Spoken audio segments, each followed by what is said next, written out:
Rise up to my world.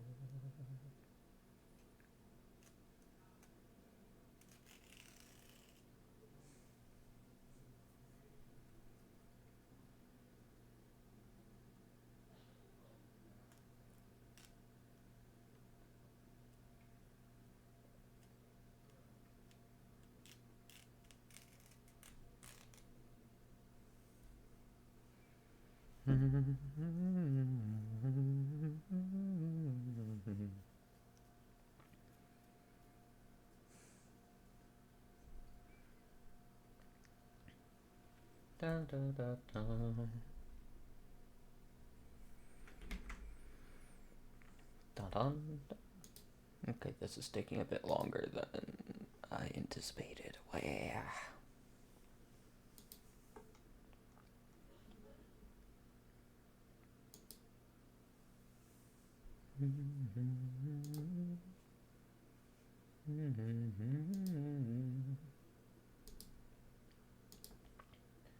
I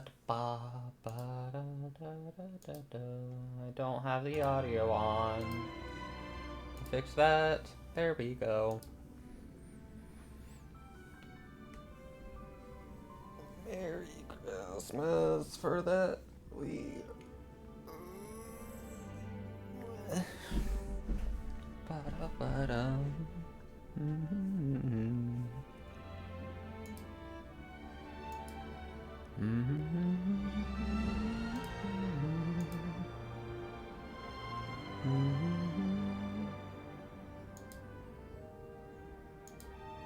Yeah.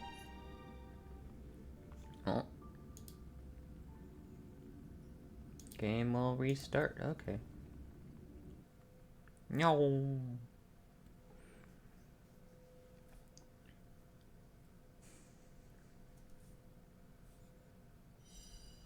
Ding. Guru guru guru guru guru guru guru guru guru ding guru ding do do do do do do bidi bidi bidi bidi didi didi didi didi da da da da da da da.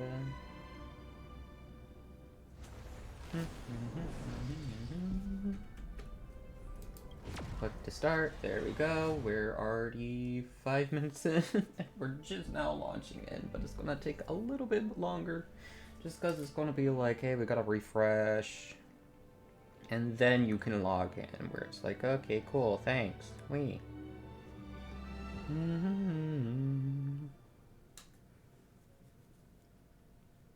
The morning actors advocate for of elation. Their powers come from blessings of the Aeon of elation. So they resist elation, but their power comes from elation. Okay.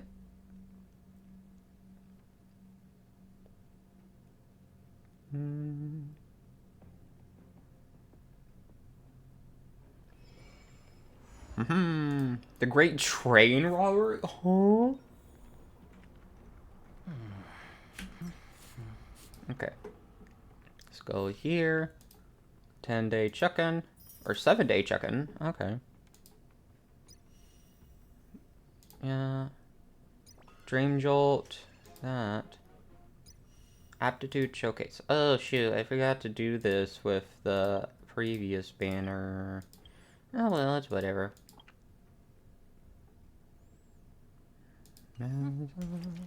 That just means I don't get 40 Stellar Jade.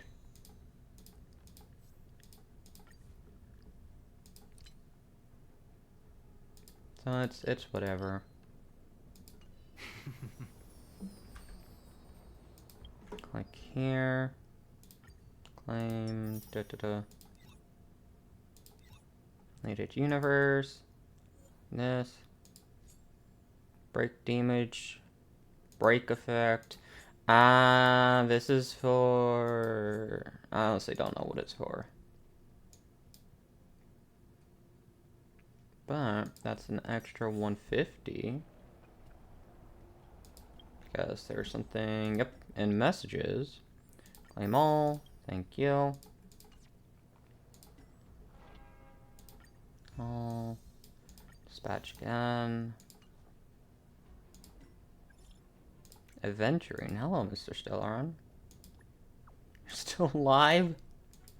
Cannot read your response. This is a scheduled message. By the time this text arrives, our conflict should have come to an end. If all goes well, we may still have a chance to meet again. Who knows? Sometimes I too have my share of setbacks.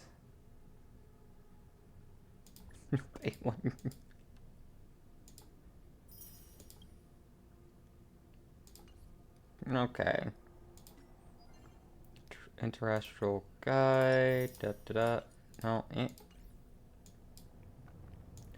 Special event. Warp. Robin. I only have 28. I mean, I'll be able to get more, hopefully.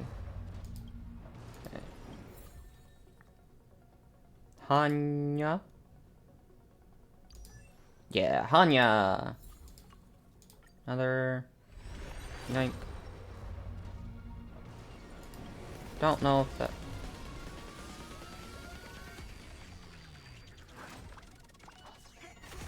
Okay, no. Arlen! Oh wait, I can do another 10 pull. Oh! Well, I got that one. Ooh! Yeah, I can do 2 more. 10 pulls, maybe. No, I'm close to doing another 10 pull.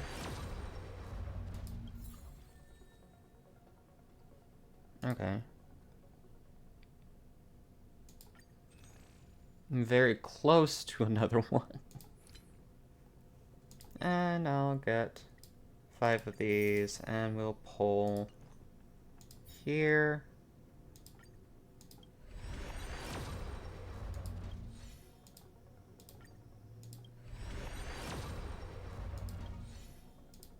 Amber.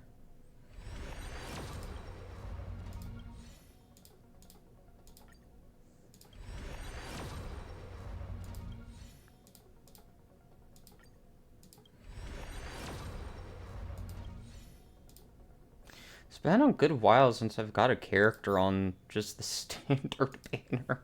I mean, it's whatever. 'Tis whatever. Eidolons. 1. In the obscure prophecy of dream. And you're 1. The heavens has enlightened my path.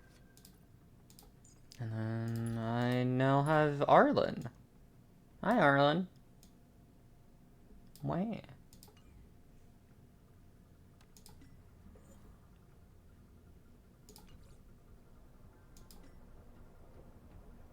And I'm gonna quickly look at the special event. What is this?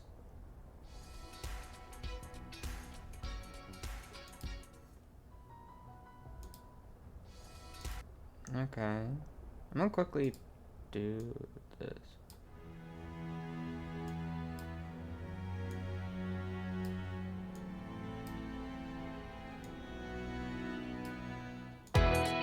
Ah!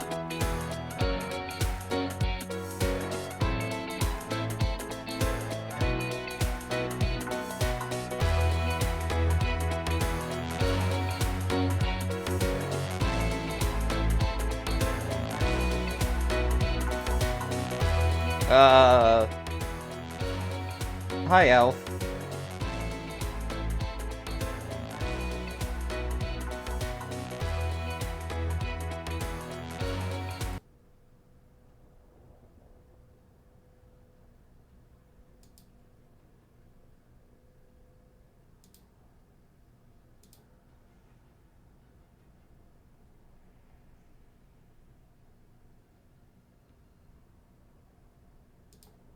Copy.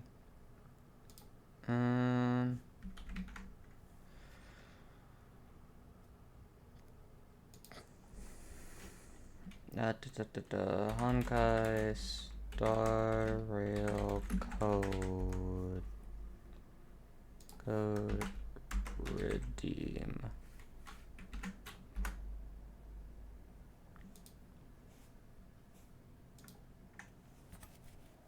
I gotta log in. Hi, Stinky. No, that's you. That's you, Elf.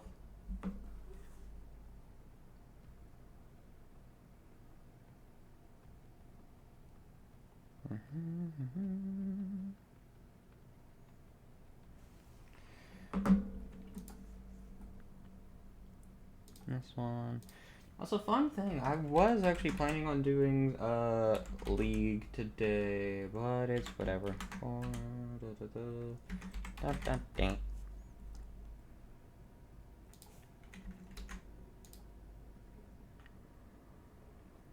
Team successfully, there we go. Actually, is there any other Honkai Star Rail codes? Any new ones? All active codes. This one.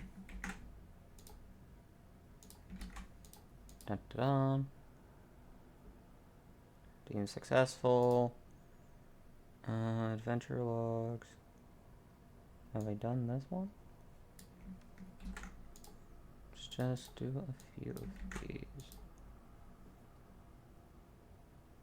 Okay, those ones are expired now. Okay.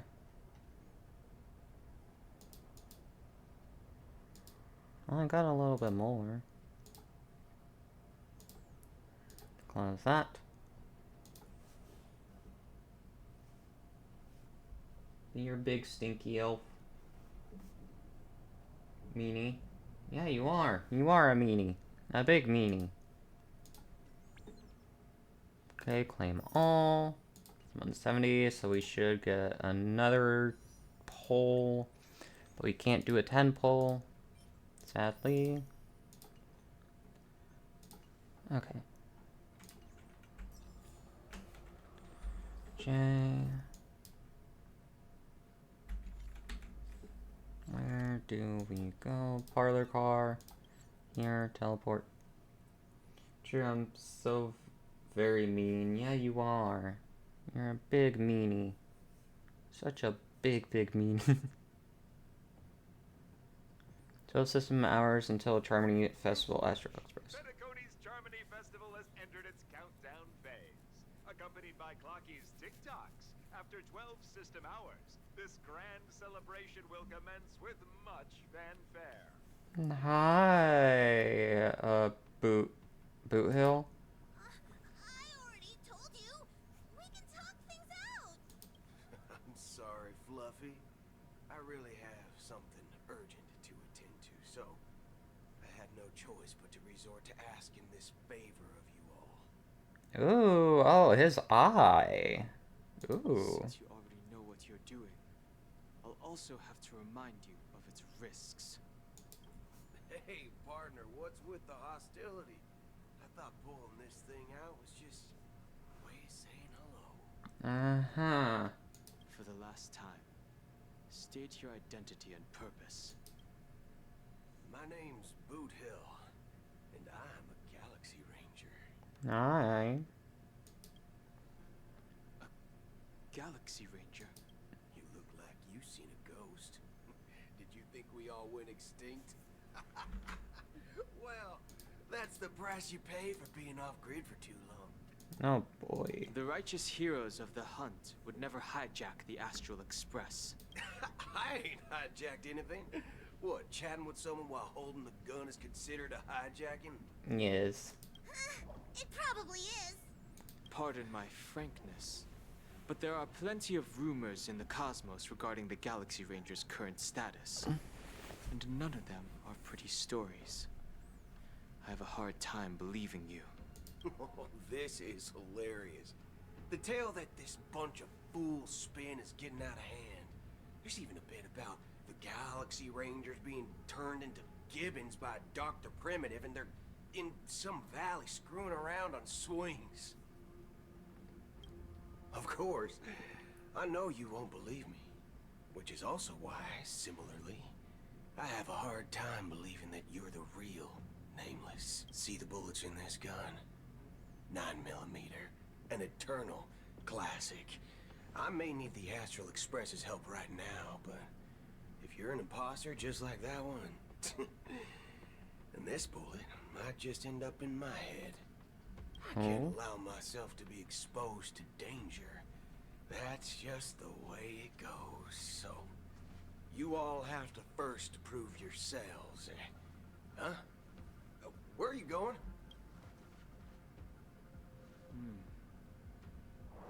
Recognize this? It's a model fudger. The Jade Abacus of Ally and Oath. The CN Joe really gave this to you guys?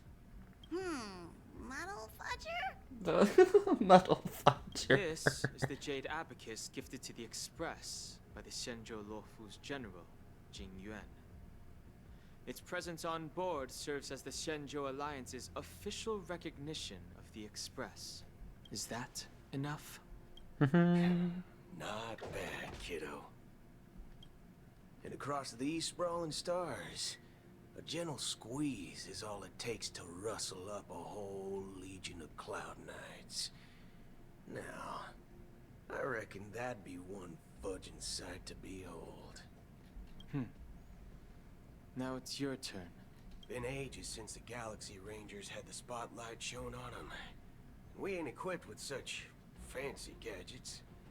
But I've been around the block enough to know the way to handle these types of situations is easy as pie. Alright then. Feel free to toss any questions my way. Let's see if my answers can't turn your trust. If your gut tells you otherwise, still ain't too late to show me the door. And why would I play along? If I truly am a real Galaxy Ranger, you stand to lose nothing. Alright then. Tell me, what kind of organization are the Galaxy Rangers?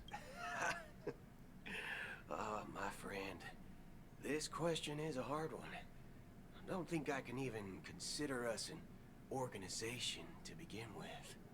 Everyone's on their own fated path along the hunt, with their own resolute sense of righteousness and not so welcome among such so-called universal values.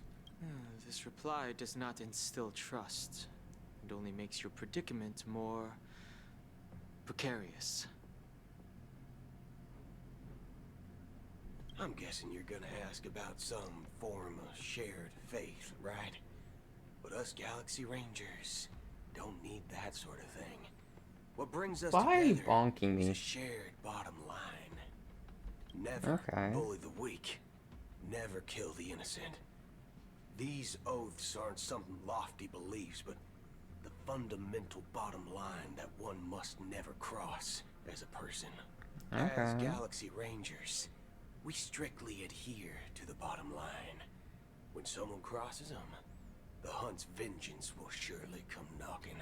And at this moment, the other crucial meaning of bottom line comes into play. As long as you don't cross it, you're free to do whatever you please. You catch my drift? Second question. Why do you seek trouble with the Astral Express? I already said that I seek no trouble. I must go to Penacony for a matter. But I don't have an invite. And I can't even enter the family's hotel doors. If only I could borrow the Nameless's identity. The entire cosmos knows you're guests of the family. Aren't the Galaxy Rangers also esteemed guests? Oh, you've hit the nail on the head. This is why I'm here. It's fine if I tell you. The Rangers are pursuing an imposter. A son of a nice lady posing as one of us. She's on Penacony right now. My informant is a memo keeper. She's the same as all mimetic organisms, appearing one moment and gone the next. She scares the fudge out of me. Still, she gave me some vital info. That Galaxy Ranger imposter. Who is it? Is that the third question? Is it a hard question? It isn't. Just that you might not believe me. That person calls herself Acheron. And according to our informant, she could be an emanator of nihility. That's impossible. That's what I said. Don't worry. When I first received the news, I had the exact same reaction as you. IX never gives anyone so much as a first glance, and that's perfectly normal. What reason would they have to bequeath strength unto mortals? Then you must know that emanators can also conceal their own identities, which, for many people, it's better that way. Otherwise, there'd be wanton bloodshed across the cosmos, or even, perhaps, turning their back on the path they're supposed to follow. I had the good fortune of running into an elation emanator. Its appearance was no different than that of those clowns. If it weren't through sheer luck that I got it drunk, I would have never known of its eminent status. Even in the purest hunt, you'll find the Xianzhou Alliance under the spotlight and Galaxy Rangers lurking in the shadows. Paths are inevitably concepts created by people and exist in planes beyond our understanding. To reckon that nihility emanators don't exist, well, maybe we just ain't nihilistic enough. So, do you understand now? Your companions are in danger, and it's pretty harrowing.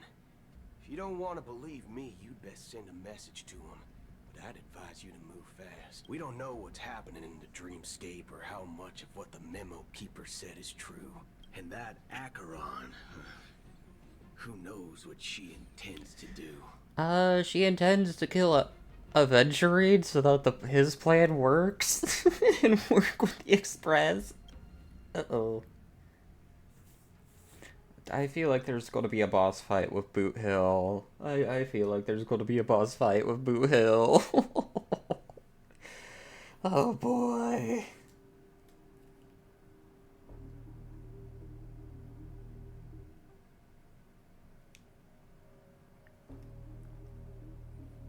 Did a head pat you to buy it, so it's safer way of giving head pats? No.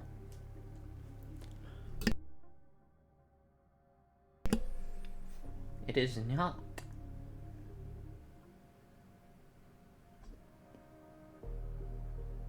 Oh. I don't intend to do anything. That's not up to you. Did you know? People who come to the land of dreams for the first time, they'll subconsciously stop to reaffirm that they're still walking on solid ground. And then they will unanimously raise their heads to gaze at the sky, be it reality or dream. Staring at the sky is instinctual for humanity. Since the day that the golden hour was completed, it's always been there, watching over every single night of decadence.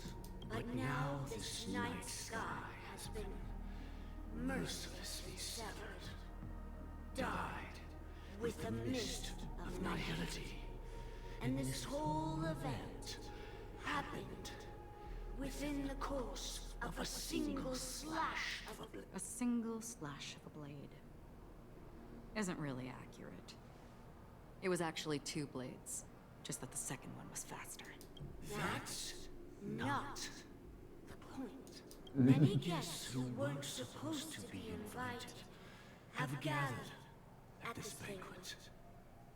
Even if the harmony is all-embracing, I have no choice but to show some of them the door. For the sake of Penacony and the peace. The planet of festivities has no place for you, a puppet of nihility. Those who live in the shadows do not bear the right to tread the illuminated stage. Speaking of living in the shadows, there's probably not much difference between us. It's only polite to reveal your true self, at least when speaking to others. Penacony's Dream Master. Oh?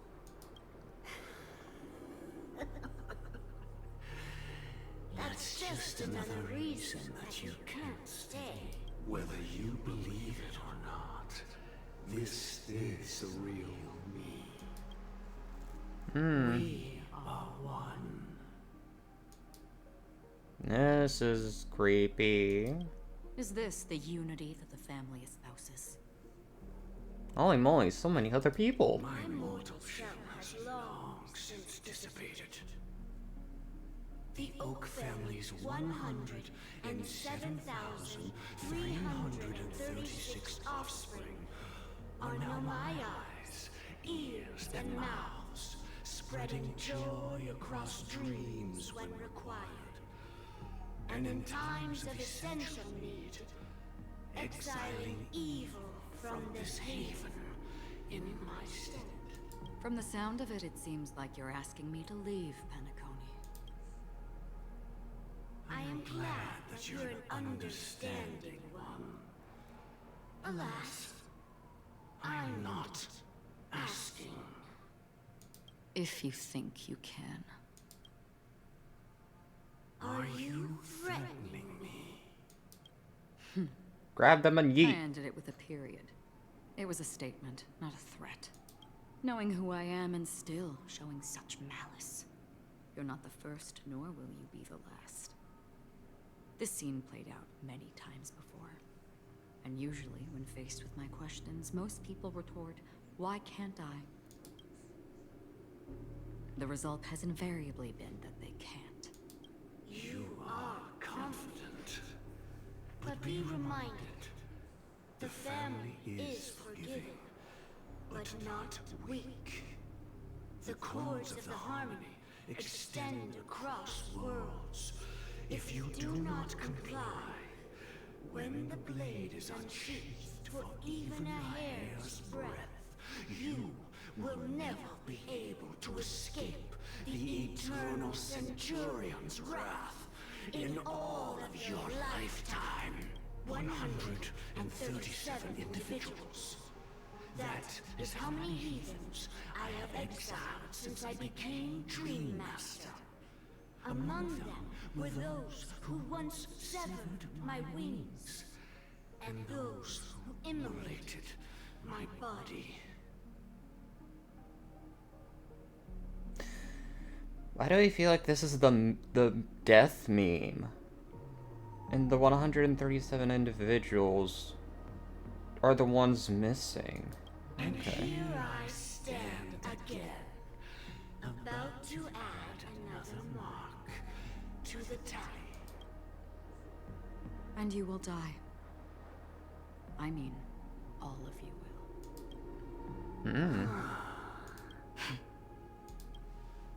But that won't come to pass. I'll do as you ask. I'll leave. A wise choice. I wasn't aware there was a choice. To you, that surely is the only option. Please bear in mind, you and Penacony are of different worlds. Those born on the far bank cannot seek solace across the river, leave, and never return. The radiance of the planet of festivities is overwhelmingly bright, luring in tricksters, wrongdoers, and criminals. But even the harmony itself will never welcome the self-annihilator of nihility, and even more so, when this self-annihilator heralds the destruction of everything. Your strength is obviously a gift of the sleeping and shapeless, immeasurable and fathomless, like a tributary spawned from the abyss that brings death and sin to all. Akira. A befitting name. Oh? Take it from someone on the other side of your so-called river. You know better than I do that Penacony has already deviated from the harmony. Whatever your intentions may be, I foresee only one outcome. Its future holds nothing but nihility. Just like all the worlds that have drowned in their shadow. Ooh. Okay. What? Ooh. Robin, hi! Okay. Already swapping to Robin. Interesting.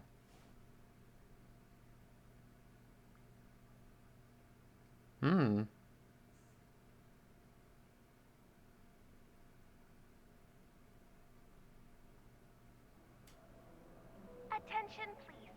The unusual event that occurred moments ago was due to a technical malfunction at Clock Studios theme park. The family has promptly responded to secure the area, and we're happy to report that there have been no injuries. Oh, I swear that was no movie shoot. So many chips fell from the sky, and I even caught one of them. But it vanished in an instant before my very eyes. Excuse me. Are you talking about the Clock Studios theme park incident? Hmm? Yeah, what about it?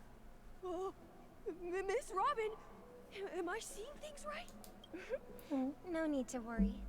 I apologize for any inconvenience caused to your delightful dream journey. What you just mentioned about the chips really piqued my interest. Would you mind providing more details about the incident? Oh, it was just those chips you normally see everywhere. The green ones? They fell from the sky as if it were raining. And then those chips simply disappeared. It appears to be the Dream Sim tech the Iris family has been developing. Huh? Miss Robin, you mean those chips were all part of a performance? But I really... Shh. This technology hasn't been made public yet. It was originally planned to debut at the Charmony Festival, but it seems it's been leaked. Can you help me keep this secret? The raining chips were supposed to be part of my act. Oh, I see. Then it all makes sense now. I'll do anything to help make the Charmony Festival a success. And then when the chips don't appear, he's gonna be like, wait, where were the chips? Where were the chips? Thank you. As appreciation, I'd like to give you a token gift.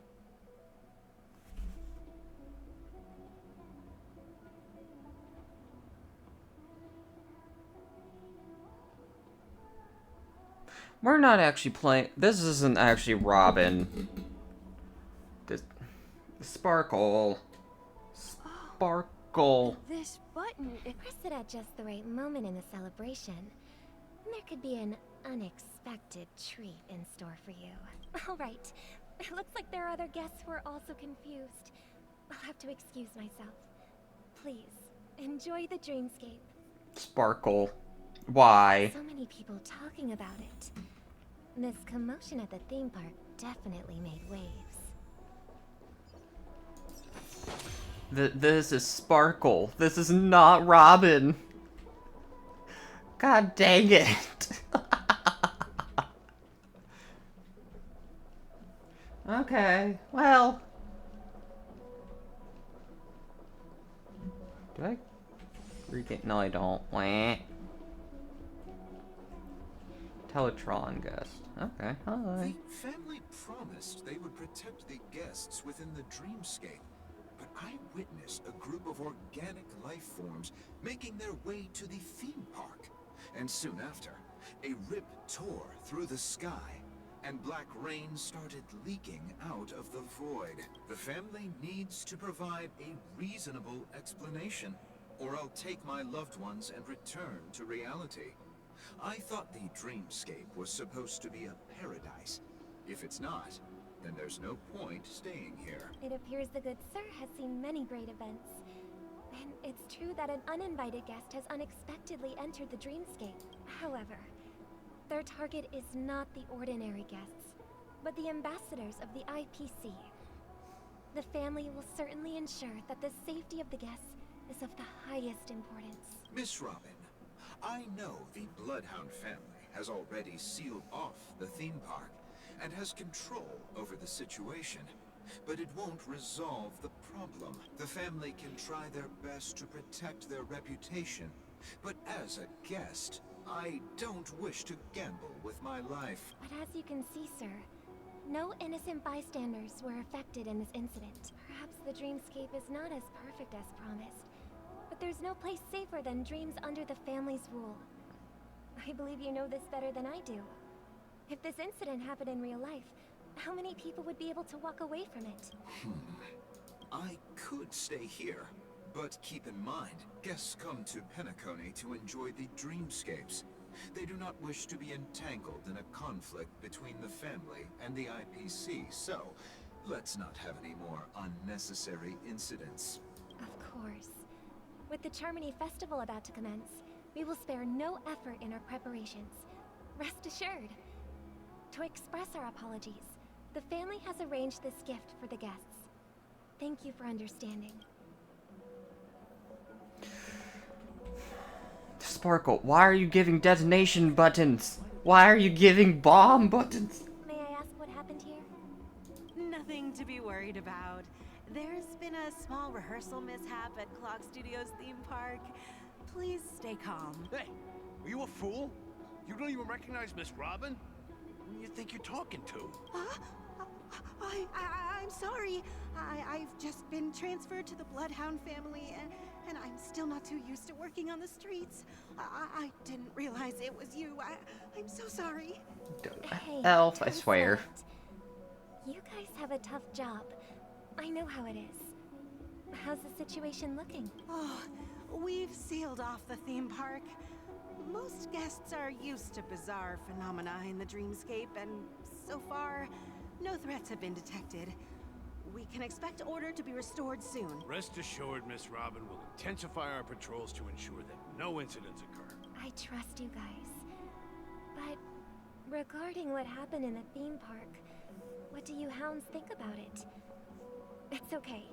Feel free to speak your mind. Well... Actually, I was there shortly after it happened. Is it true that the IPC's ambassadors came with ill intent? And that Galaxy Ranger who easily cut through the sky? Miss Robin, tell you the truth, everyone's been talking about it.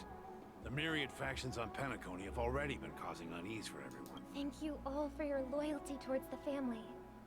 The planet of festivities has indeed run into some trouble. The representative from the IPC, he's trying to regain ownership of Penacony and is prepared for... Of course the family did not agree. The result of the failed negotiations is as you see it now. No wonder. So this is the main reason why the IPC staff are banned from entering the dreamscape. Did they apprehend the troublemaker in the end? Don't worry. Mr. Sunday is currently tracking his whereabouts, and I'll have something to show for it soon. However, given the situation, the IPC surely won't let this go easily. Their to maintain the order and stability of the dreamscape. Please be assured, Miss Robin, we take our orders seriously. We won't let those IPC cronies get away with it. Thank you for your hard work. If there are any other members who still feel uneasy, please tell them on my behalf that protecting the dreamscape requires. This is a small gift prepared by the Iris family for the guests. There's one for you too. Please, open it at the Charmony Festival for an unexpected surprise. I can't believe I received a gift from Miss Robin. It feels You're like I'm not. dreaming. Wait, I am in a dream. No, it's not from Robin. It's from Sparkle. If trouble comes knocking on our door, we're not afraid to go to war. Rest assured, the Dreamscape's peace will be protected by the Bloodhound family.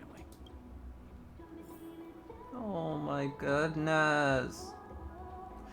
This is not from Robin. This is all Sparkle. Why? You've had quite a bit to drink. Miss Robin?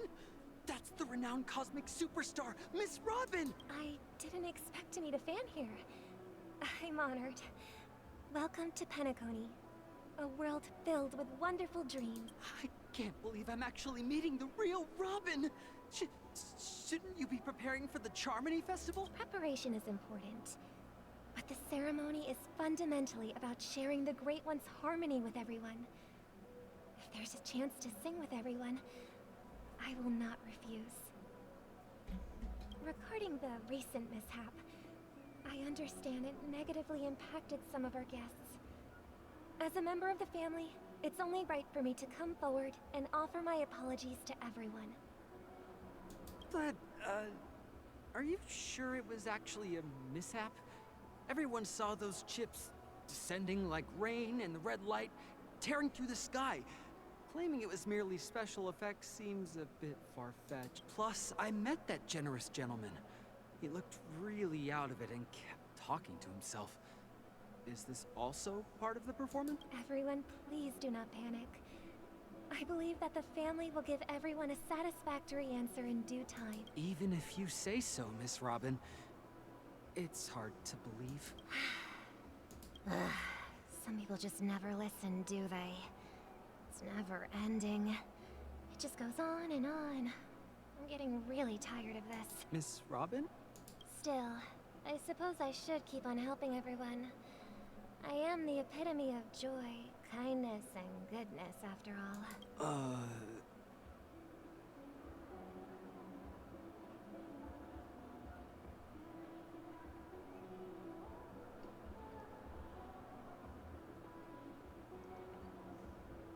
No. Huh? What was I just doing? And, who might you be, miss? Here, take this, little guest. This gift has been specially prepared for you by the family. Make sure to take good care of it until the opening of the Charmony Festival. Then, when the show reaches its climax, press the button together with the others around you.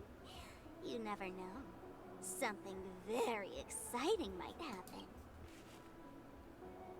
Sparkle. Why are you handing detonation bomb? How many? Wait a minute. Where are you placing these bombs, Sparkle? What are we witnessing? Detonation. Detonators. Back to where it all began. You entered the golden hour from this place. And it is also from here where you will enter the true Penacony. Land of the It Exiles. is a pleasure to journey alongside you once more. But it's time I laid bare the entire truth before you. As you might have heard, I also go by another name. Stellaron Hunter Sam.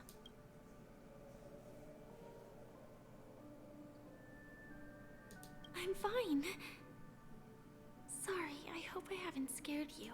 I know you have many questions. Do you remember when we encountered death in that strange dreamscape? when I was caught by that meme, in that instant before it killed me,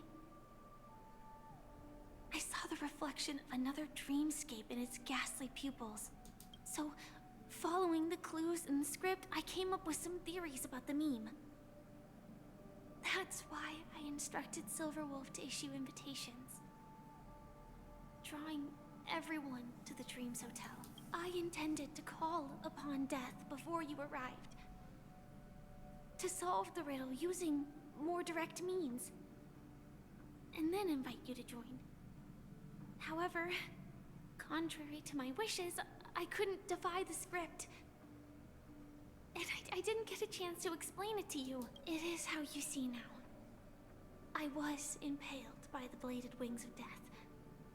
The heavy pressure of concentrated memoria, miasma, exploded in my mind as if it was actually reality. But after the momentary numbness subsided, I found that my body was absolutely unscathed. I was still alive. And it was just as I thought. I had arrived at a place starkly different from this beautiful dream. Beneath the dreamscape of Penacony lies another, more chaotic, more primal memory zone. Its name? Land of the Exiles. And so, then I returned to the hotel in the dreamscape, hoping to tell you of its existence. Yet I could not reveal my own identity. So, I could only divert your party's attention and lure you away from the battlefield. And after all my attempts proved futile, it wasn't until not long ago when a crimson blade of light shattered the high wall of the dream, causing you all to fall far into the abyssal depths of the dreamscape, that I was able to awaken you and your companions one by one. And that's it. That is all that's happened so far. Completely understand. No, it's tough to believe all this without reservations. I just want to say, you are very close to the final answer. Just one more thing needs to be done, and then I can prove it to you. Now, let's leave this place. Please close your eyes. Take a deep breath. And visualize the dreamscape's outline in your heart. And remember, you must not open your eyes at all times. 3, 2, 1. Don't be afraid. The one who has come to greet us has arrived. Thick and ferocious surge of memoria crashes into your chest, churning and ravaging. Consciousness becomes like scraps of paper caught in a whirlpool, breaking apart, dissolving and dispersing within the turbulent, muddy current. Innumerable voices resonated through the symphony of memoria like roaring thunder, and among them, one echo stood out with exceptional clarity. You knew it came from the girl beside you, your hearts beating to the same rhythm, peaceful and even more peaceful, till in that quiet darkness, memories ripple into existence. Oh? I never knew you could do this. Drive? Do you have a driver's license? I do. That is surprising. Why? Because this is Japella, the city of sins? No, it's nothing. I'm just thinking that you haven't slept in 20 system hours. Are you sure you're okay? I'm fine. I'll survive. Same goes for you. I'm not so sure about that. Slow down a bit. Infiltration is over. Feel free to activate Sam anytime you like. There's still some time before the next part of the script unfolds.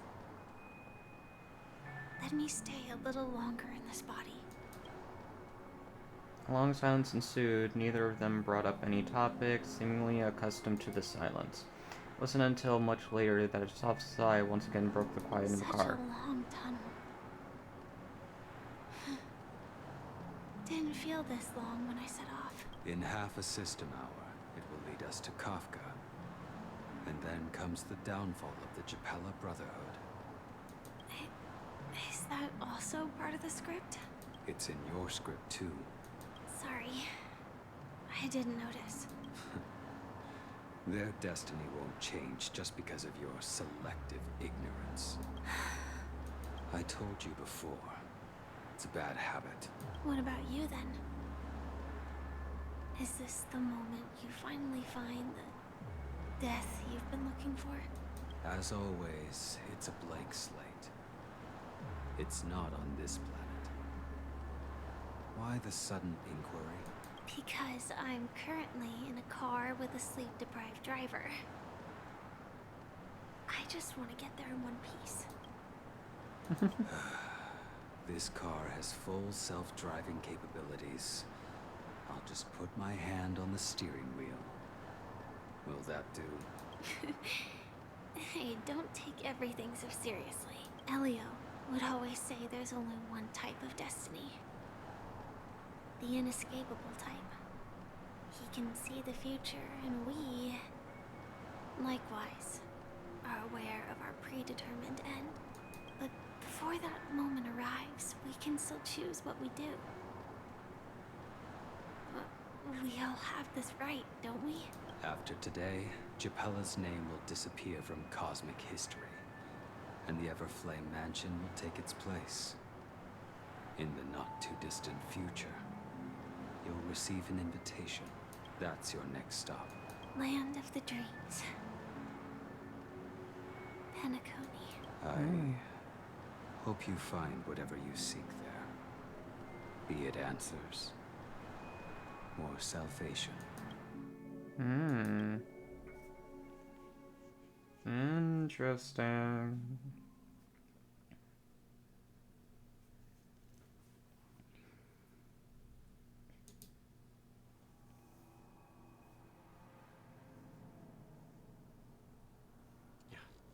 Glad to see you're safe and sound.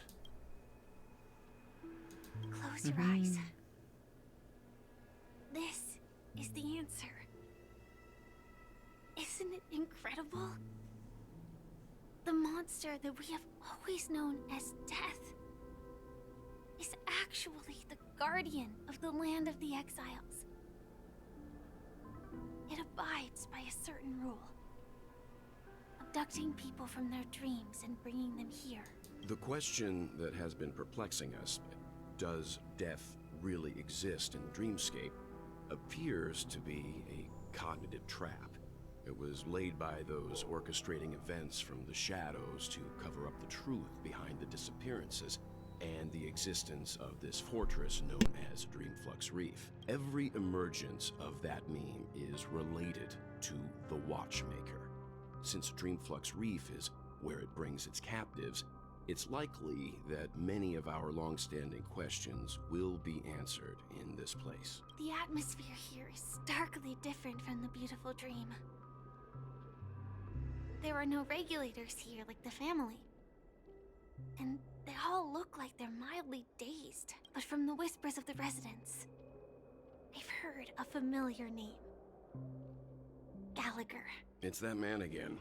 Always in the right place at the right time. Though that does save us the trouble of looking for him. Himiko and March have already made a move. Get ready. We're about to set off. The real dreamscape. Okay. Oh. Hi, Adventurine. You're supposed to be dead, but... Should we speak to everyone first? You are supposed to be dead, but, you're here.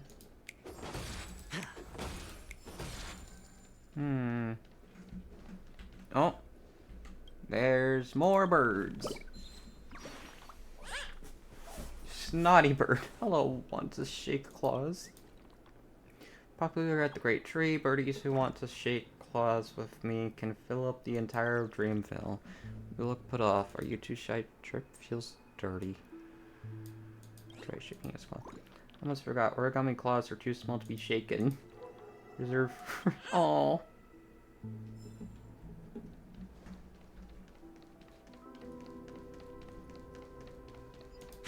Snap. Grab.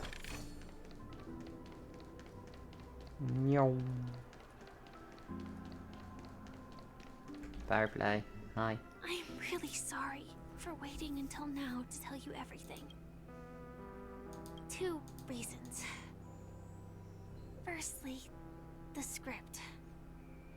In the future that Elio saw, Sam and the Astral Express's confrontation was inevitable. Hi, Timey. I tried to break the shackles of the prophecy, but this is as far as I could go. That aside, there were also my personal motives. I wished to travel with you as Firefly, and not Sam. Thank you.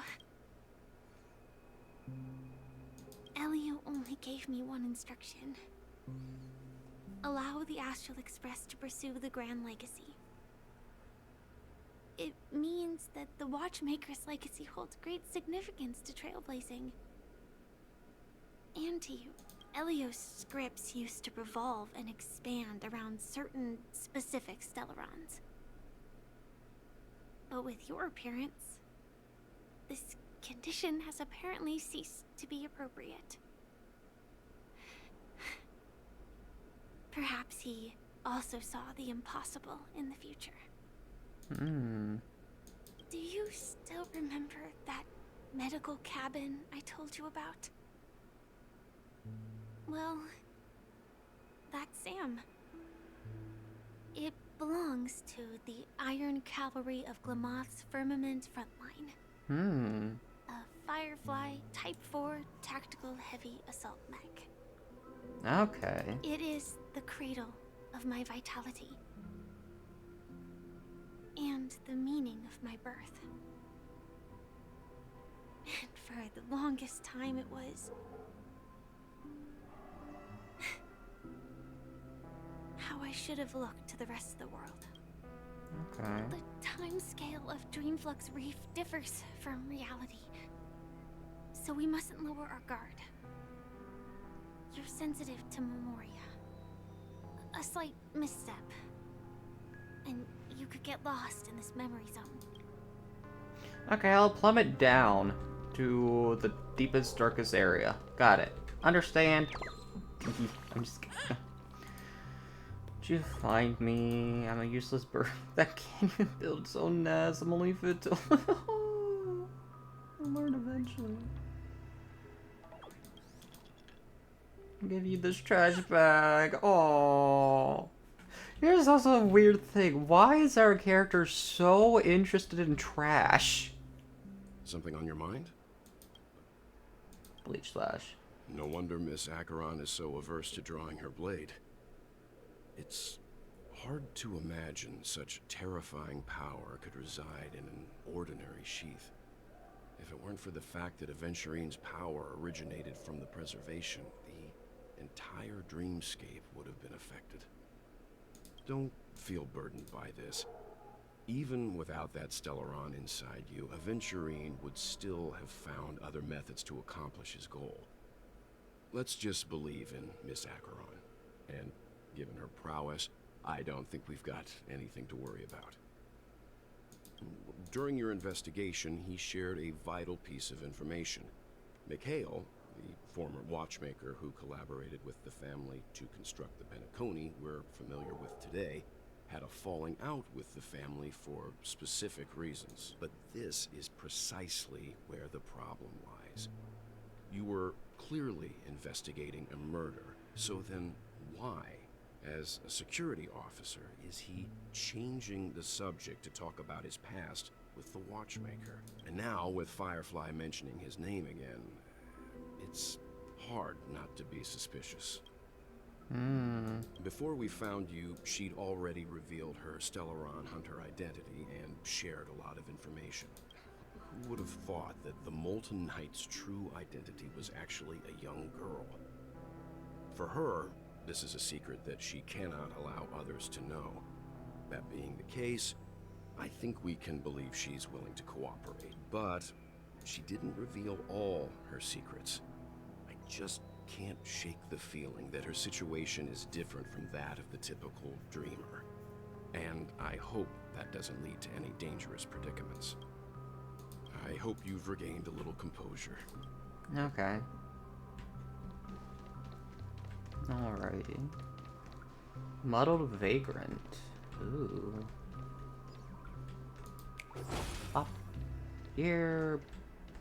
Bird.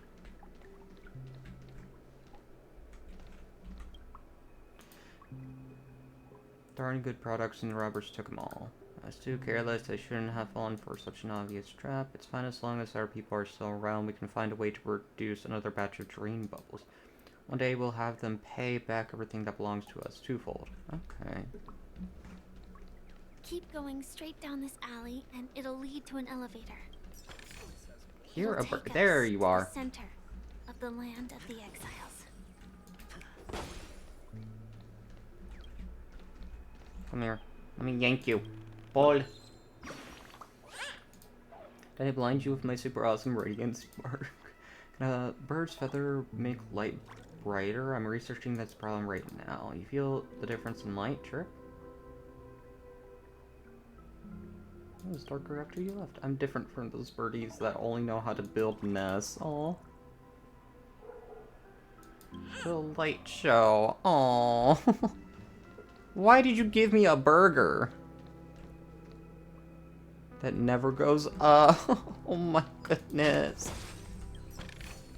I hear another one. Where? There. Hi. Yank. Come, young warrior. See this map? I've marked the location of treasure for you. Guess what you can see on it. Dude giant. It was close. I almost gave the answer away. Done with my lines. Okay. Map.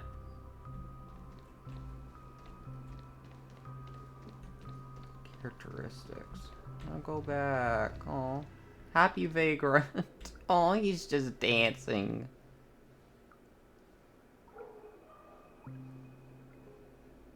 Oh. Good thing I checked. What are you?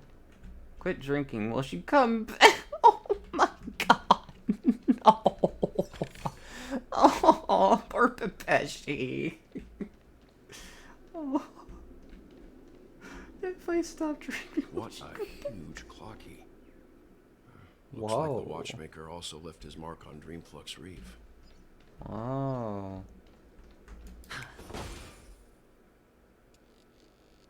It's pointing up. Which is interesting. Common plot in a lot of movies and video games that a statue like this will rise up and face you in a glorious battle. Oh, its eyes are... Ooh, yeah, I have a bad feeling about that. Did that scare you? All the birdies were eaten by the gigantic clocky. Guess why I'm still here. Here it goes. It's because Clocky doesn't eat birds. I was just pulling your leg. Your reaction was really fun. Okay. Potato fry sundae. Fries and ice cream. Okay. Adventuring what? What was that? That looked like the death meme. It looked like death. Oh, I could have investigated. Oh. Unbelievable.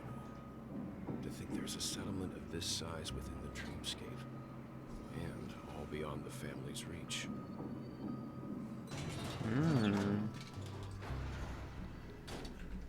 Why is there a Pepeshi in the barrel? Is, pretty different from that in the beautiful dream. When I first saw it, I was in awe too. The sky here, it's like a reflection of the 12 dreamscapes. What's even more bizarre is that this place is also separated into trade and residential areas. The layout may be simple, but the facilities are very comprehensive. It seems that there are quite a number of people living here. Though both dreamscapes have distinct styles, the architectural designs are quite similar. Works of the same hand, perhaps. Hard not to speculate on the connection. But there's no point in overthinking things. Let's meet up with Himiko and the others first. Take a right turn at the end of this road and you'll reach the trade district.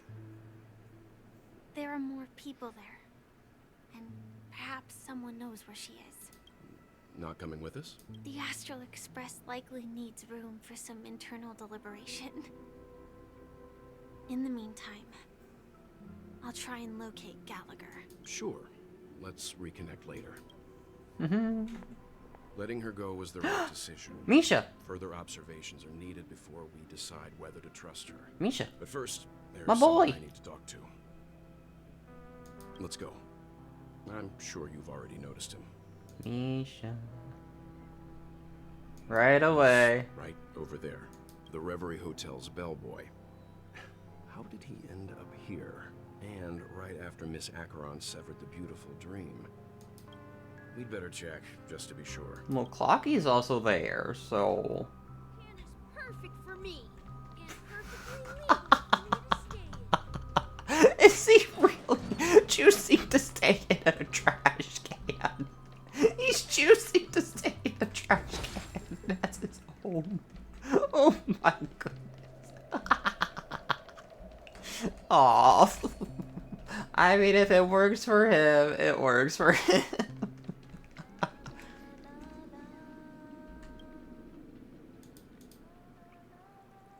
Chirp. Da da da da da da da da da da da da.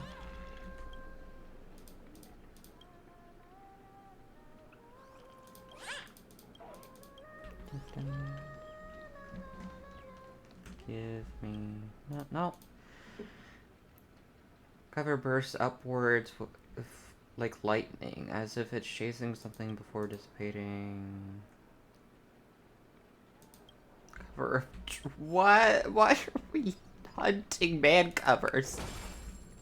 Okay, let me grab that. Yank. Ticket vendor bird. New guest, you need to get tickets from me if you're getting to the next stop. Where's my ticket device? It looks like it's broken.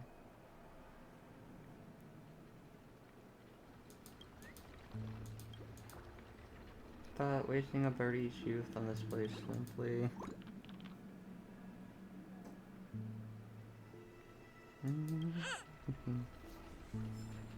Okay.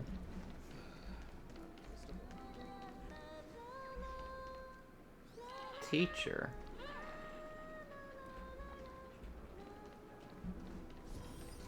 Another anchor. So this is the so-called I want to explore a bit more before, like, doing anything else. Aiming manhole cover.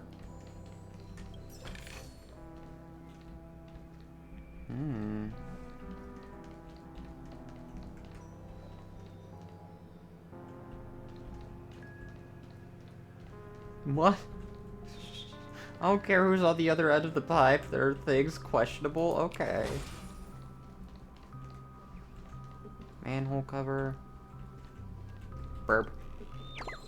Hello. Shopping bird. Are you here to buy some balloons?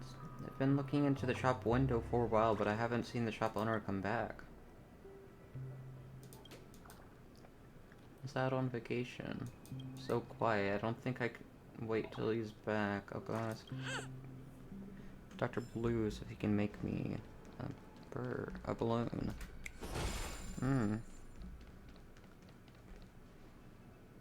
Oh, well. There's another bird.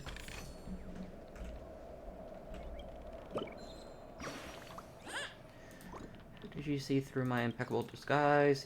I even got a balloon with a wig to beat the other birds.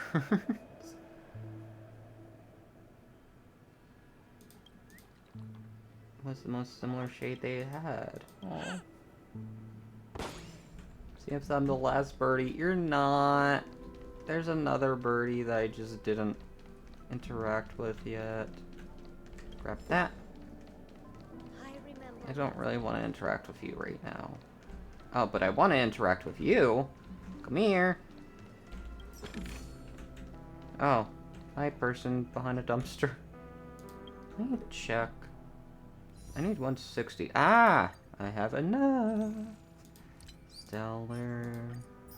J, transfer. We can do another 10 pull. Whee!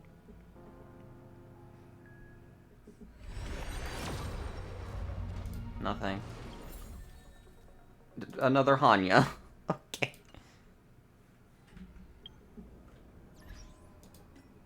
Nameless honors. Claim all. Okay.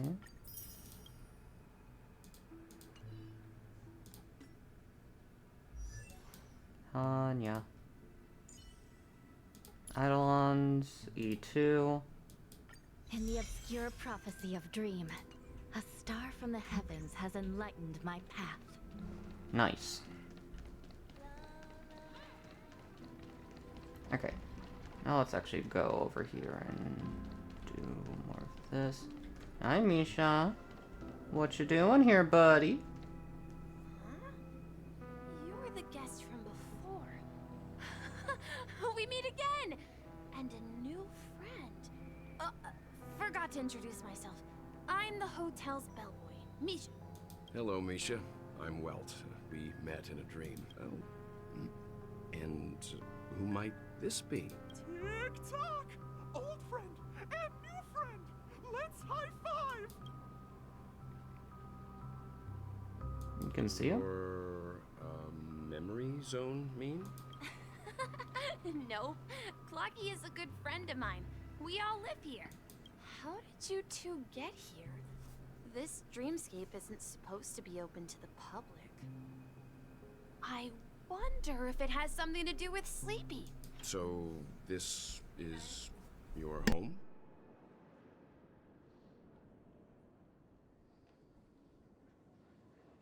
Yep.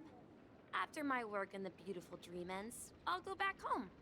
Commuting used to be more convenient, but ever since travel became cumbersome, Sleepy started ferrying people back and forth between the two dreamscapes.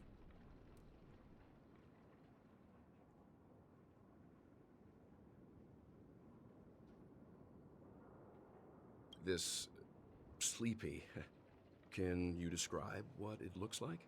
Sleepy is a memory zone meme. Looks fierce and has many eyes. But it's actually really well behaved. Gallagher's been taking care of it. Based on the description, that meme is indisputably death. A nightmare for the family, but for the people who live here, well, that couldn't be further from the truth. Death? Not in a dream, surely. Sleepy's just a little aggressive, and sometimes messes up by fetching the wrong guess. But it would never hurt anyone. I see. Has it brought back any guests recently? Say, in the last day or two? We're currently investigating a missing person case that occurred within the beautiful dream. I see. Then you'll have to speak with Gallagher.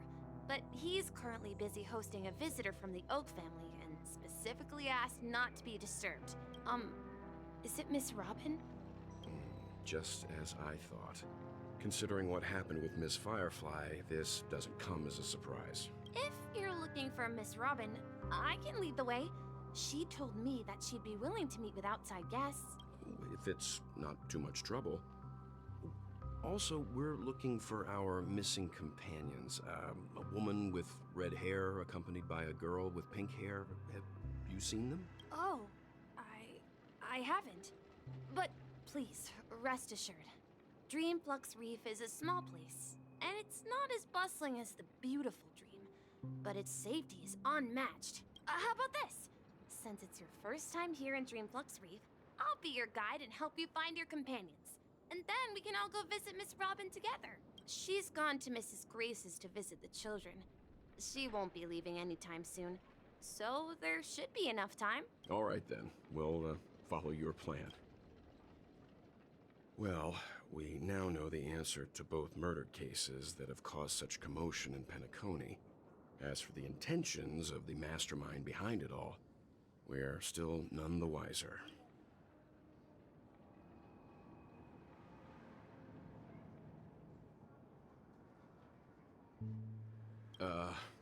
No idea. But its connection to Gallagher is worth digging into. Regardless, we have to find... Say, you mentioned before that you saw Clocky that only you could see, right? I can't shake off this strange feeling. Am I really still so young at heart? Forget it. It's not important. We'd better just follow Misha.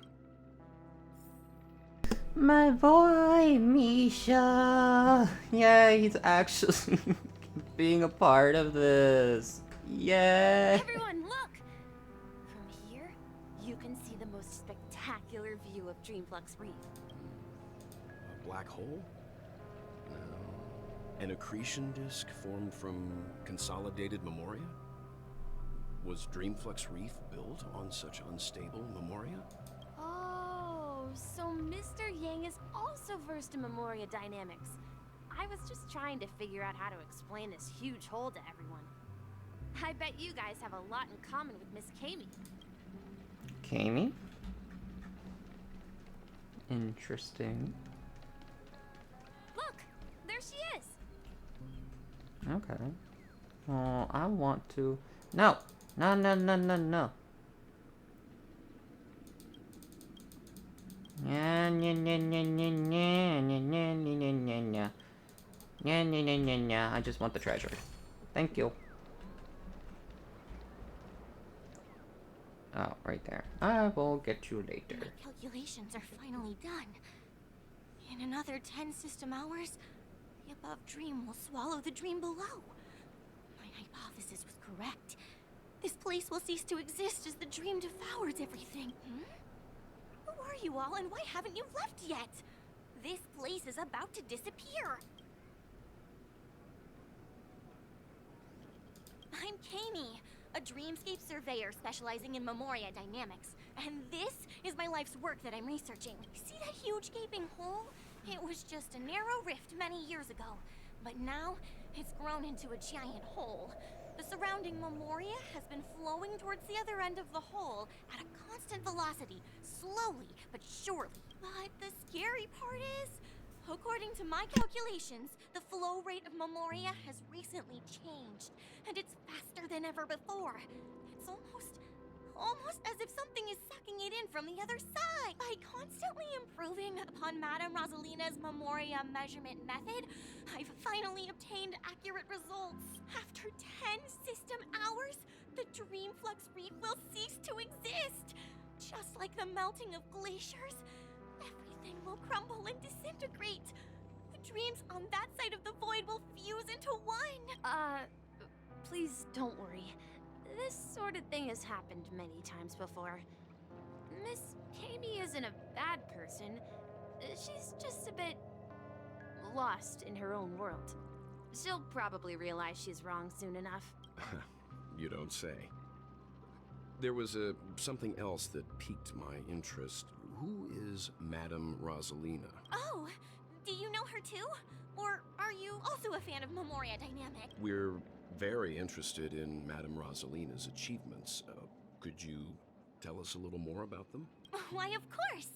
She's an excellent scholar of Memoria Dynamics, and the first person to apply Memoria rate measurement methodology on interstellar travelers. Regrettably, due to the presence of the Garden of Recollection, ordinary people don't pay much attention to the nature of Memoria.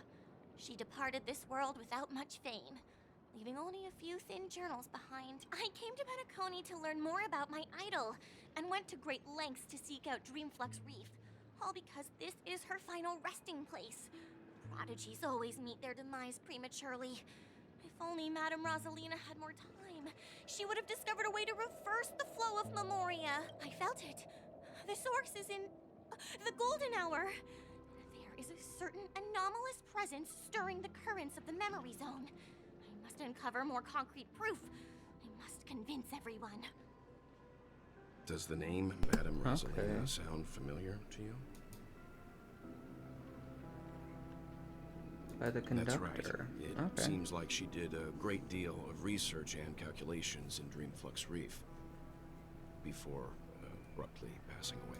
Miss Katie regularly mentions her. I hear Madame Rosalina passed away during the prison war. She could see the Penacony of today. Its people building homes in the memory zone. I bet she'd be really happy. Perhaps. Our destination is the commercial district. That's where the largest crowds gather in Dreamflux Reef. We might be able to find the others there.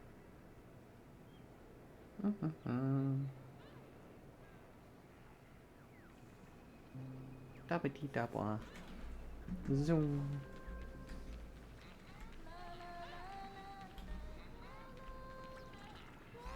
Okay, little birdie. Let me go! Marge, what are you doing? There's a ghost! Don't come near me! Oh my. I'm human and so are you. Can you get a grip? Mr. Yang and Mr. Trailblazer, I've been waiting for you. Quickly, come help. I bumped into a member of the family on the way here. He was so scared and I just wanted to calm him down. But... Let me go! Let me go! I've only done good in my life.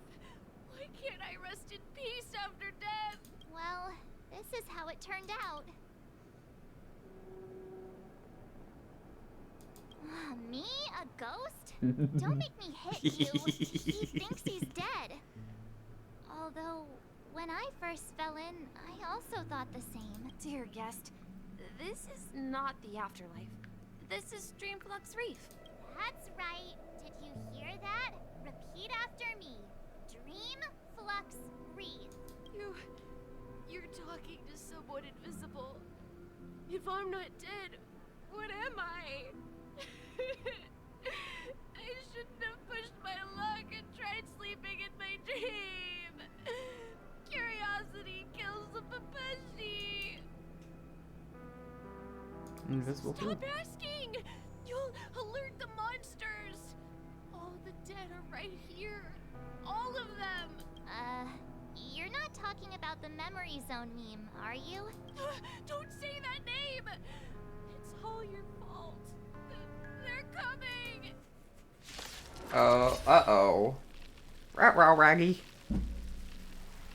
Okay.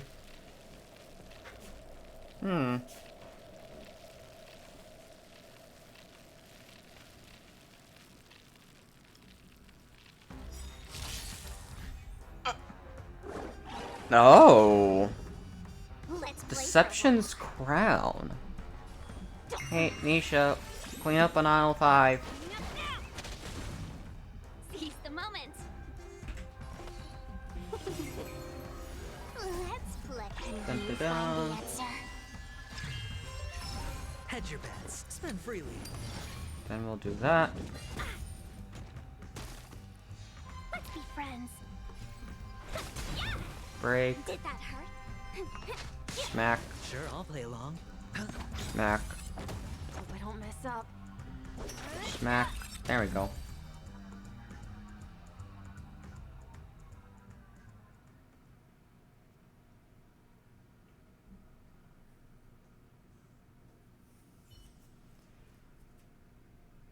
Righty.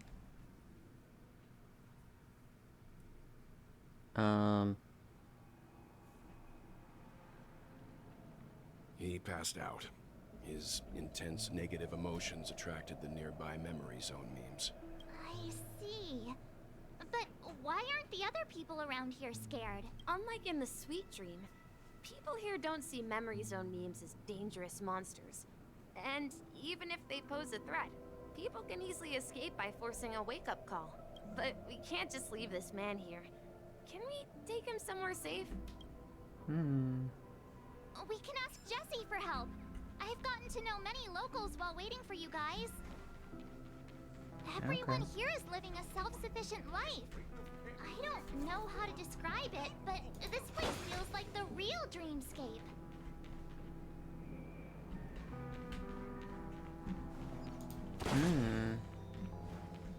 Oh, a dream ticker.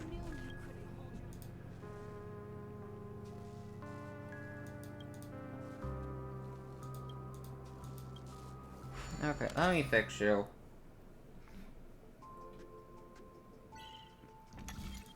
Oh my goodness, why are you like this?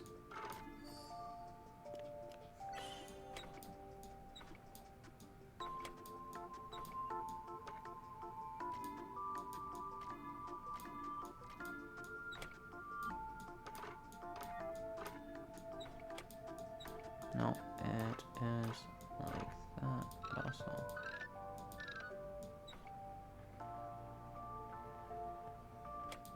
Ah.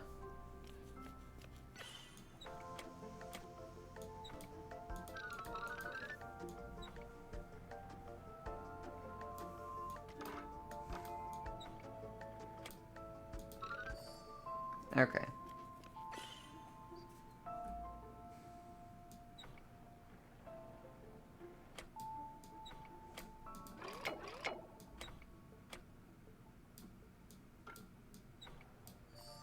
There we go.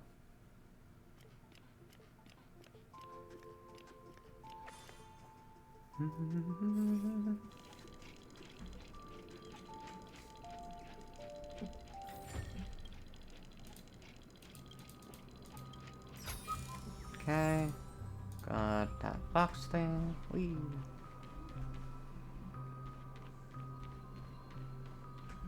Let's see how you handle a stroke of genius like this. Hi, Jesse. Evening, Jesse. Is it evening? Welcome, Miss March. Who might these be? These two are my friends. As for the man lying on the ground, he's a scaredy cat who fainted from fright. I see. Another poor guy who accidentally ended up here. I'll take care of him. There have been a lot of new faces lately. Things must be tough in the beautiful dream. The few remaining havens of freedom in Asdana will soon face trouble. Do such things often happen here? Not really, but they're becoming more frequent now. Guess it's one of the signs of the Sweet Dreams collapse. This man has had quite the shock. Could you help me find a Halovian lady, March? Her songs can heal mental wounds. A Halovian lady? That must be Robin. She's also here in Dreamflux Reef. Huh? Robin? But I thought she... Oh, right.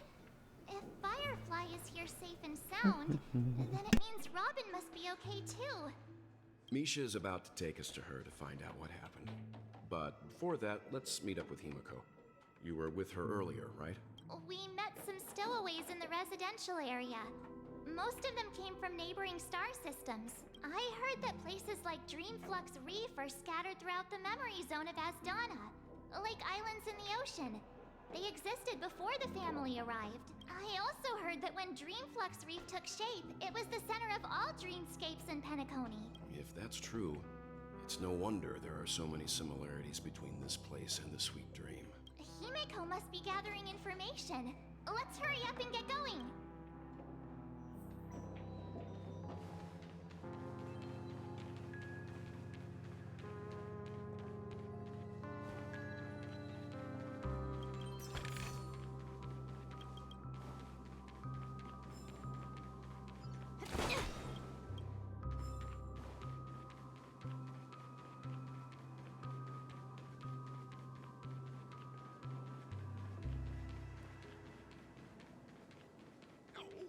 At this rate, the family will be done for. This is where we split up. She can't be too far away. So that's how it is. I never imagined we'd gather the remaining details here. To borrow Gallagher's catchphrase, what an unpredictable twist of fate. Himiko, here they are. Ah, perfect timing. Now that everyone's here, I'd like to introduce everyone to Micah, who's partly in charge of the Land of the Exiles. Micah, these are my companions.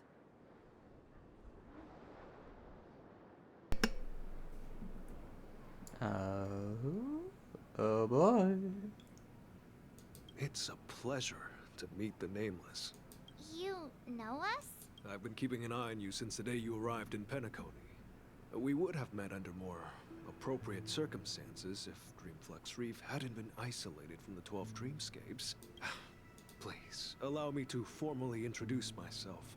I'm Micah, the Gravekeeper of Dreamflux Reef. Gravekeeper? Life in Dreamflux Reef is pretty liberating. Everyone here mostly keeps to themselves, without meddling in others' affairs. My daily task involves cleaning a few tombstones. You're too modest, Micah. When lost dream chasers stumble upon this place, you're the one who takes care of them, guiding them back to the sweet dream, or showing them how to survive the wild dream chaos. So, guardian of sorts. Were you talking to me, Mr. Yang? On that note, Mr. Mika, which tombstones are you referring to? We didn't come across any graveyard when we arrived. They're actually just symbolic stones. But since you're curious, Mr. Yang, I'll take you there. I have a feeling you might find something of interest there. But before that, you have an important guest joining you. An important guest? Who could it be? This way, please. The roads here in Dreamflux Reef are a bit run down, so watch your step.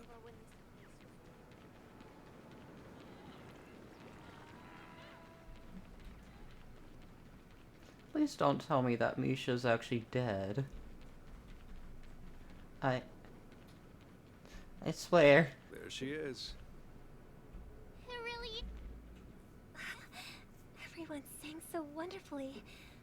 It's not often that I tried this music style, but I've gained some valuable insights from it. Oh, I can't thank you enough, Robin. Well, these kids have made incredible progress in only a few days. It was nothing, Grace. I merely taught them how to sing.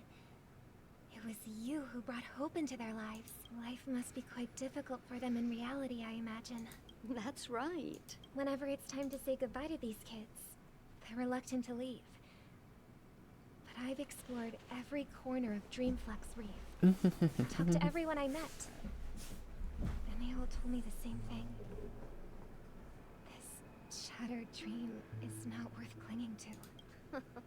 It seems you truly are a child of the Harmony. Emma and Andy are orphans I took under my wing.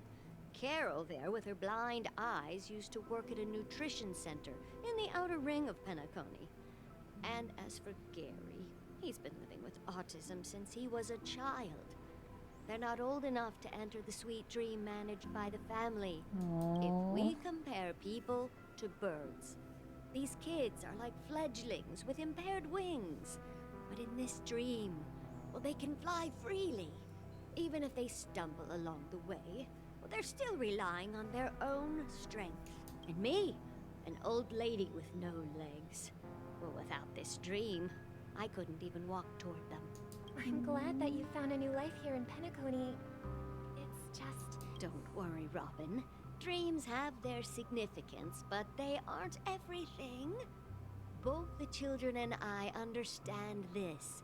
No matter how long we fly through this dream, we will one day return to reality. But you know what? Emma and Gary aren't plagued by their insecurities anymore. No, and Carol is learning how to cope with her blindness. And Andy is livelier than ever. Well, even I've become more optimistic. You see, in dreams, we learn how to live. Once we return to reality, we learn how to survive. And should our feathers be damaged, then we share our wings with one another. There's no need to covet an illusory sky in dreams. Because we have the right and the ability to fly towards a broader horizon. It's a relief to see you safe and sound, Miss Robin. It's nice to see you all again, Astral Express crew. I heard my disappearance caused quite the commotion out there. I'm really sorry about that. Since you're here, can we assume that you're fully aware of the situation in Penacony? Ever since I returned to Penacony, my voice started to change, until it gradually faded away. At first, I thought it was a temporary ailment, perhaps due to having been away too long. I thought maybe it just takes some time for my body to acclimate to the high concentration of Memoria and Asdana. But now it seems problem goes way beyond me. There are elements around me that don't align with the harmony. Losing my voice is just one of the signs of the Sweet Dreams collapse. Sweet Dreams collapse. That memo keeper mentioned the same thing. So it's real. While I was away from Penacony, the boundaries of the 12 dreamscapes kept expanding outward. But whenever I mentioned the anomalies in my dreams, all the family heads refused to talk about it. Only my brother was willing to respond. Later, I discovered the secret letters from the IPC ambassador, which further convinced me that there are hidden secrets beneath the surface of Penacony. So, following the clues in the Oak family's dossiers, I found my way here, the land of the exiles, concealed by the family under the guise of death. A dream within a dream, where Penacony's past is buried. Hearing you speak, it sounds as if your voice has made somewhat of a recovery. I hate to admit it, but the harmony in this place resonates more broadly than within the Sweet Dream. It's regrettable, but the family has experienced betrayal. The traitor, or traitors, abandoned their original principles and, using the name of harmony, exploited people's weaknesses to turn Penacony into the planet of festivities, trapping everyone in the illusion of the Sweet Dream. This is not the strong defending the weak, but rather the strong exploiting the weak. A world without equality won't ever be favored by the harmony. And naturally, those voices blessed by them have lost the ability to sing. Could there be another force influencing the family's shift in philosophy, Miss Robin? Considering what happened with Acheron, it's difficult to conceive of another entity within the realm of the harmony capable of influencing everyone. Unless a power surpassing that of an emanator is involved. I'd heard about what happened to the Cienjo Alliance, but as far as I'm aware, the family hasn't faced any such external interventions. Who knows? Perhaps I've just been away too long and missed something. Regardless, I cannot accept my home is moving towards the very opposite of what the harmony represents, while still claiming to uphold it. I must uncover the reason why Mikhail cut ties with the family, and who exactly it was who betrayed us all. Do you remember our arrangement, Mr. Micah? Well, here's my answer. I've decided to forgo my role and never step foot on the Charmony Festival stage again. Oh?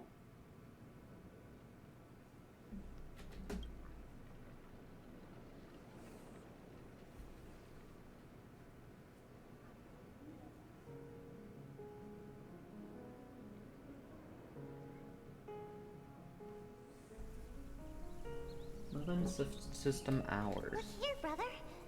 A little bird.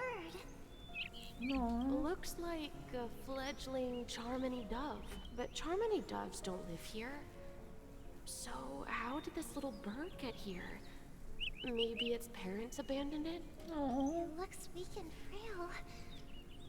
Why don't we find something soft and make a nest for it? This place is too dangerous for a fledgling. Let's take it with us. We can put it on the wooden shelf in front of your window. Okay. A bird like that must have a beautiful singing voice. But where will it live? I'll ask the family head to build a cage for it. A cage? But then it won't have the freedom to fly, right? Let's see. What is it that has captured the attention of the two best interpreters of the Great One? To the point that they've forgotten how to enjoy their dessert. The Great One? Oh, poor little thing. Doesn't look like it's doing well. Do you want to rescue it? I do. But I don't want to lock it up in a cage. Why? Even if it's small and not fully feathered. I can't say. It didn't come into this world just to be locked up in a cage. Birds. They should be flying free in the sky.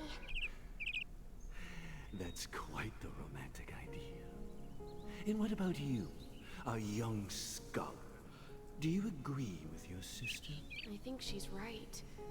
But if we leave it out in the wild, it won't survive for more than a few days at best. Ah, I see. It seems our little scholar is still a bit unsure.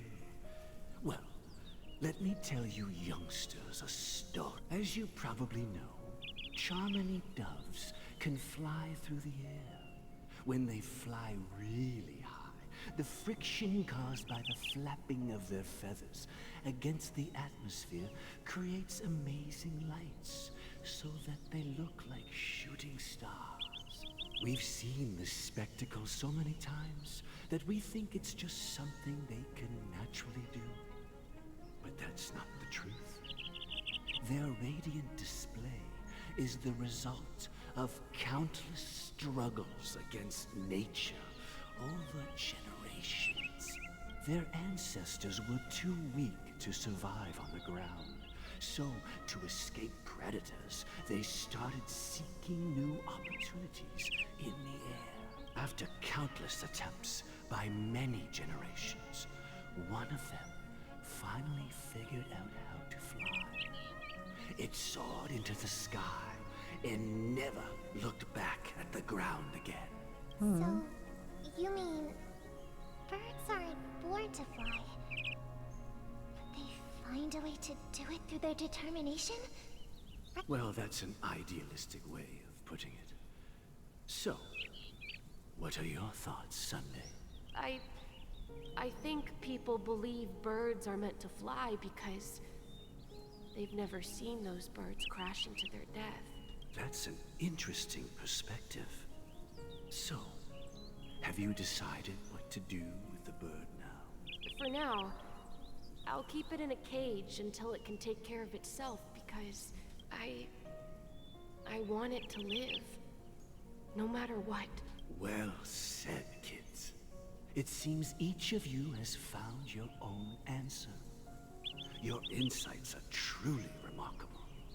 And I hope they come true in their own way. We will take good care of it. Won't we, brother? Yeah. But, Mr. Gopherwood, there's one thing I don't quite understand. And what might that be, my son? What if this little Charmony dove never learns to fly in the end? I mean, if there are fledglings in this world that can never fly throughout their lives, should we let them go back to the sky? Only to see them crash to the ground and die? Talking in your sleep, Birdie? Time to wake up. Oh? Huh? Need a hand? I'm still alive? Yeah. Oh. Happy about that? Where is Robin? Tell me. Now. I knew that was going to be the first thing you'd ask. Don't worry, your sister is here, safe and sound. She's probably walking around the streets now. If I were you, I'd be more worried about myself. After all, right in front of you is the guy who just stabbed you in the chest with a dagger. If you wanted to kill me, you wouldn't give me the chance to speak. Just tell me your demands, lackey of the Watchmaker. So, you figured out who I am, huh? No wonder you had the guts to go against the Dream Master and the Four Families. Looks like I made the right choice. Choice? You are aware of my plan and see through my act. Time is running out, so let's drop the charades. I'm suggesting we cooperate. Cooperate? What makes you think I'd cooperate with you? The fact that the famous Robin has chosen my side. Plus, some clues about a traitor and a bright future for Penacony. Any of that catch your interest? I find it hard to believe a man who's full of deception. Fine. You don't have to trust me. What you should trust is the sense of justice inside of you.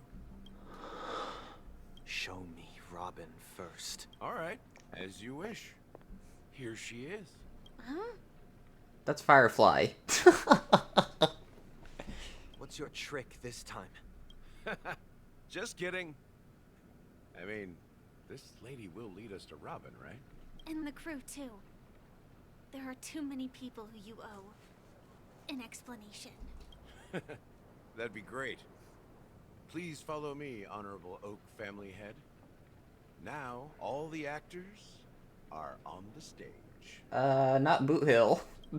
He's gonna come. Well, Boot Hill, Don Hong, and from the trailer thing, Jing Yuan. This is the monument I mentioned earlier. The names inscribed on it should be familiar to all of you. Rosalina and Tiernan. When Penacony was known as a frontier prison, it was the Trailblazers who connected it with the stars. They were the heroes who saved Astana, and their names deserve to be immortalized. Not just on this small stone tablet, but in the annals of history for all of time. However, today, the planet of festivities is nothing but sweet dreams. That heavy piece of history is all a distant memory. Just like that prison. If their names are inscribed here, then that means... According to Micah, they died long ago. Rosalina was killed during the War of Independence. She ventured alone into the heart of the star system to investigate the flow of Memoria, but she never returned. Tiernan was a skilled gunslinger, strong and reliable. He led the people through countless battles, but he didn't live long enough to witness the arrival of true peace. In the decade following the war, Penacony faced challenges internal and external. To protect Astana, Tiernan took up the way of the Trailblaze and led the Lampmoth family to explore beyond the system, only to be surrounded and wiped out by the Swarm.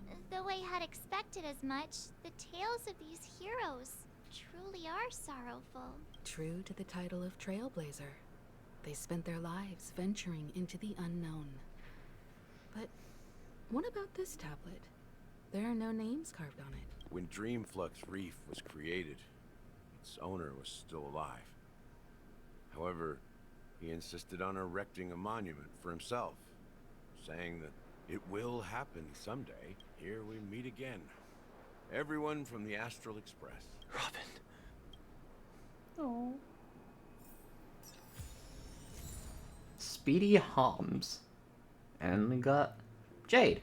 Yay! How much is that? I mean, it's not enough to do a poll. Oh no, it is. I will do da da da da da da da.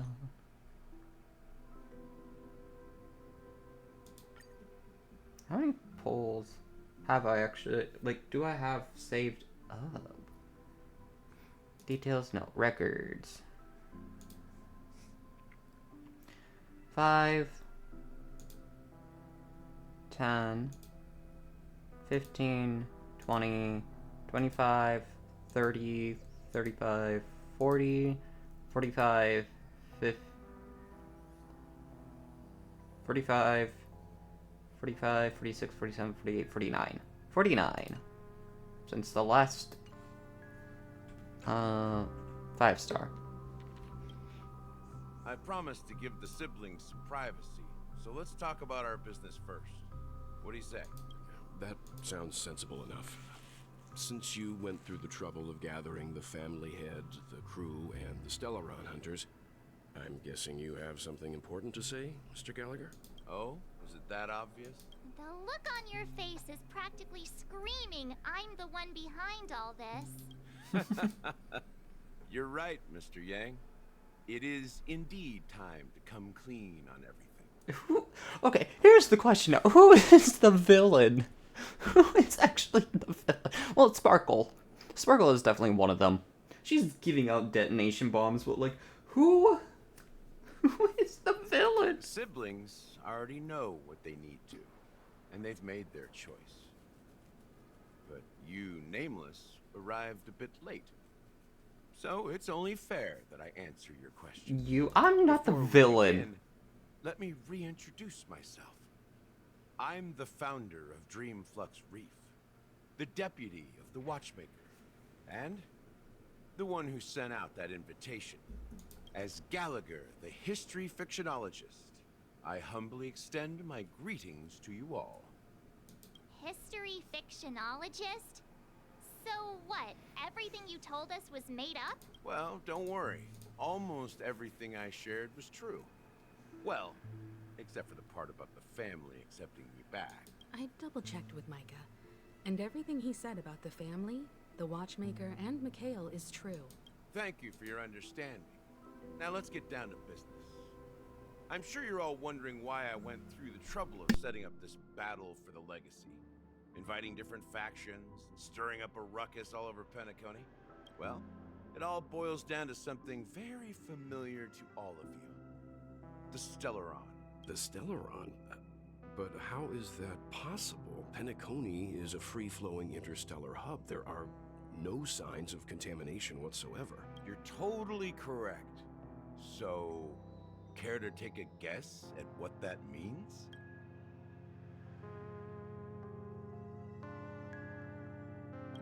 How keen. Well, what should I say? I expected nothing less from the person here who is the most familiar with Stellarons. The sweet dream doesn't come out of thin air. If you think of the memory zone as the sea, creating the land of the dreams is like filling that wild ocean with earth to make an island. To achieve this feat, without the help of an emanator of remembrance or enigmata, the only way is to use a Stellaron. And that's not something you can achieve with a simple wish. It requires vast quantities of knowledge, time, and manpower. I'm sure you get what I'm hinting at. In Azdana, the planet of festivities itself is a Stellaron disaster. The planet of festivities itself is a Stellaron disaster?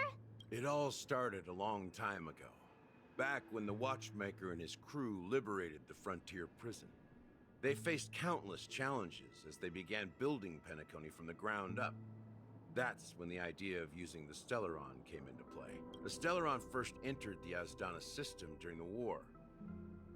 The Nameless warned everyone against the folly of attempting to tamper with such a power, and most heeded their words. But there are always people in the shadows with ulterior motives. The turning point came after Tiernan's death. With two of the Nameless gone, the Watchmaker had to go to the front lines. It was at that moment his rivals saw an opportunity. By the time a representative from the Montour System's family arrived at the Watchmaker's call, the Stellaron had already been activated and was seeping into the primordial synesthesia dreamscape. And I suppose the family happened to possess the knowledge to seal the Stellaron? Not just that. They knew far more about the Stellaron than the average person. They helped Mikhail swiftly quell the civil unrest and played a part in building Penacony under the disguise of the Harmony. Those three eras were known as the Age of Dreaming. The Watchmaker, who had been left in the dark, sent out invitations across the universe, spreading the hype around the land of the dream. Then, how did they turn against each other? Remember the island in the ocean metaphor? The truth is, the Stellaron was never truly sealed. It existed in a different form within the dreamscape. Think about this. What would it cost to create and maintain such a lavish dreamland? It's people's lives. The opulent dream is built upon the decay of spirits, with a toxic elixir called pleasure flowing through the dreamscape. It tempts people to indulge in the dreamscape, and gradually their minds succumb, becoming nourishment for the sweet dream. Confusion, laziness, and cowardice, weaknesses that plagued humanity, were magnified and nourished by the family. Penacony became a new kind of prison, even more impenetrable than the previous one. Sadly, we realized this far too late. By then, the family had a firm grip on Penacony, swiftly quelling any opposition that arose. At my wit's end, I had to use the power of the Enigmata, and sought refuge in this chaotic realm. Over the years, I created a meme within this dream for our use, Dormancy. That's its real name. We exploited a loophole. You see, regular people can't fall asleep again while they are inside the dreamscape. So this is the true meaning of the impossible. You sent out invitations in the Watchmaker's name to find forces capable of resolving the Stellaron disaster, and draw them into Penacony to uncover the truth. It's not just that. Above all, I wanted to see what happens when the major factions engage in a struggle for the legacy. Since this is the Watchmaker's first announcement in decades, the traitor within the family is bound to reveal themselves. So, the legacy is just a facade. If you want to consider the Stellaron as the legacy, I'm totally fine with that. If that's the case, where is the Stellaron now? That's a question for Mr. Wings. The Stellaron is still under the family's control, and as the head of the Oak family, I'm sure he holds all the answers. Sunday. Where is the Stellaron? Also.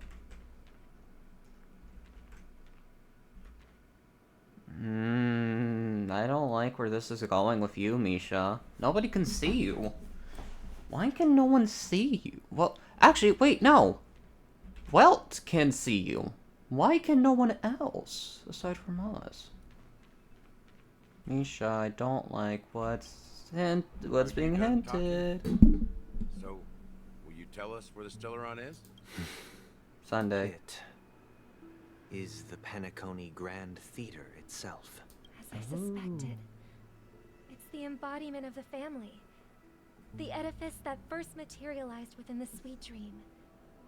That's what turned Penacony into its current state. As for the person who employed its power, it is in fact Mr. Gopherwood, the current Dream Master. Well, that was easier than I thought. Did you conduct your own investigation already? Correct. When I was trying to track down the person who murdered my sister, apart from you, Gopherwood was my second suspect. Confronting me first turned out to be a smart move on your part. I didn't have other options. The Dream Master has been elusive, and even the heads of the families can hardly get an audience with him. Moreover, Mr. Gopherwood has been kind to my sister and me. And I didn't want it all to end like this. What do you mean by that? To be honest, my brother and I are also victims of the cancer of all worlds. We grew up as orphans, and were adopted by the family when they came to help.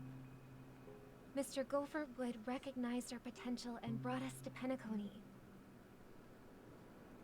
But I can't just stand by and watch Mr. Gopherwood become an enemy of the Harmony. I won't use my voice to support an evil cause. I won't step on that stage and sing, no matter who the traitor is, or what orders they give me. I won't let the Charmony Festival become an event that destroys Harmony itself, or the paradise in our dreams. Indeed. For the paradise in our dreams. As the head of the Oak family, I'm responsible for ensuring Penacony's promising future. Robin and I will head into the Sweet Dream and confront the Dream Master. And if it turns out that the family has truly strayed from the Harmony, I'll fight alongside you. We'll put the Charmony Festival on hold and make sure Mr. Gopherwood pays for his blood debt. The enemies you are about to face aren't like this old dog here, who can barely even bark. Since our interests are aligned, why don't we team up? Maybe, just maybe, we'll have a shot at success. We have always been following in the footsteps of our nameless predecessors, and there's no reason to stop now. Yeah, we Nameless won't back down from a challenge. Isn't that right, Mr. Trailblazer? Baseball bat go wee.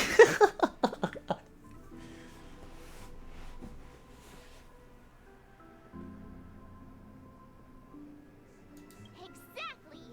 It's time for the crew to save the world once more. Rest assured, sitting on the sidelines isn't in our nature. Mr. Sunday, Miss Robin, I'm willing to accompany you on behalf of the Astral Express. Having a third party present should help with negotiations. And could make all the difference if things get ugly. Thank you, Mr. Yang. Thank you all very much. The Charmony Festival is about to start, and time is against us. We must hasten. Yeah. Everyone, let's gather over here. We still need to make some preparations. Okay. I want that chest first. You're gonna have to wait.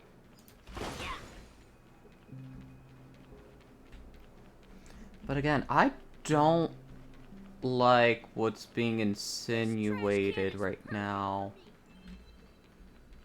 Like, with Misha in specific. Like, no one's seeing him. What is going on with you, Misha? Misha, please, don't turn out to be the villain. I swear to God, if he turns out to be the villain, I may will have been quick cry. to step up to the plate, but confronting the Dream Master could be a very dangerous affair. Huh?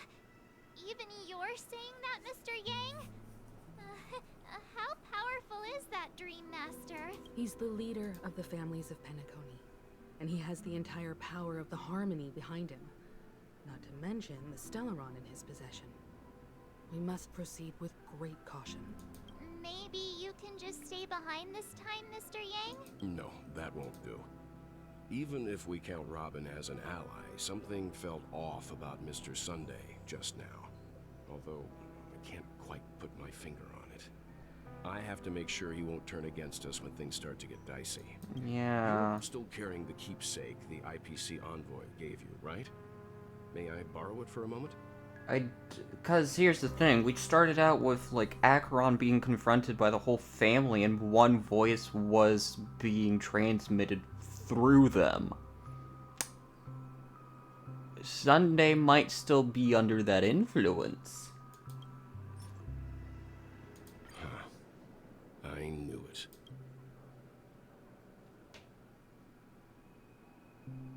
As I suspected, this chip Aventurine gave to you is actually a miniature transmitter. If I'm right, he intends to use it to track your location or contact you when needed.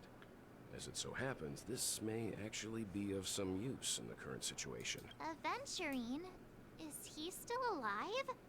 And what does he have to do with our mission to confront the Dream Master? Remember what I said earlier? Working with the IPC is a way to keep the family in check. If negotiations go south and the family show their true colors by going after the Stellaron, I'll use this transmitter to send a message to the IPC. It'll be just the opportunity the IPC ambassador was hoping for. The only question mark in all of this is Aventurine's current status. But the IPC is always listening, especially senior strategic investment department heads like him. Getting the message across shouldn't be a problem. Good luck to you, Welt. Well, you take care too. If anything goes wrong, don't worry about me. Just make sure to seal the Stellaron. Yeah. Spoken like a true hero. Even if the Dream Master is innocent, the family's corruption runs deep. I won't make the same mistake Mikhail did. Let's wish him the best of luck. Don't you have something else to tell us, Gallagher? Why would you say so? Before we departed, the conductor asked us to inquire about the three nameless in Penacony. We've already collected intel about Rosalina and Tiernan, so the only one left is Legwork, if I'm not mistaken. We've already met him somewhere, haven't we? It's not enough to say meet, but the answer is pretty obvious. After all, I've hinted at it in quite an evident way. I've been watching over you ever since I received the reply from the Astral Express. And I've seen the great effort you all put into linking different realms together across the cosmos. And now, after getting this far all in one piece, you have truly proven yourselves. Miss Himiko, were you the one who repaired the Express and got it sailing through the cosmos again? Yes. And you two, young Nameless, you have very interesting life stories and extraordinary skills.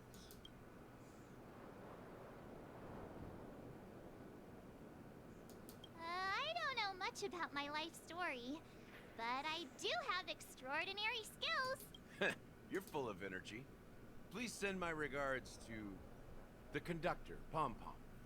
Please let them know that their friend had fond memories from his time aboard the Express, which he reminisced on every time he had a good drink. As for the last Nameless, he embarked, disembarked, and embarked again, traveling in a great circle, ending up back where he started. On his deathbed, he told me to find the Astral Express and deliver an invitation to the future Nameless. He left behind a special gift, a true legacy. Something that belongs only to the successors of the Trailblazers. Come with me. Now is the time to reveal it. Oh.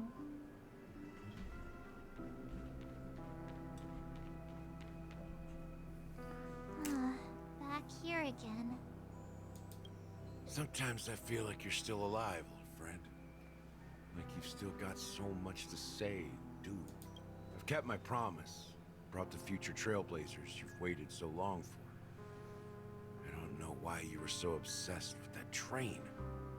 But I remember your last words. Don't let us down, old man.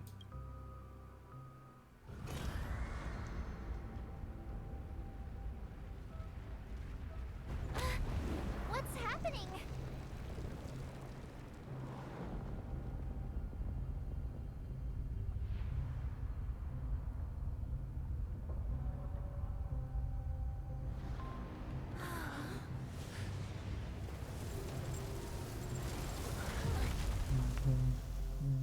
What?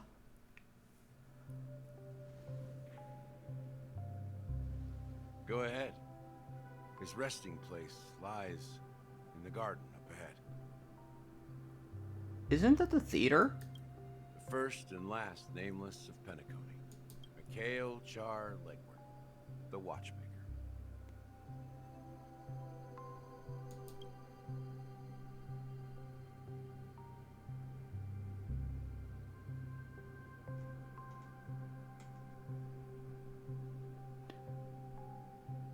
You have some explaining to do, Misha.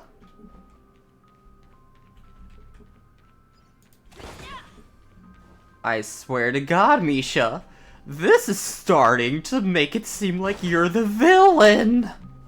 Or at least the sidekick to the villain. Swear to God, Misha, I enjoyed playing you and all that, but if you would end up being the villain, I swear to God. I swear on the harmony and all that.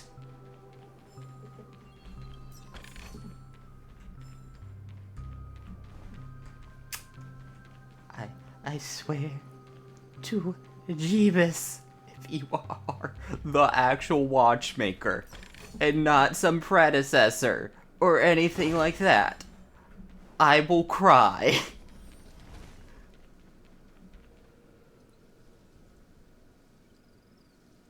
Okay. Is he alive? Sea surface of memory zone. In a garden closest to the full moon and the water, an elderly man rests on a recliner, enveloped in utter silence. Watchmaker Mikhail Char Legwork has passed into that endless, timeless dream where no sound could ever awaken him. Sure enough, the Watchmaker is the third Nameless. Even I could guess that one. The legacy he left behind was a dream bubble. I believe inside that bubble, there's something that holds meaning only for the Nameless. After all, when I checked its contents, I found nothing inside. Maybe some Trailblaze runes? Even more mysterious than me. Well, let's have a look. As the words cease, Himiko nods ever so slightly in your direction. You take a deep breath, steady your mind, and turn your gaze towards the Watchmaker. We're gonna touch the bubble. Your hands against the dream bubble and the thick, vicious memoria converge under strain, then stretches outward from your fingertips. As if weaving a delicate web, it gently cradles your palm. Chill travels from your fingertips, carrying with it a myriad of vibrant and intertwined memories, as experience would suggest. This time, you see nothing at all.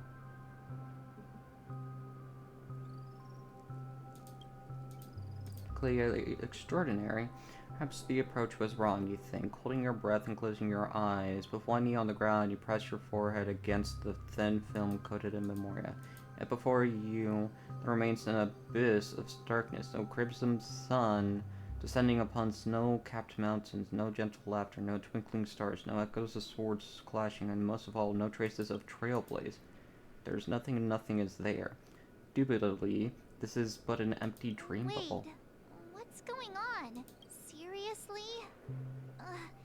There's nothing inside this dream bubble? How could a dream bubble be empty? Just as I suspected.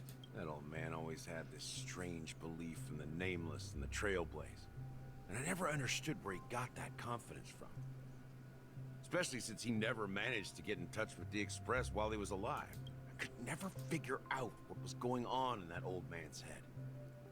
This empty dream bubble is so typical of him.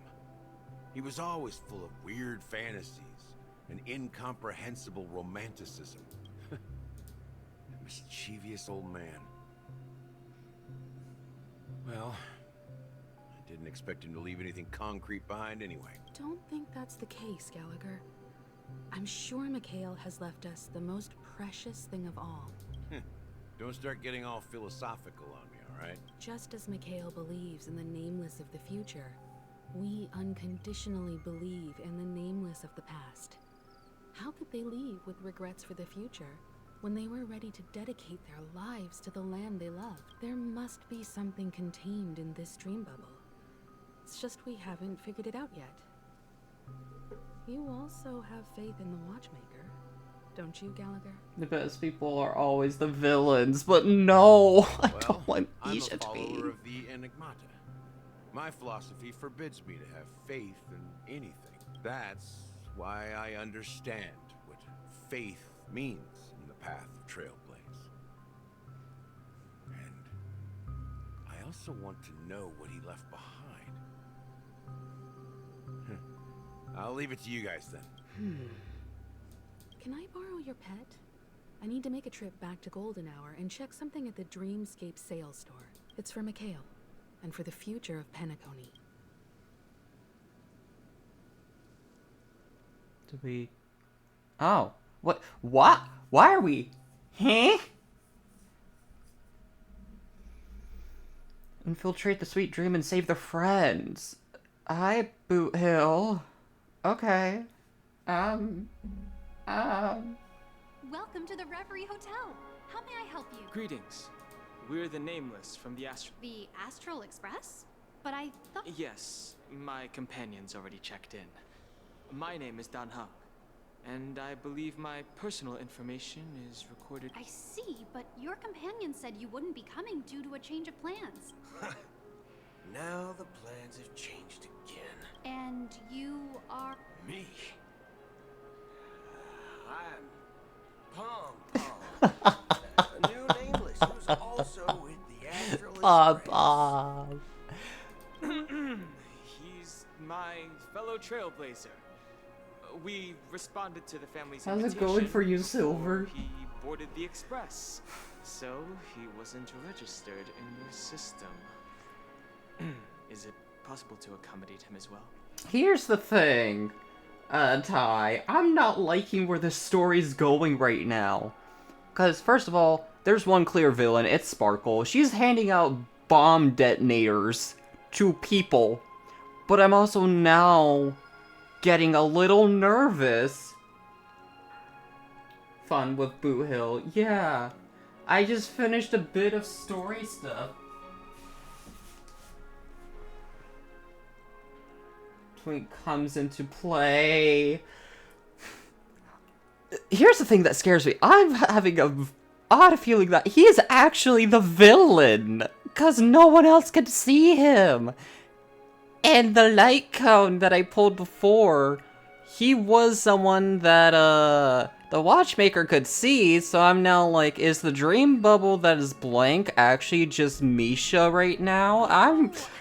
Seems like a lot of people are joining the Trailblaze these days. The least of our concerns. Oh, Misha isn't evil. I'm having a hard time believing that.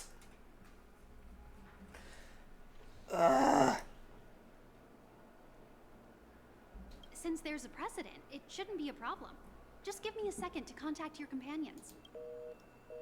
I'm sorry, dear guests, but it seems I'm unable to reach the other members of the Astral Express. What do you mean by unable to reach them?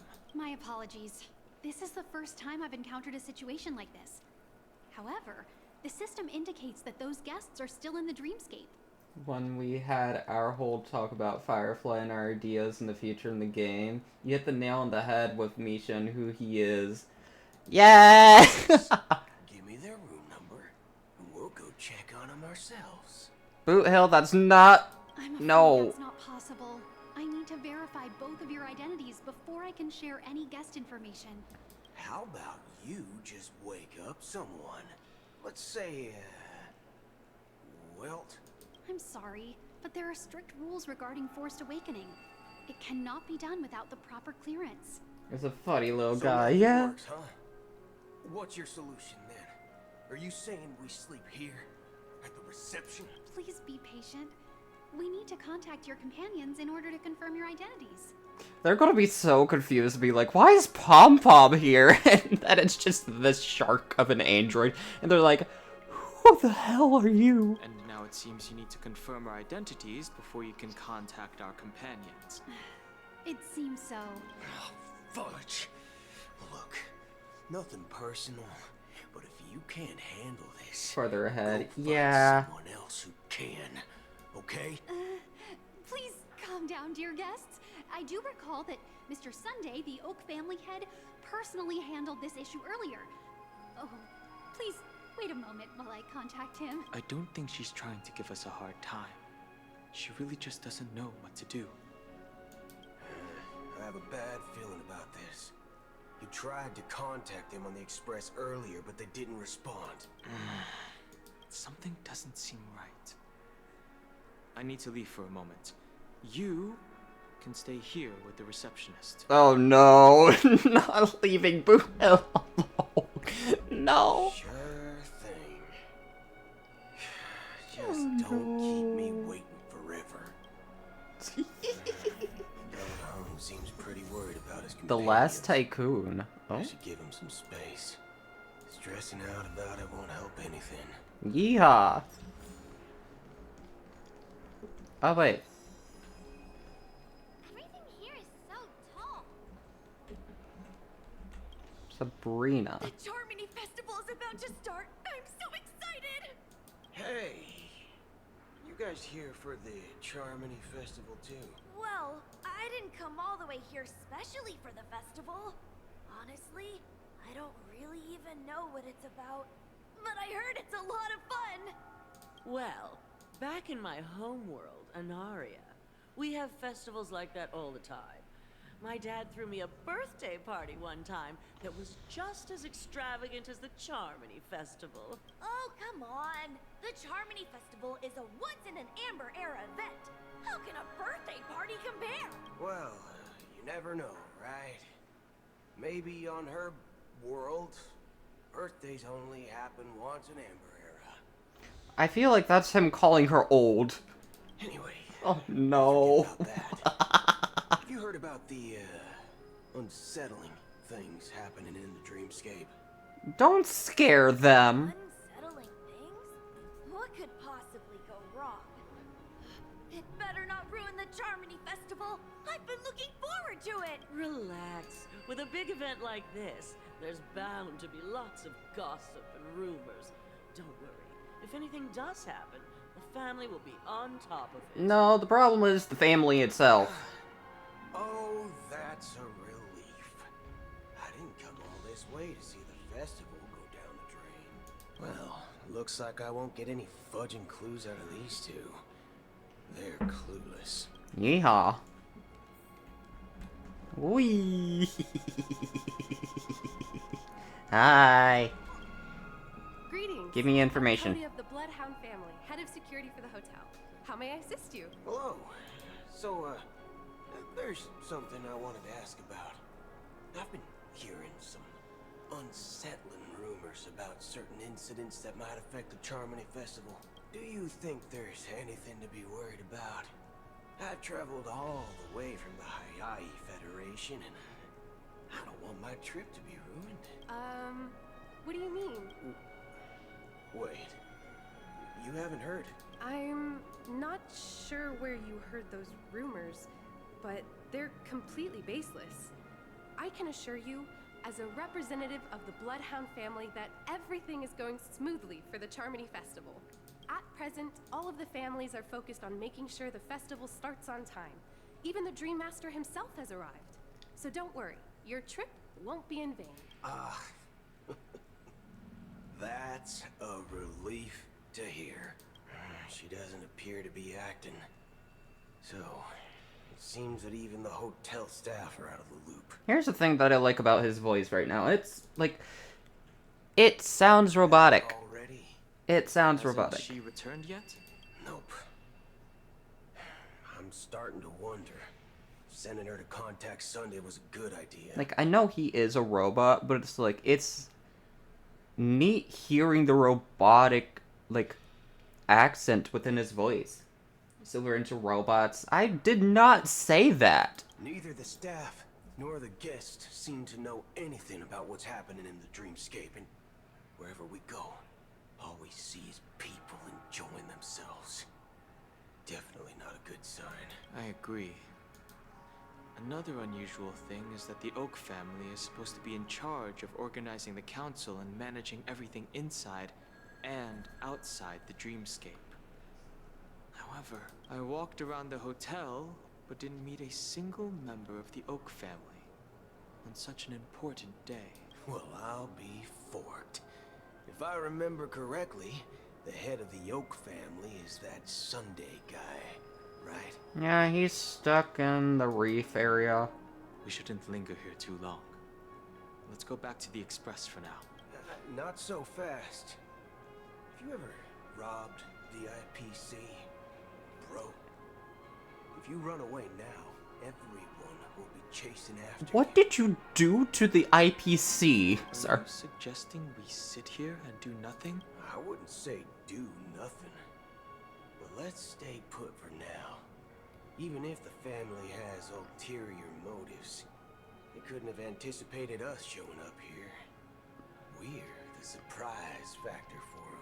They don't want to attract unwanted attention from certain outsiders, so they won't do anything reckless.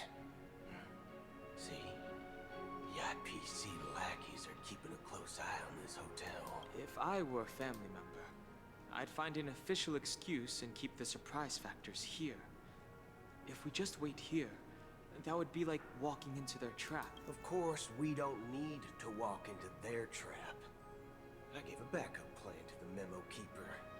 If it turns out we won't be allowed to enter the dreamscape, she'll order a drink for me in the VIP lounge at the hotel. In reality... A secret signal. That's right.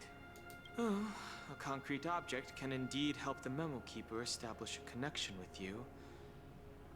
But Boothill, if you have more backup plans in the future, I hope you'll let me know in advance. I'm sorry, but it's one of my quirks. I have too many unreliable friends. And if I reveal that I have backup plans, things can go awry. And that would leave all backup plans completely useless. How do we get into the VIP lounge?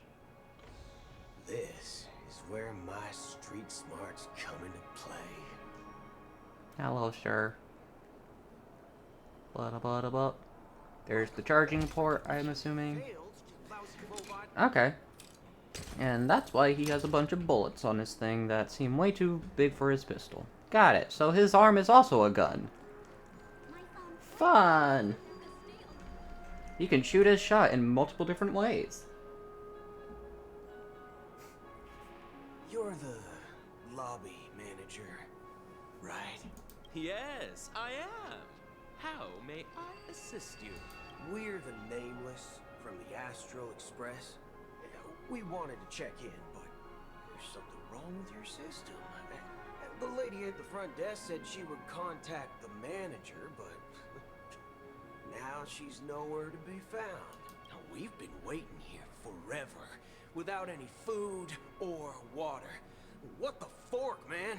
Is this how the family treats its guests? Oh no, I feel like if kids are playing this game, they're gonna have bad influence and start saying... I mean, it's better than saying the actual curse words, but at the same time, it's like... There's gonna be so many kids saying, what the fork? If they're not already swearing. Is this your idea of street smarts? Starting an altercation? It's called standing up for your rights. I apologize for the inconvenience. Please wait while we try to contact Mr. Sunday. I'll arrange 2 premium seats in the VIP lounge so you can rest there while you wait. See? Just like that. Just don't call yourself nameless next time. The Hong. This bar is something else. Done. Certainly worthy of the planet of festivities. You can't, like, desperate times call for desperate measures. Good evening, gentlemen. Hi. Give me a drink. Hey, I have an order for a bottle of Donna's White Oak. Can you help us find it? Donna's White Oak? I think there might be a misunderstanding. We don't serve that here. Oh, no way. Are you sure you're not mistaken? If someone had reserved such a beverage, I would definitely remember it. It sells for hundreds of thousands of credits per bottle, after all. I couldn't afford to cover for such an item if it were broken or lost. That's strange. Well, could it be that the memo keeper couldn't afford it? And what should we do now? Oh, no need to rush. Well, let's grab some drinks first. Maybe I arrived too early and she hasn't come yet. Let's see what kind of juice malts you all have here. Well, give me a glass of Hingham Valley, 40 years. I'll have it neat. No ice. Well, that's the most expensive one on the list. You have a taste for the finer things. It's on the house, anyway. What can I get for you? Anything you recommend is... Then I would recommend today's special, Glass Village. It's classic Soul Glad mixed with Laboon juice. It's refreshing and suits your cool demeanor. Just 1 minute. Oh boy. This flavor. Dynamite barbecue with rocket fuel. Ooh, really hits the spot. Truly the finest sherry cask-aged malt juice in the cosmos. Dynamite barbecue with rocket fuel. Is that really something that humans enjoy? He's a robot. He's not human. Hey, this guy doesn't know anything at all. As long as you're satisfied, dear guests, please enjoy. Let's give the memo keeper another half-system hour. If she doesn't show up, we'll need to come up with a new plan. In the meantime, let's take stock of the situation. What do you think? The situation is unclear. Something must have happened on the planet of festivities, but the public is unaware of it. Someone in a position of power within the family must be covering it up. It's unusual for the followers of the Harmony to invite other factions, let alone the IPC and the Masked Fools. If what you said about the Emanator of the Nihility is true, the situation in Penacony is a little complicated, to say the least. Something else that I would love to see sometime in the future is more of the Masked Fools, because I like Something Sparkle. else I'm concerned about. Regarding Acheron, as you know, the faction that follows the path of the hunt are some of the most dangerous folks in the cosmos to mess with. I mean, who in the right mind would impersonate the Xianzhou Alliance or the Galaxy Rangers? It's like asking for a death wish. Isn't there a saying among the Xianzhou people that the Rainbow Sect lets their Lux Arrow do all the beating? Talking. Do all the talking. You know what I mean. Even though the Galaxy Rangers have been out of sight for years, we've been keeping an eye on this region. Even the dumbest criminals know better than to mess with the Annihilation Gang, much less the Rangers. But that Acheron lady, she doesn't seem like a lunatic at all. On the contrary, she's highly logical and organized. She knows exactly when to hold back and when to strike without mercy. And you believe that someone like her would have an ulterior motive for impersonating a Galaxy Ranger? I'm not entirely sure, but I do have my suspicions. Maybe she knows a Galaxy Ranger, or perhaps she's trying to lure us out for some reason, which I can't figure out. Anyway, what worries me more are the anomalies within the family. They've summoned followers from various paths for the festival. No matter how generous such a gesture is, this move seems highly unusual, unless the invitations weren't sent by them. If that's the case, it's even more intriguing that the family insists on organizing the Charmony Festival, despite the chaos. Maybe it's Sheepei the Harmony pulling the strings. You find it beyond human understanding because it wasn't arranged by humans at all. People do stupid things out of irrational impulses. They abandon their principles when self-interest is involved. They believe in things they know they shouldn't, and fudge. They even break their own rules. But Eons don't. They stick to their determined path and never turn back, even if they reach a dead end. You think Sheepei's will is behind all this? It may not necessarily be Sheepei. There's definitely some higher entity involved. I know it may sound pessimistic, but if human free will were reliable, why would we even need Galaxy Rangers? It's much simpler when you boil it down to the eons and paths. Like how Lon always follows the path of the hunt, or how the Express stays true to the Trailblaze despite Akavilli's disappearance. But in my opinion, Akavilli's fall holds significance for the Nameless. Oh, so you're saying the Nameless now have to take responsibility for their own choices because their absolutely right leader is gone? Exactly. I believe the purpose of the journey isn't just about following a path that's always considered absolutely right. It's more about doing your best to choose the right path for yourself among countless possibilities, even with limited insight and judgment. I don't know what you've been through, but I agree that people must take responsibility for their choices, because no one else can do it for them. That's why the Galaxy Rangers need to uncover the imposter and figure out her true intentions. Just in case. I have a backup plan if the Memo Keeper doesn't show up. This is my final backup plan. I promise. You sure have a lot of cards up your sleeve. Well, going back to my old career would make things a lot easier. By the way, when you were walking around the hotel, did you happen to see any important looking guests? What's your plan? It's simple. We just grab some hostages and use them as bargaining chips with the family. Or maybe we can even take their identities. Boo, hell. I mean, no smart. need for that. We'll return to the Express now. Wait, are you getting scared? Draw your weapon.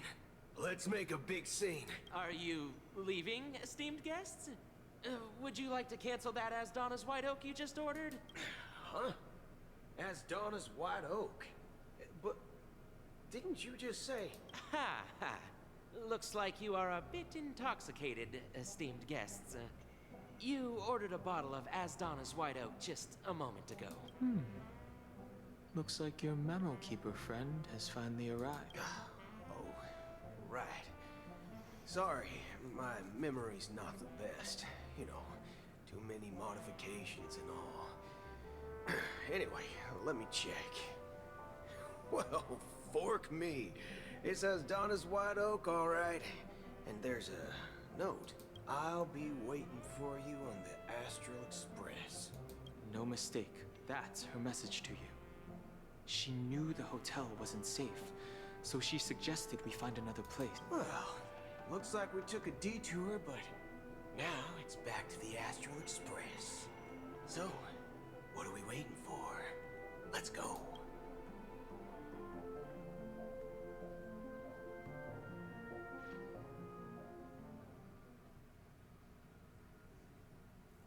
You're back? Two guests just boarded saying they were looking for Boot Hill, so I told them to wait in the parlor car. Oh, just in time. Who's the second guest? We know Black Swan. 2 guests? Yeah, or 2. Look, we welcome all passengers on the Astral Express, but sneaking in like that, you have no regard for etiquette. My apologies, conductor. It was an oversight on my part. I assumed you were already acquainted with the garden. Given the chaotic situation in Penacony, the Nameless are the only ones we can truly trust right now. You are the memo keeper. Pleased to meet you, Dan Hung. I've seen you in others' memories.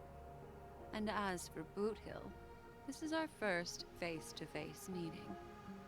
I hope you enjoyed that bottle of Astana's White Oak. You sure have a refined taste. Finally, Memo Keeper. Well, let's cut to the chase. Spill everything you know. That's precisely what I intend to do. But before that, please allow me to introduce myself. My name is Black Swan. I serve the Garden of Recollection as a memo keeper. As for Acheron's story... Hi, Acheron. I'm sure she knows it better than I do. Oh. Well then. Greetings. I'm Acheron. What? You Garden of Recollection shirtbag! You betrayed me!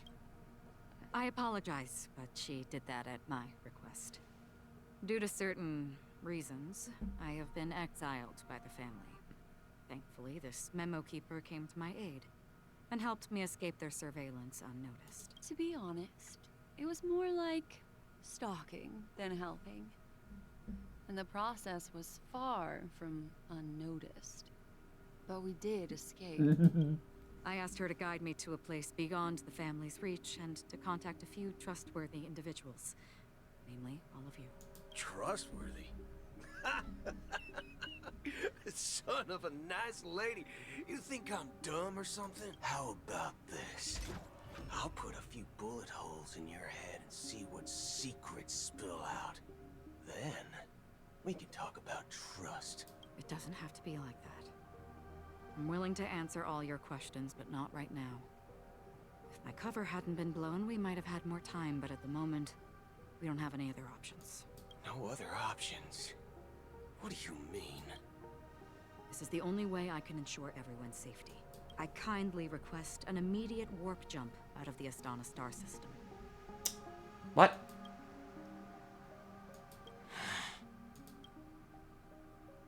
This passenger is requesting... As far as I can tell, she's not a threat, and seems to be telling the truth. I've briefly traveled with your companions and know their whereabouts, Dan Hung. Please rest assured, your nameless companions are safe, but they need our help. As for Boot Hill, you may have guessed. I've been waiting for you. Galaxy Rangers are known for their elusive nature and limited contact with each other, so this was the only way I could reach out to you. Only by doing this can I find a true Galaxy Ranger and fulfill a long-standing promise. To return his relics to their rightful owner. Oh? Someone once told me that every rainfall is like a gift from the heavens. A sign of their mercy upon the world. Raindrops are said to be the tears of the gods, shed in response to the sorrows of the world. Their constant pouring is a reminder that the gods haven't abandoned us. So, how long has this rain been going on for? I used to believe, just like you, that it would eventually stop. Years and decades passed. And in the end, such hope faded away before the rain did. Looks like the god you mentioned doesn't exist after all. Altman's gaze remained fixed on the distance. Amidst the fine drizzle of black rain, countless shadowy hands emerged from the sea, shrouded in an ethereal mist, reaching out towards the sky one by one. Let me share a story with you. Mortals who walk the paths are like sailors on a vast ocean, leaving behind a trail that creates countless ripples of possibilities. These ripples last longer than the fleeting lifetimes of humans, and for some, their presence leaves such a strong mark that it's reflected in the waves. Like those shadows on the ocean. Sin-thirsters, the obsessions of the Pathstriders.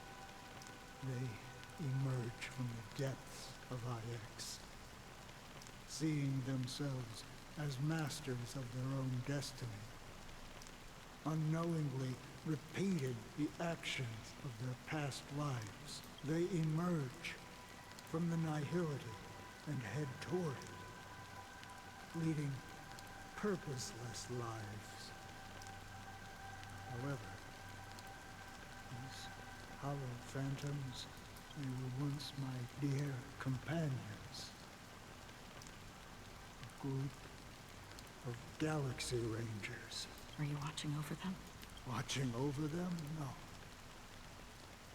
I'm guiding them toward transcendence. It was a brutal war.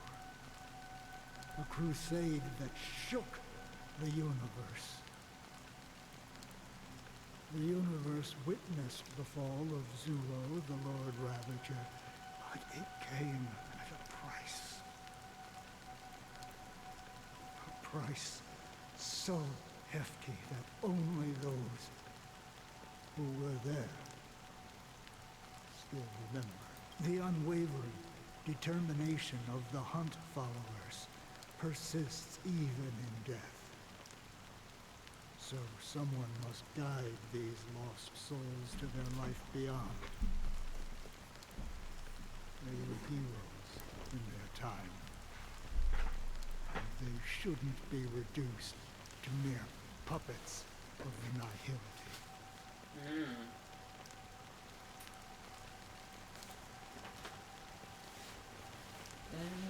Interesting. As for me, I've suffered too many losses on that battlefield to advance any further. And that makes me the most fitting person to carry out this task. But you know, these sin-thirsters, they're not who they used to be. Does this seem pointless to you? Well, some tasks have to be done, even if they are pointless. I can help you. For what? For the meaning of the nihility. That's what I've been seeking. I see. After all, this realm is off limits to ordinary souls, right? Thank you, stranger. I wish that you find what you seek. Before we part ways, I have one more question.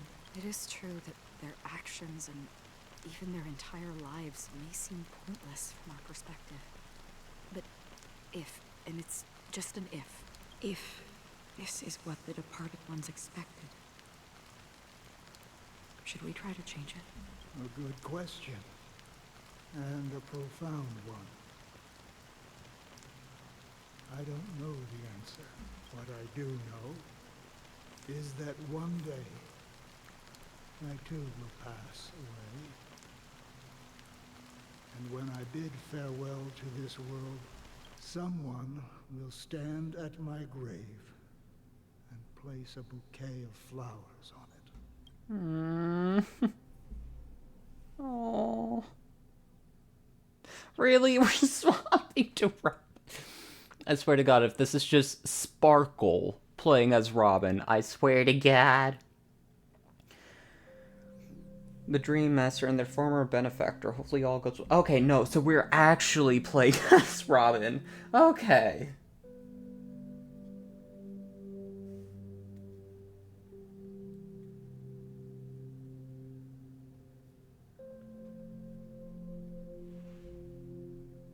Okay. Robin time. 9 system hours until the Charmony Festival. When I appeared as a child, my speech, mindset, and soul reflected immaturity and innocence. As I grew into adulthood, I left behind my childlike side. I humbly request your blessings, esteemed advocate of Shipe. Come to me, my kinship. I have sought their presence with us. As you wish. I have faithfully served the Alfalfa family for nearly a decade, promoting the path of the harmony to the best of my ability. However, I made a mistake yesterday. While I was preparing dinner for the family head, I accidentally dropped a prepared dish on the floor. Out of laziness, I lied and claimed that everything was ready. Although the head has dismissed me as punishment, it has been tough to sleep with the guilt still gnawing at me, as I worried that the seeds of evilness may have taken root in my soul. So, I confess to you now to seek atonement for my sins. This is... Ew. Religion. Or not you religion, but it's like, Do you sincerely repent and vow to change your ways? Yes. Have you examined your soul and confessed all your sins? I don't like this, especially with how he uses the harmony to get people to give the answers he wants, and even when they don't, he knows that they're lying. I don't like this. Yes. Are you willing to accept the process of atonement? Yes. Very well. Show your dedication and goodwill to the family, and you shall be reinstated among them. Now, please, leave in peace. Oh, praise Shipe. And thank you, esteemed advocate. Next, please step forward. I wholeheartedly confess to you. Please, pardon my sins. Rest assured, I have implored their presence to be with us. As long as you are sincere, absolution will be granted. Oh, great. You know, I arrived in Penacony as a stowaway. I sold everything to get a ticket. My house, my land, and my 2 children. Okay, that's gross. I see. You are... Please, no. No. No atonement. My children were starving. And I hoped they'd have a chance at survival if they became slaves here. If I can strike it rich here, I'll lift them out of that situation and give them the life they deserve.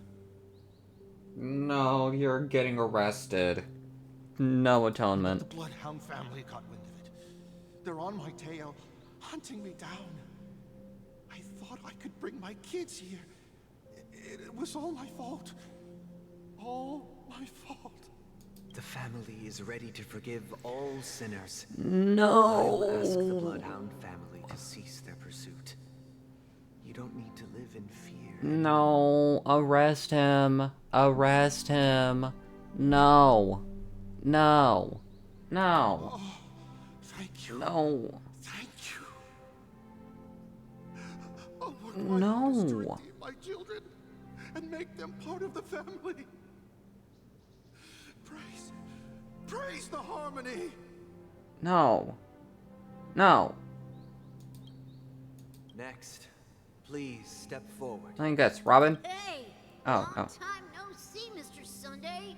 The most esteemed individual in Penacony.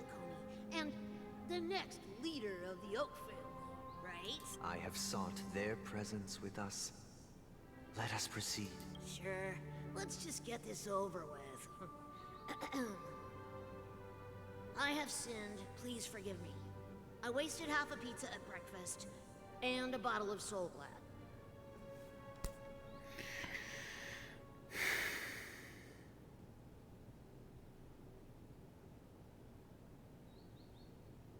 I've got. That's it. Nothing more. Can we wrap this up? I've got a robo-ball game to catch, you know? Do you seek to atone for your sins through good deeds? My sins? Starting to sound like a saint, huh? Well, let me tell you something. Neither the family nor you have the right to judge me. Yeah. You think nobody knows what your precious family has done? About the watchmaker? Huh? Don't kid yourself, Featherbrain. Those dream chasers might be fooled by your act, but don't fool yourself. Before you start spouting off your holy verses, answer me this. Where does the power of the Oak family come from? And your power? What makes you think you can sit there all high and mighty, looking down on everyone else? Well, I've spent enough time in confession today to enter the Harmony's paradise, right? Then I'll take my leave. Good luck with your election, and, don't make me regret my investments in you. Oh, revered triple-faced soul, hear my doubts.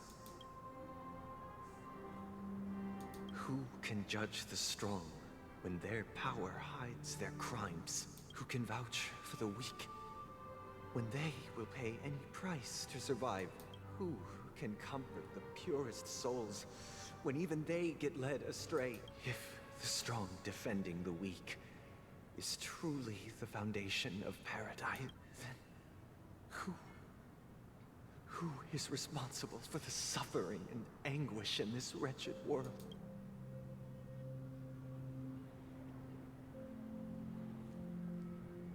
Please.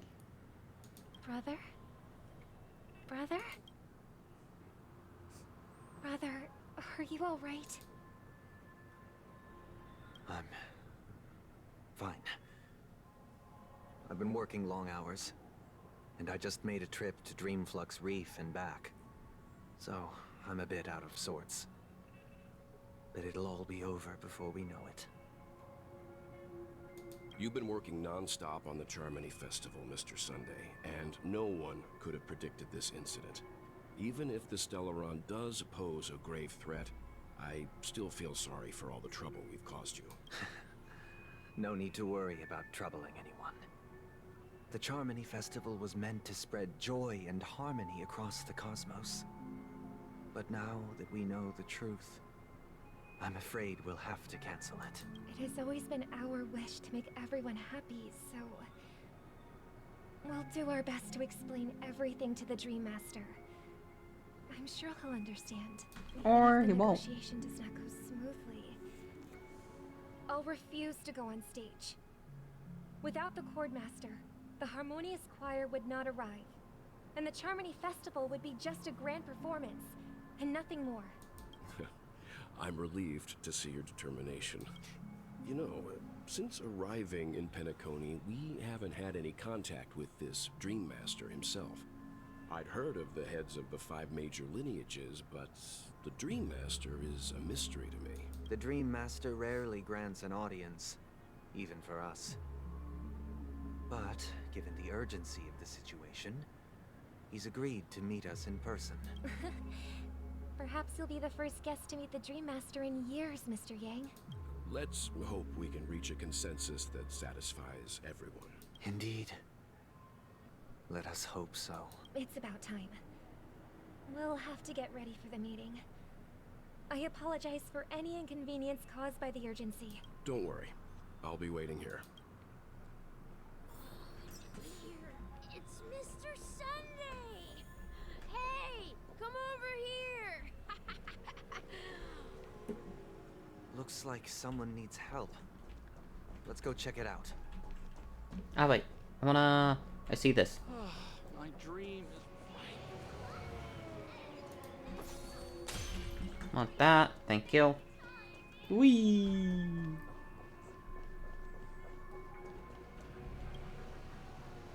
Mr. Sunday. Hey there!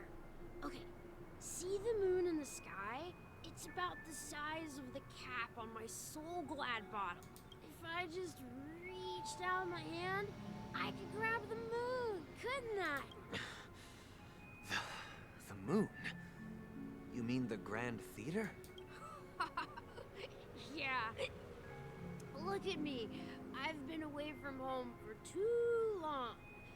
I must be missing that moon. But it's no big deal. The Grand Theater here looks much better than the moon back home. It's just magnificent.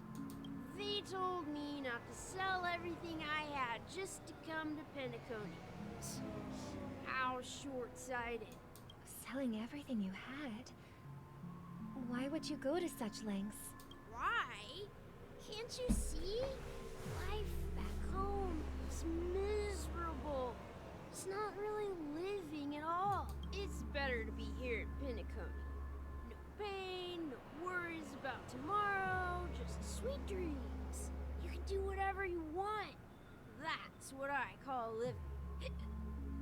Yeah, now this is the life. Is this truly living? Huh? What did you say, young lady? I didn't quite catch that. Oh, it's nothing, sir. You see, the traffic on Glocks Avenue can be dangerous.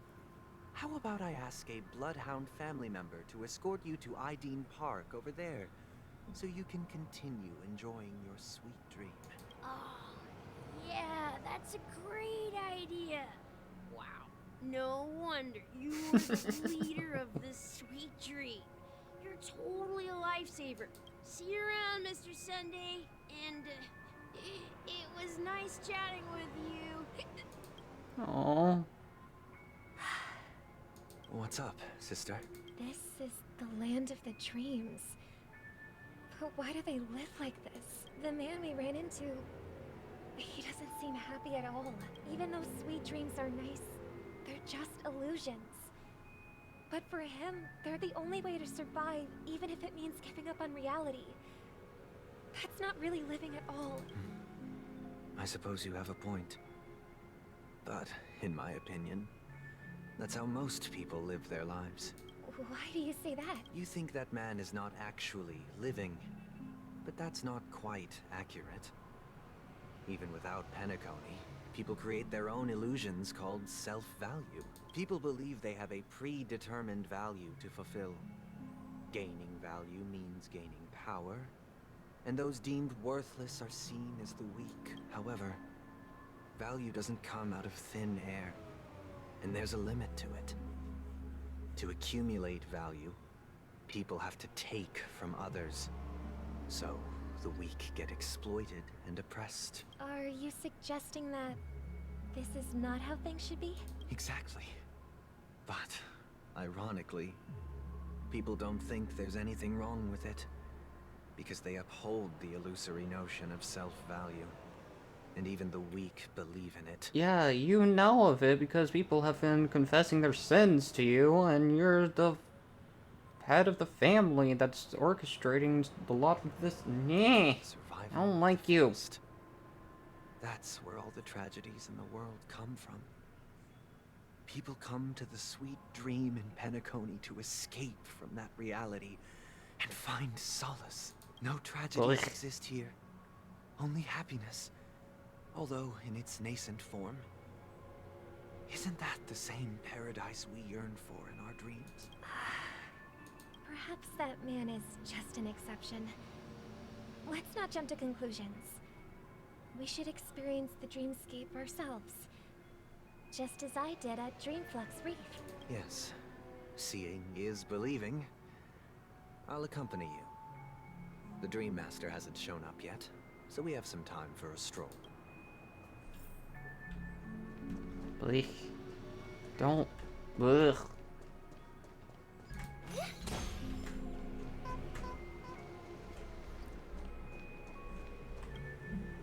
Glad to meet you again, Robin.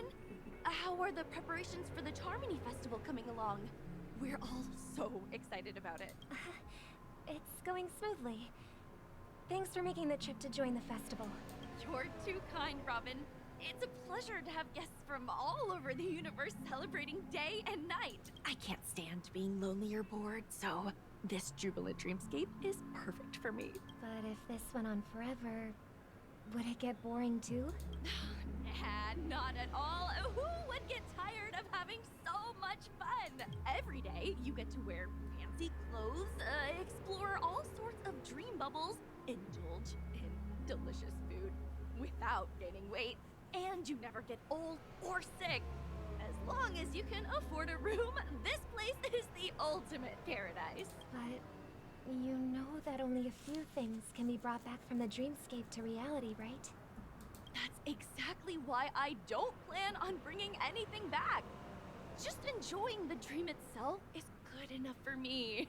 I mean, I'm not one of those long-living species. I only have around 60 or 70 years in this lifetime, and there's so much to worry about. Being happy here is pure bliss. Only in this sweet dream can I truly feel like I'm in control of my life and fate. Who would want to go back to reality after experiencing this bliss? I see. I genuinely wish you all the happiness in the world. And I wish you a fantastic performance, Robin! I'm off to the Blue Hour for the ball. See you later. Seems like that guest's perspective didn't resonate with you either. She had a valid point. I could sense her genuine happiness. It's just that... What you're trying to say is, she thinks she's in control of her life. But in reality, she's just escaping from reality and seeking solace in this sweet dream. Once she steps out of this sanctuary, everything will be lost. Well, she did make mention of being able to afford a room. Didn't she? However, the paradise in our dreams, it doesn't have to end. No. And the paradise we yearn for shouldn't be just a fleeting dream either.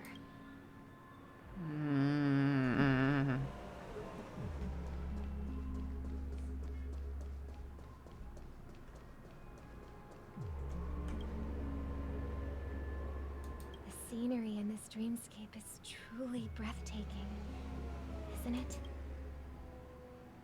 Oh, Robin. Can't believe I'm meeting you in person here. What an honor. You're right. Even though time stands still in this dreamscape, it always feels fresh. I find something new every time. A philosophical mind. I hope I'm not intruding. Oh, not at all. No. With little time left, I yearn for meaningful conversations, especially with someone as esteemed as you. Do you mind if we chat? It's my pleasure. No need to be formal. Just speak your mind. You said, with little time left.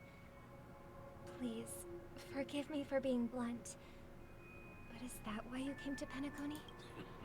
Yeah.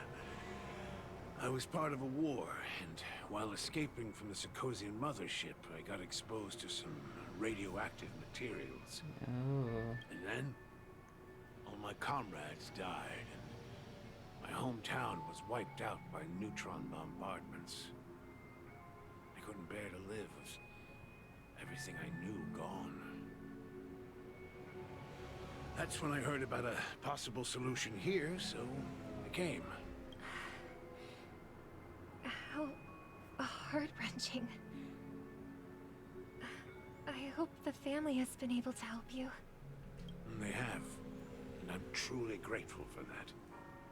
They provided me with a comfortable room, the most advanced life support devices in the cosmos, and a stellar team of caregivers. My physical body is now in the dream pool, sustained by life support. The me you see here is whole, rational, and no different from any other person. But I can't say the same for the me in the hotel room, my true appearance. Huh. I hope you never have to witness it, Robin. So, you'll be living forever in this dreamscape, right? Just being able to live at all is good enough for me. Whether it's in this dreamscape or not, well, I don't really have much say in the matter. My world has been torn apart, and my life could end any second.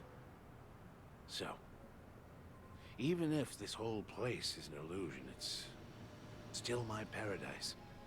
And I'll treasure every moment I spend here. How I envy those everlasting things.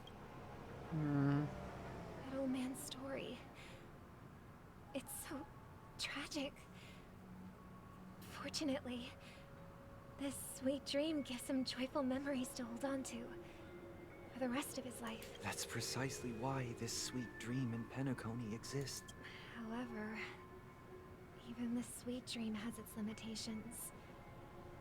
While it provides solace to the disillusioned, it can't completely eliminate pain in reality. There will be a way out. Penacony is already on the right track. I don't like that. Ugh. Oh, Sparkle.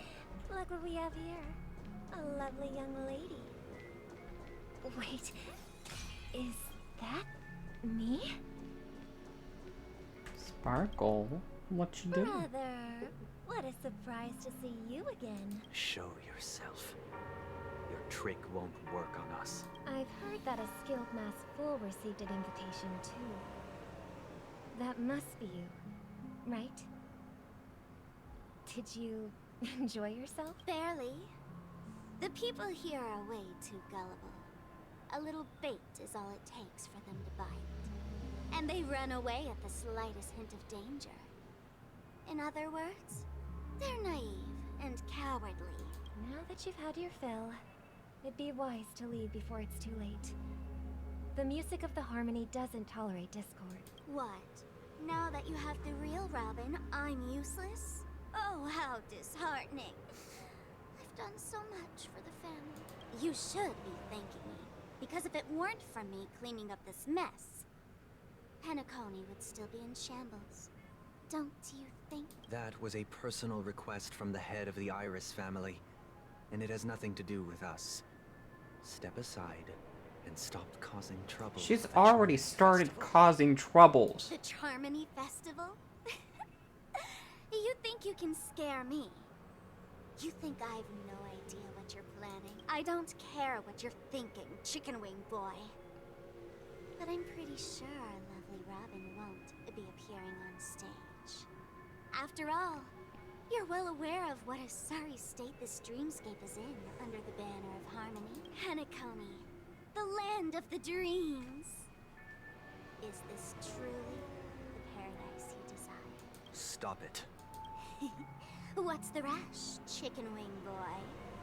Did I get to you? Our paradise is none of your concern, masked fool. Leave now, or the family won't tolerate you anymore. All right. I'll go. But Robin, I suggest you seriously consider this. Do you really believe those living in dreams can escape pain and find true happiness? Well, I've done my part. And now I'm simply waiting for the fireworks to begin. Here, the last two gifts for both of you. And don't lose them. If by some unfortunate chance the Charmony Festival starts against all odds, remember to use them during the show. And it'll be thrilling. Bang! I heard a raven cawing in the distance. It seems the Dream Master will arrive soon.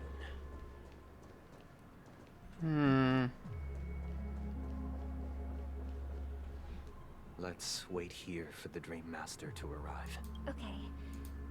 By the way, brother, I heard you no longer have a sweet tooth. Back when we were kids, you used to steal my desserts. Seems like a lot has changed during my absence.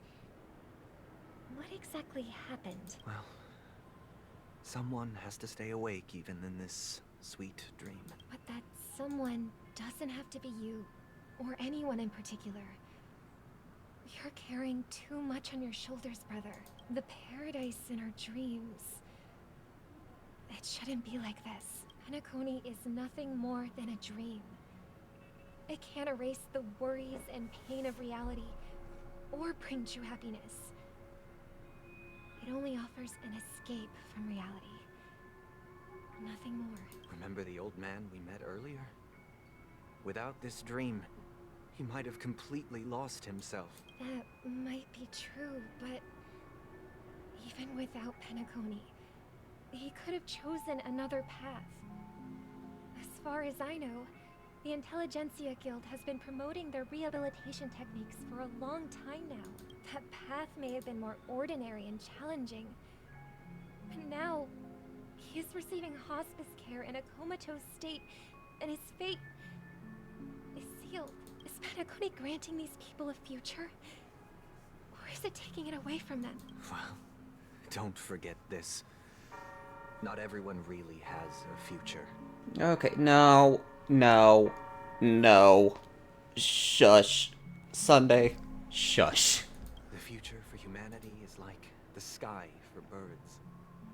People mistakenly believe that flight is inherent to birds because they've never witnessed those birds crashing to their death. Do you remember how we took in that little Charmony dove when we were young? Yeah. We took care of it. Provided food and water, groomed its feathers.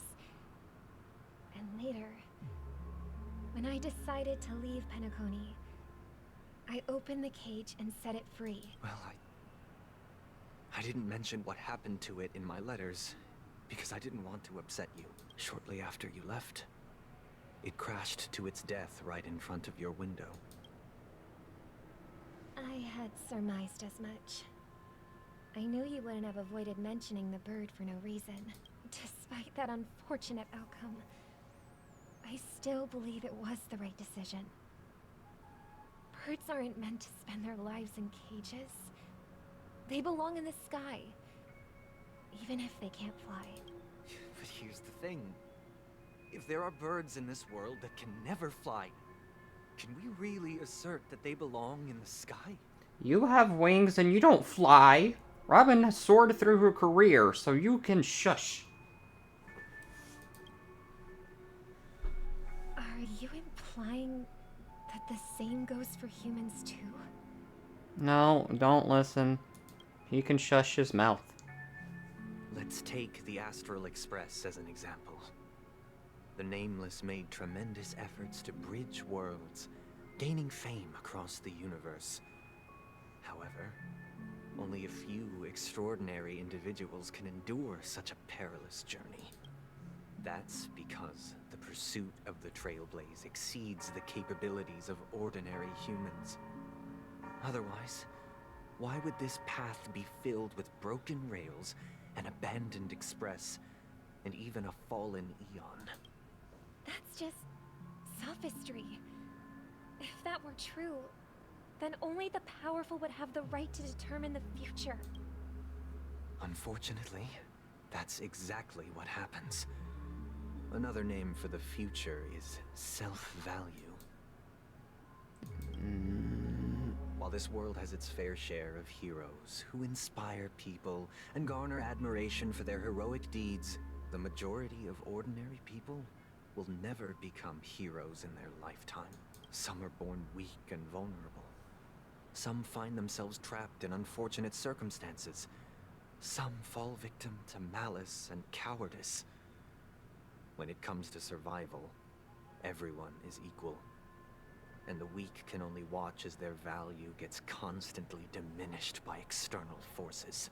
That's why we should care for the weak and support them as if their suffering were our own.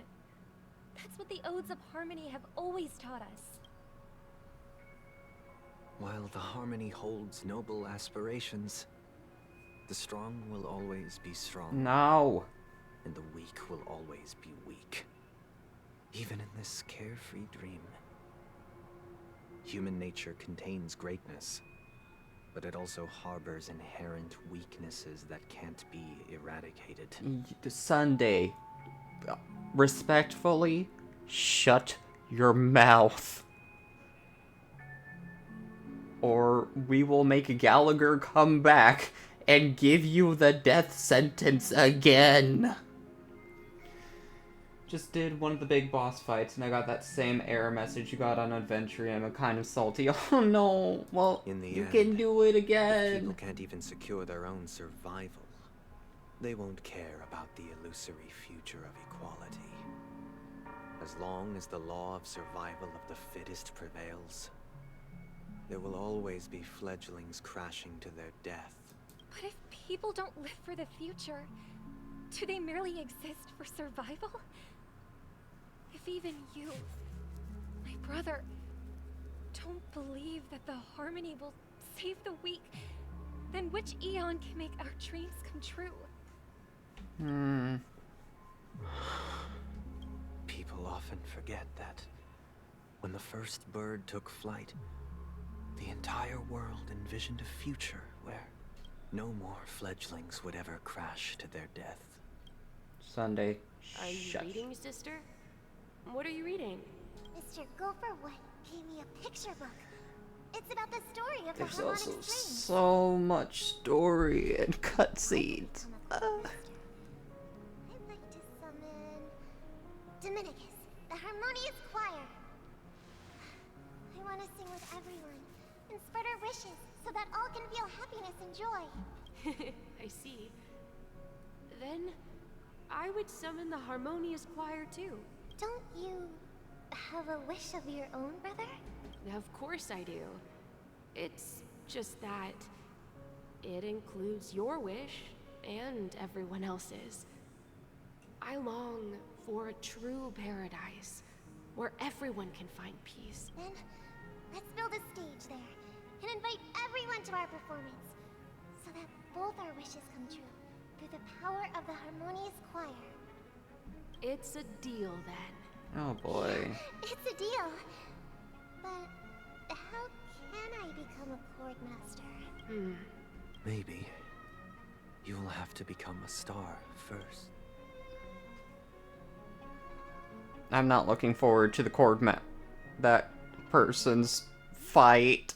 I'm not looking forward towards it. Because I've seen a little bit of stuff from the YouTube channel for the Honkai, and it's just like, ooh, if I don't do the weakness breaks, I'm probably gonna be screwed. And I'm also like, I don't know if they have an ice weakness.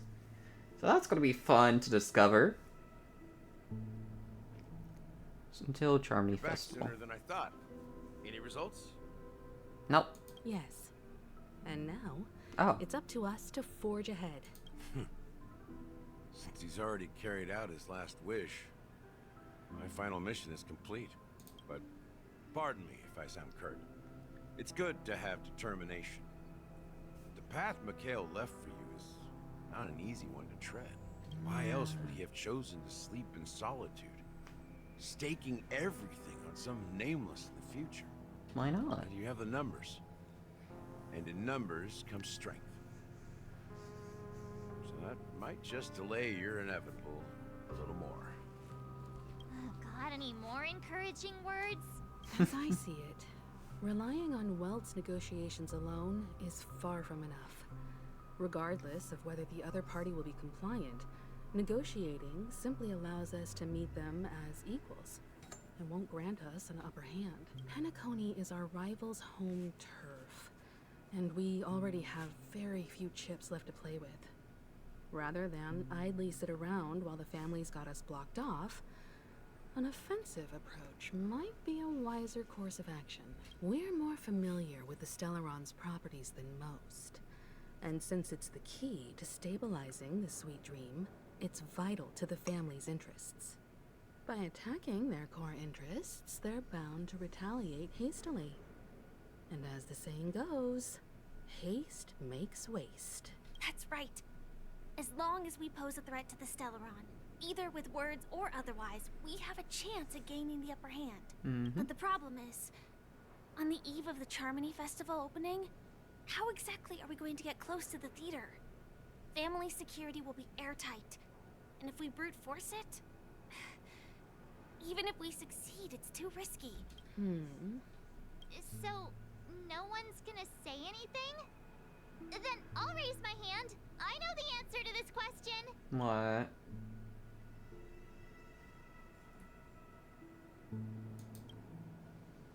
Why are you speaking like the General of the Law Fu? Why not? You can shush. Before the Charmony Festival begins, there'll be a pageant to kick off the festival.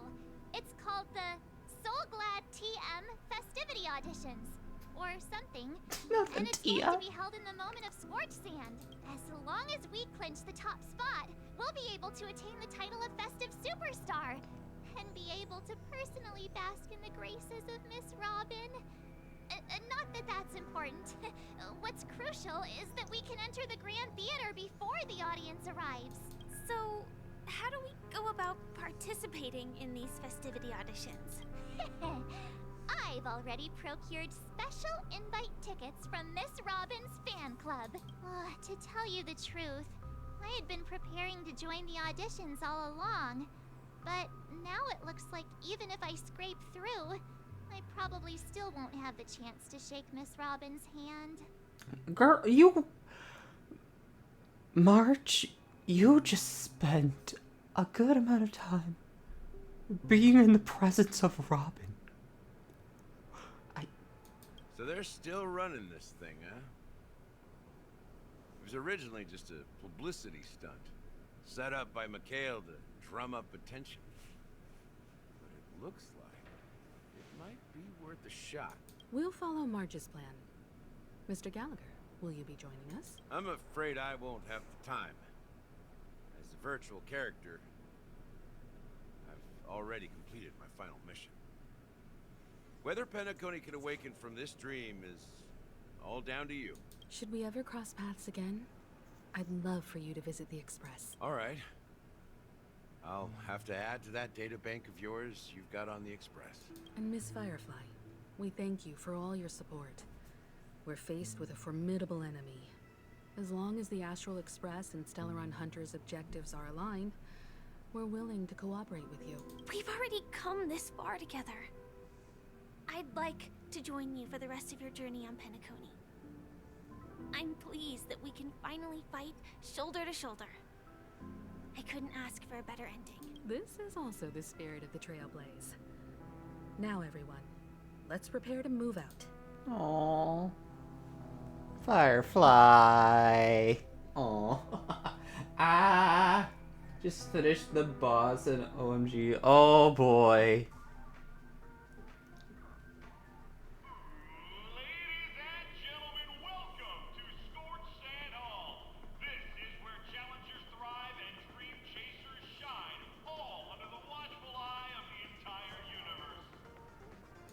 This peak. Ooh. Oh, wait. Oh.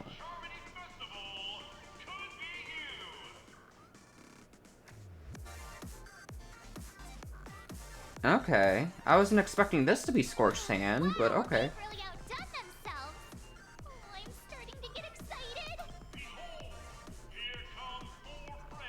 Ooh.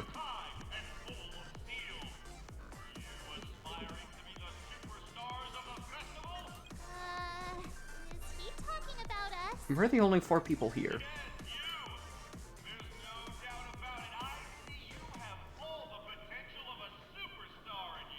Excuse me, you 4. What are you hoping to get out of all this? As the last group of contestants, how confident are you in overcoming all of the challenges? Would you be open to a brief exclusive interview with us? It'll be quick. Your journey is long and fraught with peril, yet under a sky blanketed by banners, you vie for the crown. Let's just say backup has arrived. Oh. Protect the beauty. The beauty. The beauty. Magnificent and majestic. A knight's head is hard as steel. Brother Lance Focus is stubborn as a heel. We don't all have to be winners. But if we don't have fun, we'd all be sinners. People are pouring in. Kinda feels like all sorts of baddies are showing up. Let's get in there quickly and enter. Ladies and gentlemen, please. What?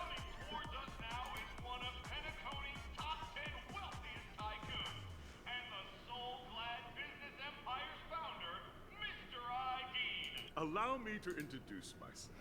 I'm the director of Soulglad's factory, Ideen Lena.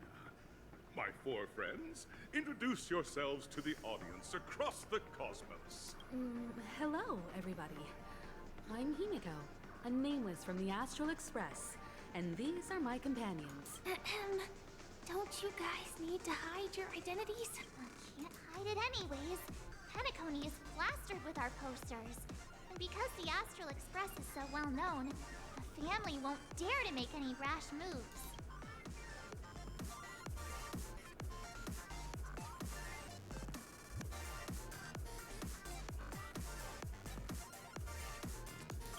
Hello,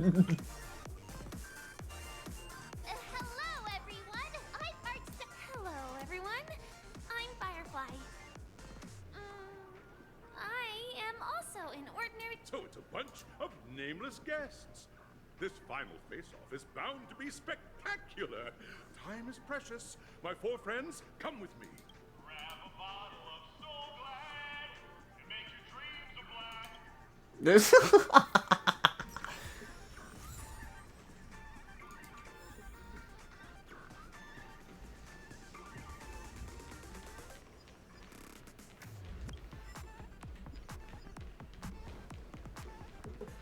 This place is buzzing. That's right. This is a miniature representation I don't want to do at it. time known as the era filled with boundless possibilities. Trash, trash, trash, tranquility.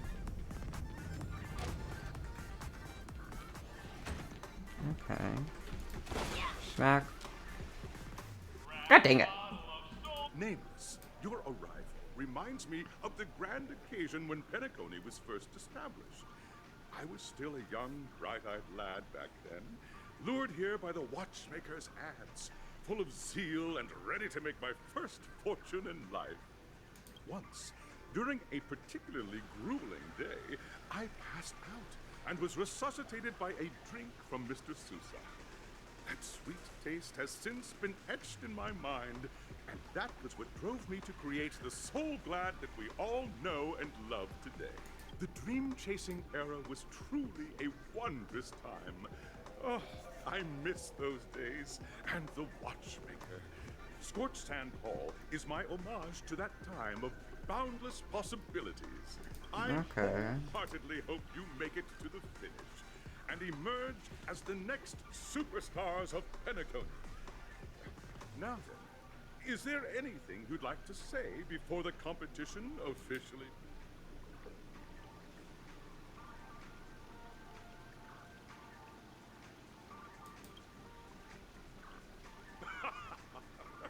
There's that swift and decisive trailblazing spirit. Hello, everyone! Next up, get ready for the Mega March. Trailblazing into the uncharted and challenging the limits. That's Miss March Step. I hope that by the end of this journey. Ah, a wonderful wish. Safety first, everyone. Simple words, but full of warmth. Waiting for you are 3 stages, each connected to that era. The first 2 stages offer 2 distinct paths to choose from, with unique challenges on each route. And in the last stage, you will face off against a champion who has defended the title to this. Those are the rules. Simple. Everyone clear? Now, I hereby announce that the 33rd Scorched Sand Festival of the 20th season, sponsored by Soulglad Enterprises, has started. Yay! Everyone, as the Charmony Festival is drawing closer, we must reach the end as quickly as possible. Factoring in efficiency and safety, Splitting up into 2 groups is the best choice. March and I haven't known Miss Firefly for too long and aren't overly familiar with her. It'd probably be better if the 2 of you paired up. Fine by me. Let's do it. All right. I don't have a problem with that.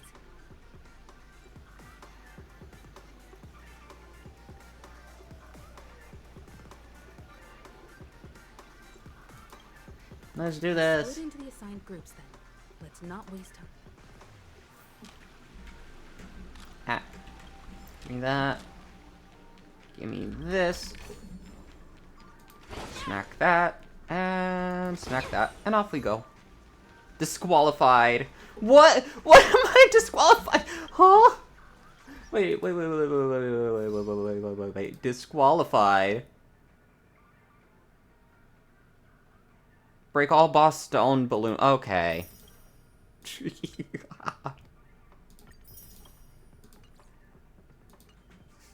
Alrighty. Hi. Welcome to the first stage of Soul Glad Enterprises' 33rd Scorched Sand Festival of the 20th season, Dream Play Fantasia. In this stage, you can choose between 2 challenges. In the School of Acting Challenge, you have to complete 3 performances from 3 scripts and move the panel judges. In the School of Action Challenge, you have to defeat 3 groups of enemies convincingly and reach the end. Now, make your...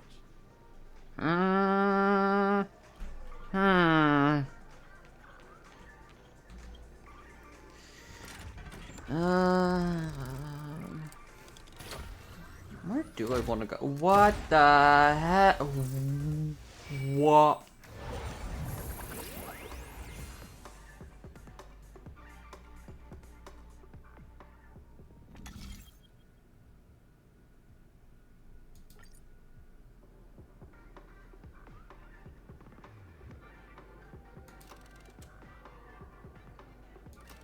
Acting, action. Let's see what acting is. Stage of dreams for those who dare to dream. Welcome to the School of Acting stage. Okay. Step onto the stage and move the judges with your heartfelt performance. The next cosmic star of Penacony could be you. Competitors, allow me to introduce the rules of this challenge to you. There are 3 stages up ahead. On each, you will find an outline of a script. These 3 scripts were written by the legendary filmmaker, The Watchmaker, and depict various stories from Penacony's era of pioneering. Your task is to bring those moments to life, find the right words, and act convincingly to make the judges feel the script's intended emotions. Oh, I wish you a successful performance. Also, a bit of trivia. The record score for this stage is held by a participant with fiery red hair. His exceptional performance brought even the strictest judge to tears. It's like he wasn't even acting at all.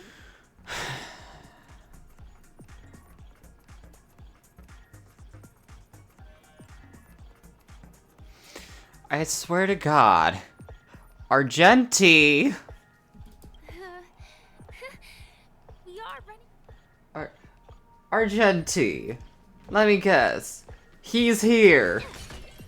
Oh, fun. Oh, no. No. Don't tell me I gotta fight him.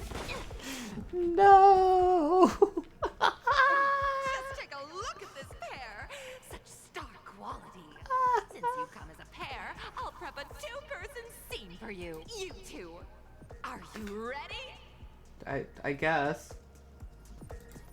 Ready. Envision that you both, driven by the spirit of exploration, are arriving at the land of dreams that is Penacony for the first time. But instead of lush lands, you find yourselves amidst swirling sands and desolation. far from the paradise the watchmaker described. You're driving an old clunker through the wilderness of the dreamscape, braving the cold wind, choking on the dust, and suddenly, a fierce memory zone meme blocks your path. Now, Mr. Greyhair, what line would you deliver to express your disappointment in Penacony?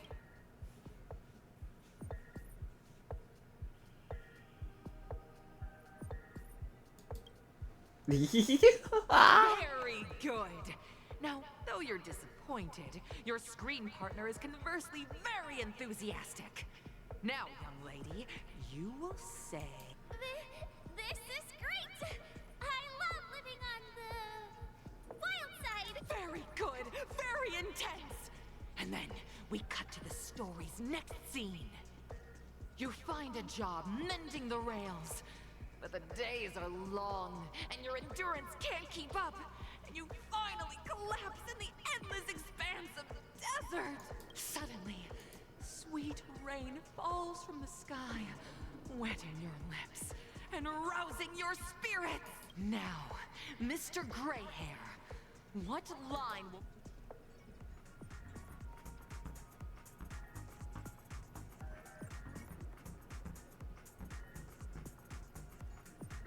Just let me die of thirst instead.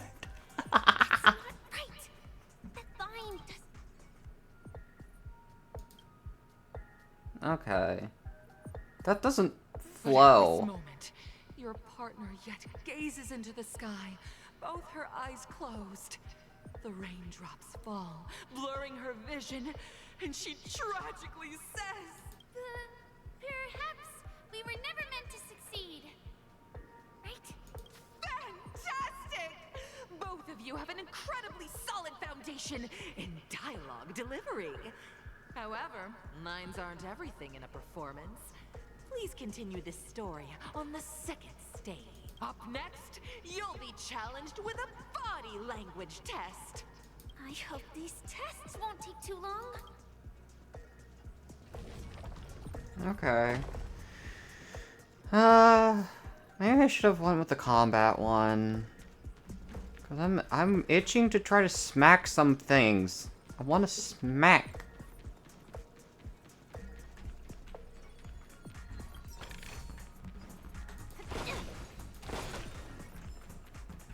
Sure, I can smack balloons. You two are required to skillfully utilize body language to portray the story context I've laid out for you. Picking up from where we left off, a heavy downpour saves you both stranded in the desert. This rain quenches the anger in your heart. You look to your companion, now completely devoid of fighting spirit, wanting to comfort her. At this moment, what should you do to make her laugh? Tickle, tickle. I'm just, no. Roll about in the same. Yes. No. I pat her head. You seriously think that would make someone laugh? Oh, wait. Make someone laugh. Oh. Tell a dad joke? The test now is about body language. Oh. Roll about in the sand. What?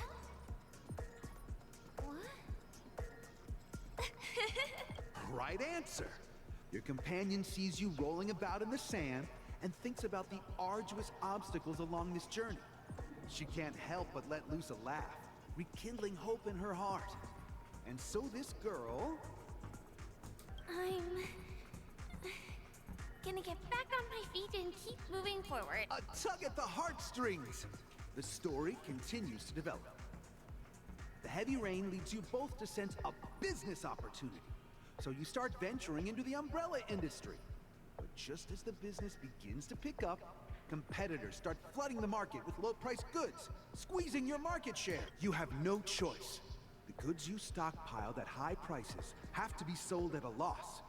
This is a pretty self-destructive move, which drives your business to the brink of bankruptcy.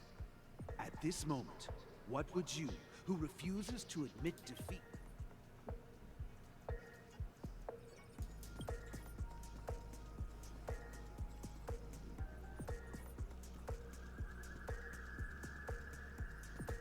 fantastic. But it's a pity your friend does not agree. Seeing that you're up to your eyeballs in debt, she sees nothing but despair in her future. I leave Penacony in utter disappointment. Of course! Absolutely! I was this close to tears. Both of you possess exceptional acting talent. Oh However, my the true goodness. test is yet to come. You're about to encounter the harshest judge this show has ever seen. You'll need to rely on perfect performances if you want to win them over. Oh boy.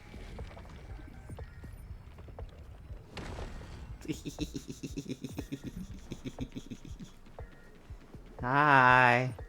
Let's smack some stuff really quickly. Oh! What the? What are those? Okay. Interesting. And there's a chest over there, but I can't get to it. Wait, I gotta do this. Welcome to the final stage. Actually, all the scenarios that you previously encountered were all from the film Once Upon a Time in Dreams. Two companions arrive on Penacony with nothing but a dream.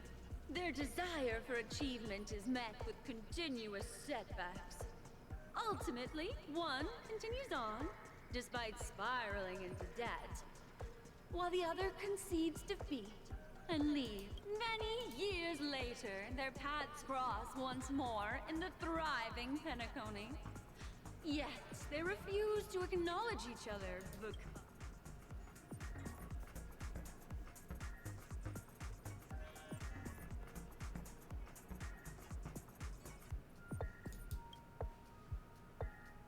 Against the backdrop of a revitalized Penacony, the joy of reunion mixes with the sorrow of past separation, the awkwardness of being strangers, and the shyness of a long-awaited encounter, all converging at this very moment. Give it a shot. Try and convey this bittersweet scene to me. Is this ever going to end? I know! Why don't you try that clockwork thing you used before? Your performance is far. Hi. Let's make you sad. Sad time. Boo-hoo. God! Huh? We haven't even done anything! It's so touching. Your portrayal outdoes the original. Simply. When in doubt, make people cry. Beautiful. Make people cry. We have passed the test. We ought to hurry up. Stellaron is at stake. Yeah. When in doubt, make people sob. People like a sob story.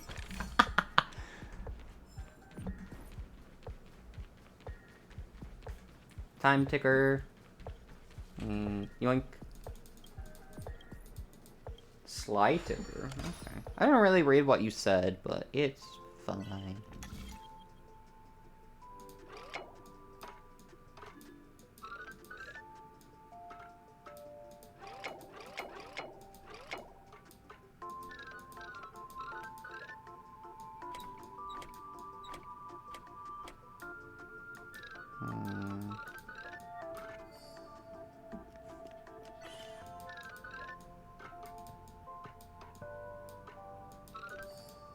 Okay.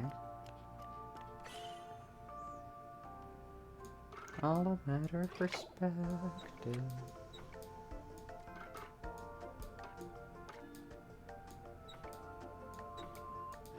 There.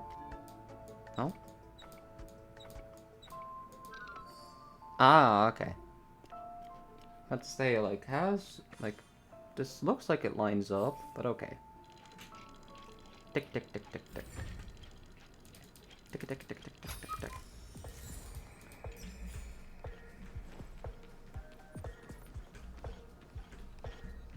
Oh? Ah, record. Basic treasure, thank you. Congrats to both of you for clearing the stage, but more importantly, are you having fun?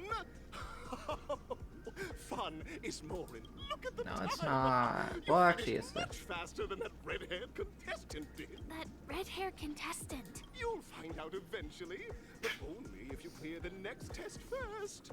Welcome to the second stage of the 33rd Scorched Sand Festival in the 20th season, sponsored by... You have the option to choose Gunfire and undergo Brother Hanu's trial, or Time, where you'll face Clocky's trial. I want to face Clocky. Clocky. Hanu is probably fighting, but Clocky.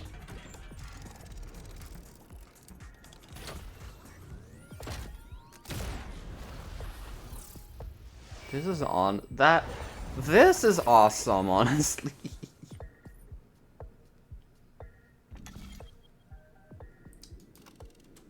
Gunfire. Oh, wait. Gunfire time. Oh, time trial. I'm like, wait a minute. Both of these say gunfire time. What the heck? No, time trial. There you go. Huh. Dear friends, welcome to the wonderful world created by the Watchmaker. Awaiting you ahead is the titular character from the beloved Clocky animation, Clocky! It's said that the Watchmaker dreamed up the idea of Clocky when he was just a boy. Back then, he was merely an apprentice in a clock shop, and one night, he dreamt that all the broken clocks started sprouting arms and legs. Like a skilled pilot, he steered them towards the right path. As a classic figure who grew up with many, Clocky truly shaped a generation, solidifying the Watchmaker's pivotal role in popular culture. Contestants, may you have a wonderful time with Clocky. The trial of time. I hope it won't waste too much of our time.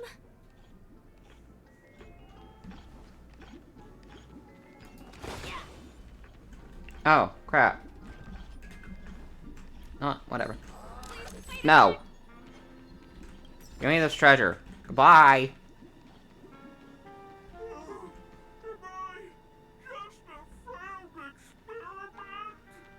Oh, fun. That statue. Did it just speak? Yeah. Okay. Dream jigsaw. Yoink. Yoink. Da-dun, da-dun. There, there. There, and there. Oh, that's just for a treasure chest. Wah. What?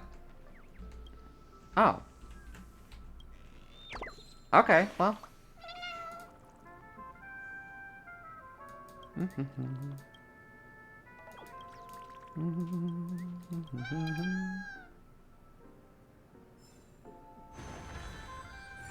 Alrighty, there we go. Give me that. Grand Duke's crown. What do you... Just an expendable failure of a clock, aren't I?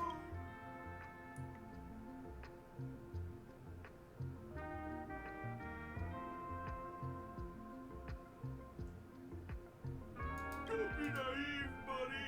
Failure isn't a sickness. It's a sin. And sins can't be cured. Wah, wah. Like the other challengers, you want to enter my inner self? Then please be my guest. But you won't find anything worthwhile. Not just a failed piece. See? I'm just empty inside. Tick-tock! It's time for me to make an appearance! How come you're here? Too. Clocky? I can also see him. Is this character part of the show? In Dreamville, Clocky is everywhere and can do anything. Like, right now, I could solve this problem with your big ticker pal, Tick-tock. I can't believe it's actually Clocky! Why would you come and visit a failure of a clock like me for no reason? You see, we're all clocks. We're family. I want to help you be happy. Tell your pal Clocky what's troubling you. I came across a startling revelation yesterday. Apparently, Dreamscape Tinker isn't the same as Clocky at all. It's just a discarded prototype from Clocky's early development. Please, just leave me be, Clocky. I just don't know how to face you. Because I'm just a failure. Oh dear. Seeing it like this is utterly heart-wrenching. But fear not. We're here to help it rediscover the missing parts of its inner self and guide it out of despair. How do we do that? I guess even troop members can experience existential crises. Don't worry, miss. I've already pinpointed its missing parts. Oh? Over here, my friends. Better use that hamster ball night speed.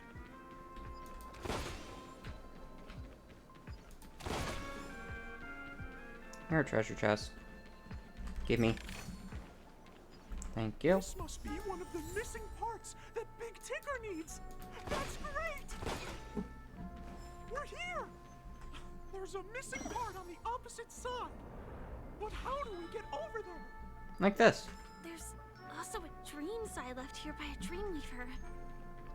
We're running out of time. We'll have to use it if necessary.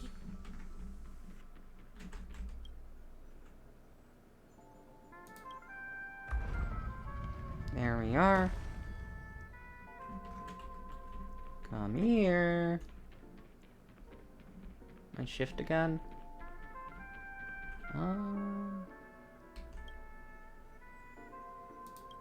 Move the module over there.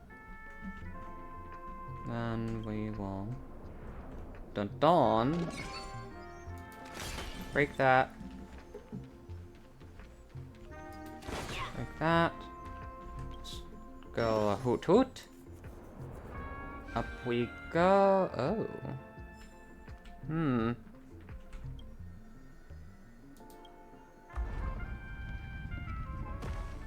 There we are.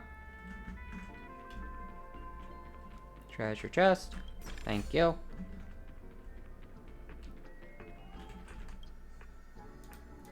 Rotate. Around.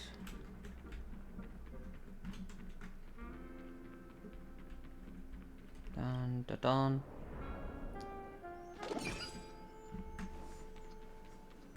Oh. Oh no. Wait a sec. No. Stay. I can open that on the other side, I think? I honestly don't know.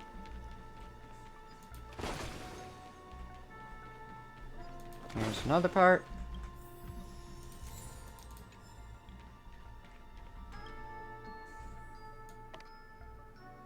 Let's go center around here. Let's do that. No. Here, then here. No, that goes there. Dun dun dun. And then a dun dun. There. There.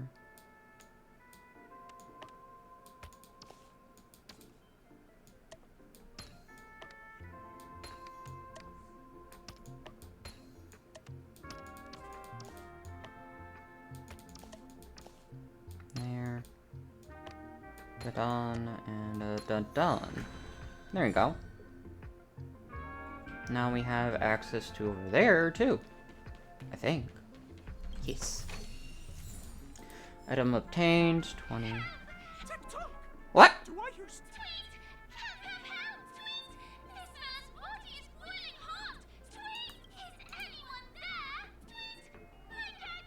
Oh dear! It's an origami bird! What's it doing in Beyond Overcooked's tail? Is that Clocky? Tweet! Please save me, Tweet! I'm being roasted alive!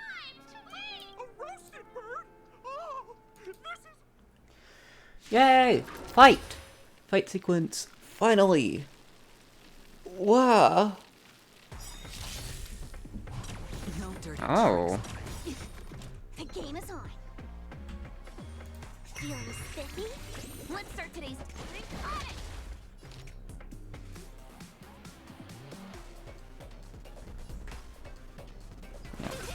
Hedge your bets. It's on me. The dice have been cast. Bust. Or maybe I'll take it all. And then we'll do that.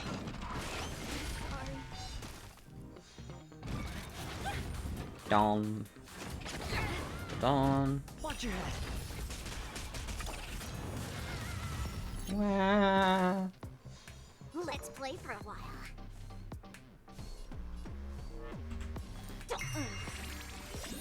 Let's play. Can you So- find the answer? Da-da-da-da-da.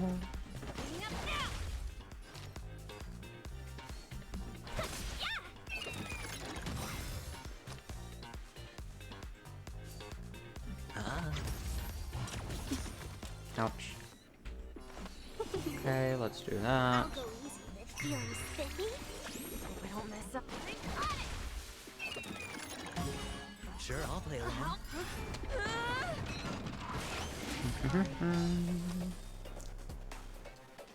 Spend freely. Do that. Just for Misha.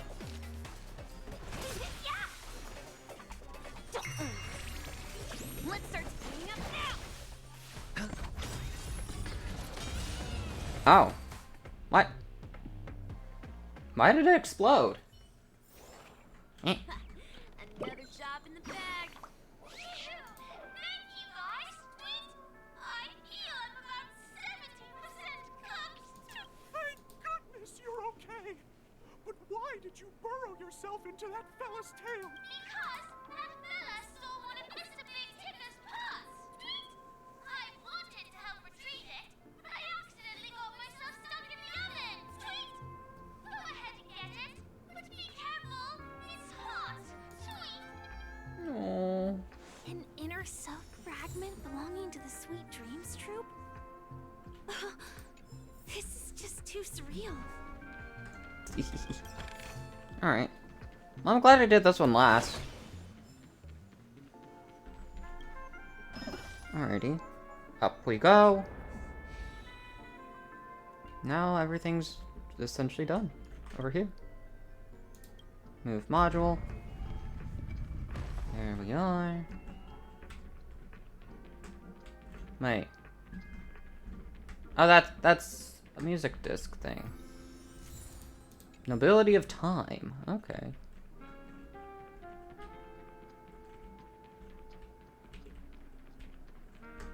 Dun-dun.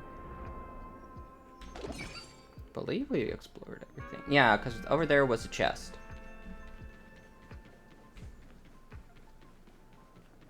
Hi, big guy. We got your parts. We're back. As long as you have these, you'll be able to find closure. Hi, Zoppy. Here, have your parts. This sudden surge of joy! It's working! Tick-tock! Next, we just need to enter its emoscape, help connect its pathways. I'm doing and then well. we're done. How are you? There we are.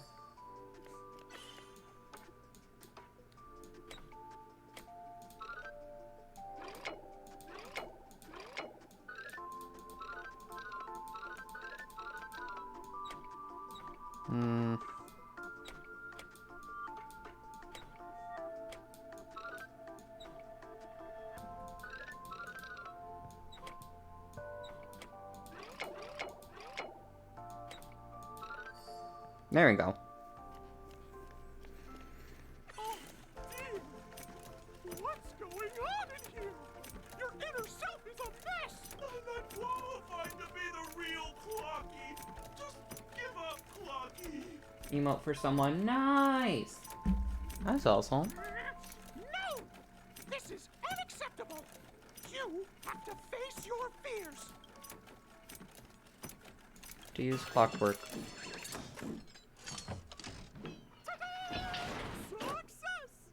Okay.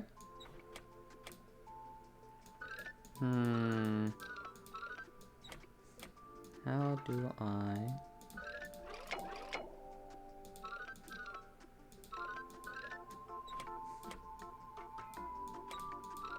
There you go. Okay. I'm like, how does this blue one fit into this? Cause...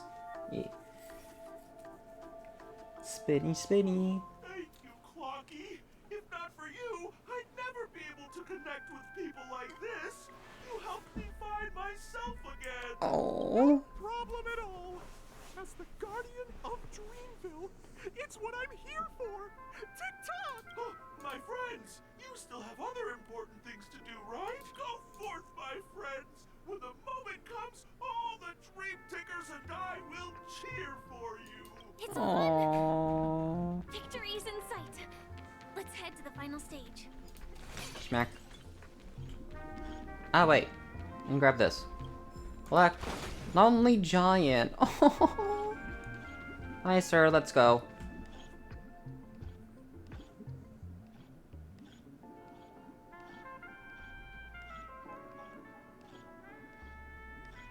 Congratulations to both of you! Oh, you've overcome all obstacles and proven yourselves. But, unfortunately, there is only one who can be Penacony's festive superstar. In the final stage, you will face the defending champion. If you fail, you will lose the opportunity to become the festive superstar. Welcome to the 33rd Scorch Sand Festival's 3rd stage in the 20th season. Sponsored. Okay, yeah. Let's just continue. Chugging, I do.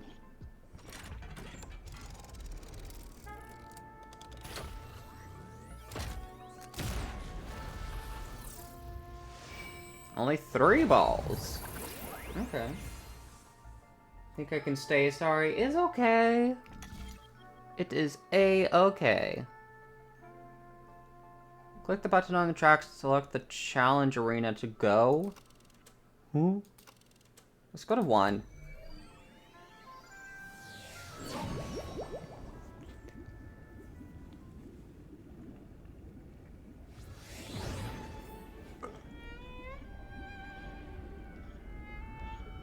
Argenti! Hi, friend. No way. I think I just saw someone. Someone extraordinary. Hi, Argenti. I had a feeling it was you. Hi, buddy. What you doing here? Why are you here?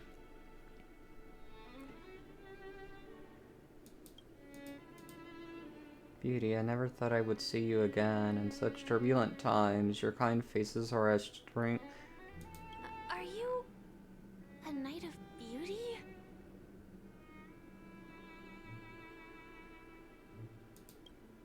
Why is he not voiced? Heard of my humble title elsewhere? I am deeply honored. Upon hearing of the impending festivities, I commanded the one and only to bring me to Penacony with full haste. Alas, in a cosmos guarded by beauty, disorder prevails. This isn't actually Argenti, is it? Because why is his why is he not voiced?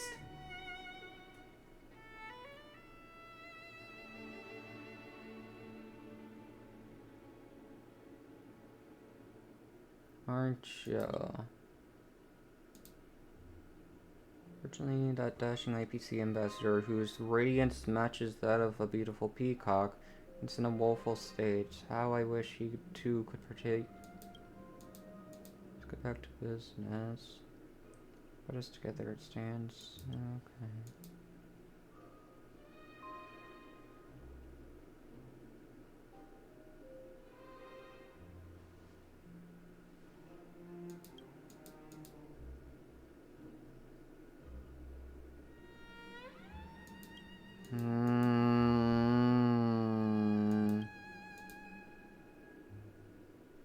Beauty of them all. Why is he not voiced? Behold, the symbol of pure. The dice have been cast. Why is he here? No! Why are we doing an Argenti boss fight? Ah! What the heck? I don't mess up.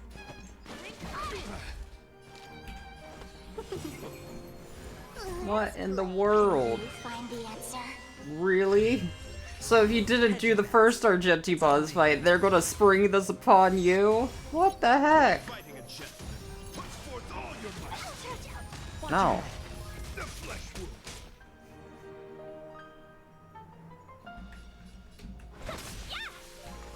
Feeling spiffy? Let's start today's duties. No. Ta-da. Damage boost, thank you.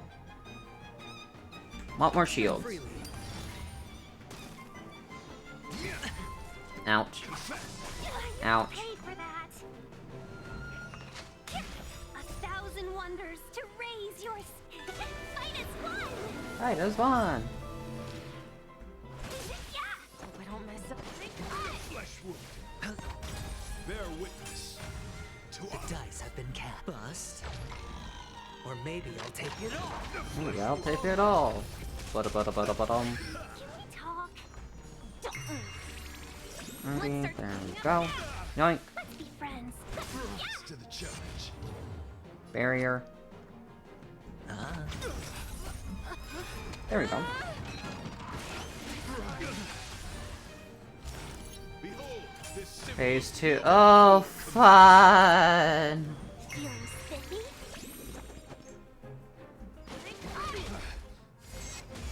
Damage boost. Barrier. Okay.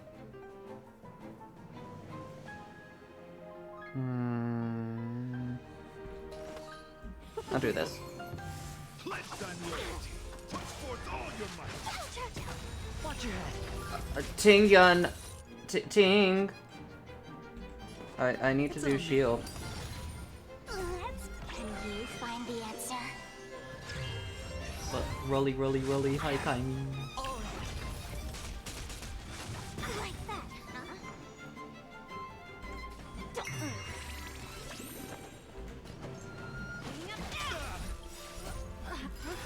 Da da da da.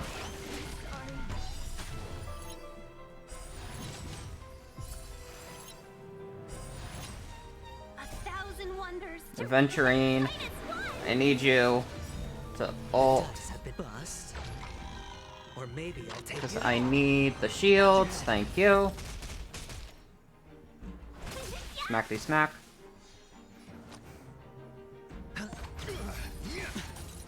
Ouch. I'll go easy this time. Feeling spiffy?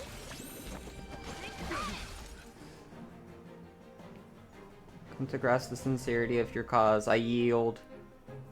Good.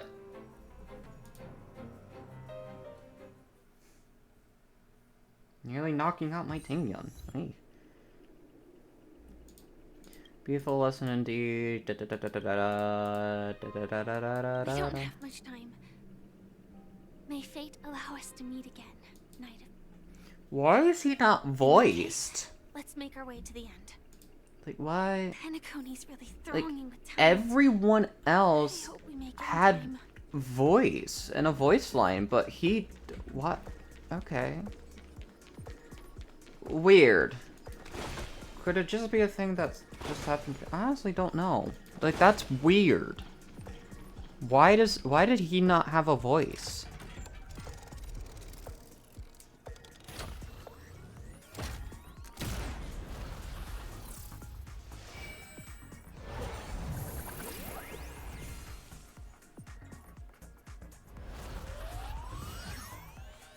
Wow. Ba-ba-da-ba-bum. Don't tell me I have to fight Firefly too. Oh no.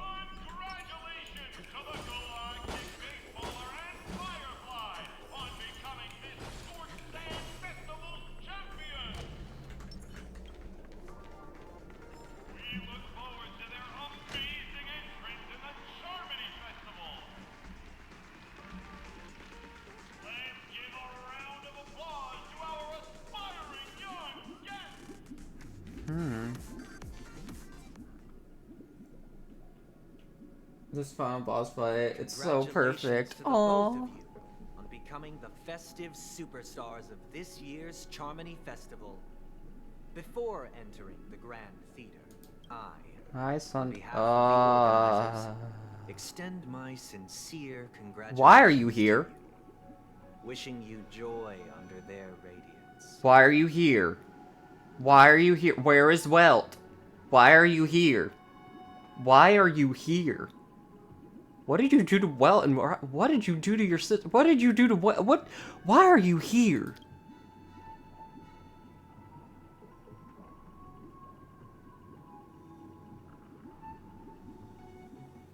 Yeah, what are you doing here? As previously promised, my sister, Mr. Yang, and I have met with the Dream Master. We delved into the truth about Penacony and its Stellaron, and have come No, to you a haven't. consensus. No. Both I and the Oak family cannot acquiesce to your request.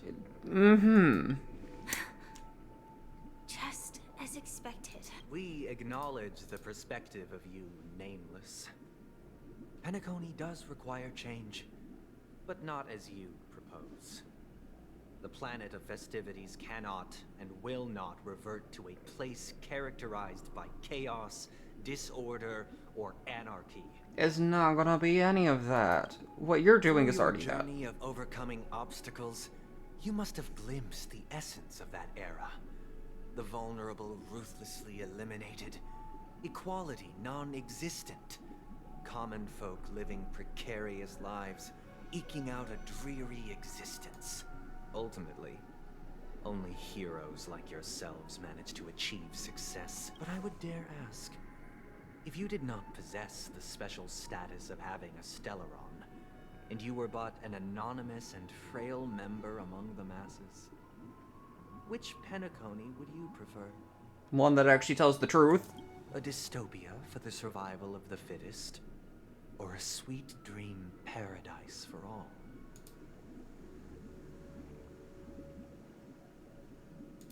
I don't know why you're asking me.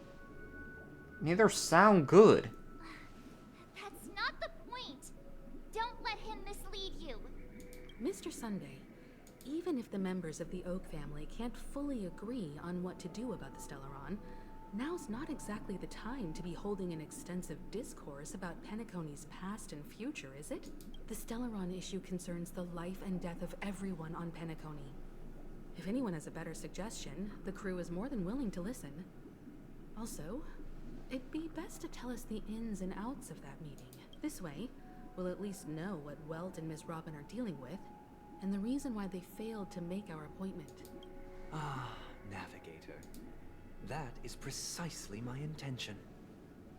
With all present, let's begin by discussing the details of that meeting. Let's talk about our tribulations and choices, our ideals and beliefs, and our final course.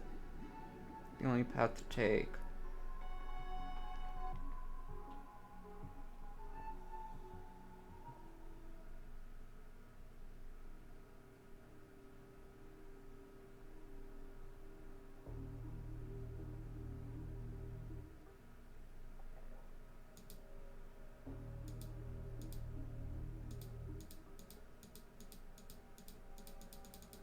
Wait, I saw something about Misha.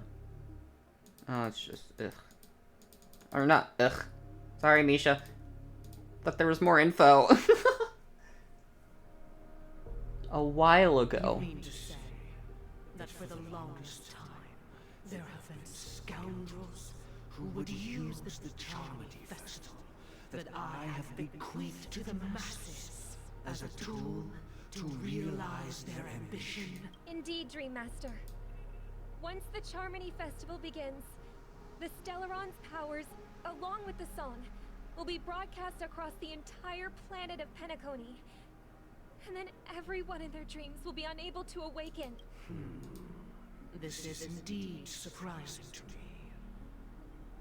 The dreamscape is maintained by the collective effort of the 5 families. If someone were to use the Charmony Festival to recklessly disseminate the power of the Stellaron, This individual must hold a position of great authority. Looking at you, Sunday. Do you have any suspects? Sunday. I'd like to ask, did you really not know of the Stellaron's existence? I would have never thought that this nameless would point the spear at me. Quite astonishing indeed.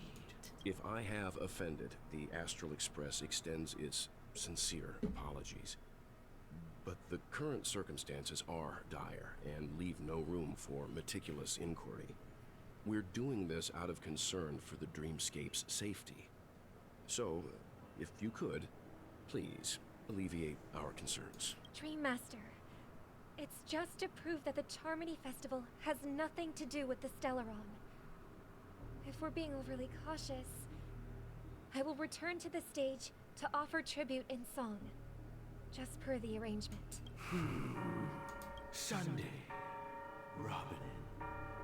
I've watched you two grow up and know your dispositions like the back of my hand. Both of you, right now, can surely be lauded as their most devout advocates. I already know your resolve. The magnitude of this matter is enormous and cannot be taken lightly. Since Mr. Yang has asked with such earnestness, I will personally respond in kind.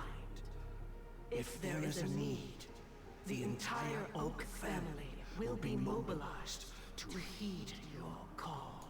Someday, might I ask you to beseech them to cast their light unto me, and question me in their stead, so that no lies may be concealed? I will do as you command.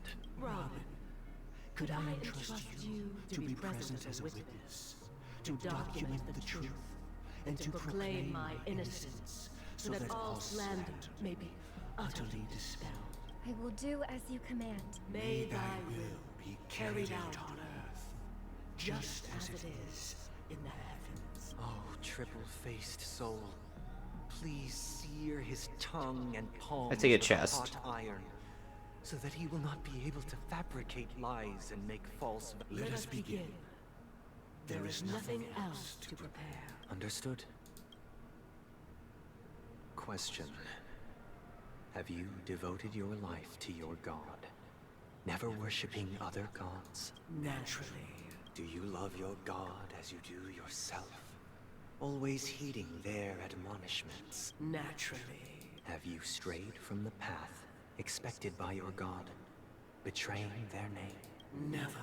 Have you ever been inordinate with your asks of your god, coveting more than the foundation of the creation itself? Never. Then, a final question. Do you swear to fulfill all vows, past, present, and future? With the Eon as my witness, if I do not deliver on my words, or if I renege on my vows, may I be cursed in accordance with divine law. Seems like you're about to be cursed. They have seen your faith, and have endorsed your faith. With this, it can be evidenced... Just a moment. What is it, Mr. Yang? I have another question I hope to have answered. To my understanding, the family's harmony and prosperity have never relied on so-called divine laws. The god you both mentioned, are they truly What? Elf! Elf! Hi! Alright, I put this in the corner. Top right corner could eat. But, hi Elf! How are ya? Heaven's stinky. Heaven is very stinky. Yes, yes, yes. Big stinky.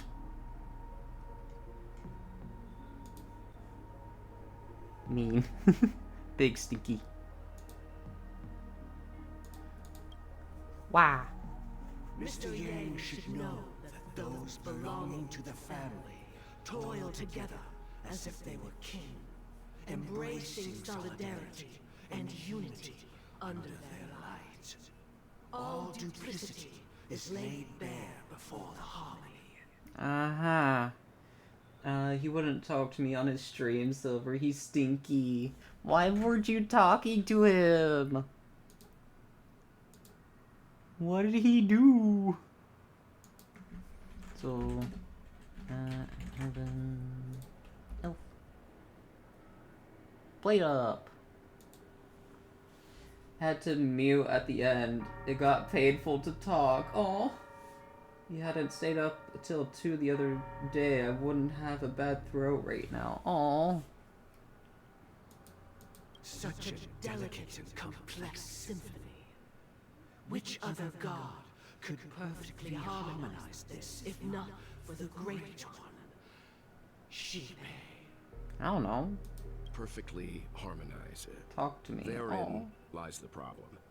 It isn't an outsider lurking in the shadows who changed the harmony, but a dissonance that has surreptitiously emerged from within this very symphony itself. In the distant past, there existed an Eon. With one flick of the wrist, they crafted the laws of the cosmos. Their followers formed the Beyond the Sky Choir, spreading solemn and reverent hymns throughout the universe. Later, they fell. The route traversed by this Eon clashed with the harmony, ultimately being absorbed and fused into it. The chorus that once reverberated across worlds fell silent, and when it echoed anew, it was transformed into the hymn of harmony. Though an Eon may perish, paths with no masters still linger. In the all-forgiving harmony, echoes of bygone dissonance may subtly arise. And pain. Besides, why would I want to talk to a stinky penguin? Oh my goodness. Mr. Yang. You bully and stinky. I mean, you are a You are Pengu at times. Being overly astute can be a detriment. Especially when you find yourself alone and without ally. So this is how it is. For the sake of our grand cause, Sunday, please afford these two an opportunity to rest. What? It's, yeah, screw you, Sunday.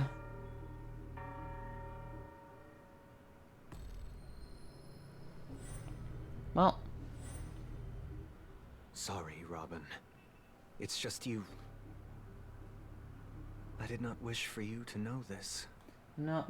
I'm leaving. No, imagine. It's a pity that things have I'm turned sorry. So, this is the true reason I can't sing? The shadow that envelops Penacony is actually... We were never children of the harmony. Our ideal paradise could not have been crafted by Sheep. True bliss can only be guaranteed by the one who transcends the many. So this is within the foundation of law, humanity establishes civilization, and through harmony, we obtain order. So, not actually Eon of Harmony. Oh, fun. So, okay. Sunday, we hate you. We hate you even more now. That's fun. Also, I'm getting hungry, so I'm popping a Jolly Ranger. Unbelievable. To think that there would be remnants of the Order on Penacony. Yeah, that's... What have you done with Mr. Yang and Miss Robin? Oh. Don't worry. I just gave them some time alone to ponder their fates. You should know that these actions make you an enemy of the Astral Express. Should we need to stand against the Nameless, it would only be myself and the Oak family involved. But we haven't reached that point yet. Your efforts for the justice of Penacony are evident to everyone, and have been widely observed.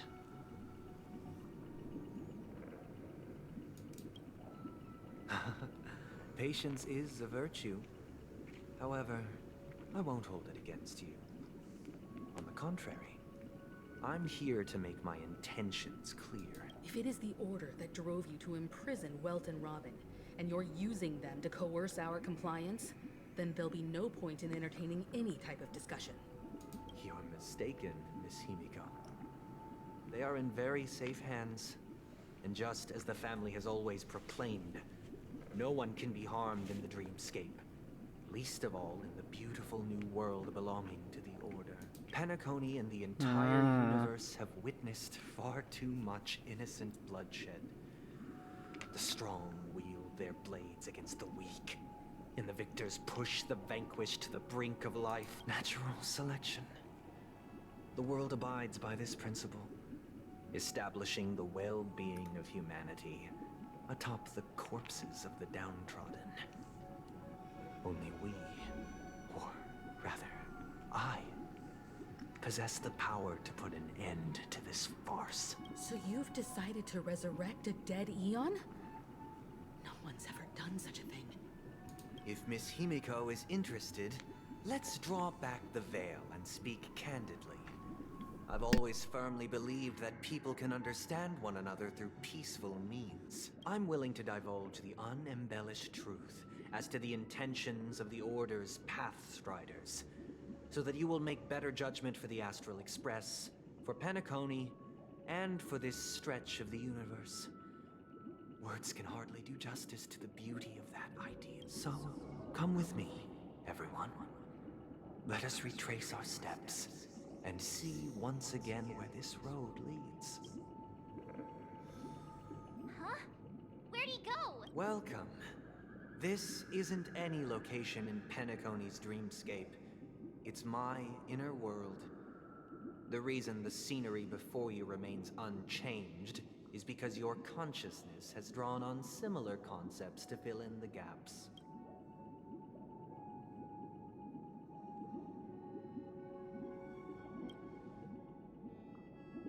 That means... Did you do the same to Welt? It's a tuning process. Stronger in effect and more draining on the mind. The gray-haired guest has experienced it before, so he should understand what it entails. Tuning allows you to intuitively grasp my feelings, which also means that I cannot hide anything from you. Now, everyone, please look at the huge screen. The road we once took begins here. From this point on, you will witness the numerous decisions I've faced. I've selected a portion of these to share with you. I believe after going through similar predicaments, you'll be able to better understand my thoughts. Let's begin. The first decision. A story about a baby bird.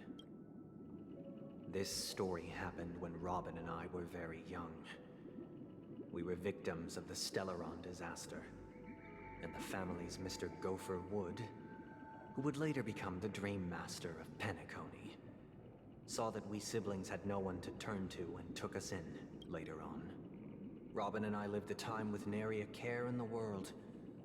One day, after dinner, while my younger sister and I were lounging about in Mr. Gopher Wood's yard, we spotted a fledgling Charmony dove all on its own. That baby bird was tiny. It didn't even have all of its feathers, and it couldn't sing. When we found it, it was already on its last breath, having fallen into a shrub, probably abandoned by its parents. We decided to build a nest for it right there and then. However, thinking back, that winter was unusually cold, with fierce winds at night in the yard, not to mention the many poisonous bugs and wild beasts in the vicinity. It was clear that if we left the fledgling in the yard, it stood no chance of surviving until spring. So, I suggested we take it inside, place it on the shelf by the window, and asked the adults to fashion a cage for it. We decided that when it regained its strength enough to spread its wings, we would release it back into the wild. The tragic part, something that we'd never considered, was that this bird's fate had already been determined long before this moment. Its destiny was determined by our momentary whim. Now, I pass the power of choice to you all. Faced with this situation, What choice would you make? Stick to the original plan and build a nest with soft net where the Charmony dove fell? Or build a cage for it and feed it, giving it the utmost care from within the warmth of a home? I eagerly await your answer.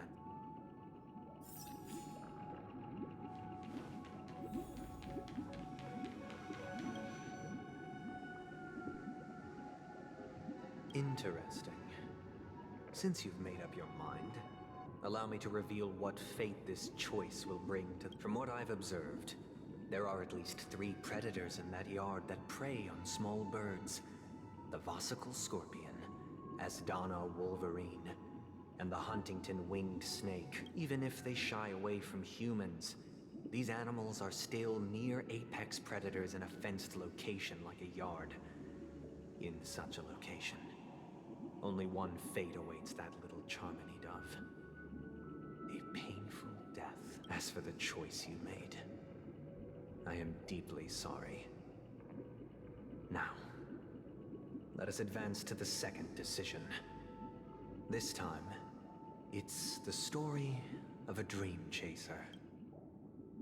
This story happened when I was appointed as Bronze Melodia, a position exclusive to the Oak family, charged with listening to the problems and vexations of Dreamscape residents, and providing them with the relevant guidance. It was during that period that I had the opportunity to hear voices from all corners of the Dreamscape. Joy, sorrow, arrogance, regret. The complex tapestry of human nature that formed the world. And I was fortunate to catch a glimpse of it. He was a dream chaser, and an illegal stowaway. Just like the rest of them, he came to Penacony in search of a better life. Except that, to most people, the price he paid, I suppose you could say it was. He told me, I sold everything I could at home. The house, the land, even his 2 children. He said he could not afford to raise them, and that at least they could eat if they lived as slaves. He had a plan in place. He would buy back his children once he had made his fortune, and enjoy Penacony's beautiful dream with them.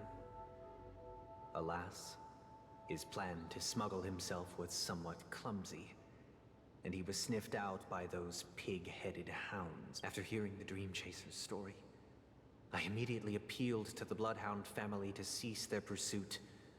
That way, at least he could live peacefully. But I was still too naive to the ways of the world. I did not anticipate that what I thought was a kind gesture would later lead to dire consequences. I'll tell you the outcome soon.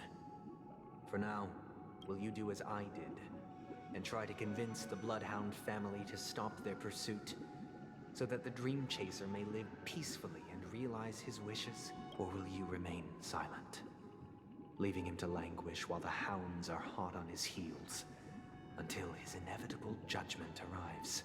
I look forward to everyone's decisions. Who knows? Perhaps they might even alter the outcome of this tragedy.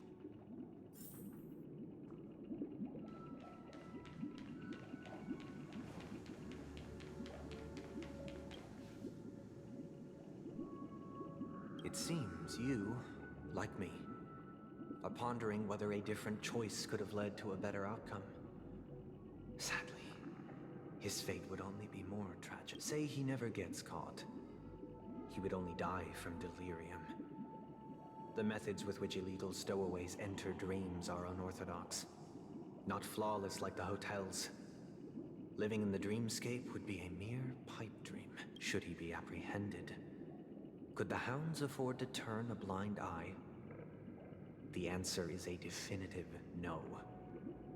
They couldn't bear the resulting consequences, and thus wouldn't dare extend a helping hand. As to your choice, I once again offer my heartfelt apologies. Next comes the third and final decision, and the story this time is my own. This story happened the day I was appointed the Oak family head. At that time, Mr. Gopherwood was the current Dream Master, and as per his wish, we had a private conversation. What surprised me was that the Dream Master had only come to deliver a letter to me. He let me read its contents, and it was a letter from my sister. The letter contained the usual pleasantries, anecdotes from her travels, nothing out of the ordinary. Just as I started wondering how this letter related to our discussion, the Dream Master began to speak. Do you know who wrote this letter? My sister, of course. But why would you personally visit me to hand me a letter from my sister containing mere trivialities? To help you grasp the full scope of this issue. Do you know where Robin is at this moment? From what the letter indicates, she must be in Caspelina 8, correct? She's touring there right now. Correct. Has she mentioned anything about a stray bullet? A stray bullet? What? A war has broken out on that planet. It is because of this very reason that Robin chose this destination. To spread the word of the Harmony. And to save the lives of that planet. She personally made for the front lines. She hoped to ease the people's suffering with song, and was willing to brave mortal danger to deliver the IPC's medical supplies. Unfortunately, stray bullets show no such compassion. Is she all right? If the operation was successful, she should probably be recovering in the field hospital. By the eon above, the bullet struck her neck directly, yet possibly as a reward for her consistent deeds of harmony. It didn't hit any vital arteries. Once you've attended to your outstanding tasks, it'd be advisable to write her back as soon as possible. Those damned savages! I'll pack my bags right away.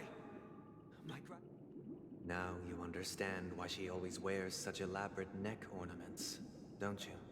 How could this happen? Miss Robin. It's all in the past, so please don't worry. I share this in the meager hope that you will understand the Harmony's limitations and predicament. As grandiose as the strong defending the weak sounds, many times, it is nothing more than wishful thinking. Likewise, I've prepared one last question, one last choice. But rest assured, this choice will not have any grave because this is merely a figment of imagination, a nightmare that has haunted me through countless nights. If you ever had the opportunity to make a choice like I did, would you still support Robin's journey on the path of harmony? You should. No, you should. I'm just going over here to pick this up, but you should continue supporting. Like, if you're saying to stop Robin from going on her journey for the Harmony, no. That's not helping her out. That's your selfish wants. You're wanting to keep her in a cage. Yes. I see. I am now aware of everyone's stances. Raising these questions merely serves to illustrate one point. The plight of Penacony cannot be salvaged by the Harmony. The true foundation for a sweet dream paradise can only be established through the Order, where the strong govern the weak. I know the suffering of being tormented, the turmoil of losing your way, how sorrow, and even despair set in when matters don't work out. All of this causes me unending pain, because this is not what happiness is at all. How do you know? want to throw something at his face. How to live a happy life. And this life isn't some noble propriety that the upper crust preaches, but in definitive terms, a way of survival that I want to throw everyone. something at his face. Please. So what is your definition of living a happy life? Good question. Human consciousness is fundamentally an illusion. A cage known as self. No, you're making it a cage. People lured in by this illusion make mistakes, yet still ask that external influences bear the burden. When one mistake after the next permeates the masses, they become impossible to trace. Thus, the amassing of these individual cages culminate to form a prison. A place dictated only by the rule of survival of the fittest. Nature is always accompanied by predation and sacrifice. Its antithesis is known as order. That is what I want to do. Unite people's happiness under the banner of order. No. They won't need to make bitter choices any longer. No. Nor face the weaknesses of humanity. Oh, shush. They can cast aside their primal instincts to build a haven for mankind. No, no, no, no, no, no, no. This is what I'm hearing is you want to make people happy and not have them face the consequences of their actions. If that was to happen, all hell would break loose because people will then start doing unspeakable things and be like, well, there's no consequences because everything's under the order and this is what makes me happy. Like, what? No. Sunday, shush. Describing thoughts is far too abstract. So allow me to provide a simple example. As you all may know, there are societal norms like weekends and long weekends that exist on some worlds. During these hard-earned rest days, people are given the chance to extricate themselves from the stresses of everyday life, allowing a certain tranquility to return to their souls. And it is only on these days that people do not have to adhere to the law where the strong prey on the weak. They can live out their lives happily during these brief intermissions. It's just a pity that 2 or 3 days are still too fleeting compared to the span of a lifetime. Okay, shush. From where I stand, society's ideal system should be 7 rest days. Following Sunday, there should ensue a second, a third, and indeed an infinite procession of Sundays. This should be the face of the new world. Idyllic, eternal, peaceful days. Now this is starting to sound like you don't want people to work. You want people to just all have fun, not do anything, while also expecting things to be run as normal. Or like for people to give up having to work hard for things and instead just giving them everything that they want. Which, yes, sounds all good and all that, but at the same time, that creates people expecting everything they want from people with little to no repercussions. No. And also, this sounds very entitled, being like, there should be 7 rest days. Starting with the day that my name is. Like, no. No. And thus, every person can return to their base selves in this utopia. Some gaze in reverence at the stars, pouring their whole beings into calculating the distance between us and the isolated world of Pagana. Meanwhile, some seek refuge in quiet corners, holding one another, unencumbered by the chains of unwelcome obligations. There would be no need to bear the hardships of reality. Only in this way can humanity face the inevitable end with the purest of spirit, living a life of dignity. This is what it is to live in bliss. This is the first thing that popped in my head. Off with his head. Misfire. Sunday. Shush. You who are stricken with entropy loss syndrome. You of all would surely understand this. Blah blah blah blah blah. It sounds like a flawless theory. Blah blah blah. But what is the price to attain all this? The cost is minute, merely a personal and eternal sacrifice. If this paradise is to be maintained for everyone, someone must remain trapped in solitary wakening until the end of the cosmos. Wakening. Which means that this so-called paradise is still a dream. Stepping into this paradise means forsaking reality, correct? It is not forsaking, but transcending. Flesh, blood, sorrow, weakness. If the physical is the root of spiritual suffering, it is only logical that we defeat it. I can't with him anymore. I seriously can't. This is some stuff that you hear at church. I don't like church.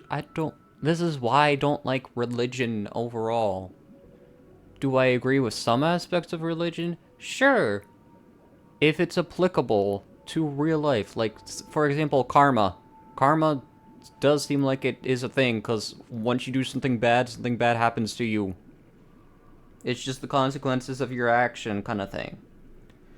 But, like, all of this is too much. Like, no. But in this supposed bliss, people won't have defeated their demons.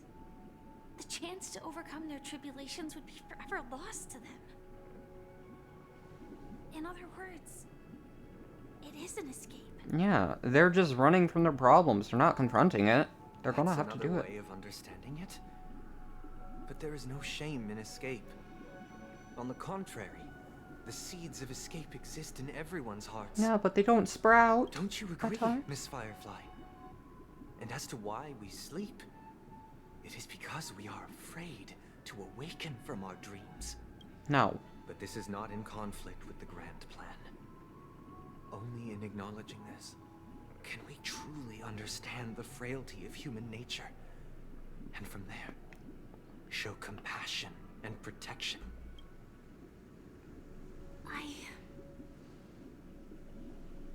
I admit that you are a born leader. Your perspective on humanity brims with pessimism. Yet you express compassion for all. Even when your heart pities them. But unlike you, I live for the self. From my perspective, individuals making choices for themselves is their birthright. The want to escape may be innate in the weak. But whether they are weak or not, it is not up to another to decide. Exactly. Perhaps in your mind, you also view me as weak? Because I don't think so. Since Miss Firefly has said her piece, the Astral Express will also naturally give you our answer. Yeah, you're a coward, Sunday. We'll leave it to you. Just as Mr. McHale instructed before. Tell him our choice.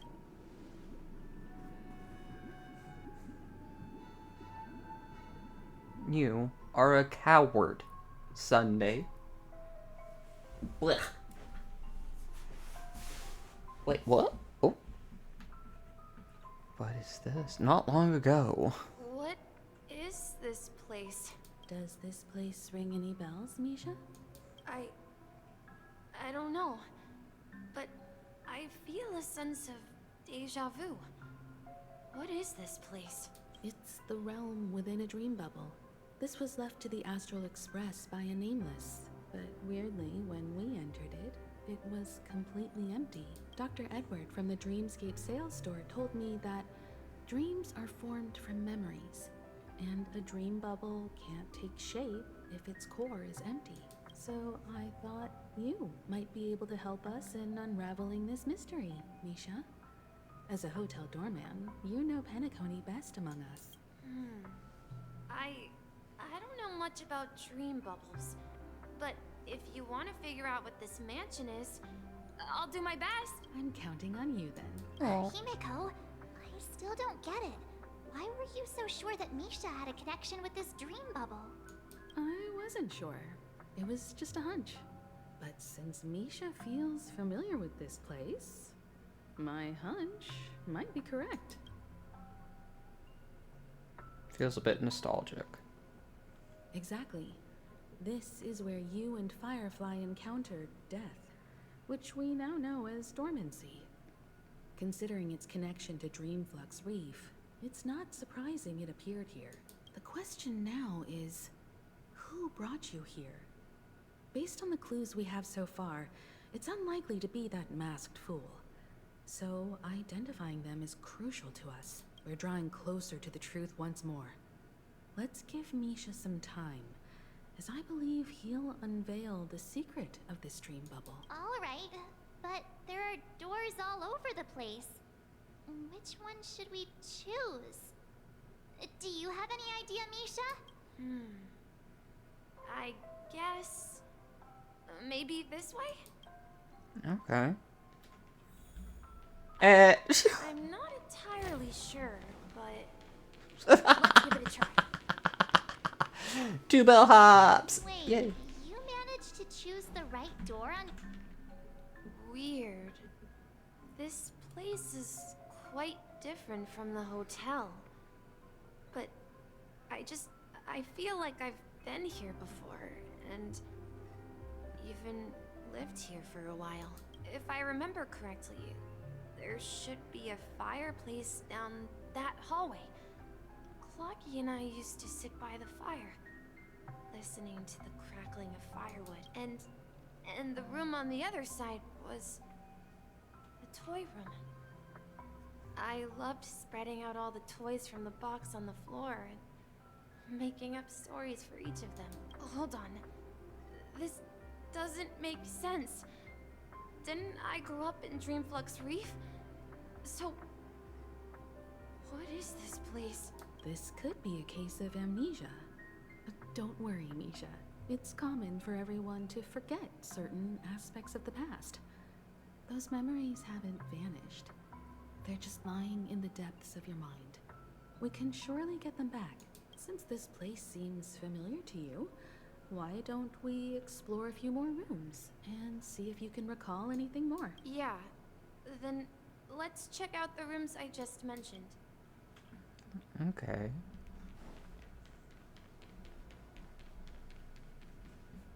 Mikhail, that's the name. Now we all know him as the Watchmaker. So, who is he talking to? Do you know anything about it, Misha? I'm sorry.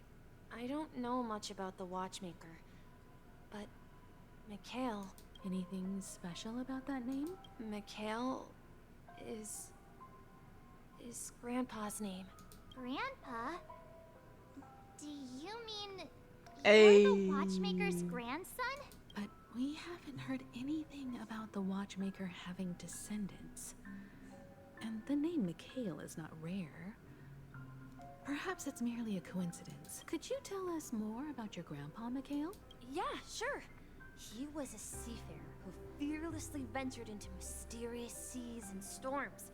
He was always on the sea and had lots of friends who accompanied him on his travels. He didn't want me to call him Grandpa because that would make him sound old. He believed he was still young.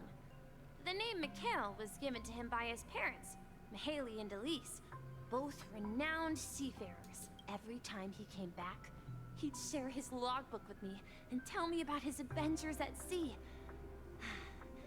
I want to become a great adventurer, just like him. It appears that the Seafarer has nothing to do with the Watchmaker.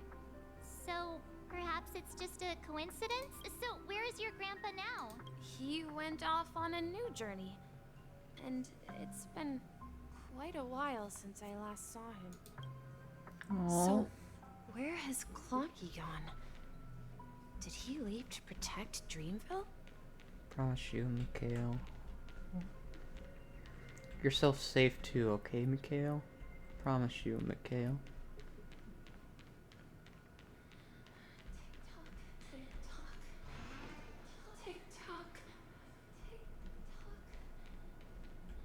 Oh, I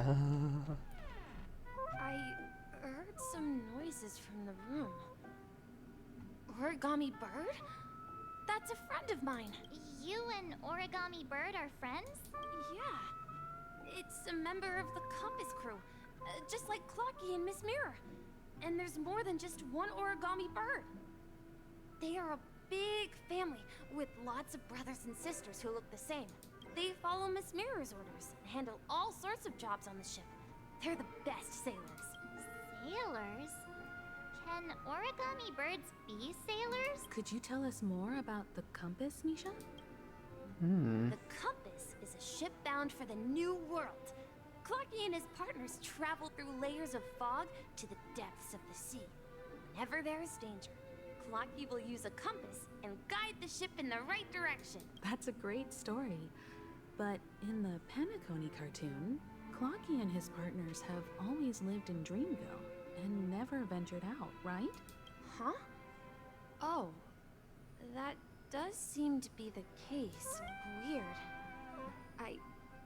I clearly remember Clocky arrived in the New World in the end. Perhaps Clocky has a hidden past. I think I hear the sound of water. Made for you. You once mentioned there's a magnificent fountain up ahead. Protecting Dreamville. Just like they did with Clocky.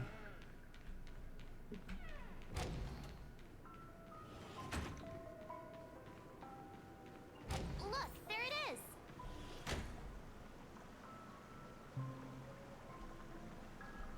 The water resembles a precious jewel, embedded in the dreams of all seafarers. Every time I gaze at the shimmering lights beneath the waves, it feels as though I'm back in this place, standing by your side. Have you recalled anything, Misha? Yeah, I saw these sentences in Grandpa's logbook.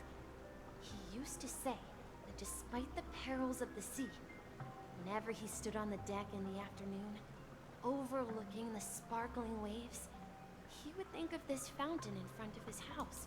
He often said that those moments felt like returning to his family's side, and the difficulties at sea didn't seem quite as challenging. You know, I quite understand such sentiments.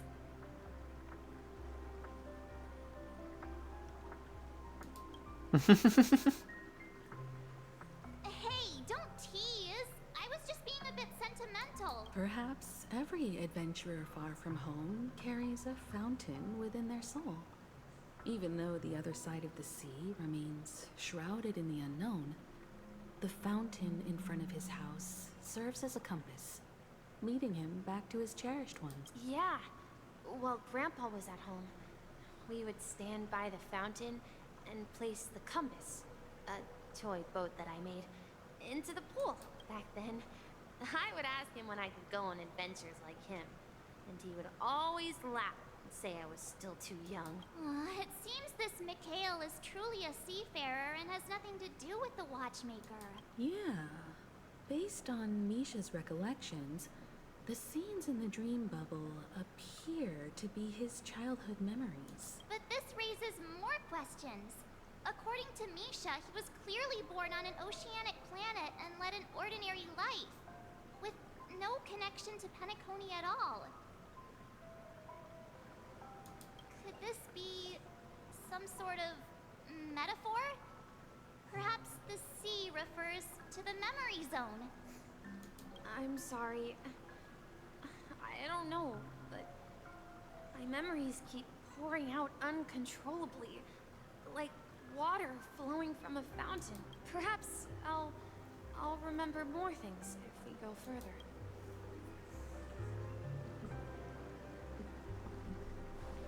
I wish to share your burden. Something very important. We're going to the opposite side, right? No, we should turn left here. Huh? Something feels different about this place. This is it. I remember this corridor. Up ahead is Grandpa's study. Don't go. It was in that room that I saw him the last time. We've overcome so many challenges. Stop us.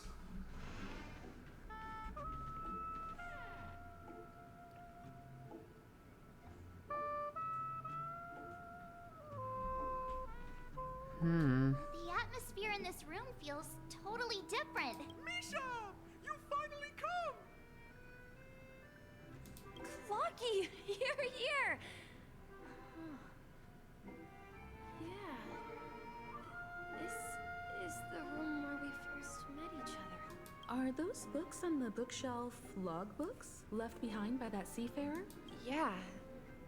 Whenever he came back, he placed a logbook on the bookshelf in his room. They contain records of his expeditions to every corner of the world. He described our world as a fountain. At some point, the sea started to gradually swallow up the land where people lived to ensure that everyone had land to settle on. He had to continue exploring the sea in search for the source of the rising seawater. On that day, he called me to his study, telling me that he was embarking on another journey. However, I could sense the gravity in his expression. It was the same look I had seen on my father's face before his final voyage. I asked him if I could go with him, but he said that my adventure lay elsewhere and told me to stay home and patiently await a certain sound at the door. What sound? He told me about a vast ocean in the sky. An ocean of stars. He spoke of a train that transports children with a desire to venture far away, traversing the sea of stars without ever stopping. He said that he knew the crew on the train, and that he had asked them to take me along.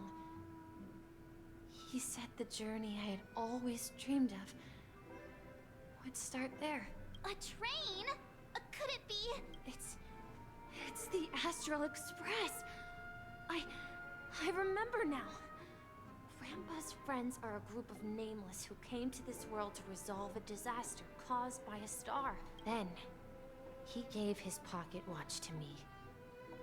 It was his cherished treasure, appearing in every one of his adventure tales. He explained that difficult times were ahead, but assured me that the watch would guide me. He said, as long as I kept moving forward, I'd eventually reach my desired destination. And then, it was as if I heard the distant sound of a train whistle, echoing throughout the room. Exactly, Misha! And then we followed that whistle, didn't we? Yeah. I think I can still find the way we took back then.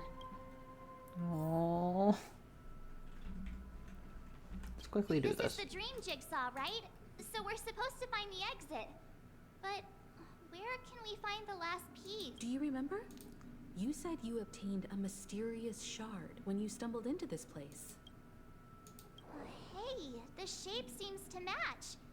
So this shard is also connected to Misha? Looks like we're just one step from revealing the truth. Let's get to the other side and investigate. Okay.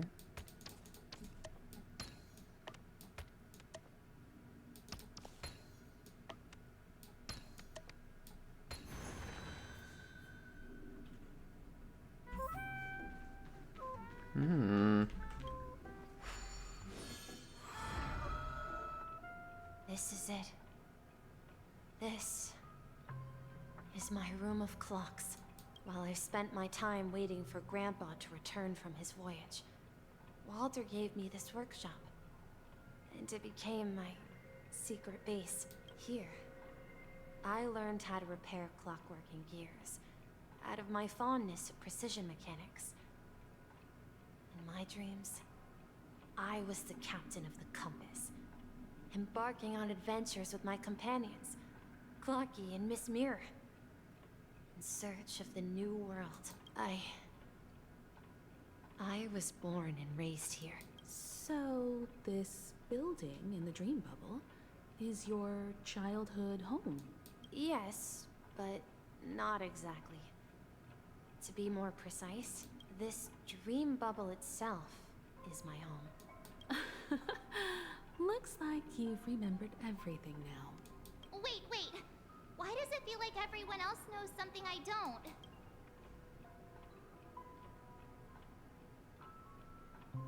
I just want more of an explanation. Because I have a feeling I know.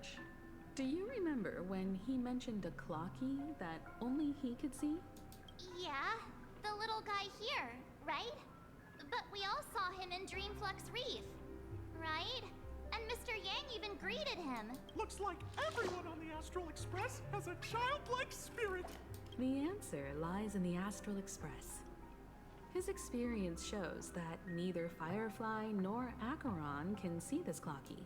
And when we were in Dreamflux Reef, you may have noticed that for some reason, nobody outside of the crew had ever talked with Clocky. Noticed that too. A mimetic life that can only be seen by a select few. It's just like a hidden message, left by someone for the nameless. But Misha can see Clocky too, right? They even grew up together. But Misha hasn't started the way of the Trailblaze yet. That's the key to the mystery, March. Now, take a moment to recall. Have you ever seen anyone outside of the crew interact with Misha? Wait. No way! That's the answer, March 7th. This dream bubble is the place where I was born. And I'm a dweller in this dream. Just like a memory zone meme. I should have stayed here and waited for you. But when reality and memories merged, I unconsciously pushed open that door and left the bubble with Clocky. So it's not that the Watchmaker's dream bubble is empty, but rather the stuff inside ran away? And the whistle you heard was the sound of the Express arriving at Penacony? That's one way to see it, but I believe there's a longer story behind all this. It's best for Misha himself to explain all the details. How about we start with your name? Now, should we call you Misha, or...? Thank you all for helping me rediscover my true self. Now, please allow me to reintroduce myself. I was born on Lushaka, in the Presmere system, adopted by seafarers Mikhail and Char. They gave me a treasure, a name that carried their hopes. Mikhail Char Legwork, or simply Misha.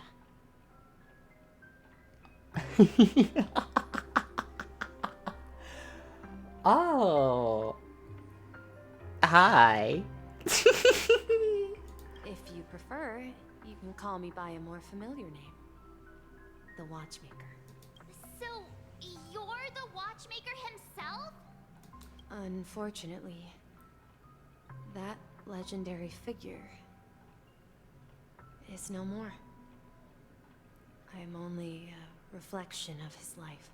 As for the child who has been with you, he's the innocent protagonist of Misha's childhood dream. Friend of Clocky, a young apprentice, and a future mechanic on the Express. And this also marks the beginning of his journey, devoted to the Trailblaze. At the end of the journey, I left this little flame, which I so cherished in my deepest dreams, hoping to pass it on to the nameless of future generations.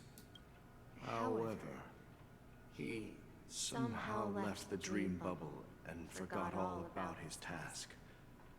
I apologize for all the confusion this caused. Because he was born with a desire to trailblaze, wasn't he? I don't think Misha has forgotten his role as a guide. He remembered it, and that's why he mistakenly appeared as a hotel doorman in his dream from the very beginning. The one who brought our unconscious friend here must have been Misha. If that's the case, we encountered the Watchmaker's legacy from the beginning, didn't we? Well, I have a sarcastic friend who says I always take big detours and end up back where I started. Perhaps that's what every nameless has to go through. But in the end, you found me. I'm sure you're all wondering what my legacy is. I believe my hound has mentioned the Stellaron and my wealth. If I may apologize, the Stellaron part is real.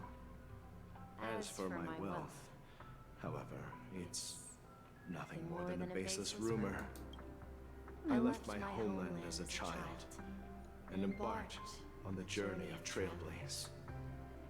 I traveled to various planets until finally reaching Asdana, where my friends and I built the original Penacony and fought for its future ever since.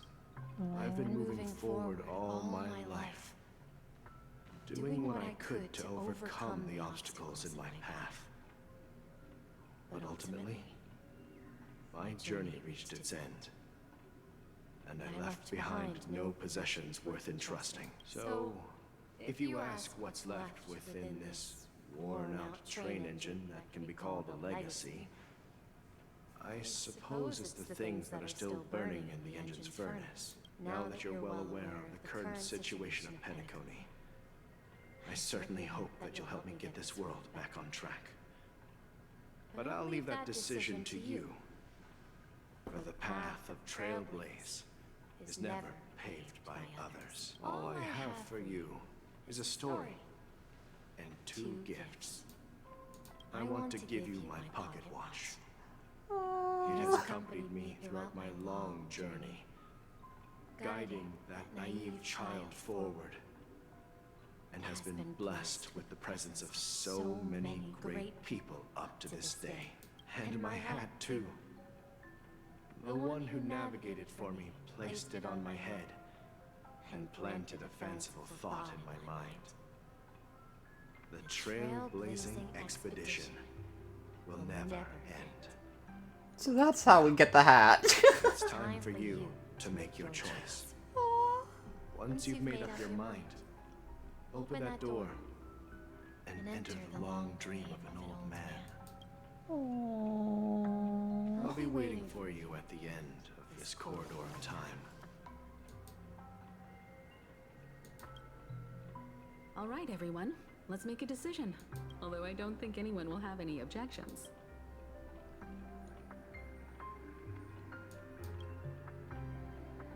Of course. We've come this far. Surely there's no other option than moving forward. In that case, it's unanimous. Then let's proceed together to the end of this dream and tell Mikhail our decision.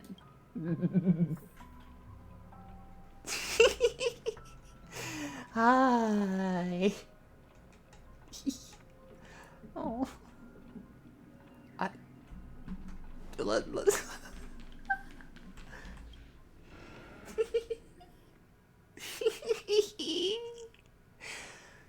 Yay. Wee.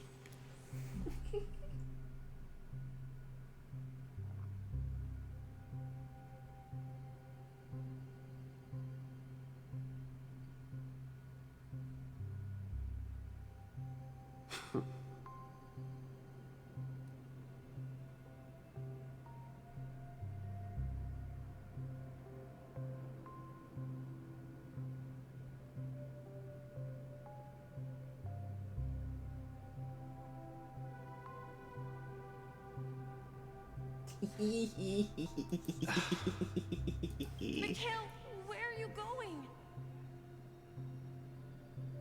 Someone has to step up and save Lushaka. So why can't it be me, Misha? Please. don't go. And if you must, please take me with you. Don't leave me alone. Even without me, you know how to proceed forward, brave Captain Misha. The compass is waiting for you.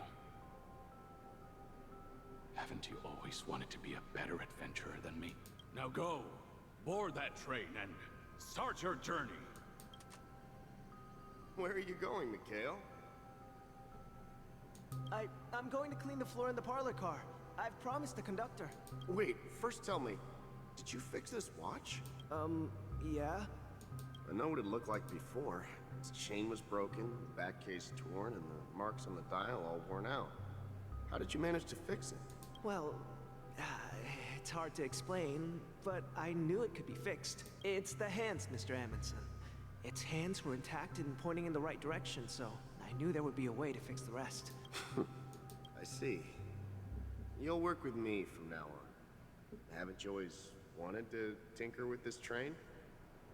You're its mechanic now. As for the conductor, I'll do the talking.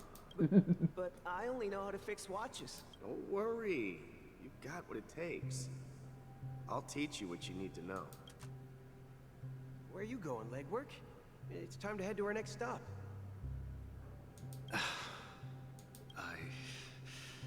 I'm staying in Astana with Rosalina and Tiernan. I see. This place reminds you of home. The people of Astana have only achieved a tiny victory and still have a long way to go towards true freedom. Hanunu needs us. Don't worry, not all journeys lead to the stars. Even if I leave the Express, our path of Trailblaze will continue. Yeah. I knew you wouldn't stay on the Express forever. Leave in peace, my friend. And, take this with you. This is Mr. Amundsen's hat. But why? When he departed, he said he would leave it to his best student. Well, I suppose the time has come. Farewell, legwork. Take care of Tiernan and Rosalina. And don't forget to write to us. Aww. Where are you going, watchmaker? Mika. Don't worry, Micah. Just Micah. going on a little trip. Someone has to be at the forefront of the interstellar frontier, and I'm the only former nameless in Penacony. So why can't it be me? Because you're all we have. Have you forgotten about Tiernan? The cosmos is way more dangerous now. What will happen to Penacony if we lose you too? But what will happen to Penacony if we don't find a way out? Ah, Tiernan. How could I ever forget him? I've spent countless sleepless nights asking myself why I didn't go with him back then. We Nameless won't stop. Don't worry, Micah. It's just a matter of getting back to my old profession. Just wait for me to come back. But if, and it's a big if I don't come back in one piece, then you'll become the next watchmaker. Where are you going, old man? Oh, you're here. Answer my question. What are you up to? Relax, Gallagher. I just came up with a great idea. Wanna hear it? Oh, come on. Aren't all your ideas just ways to get yourself killed? I may be blunt here, but you're the last remaining hero in Penacony. If you die too, the secret of the Stellaron will go to the grave with you. Yes. I'm afraid there's no way out in Penacony, so I'll have to consider alternatives beyond Astana. We'll organize a festival using the Watchmaker's legacy as a facade, and send invitations to the entire cosmos to gather people here. So, a desperate struggle against the family? Seems like. Desperate? Don't we have you here, my friend? This task is challenging, but what hasn't been challenging for us along the way? Well, whatever you do, remember, make sure to send an invitation to the Astral Express. Misha! Where are you going? Oh, it's you, Clocky. Take me to Dreamflux Reef. Last night, I had a long dream about the day we met. I want to write down that dream. Write it down? Why? Oh, so I won't forget it. Do you remember how you got your name, Clocky? Of course! You told me that when you were a kid, you lived in a room full of clocks. Those wall clocks and pocket watches grew up with you and were your best friends. Yes, but what I didn't mention was there's a funny misunderstanding behind it. I was a kid, and there was always a special pocket watch in my memories. It was with my grandpa, guiding him on his sea voyages and leading the way in his every adventure story. I wanted to have a pocket watch like that too. And that's when you appeared in my dreams. Yeah.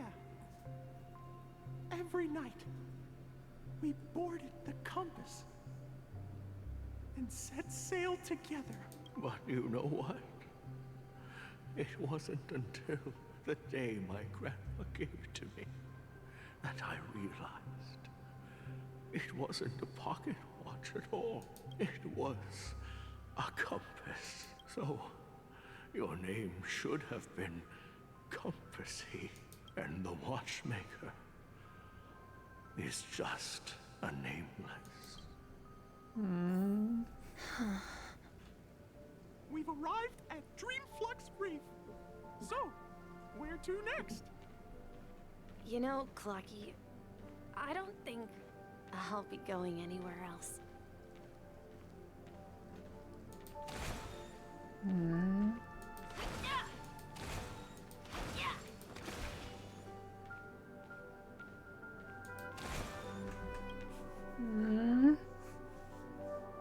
I've traveled far enough. It's time for a little break. Oh. So, we'll set out again. When you're rested? No, I'll stay here. And then, this is where it ends. This is... where it ends? What do you mean, Misha? You told me that the trailblazing expedition would never end. Yeah, that's what I said. So now, it's up to you to decide your next destination. My next destination? What's that supposed to be? I've been following you, Misha. You're acting weird today. If you're feeling down, we can just do what we usually do. With the clockwork. No, I'm not feeling down. As for clockwork, yeah, it resolves all problems in this dream. So, do you know what clockwork actually is? I'm not quite sure. Well, everyone gets lost at times. They may hesitate and doubt which way to go. That happens in this dreamscape and beyond. But don't worry. Everyone goes through moments of uncertainty and hesitation. Eventually, they gather the courage to make bold decisions. Whether it's calming, joyful, angry, or sad. All they need is a little nudge to take that step toward where they truly belong. I'm leaving that little nudge with you, and I hope you'll share it with others. Such is the essence of clockwork, the will of the Trailblaze.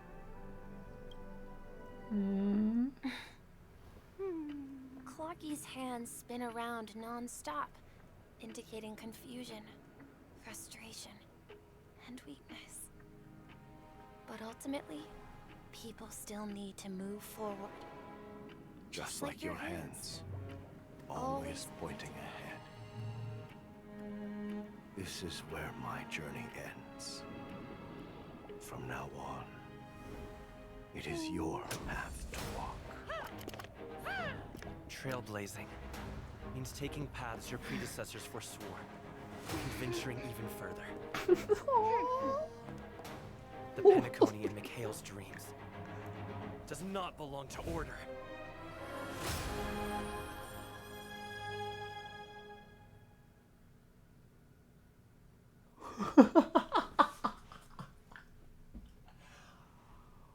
Holy.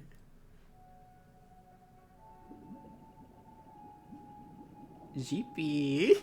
She's with us. They're with us. I can't believe that Eon would cast a glance at Penacony at a time like this. Is it because of the resonance from the legacy of the Trailblaze? Or perhaps the bond between you is so strong that it even impresses an Eon? Well, there might be another possibility. Perhaps they want to witness, on behalf of the fallen Eons, who will hold the future of Penacony. Akavili and Enna. Is Enna Order? Hang on. Enna. Eon. Enna. Order. Okay, yeah. They're the 8 Eon of Order. Okay. Interesting. If that's the case, on behalf of the Dream Master of Penacony and the 107,336 members of the Oak family, I'm extending a formal invitation to all of you. I'm cordially inviting you all to the Penacony Grand Theater to participate in the upcoming Charmony Festival. And, of course, you won't be in the audience, but on center stage, since the future of the Stellaron, Penacony, and even the entire cosmos is at stake. Let's draw a conclusion there. In all fairness, if you truly believe in Akavili's path, then show me their courage and determination.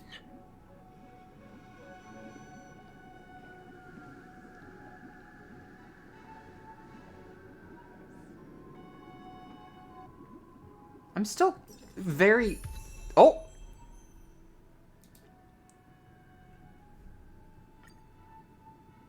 Whoa! Whoa! Whoa!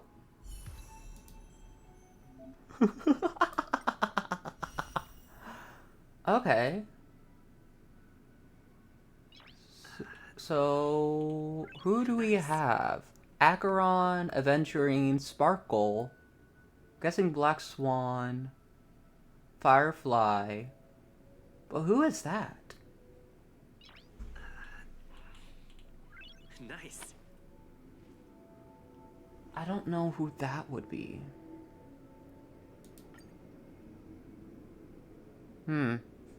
Odd.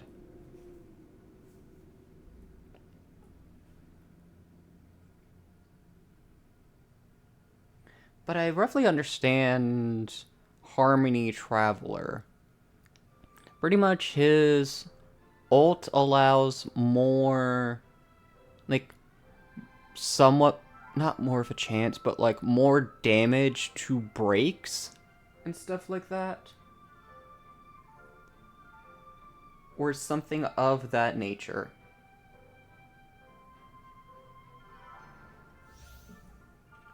Break effect of all ally. There we go, yeah.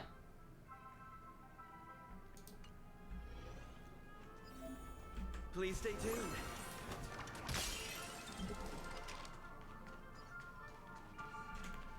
We need a strategy. Please stay tuned. The dawn. Break.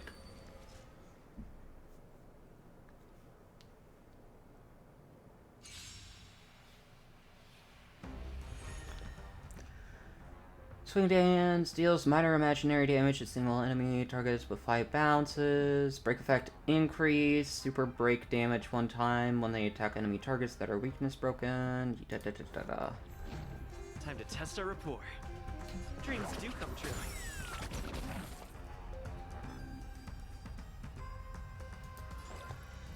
Ready for another? Do you admit this crime?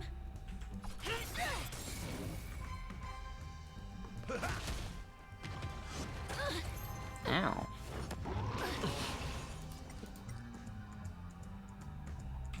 Let's improvise. Enemy targets detected. The mood is set. Let the show begin.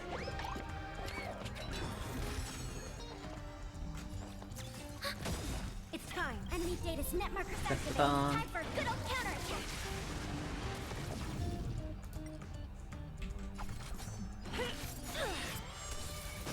That's all you got. Order of the Ten Lord. Execute the Firestruck!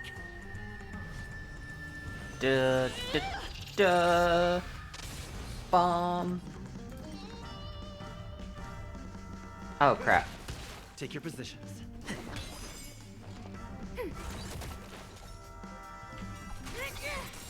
In the mood for another beating? How's this taste? Motor function restored. Rice like it, my friends. Ba-da-ba-ba. Indulge yourself! Da-da. Dreams do come true. There you go. Super break. Alright, this actually isn't bad. Harmony Trailblazer's not bad.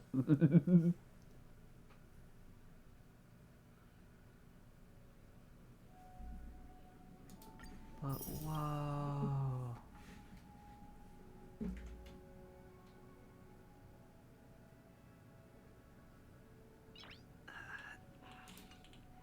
Nice.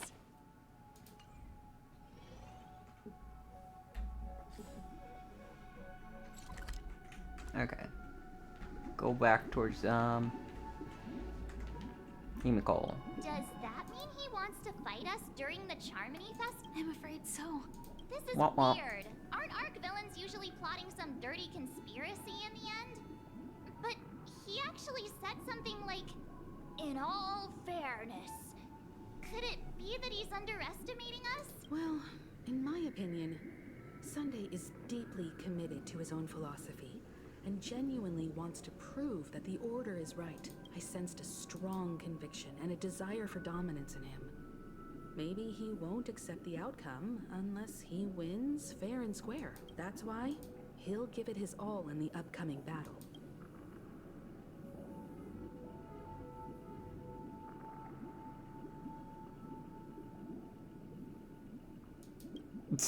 What is the third You're right. We've even dealt with a Lord Ravager of the Destruction, so a follower of the Order won't be a big deal. Anyway, we can't leave the Stellaron unchecked. This is about trailblazing a bright future for Penacony and fulfilling Mikhail's and his predecessors' long-cherished wishes. Now that we've taken up the mantle, we can't afford to fail them. However, the same applies to the Order. Their plan didn't materialize overnight, and they have the profound collective consciousness of the planet of festivities behind them, a desire to dream, to slumber and escape reality. All those hidden emotions have given birth to the sweet dream of the Order. They've harnessed the will of an entire planet to create an eon. This confrontation is far more complicated than a simple power struggle. To secure Penacony's future, fighting on the stage alone is not enough. What do you mean? Are you not coming with us? I believe Firefly is trying to say that she's heading off to another battle. Before I left, the Destiny Slave told me that this journey would bring unforgettable rewards. Even though the script he gave me only had a few lines, I couldn't ignore them. Because one of the lines said, "I'll experience death 3 times in the land of the dreams." 3 times? This can't be serious, right? The first time was a painful death when I was stabbed by the Blade of Dormancy, which led to all subsequent events. The script will always come true, but in a way that will only be revealed when that page is turned. So now I've understood the meaning of my second death. And I am prepared to face it. If all goes well, my efforts will provide crucial support for you. Only by achieving victory in this battle can we secure a future for Penacony. And only then, my third and final death won't come true in the most terrible form. The most terrible form? Does that mean... The true death. Where everyone in Penacony loses themselves completely in the eternal sweet dream of the Order. We must do everything we can to prevent that. Have you made up your mind, Firefly? Yes. Otherwise, I wouldn't be here. Thank you again for your assistance for the Astral Express. May we meet again, in reality. Yeah. Farewell, everyone. May your trailblazing expedition never end. Wow. Oh, Firefly. I dreamed of a scorched earth. Everyone, are you ready? A new shoot sprouted from the earth. It bloomed in the morning sun and whispered to me. Like fireflies to a flame, life begets death.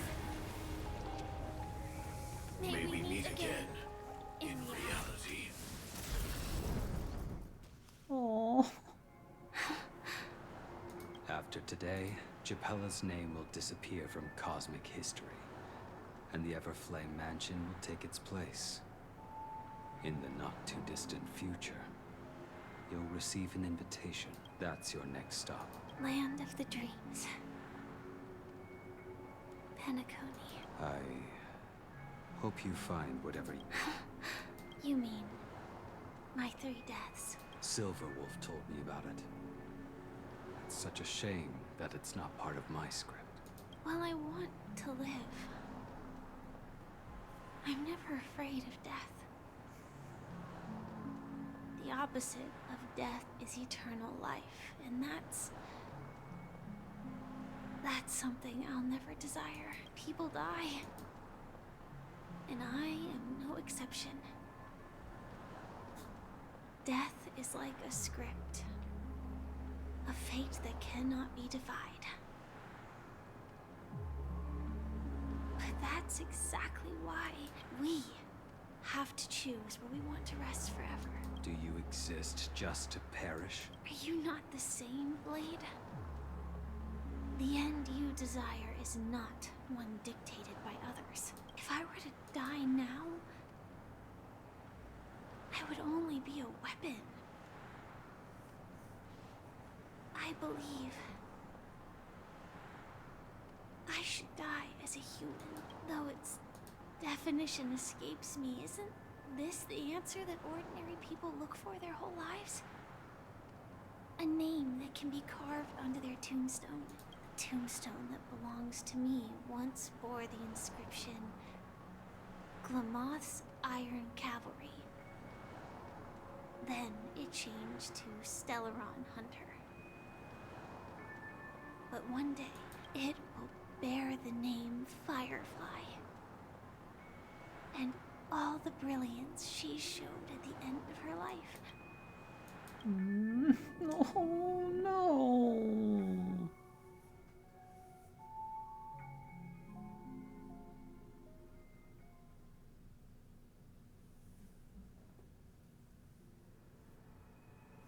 Firefly.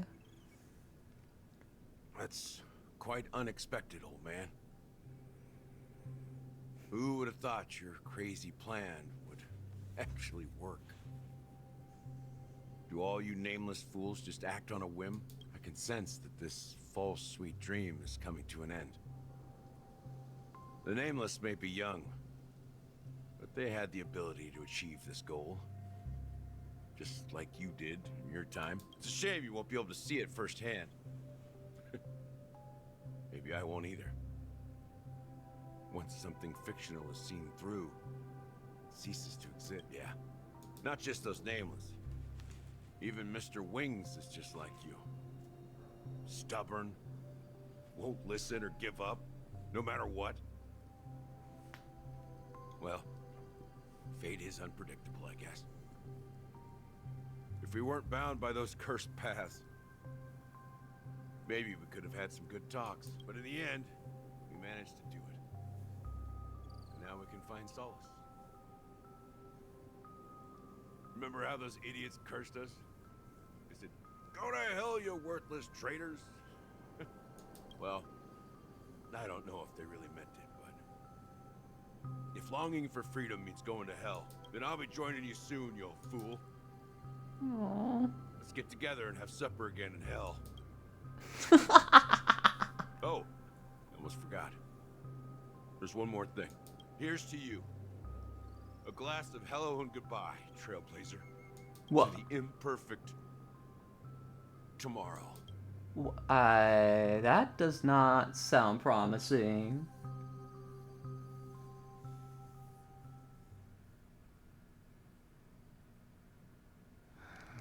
It's warm here, isn't it? You're lucky to have found shelter from the rain. Let alone fresh berries in this desolate place. I was just following the scent of life. It's particularly strong in a place like this. It's a shame these berries don't have much flavor. Seriously? In case you didn't know, this fruit is pretty juicy. The only downside is that when you chew it, it becomes extremely spicy. Have you lost your sense of taste? I can still taste certain things, like a faint sweetness. Before coming here, I stopped by a place called Orkron. It had barren cliffs and nights lit by bonfires. Burgundy snow would fall from the sky, and when it landed on my tongue, it tasted like raspberries. The flavor wasn't exactly sweet, but it left a lasting impression. When I think back on my past, I realize that what's tying everything together isn't the big events, but rather these small yet unforgettable moments. Don't worry about it. Losing oneself is a reality that every self-annihilator must face. At least I haven't completely lost my senses and memories yet. Well, congratulations on adding another footnote to your journey. By the way, are you always alone? No, I had a companion in Orkron. She's a short, nameless girl who aspired to explore IX. She always said she'd walk a path deeper and farther than Akavili's. Quite an ambition for such a small girl. So, what happened? She became stagnant water. Well, my condolences. Condolences. I don't need them. The girl left with a smile. She never regretted her choice and most definitely wanted me to say goodbye with a smile. So, that's what I did. That's proof that you're grieving for her. Or perhaps I'm just afraid. Afraid? I rarely sense that emotion from you. What do you fear? I'm afraid I'll forget the 30 days I spent with her. Just like all the other days in my life. Most of them have already washed away with the rain, disappearing into an unseen realm. I fear that those vivid red memories will fade away too. There isn't much color left. And besides this faint, warm red, there's almost nothing. Hard to imagine. A ranger accustomed to bloodshed, destruction, and chaos finding warmth in the red color. Because I have experienced this warmth many times. Long ago, I promised someone that I'd bring it to more people. And that for every remaining moment of my life, I'd strive for a better ending for all. As long as this red color still lingers, I have a chance to fulfill that promise.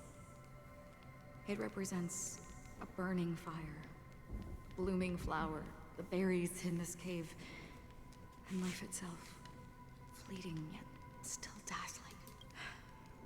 In the end, it will lead me beyond the horizon of existence. And on the other side, I will cut off nihility. The one blessed by the sleeping and shapeless is considering how to kill them. That's truly pure nihility. But you're right about one thing. After spending so much time near this stagnant water, only when I look at this vibrant red fire do I realize that I'm still alive. When will this rain ever stop? Perhaps when the sorrows of the departed have finally quieted down, the sky will clear up.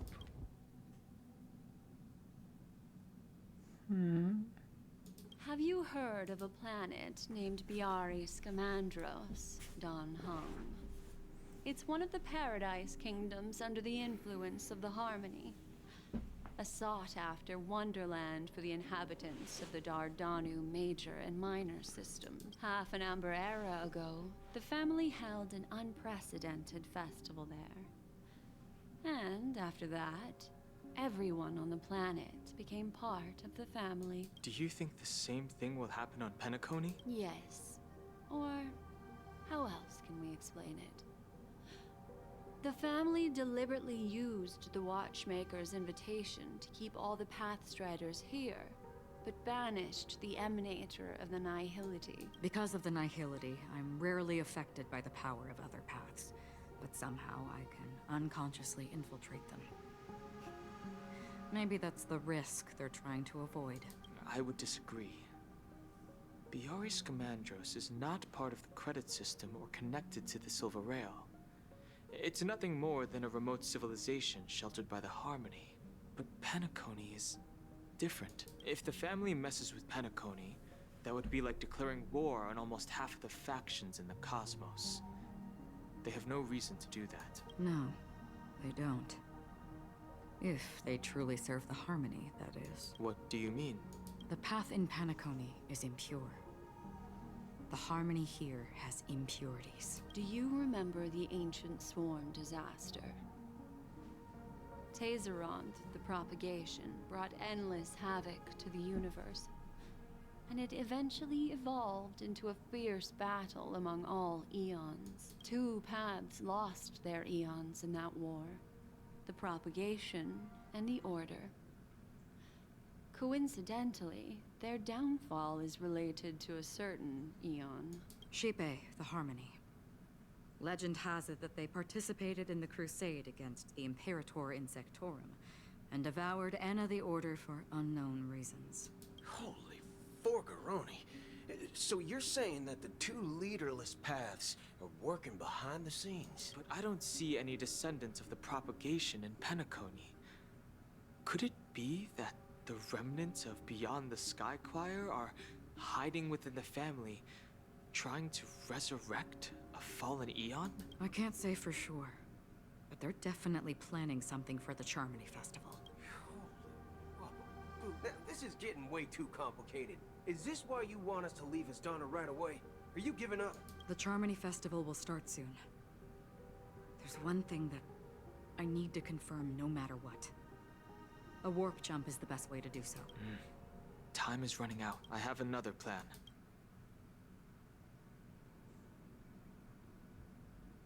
Hold on. Are you thinking of using the Jade Abacus of Allying Oath? Exactly. The assistance from the lawful Cloud Knights would be enough. Think it over carefully. You can only use that once in your lifetime. I have considered it thoroughly. My companions are... they're also once-in-a-lifetime treasures. Ooh. Oh.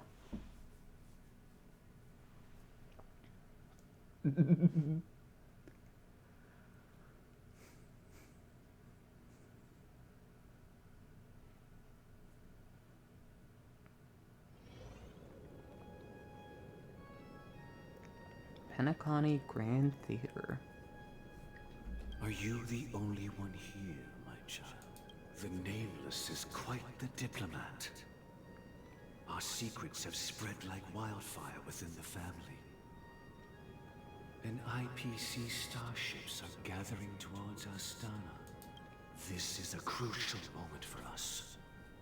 So, where is the chosen one who harmonizes the varied sounds? Oh no. What do you mean, Master? I'm right here in front of you, aren't I? You know, she was supposed to be the star of the Charmony Festival. In our plan. But the plan has changed. As her brother, I know she doesn't want to sing for the Order. So I'll take her place. You've always been wise beyond your years. I'm sure you understand the consequences of your choice. If you consider this a betrayal, well, there can't be two suns in the sky. I'll step up and take down the other sun if necessary.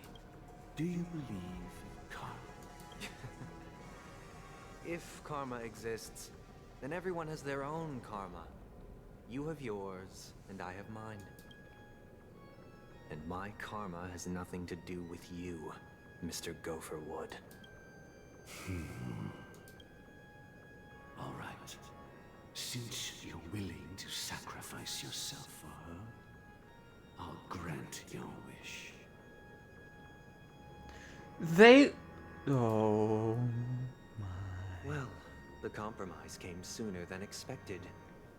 Why? You and your sister were born as twins of the Order. And one of you is destined to follow this path to the end. Is this part of your plan? Of course. You're still as clever as you were when you were a child. The opening is near. Go, my child. Seize the power of the Harmony and reveal your karma. I have one final question, Master. Why did you choose to bring the Order to Penacony? Wouldn't it have been better to choose a desperate world instead of a city filled with hope and dreams? Why? It's for justice, my child.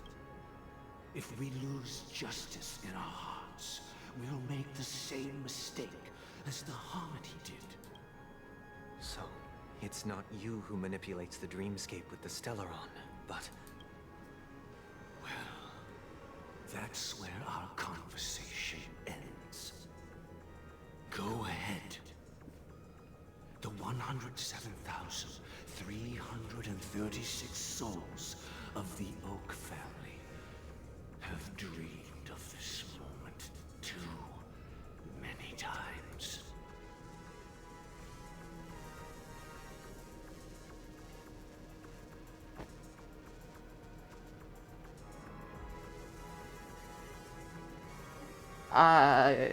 Oh no. No, no, no, no, no, no, no. I shall ascend to the heavens, becoming the scorching sun, bathed in my light. My people shall flourish, while all evil shall be eradicated.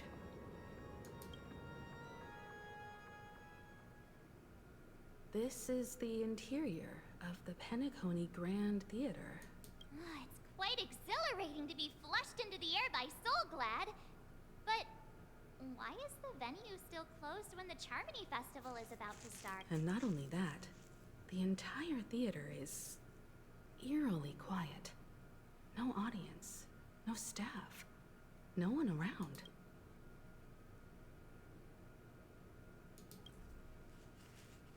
Even if we're late, a grand theater like this shouldn't be completely empty.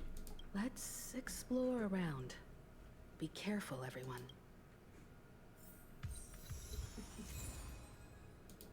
Watchmaker's hat. Oh.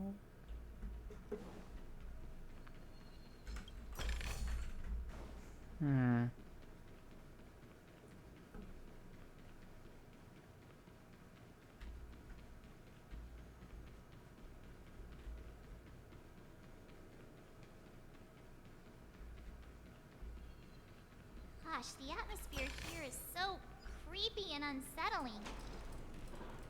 Even if there's no audience yet, there should be some staff around. Why is it so silent? All those puppets. They're the staff. Oh no, they were all the members.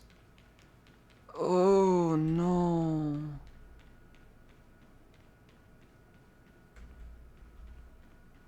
What do I do here?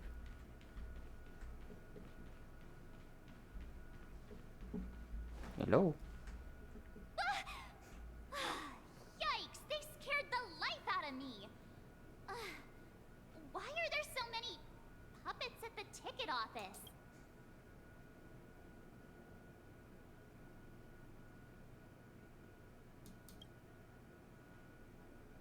I can't believe you're in the mood to crack jokes. Are these puppets part of the stage setup? Even so, it's so eerie that the entire front hall is empty.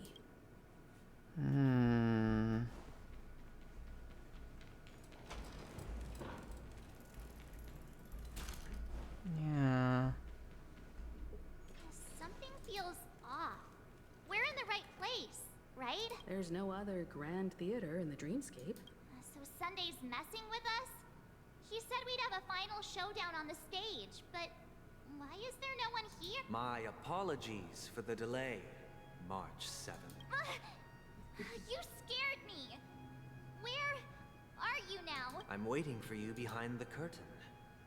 Following the Asdana tradition, I invite you to enjoy a stage play in 3 acts before the festival begins. History is a mirror reflecting the universe's true essence. Let's use this opportunity to delve into the rich history of Penacony and the Eon. Within it, naturally, the future takes shape. Okay. Let us commence with the dawning of the world. After the Dusk Wars, darkness veiled the sky, and chaos consumed the earth.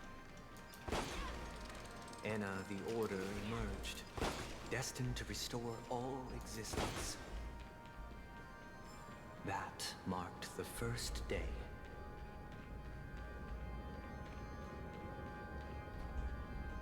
They gathered nebulae and forged them into picks, thus creating a grand lyre with black and white keys.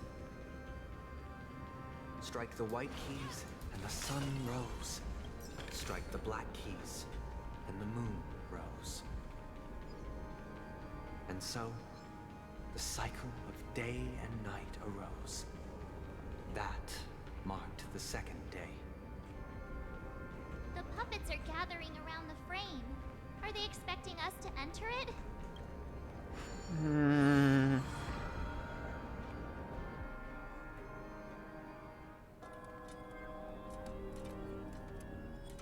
Whoa. What is... Where are we now? The atmosphere here looks similar to Sunday's inner world. Perhaps this so-called stage play is created with his abilities. This act is named Ode to Prisoner. Given the atmosphere here, I believe it's about Penacony's past.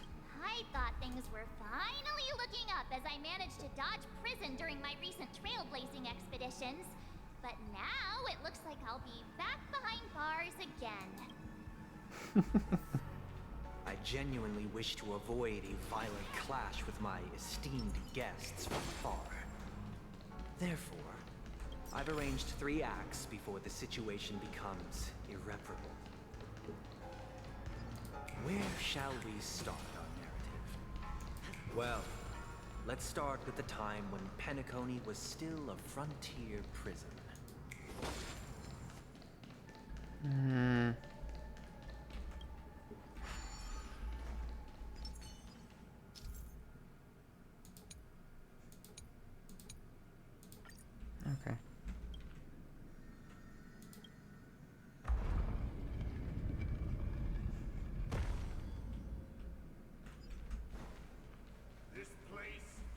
2147 AE, a prisoner named Hanunu ignited a struggle for liberty and emerged triumphant. IPC referred to it as the War of the Frontier, while the Asdanians dubbed it the War of Independence.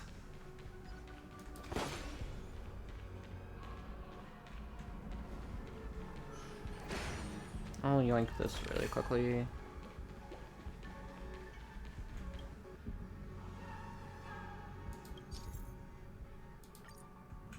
Okay, so I can't...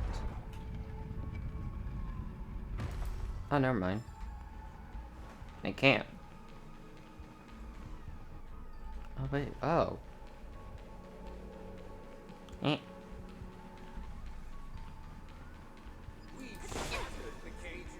It's true that Hanunu was a legendary hero, but it must be acknowledged that while he bestowed freedom upon the prisoners, he didn't grant them true liberation.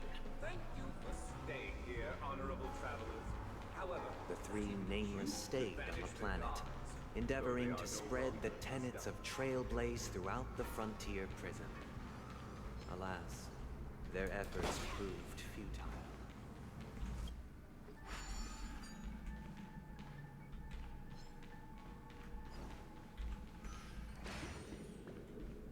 let's build another prison, not within the prison. Once again, Asdana was engulfed in war. This time, the enemies originating from within. The prisoners remained prisoners for the rest of their lives, fighting for freedom rather than living for it. I hope you like this land of freedom on a scorched earth. As you can see, their sentences No. have long ended, and the IPC guards have long been expelled. Yet, these prisoners remain enslaved, not by external forces, but by the confines of their own mind. Freedom permeates every corner, except fragile souls. It gives solace only to those who believe in its existence. Prisoners, this is my order. Learn the essence of freedom and teach your fellow prisoners to fight for their lives. No, gross.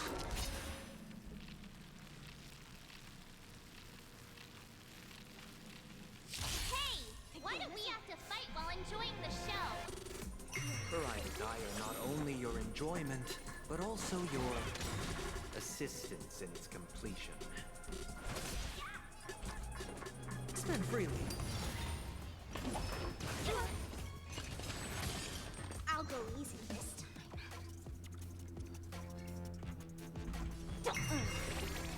Let's hope you find the answer. Silver behind bars seems right. No. Let's start today's duty. Please.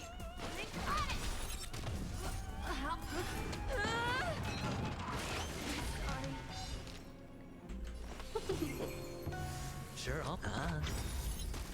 the dice have been bust. Or maybe I'll take it all. Let's play for a while. Feeling spiffy? Hope I don't bring up now. No dirty. Watch your head. Welcome, customer. Yeah! It's on me.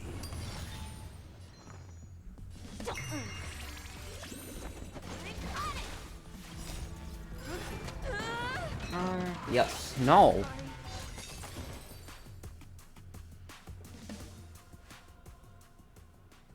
No one can restrain you anymore. You are free. Thus concludes the first act. Amidst a raging war, the frontier prison headed toward becoming Land of the Exile. This must be how Penacony was constructed. With the aid of outsiders, the prisoners were finally liberated and established the Land of the Exiles. However, it appears that Sunday aims to convey the spiritual plight of the prisoners more than the physical aspects of imprisonment. This show is a bit too literary for my taste. But the battle part is quite easy to understand. Anyway, we've arrived at the exit. Let's go! Yeah, let's go. These puppets. Where are they guiding us this time? Also, I'm actually gonna be right back really quickly because I am feeling extremely hungry, so I'm gonna go get some food. So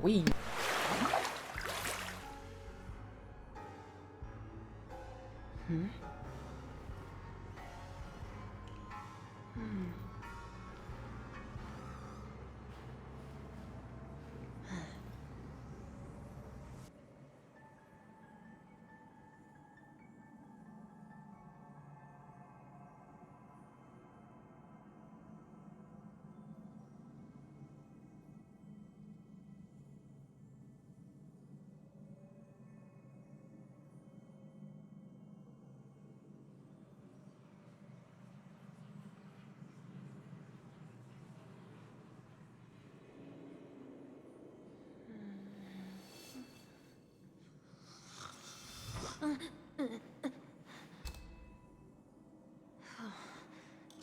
There's still time.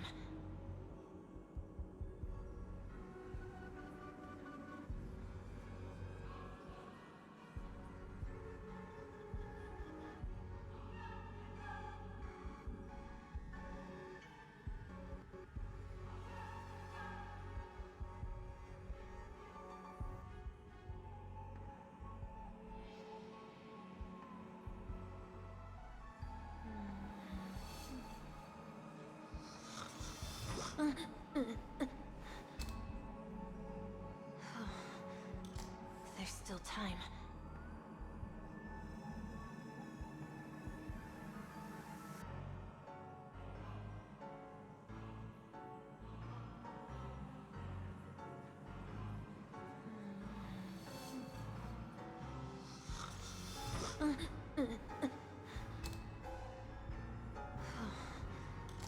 There's still time.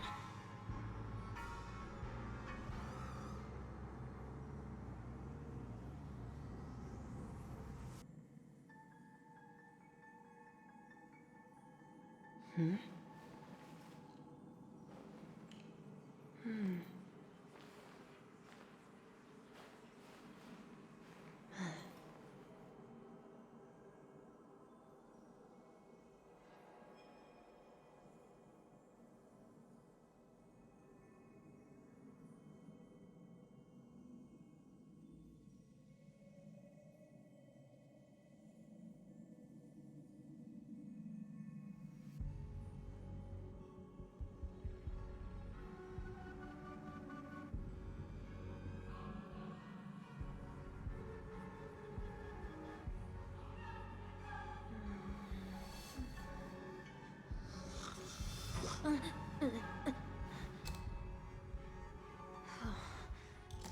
There's still time.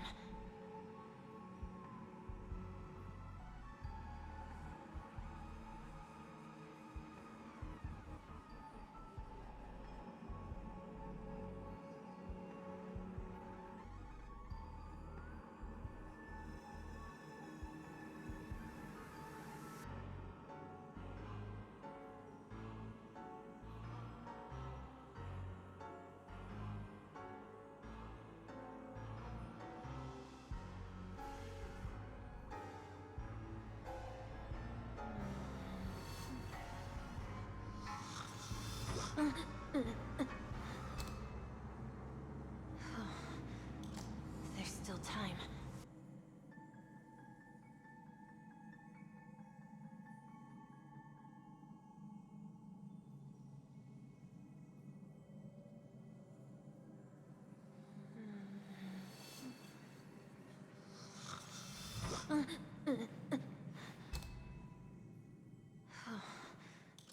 There's still time.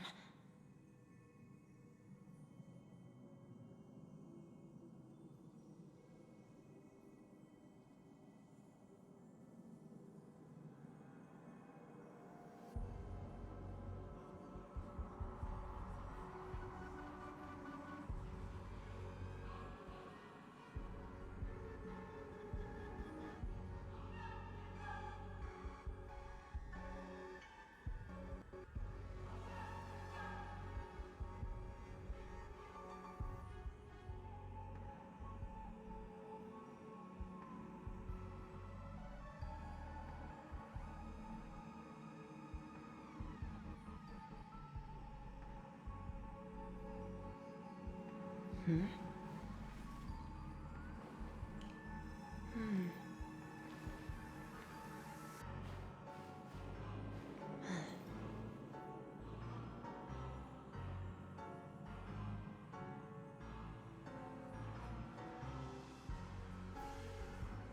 Hmm? Hmm.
There's still time.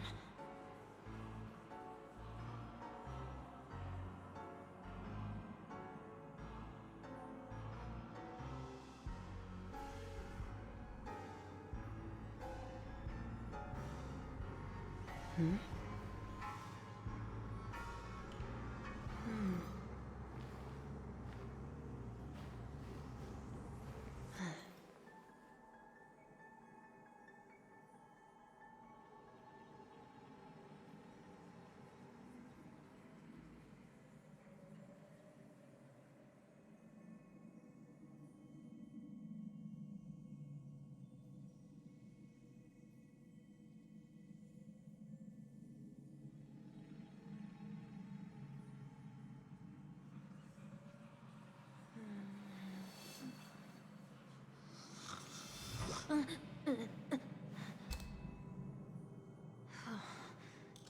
There's still time.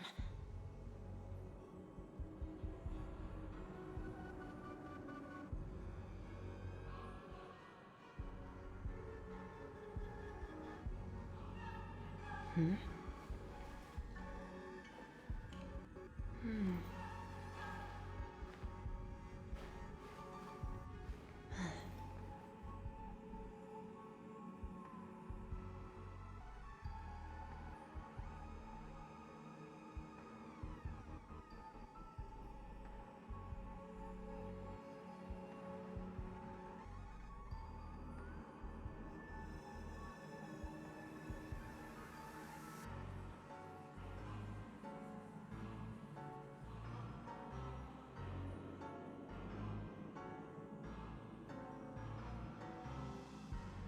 Hmm?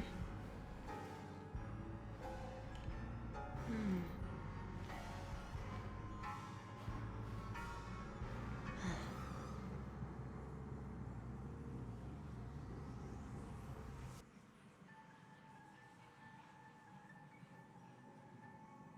Hmm? Hmm.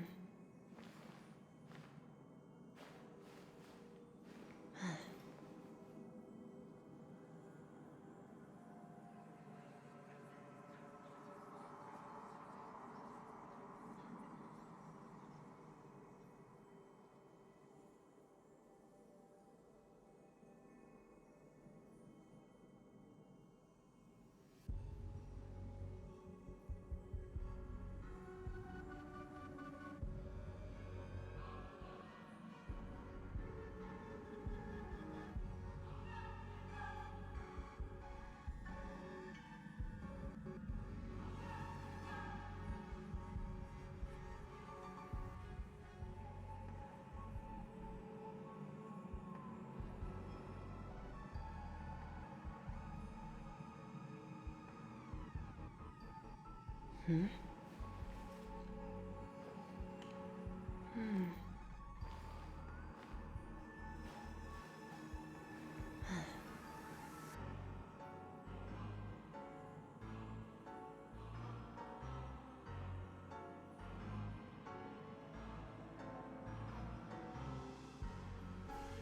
Hmm?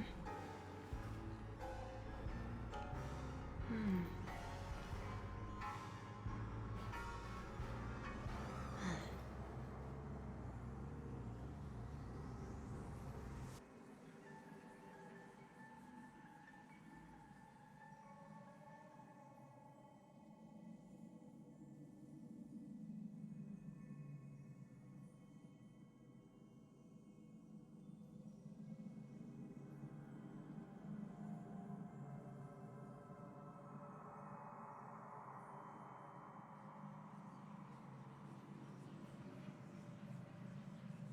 Hmm?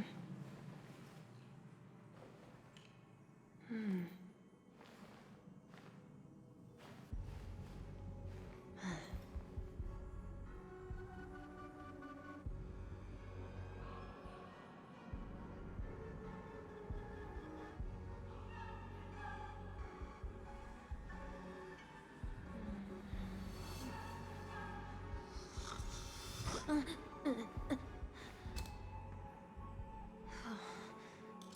There's still time.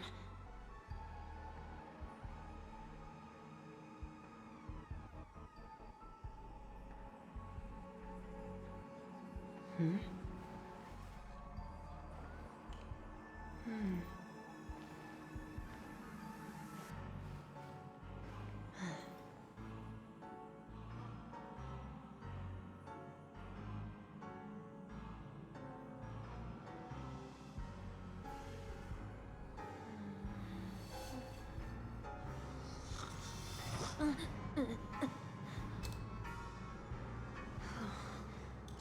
There's still time.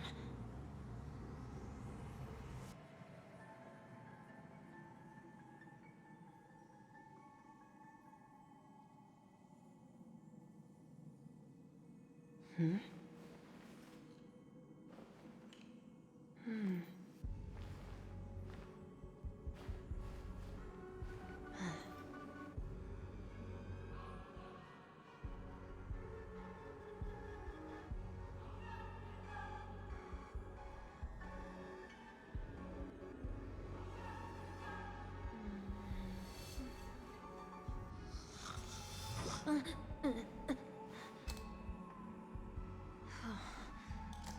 There's still time.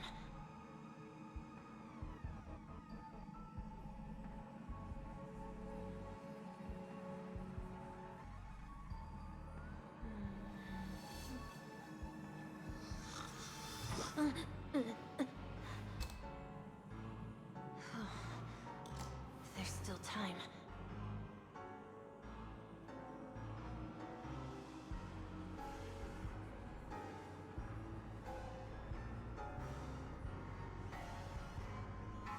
Hmm? Hmm.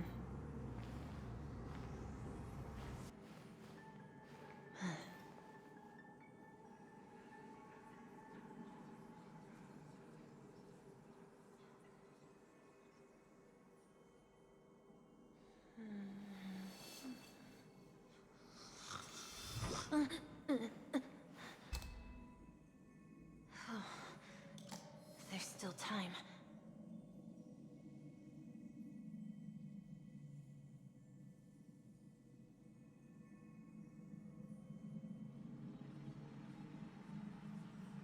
Hmm? Hmm.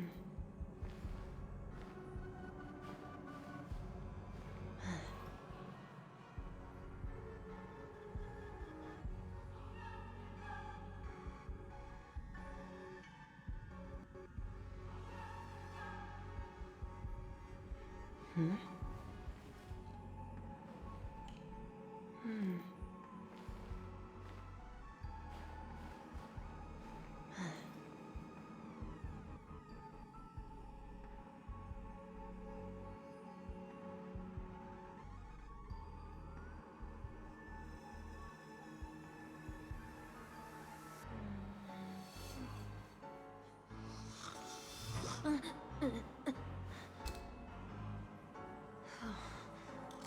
There's still time.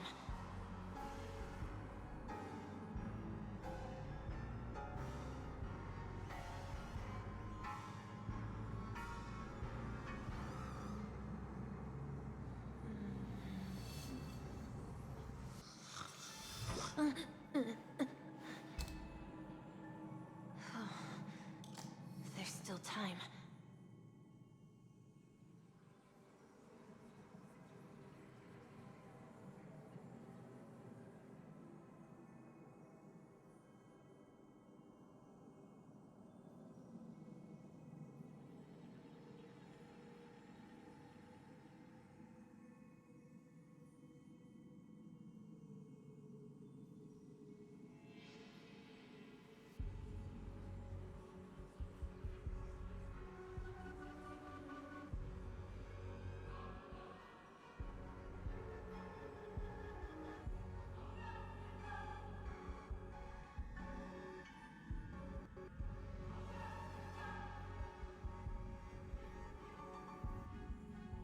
Hmm?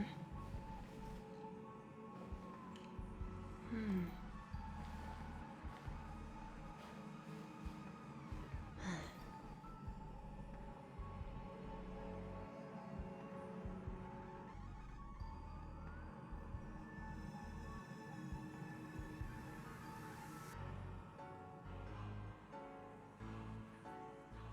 Hmm?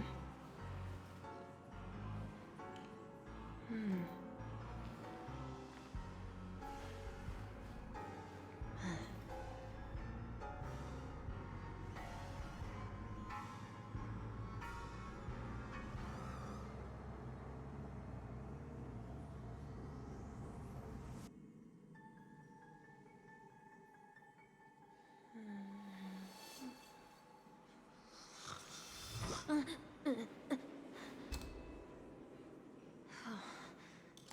There's still time.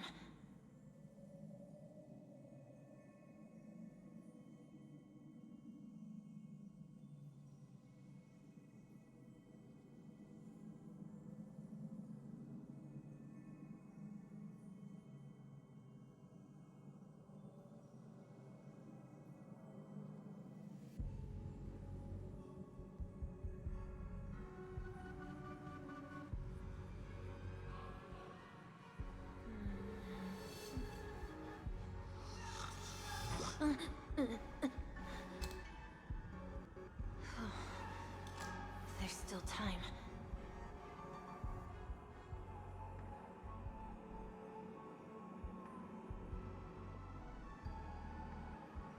Hmm?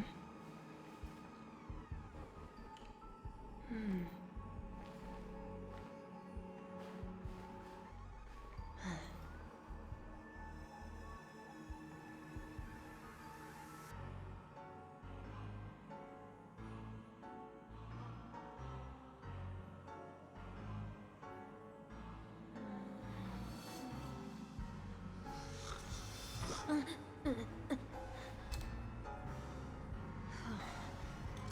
There's still time.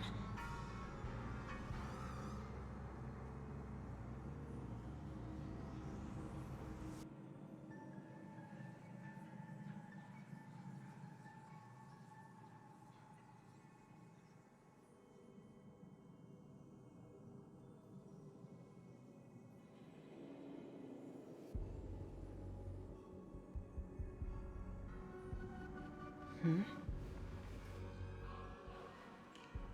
Hmm.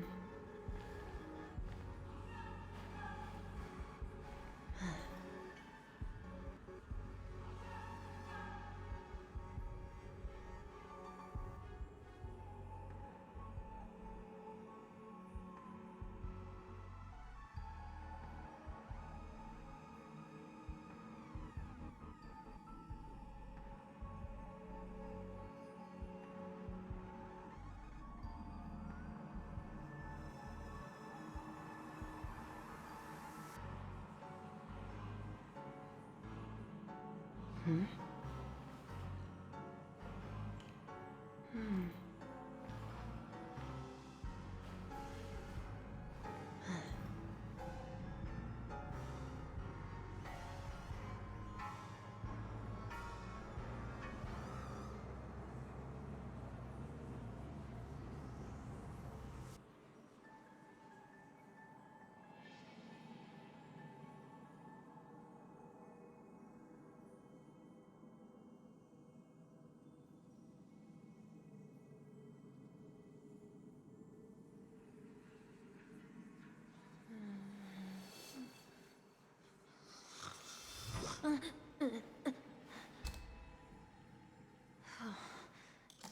There's still time.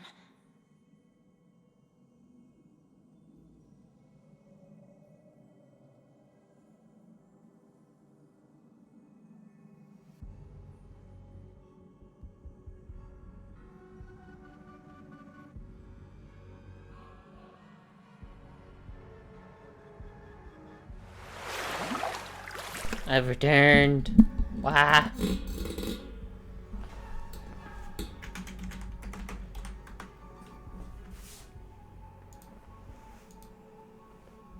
Oh wait, let me...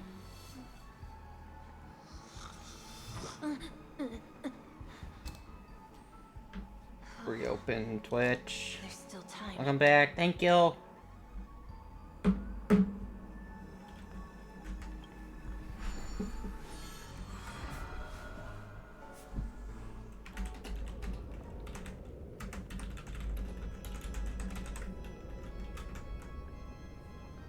They transmuted streams of stars into inked nibs, creating symbols to be pronounced and counted. They molded stardust into flowing rivers, assigning the righteous upstream and the unjust downstream. Thus, all things were marked, and the world learned to discern between good and evil. That marked the third and fourth days.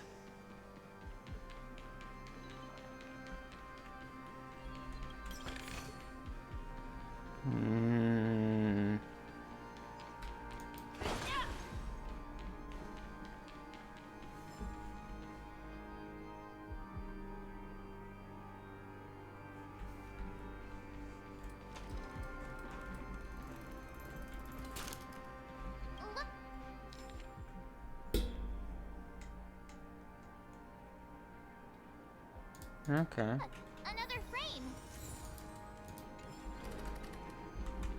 1 second. Break and grab everything in here.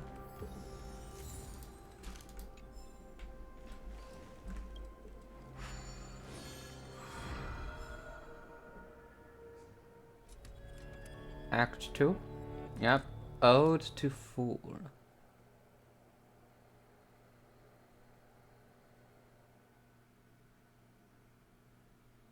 Ode to Fool. This must be the second act. The surroundings are different from before. The stage decorations look a bit tidier now. Behold the ensuing tale, a struggle for power.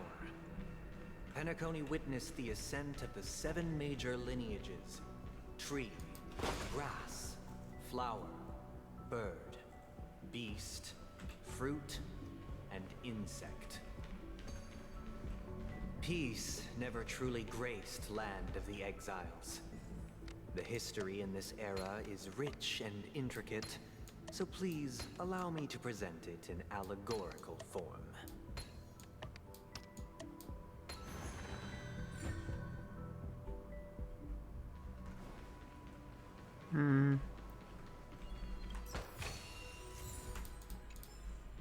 Welcome to this mansion, dear outsider. Land of the Exiles was in disarray, besieged by both internal and external perils. Though the 7 major lineages appeared united on the surface, each harbored their own ambitions. The leader of the Alfalfa family sought to defect to the IPC, trading freedom for survival. However, his eldest son slew him in the name of righteousness, and ascended as the new family head.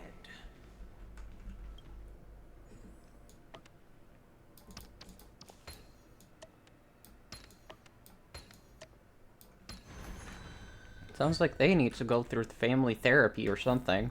Like, jeez. The Black Plum family was the first to fall. They withered away in the White Desert event, orchestrated by the Alfalfa family. Because Master shapes you from clay, but forged me from fire. I'm superior to you. Also, no, Elf, shush. It's not an ode to me. Shush.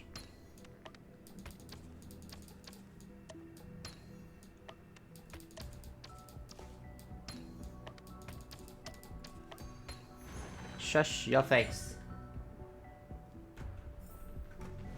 You can't be angry. Wait.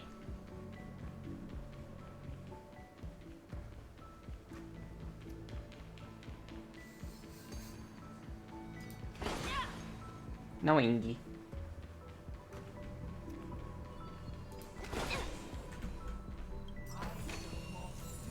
Only when Gopher Wood led the family to Land of the Exiles and earned recognition from all 5 major lineages, did Penacony earn its new name, the Land of the Dreams.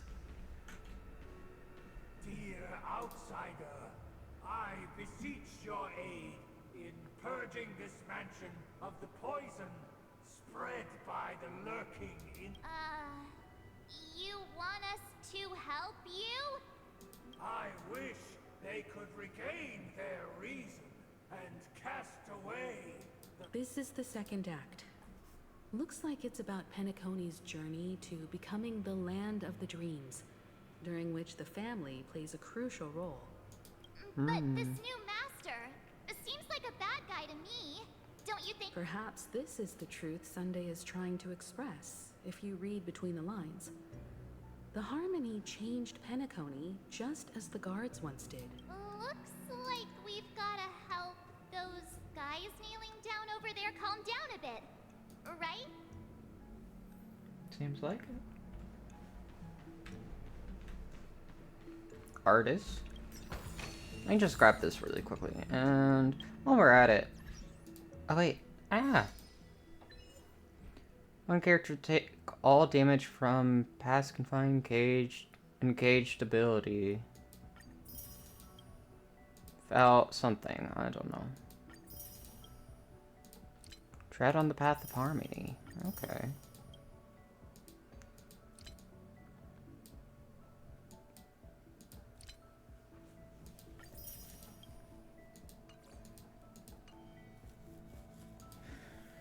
Guide, claim, thank you. Missions. Big fish, tiny pond, neat.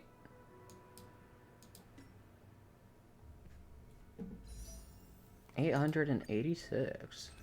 Holy moly. We're halfway there. Oh. We're halfway. Oh, no, we're not. 5, 6. Oh, we're at 7. We just need 3 more tickets for a tadpole. 3 more. Accountant, artist. In the absence of my master, I am free. Heart finds rebirth. Only.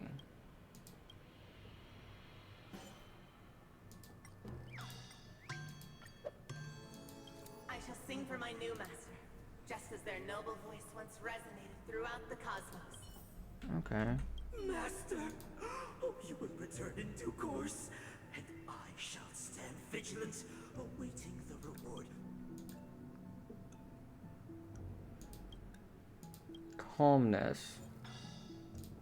Why is he angry? Why are you angry? Now that you have gone, I shall wait no longer for my reward. I shall seize what is rightfully mine. Okay. Once, I stood as the most loyal guard among all the servants. Now, with my master vanished,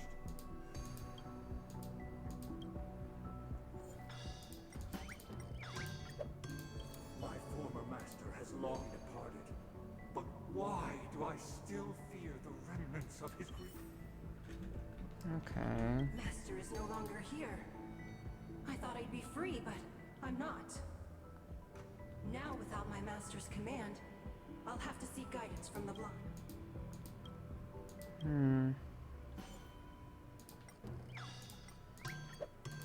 Master is no longer here. I must seek a new...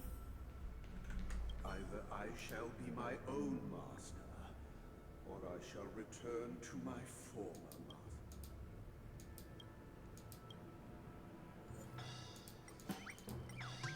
What if I do something that's not calmness? This puppet isn't responding at all. Okay, so they don't respond. Okay. Without a master, who can grant me true freedom? Thank you, dear outsiders. My servants have regained their sanity. Heed me, one and all. Your former master shall not return. It is through righteousness and unwavering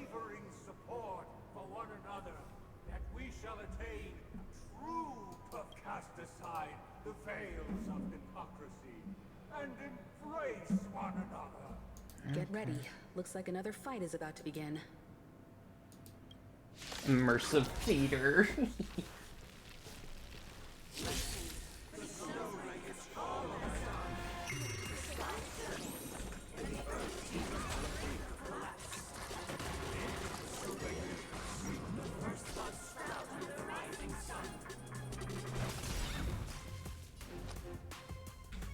It's on me.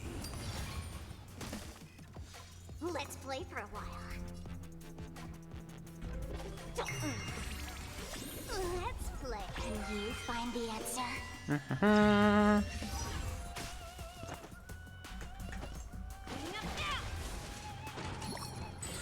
Please be polite. Can we talk?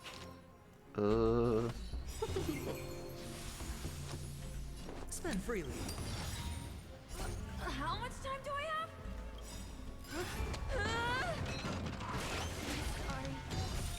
The dice have been bust. Or maybe I'll take it all. I'll go easy this time.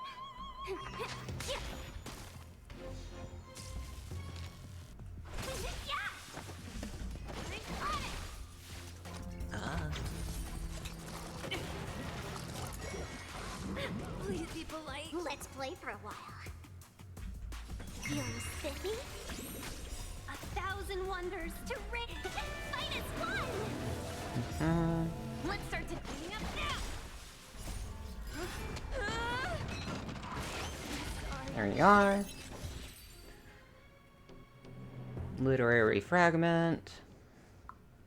Alas, they remain but slaves till the very end, with the illusion of freedom. Thus concludes the second act. Amidst an illusory harmony, Land of the Exiles charted its course toward becoming the planet of festivity. This is how Penacony fell under the family's control. Since the arrival of the Harmony, the Land of the Exiles has undergone dramatic changes, not all of which have proven beneficial. This guy really loves dramatic scenes. Bet he comes from a whole lineage of stage performers. Yeah, most likely.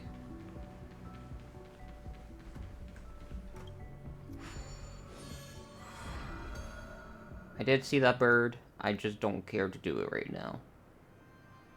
I don't want to be sidetracked.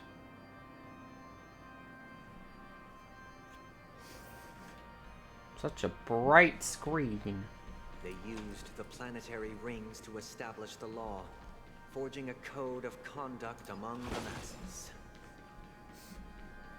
A grand lyre with black and white keys served as an instrument, while symbols of articulation and numerical notation took the form of musical notes.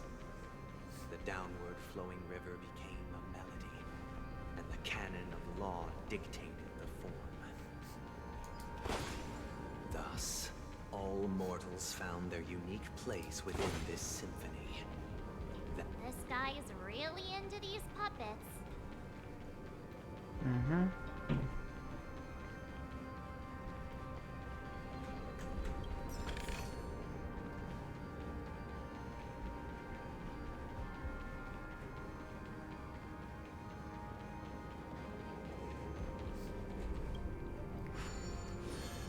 Time ticker.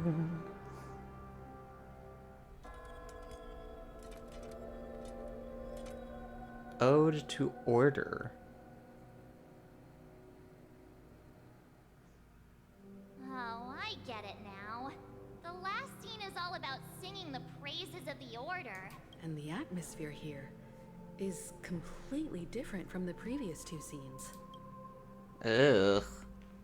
This is the concluding act of this play. I have showcased the past and present of Penacony, hoping that my desire for change resonates within you. Ugh. And now, I shall reveal its future to you. It's not a good future.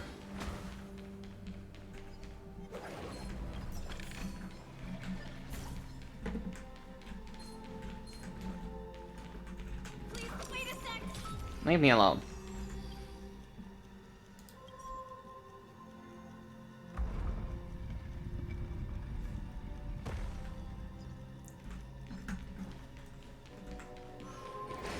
Goodbye.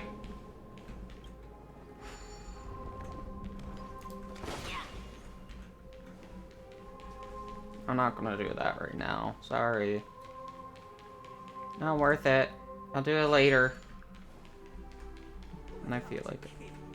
Who shall bear responsibility for the people?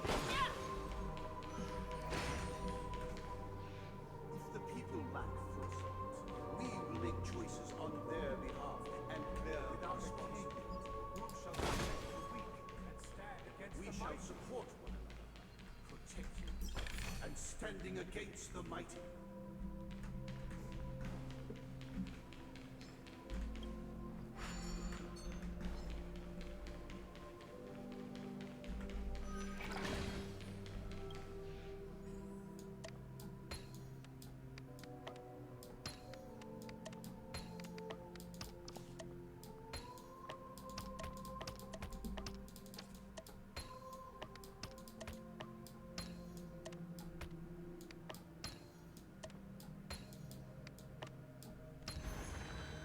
Ta-da.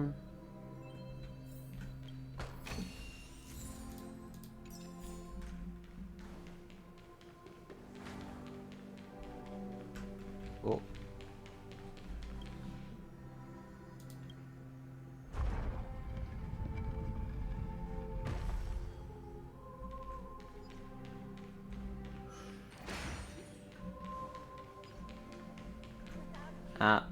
Yep, I need both charges.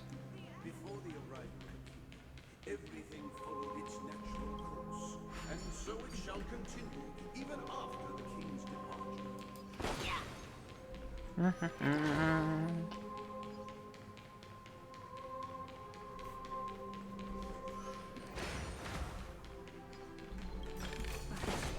After the king's We departure, no longer have music, for we have become kings of all.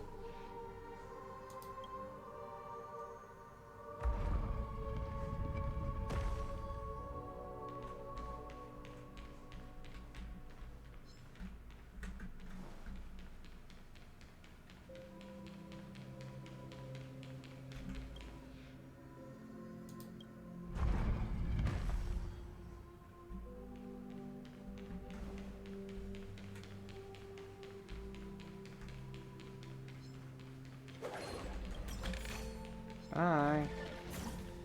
No. Why? Go away. Leave me alone. Thank you. Goodbye.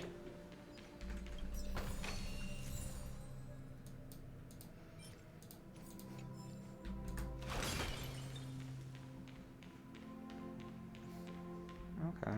Hey, aren't we supposed to kick off a short story and have a fight here just like we did in the previous acts?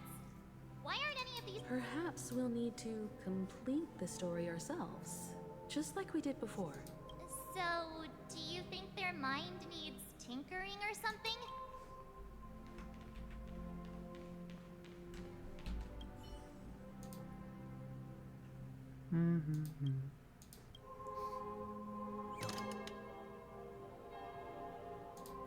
farewell, former king. How did it go? You can't change them? What does that mean? My apologies for my negligence. I forgot to inform you that the final part was scripted long ago. Let our previous king recount it to you. Now it is time for the final rite. Prepare for battle. Looks like we'll have to fight again. Descending from the infinite spiral staircase, I traverse towards the future with measured steps. No need to remember me or seek my existence. For the contours of my mind shall insight and power experiences.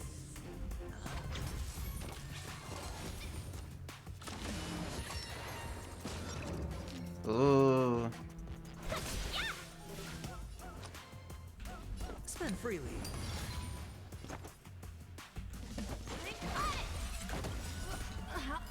No, you're gonna get frozen. Get frozen.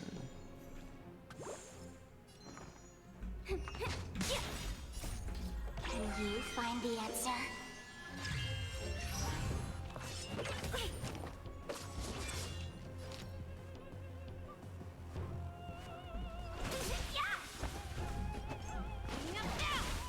Sure, I'll play along.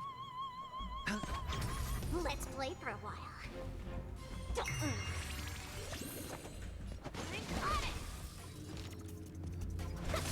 Why is she healing? Hedge your bets. Oh no, no, no, no, no, no, no, no, no. The dice have been bust. Or maybe I'll take it all. Watch your head.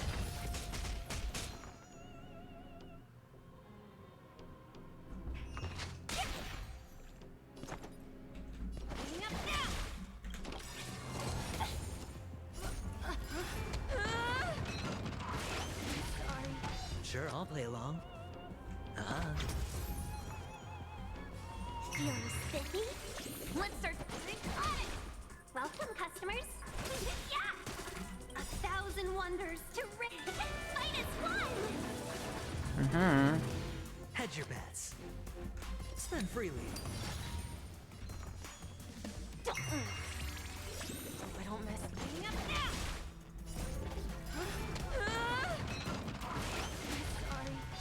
Yeah, I don't really know what I was supposed to be doing there, because it kept healing. But I'm like, I don't understand. In the hushed expanse of a nocturnal reverie, I leave faint traces behind. No need to remember me, or to recall the essence of dreams. What is mine shall wane, while you shall transcend its delicate nature. This is the final scene. It's much more straightforward. He wants to expel the Harmony and establish an empire based on the Order. Let's go. Once this stage play concludes, it'll be time for the main event, the Charmony Festival. Which is gross.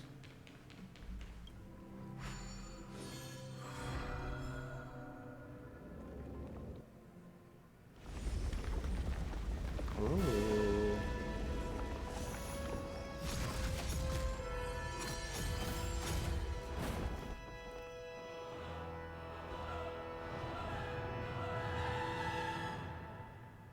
Oh. They imbued the world with meaning, perfecting all things in the heavens and on earth. Then, they rested from the labors of creation, yet all beings cried out to Enna. Under the banner of the Order, you have defined all things in the cosmos. But this made us realize that we are but puppets in your hands. Thus, on that day, all beings united and cast the Eon into the abyss of oblivion. This Grand Theater looks totally different.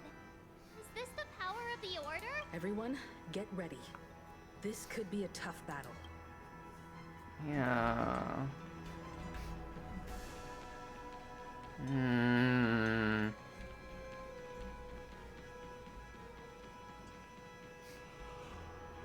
That marked the seventh day.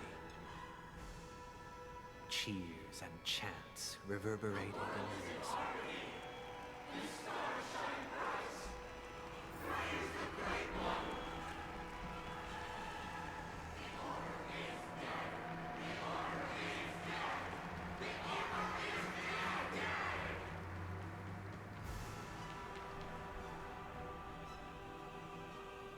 Look, there he is! That concludes everything related to the Order. What are your reflections on this, my dear guests? Nevertheless, this is but a trivial blip in the annals of galactic history. What truly matters is the course this river shall take in the days to come. You've arrived at the perfect moment. The Charmony Festival is about to commence, and it would be a shame if you were absent for the Harmony's prologue. Allow me to extend my warmest welcome once more. Welcome to Penacony Theater, the very core of the Sweet Dream, the abode of the Stellaron, the grand stage of the Charmony Festival, and the very place where the future of Penacony shall be determined through conflict.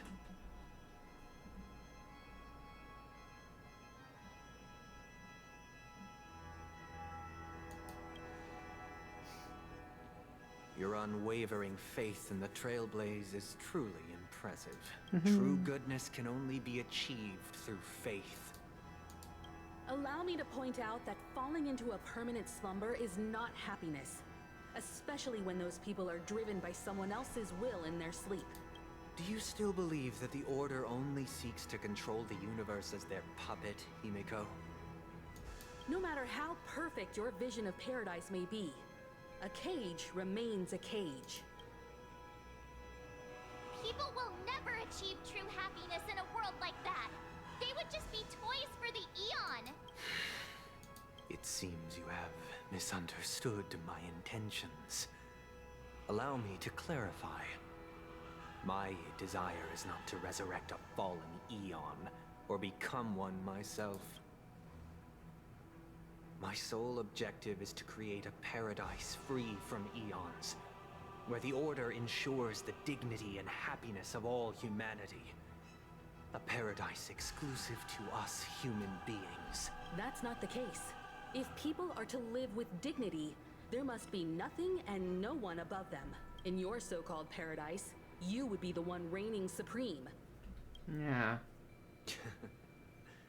Looks like we won't be able to convince each other. Now that our conflict has been destined, let's unveil our paths and reveal to the universe the true path.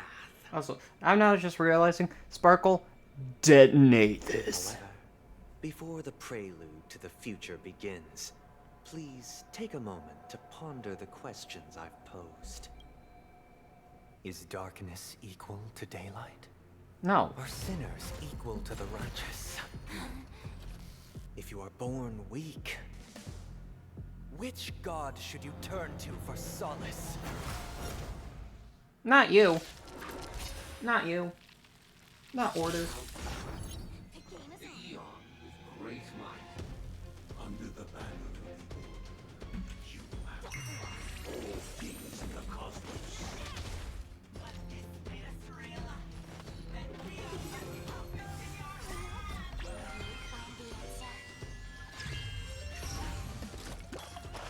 Sure, I'll play along. It's on me.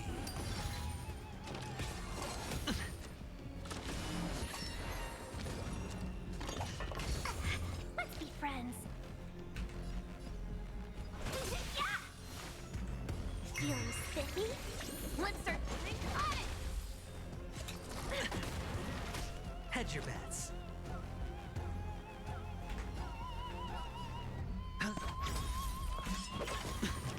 The dice have been cast. Bust. Or maybe I'll take it all. Oh.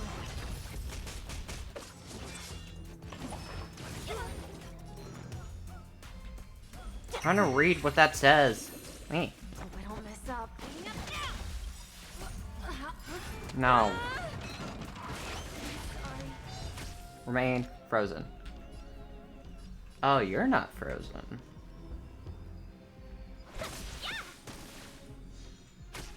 Sure, I'll play along. Did that feeling spiffy? Let's play. Can you find the answer? Welcome, customers.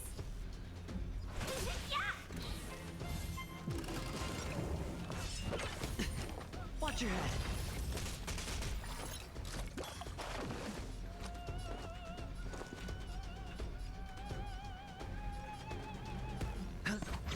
I'll go easy this time.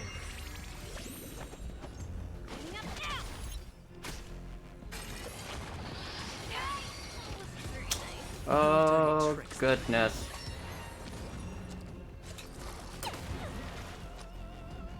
Spend freely. The dice have been cast. Bust. Or maybe I'll take it all. Did that hurt? Feeling spiffy? Let's be friends.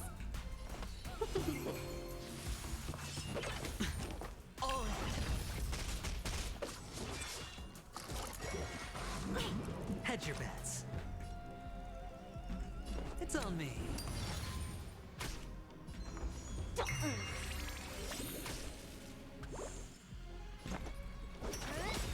Let's play. Dang it. You find the answer. Thought there were more skill points. I was wrong. Welcome, customers. Very wrong. 1,000 wonders to rate. Fight as one. Very, very wrong. Feeling spiffy? Okay. Sure, I'll play along. Spend freely.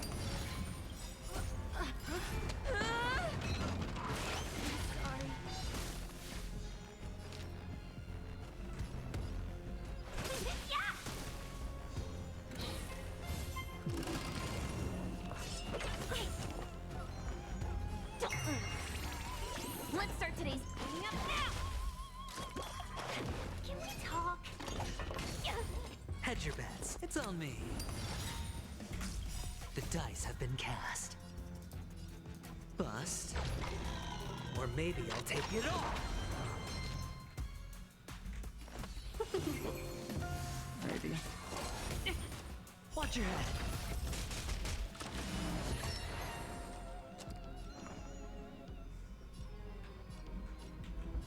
Feeling spiffy? Let's be friends.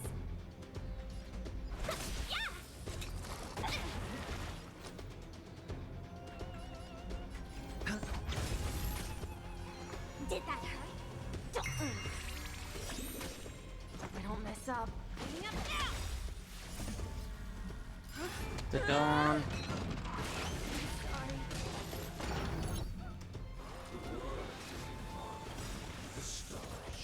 Oh.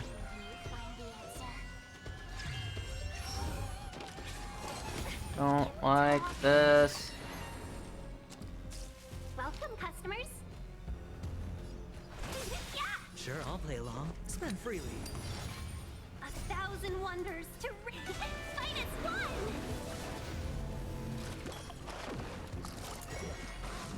Please be polite. Oh my goodness.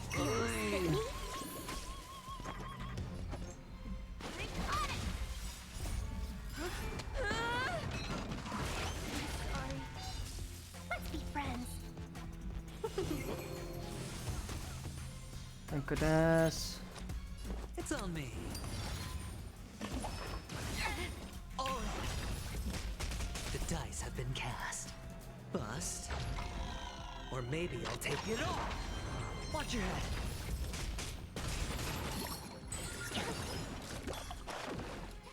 Did that hurt?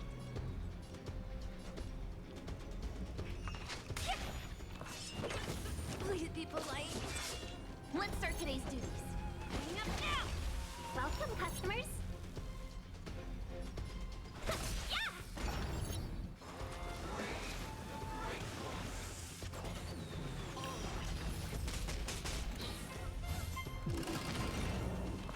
Ooh.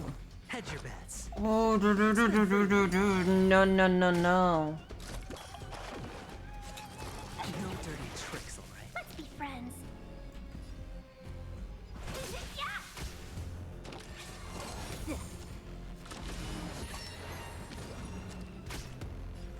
It's on me.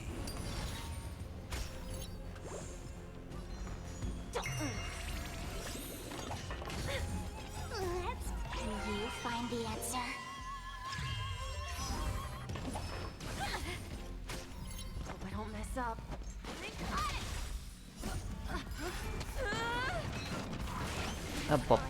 Ba.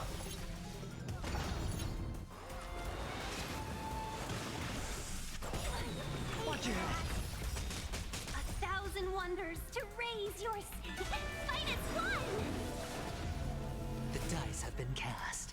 Ba, Bust. ba, ba, ba. Or maybe I'll take it all. All right. Seize the moment. No.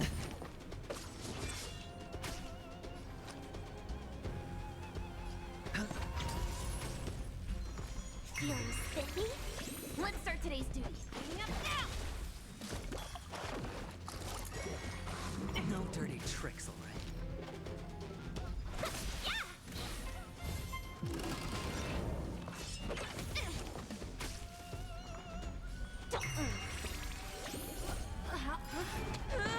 Crap.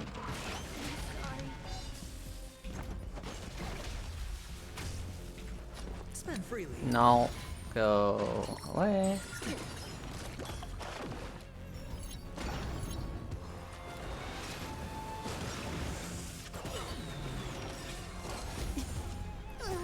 Can you find the answer?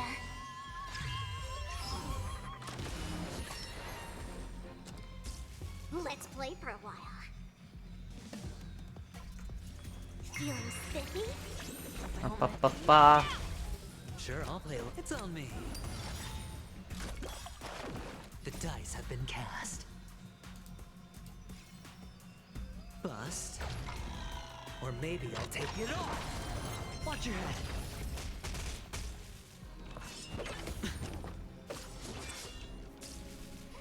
Did that hurt? Let's start today's And death. There we go. Death to them all. I already know your decision. I now permit you to gaze into the sun. On these 107,336 stones, the almighty and powerful strings of harmony are at my disposal. Supreme Tuner, Harmonious Choir, Dominicus! Ew.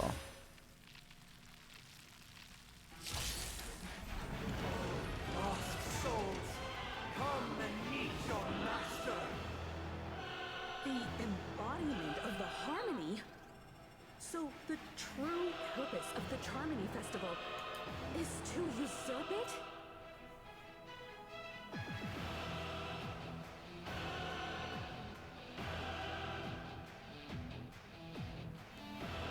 I'll play the best. Oops, I did not mean to do that. Hedge your bets. Spend freely.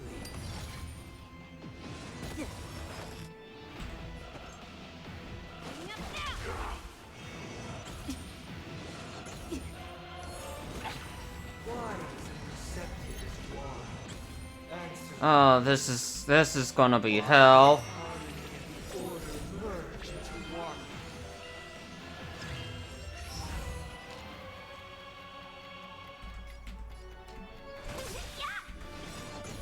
A thousand wonders to raise your finest one!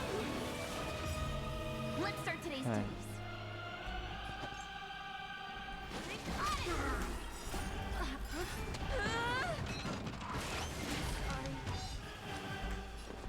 No.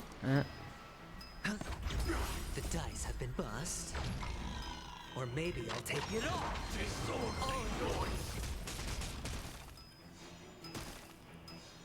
Because neither side could tolerate discord. Okay. Okay. I'll go easy first. Honestly, I'm not gonna say anything.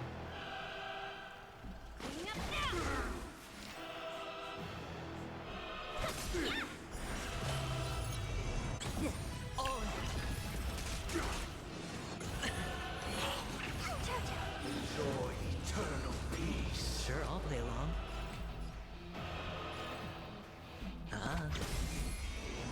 No dirty tricks, alright? Watch your head. Oh no no no no no no no no no no. Feeling spiffy? Let's be friends. Spend freely. Let's start The today's dice duties. have been cast. Bust. Or maybe I'll take it off.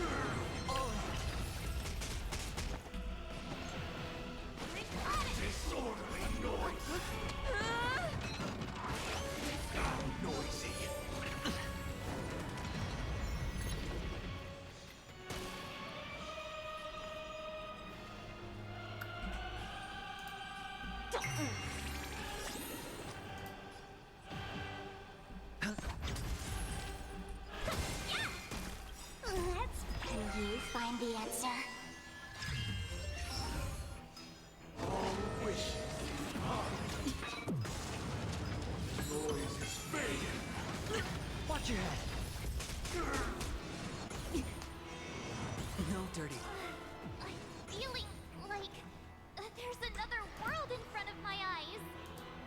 The power of tuning.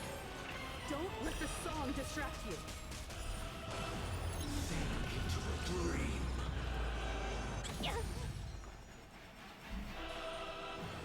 Feeling spiffy? Welcome, customers. Yeah. Hedge your bets.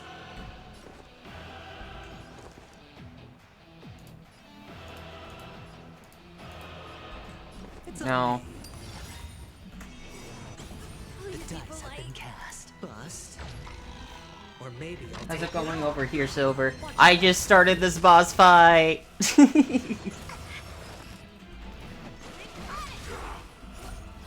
Da da da da.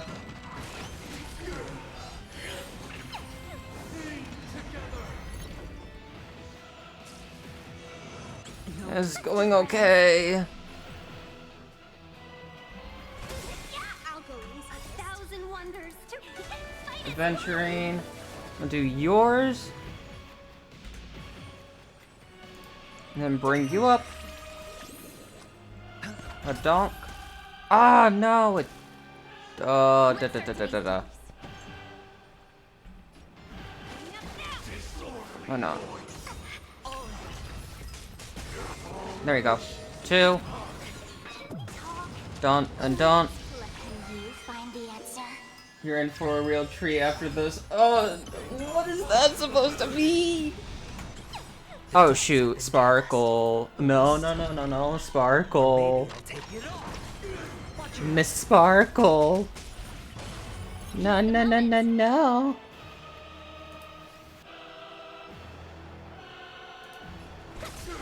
Let's play for a while. Feeling spiffy? Sure, I'll play along. Battle over. Oh, okay. My Robin, by the way. Nice. Scoop the jelly. No. Creation will be reborn from the remains of the gods. Oh. Oh.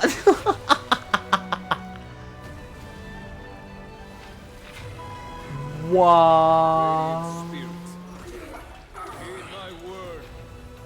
Show no mercy.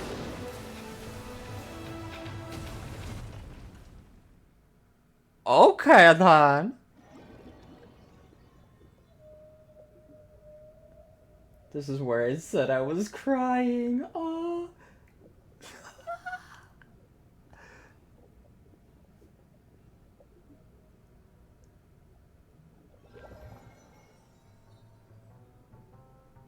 What happened?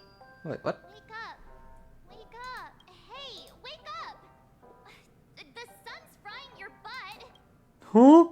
Are you alright? Can you hear me? Do you remember your name?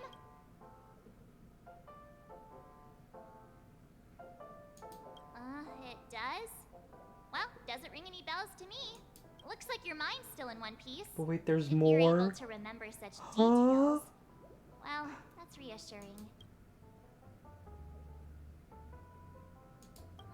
It's a long story.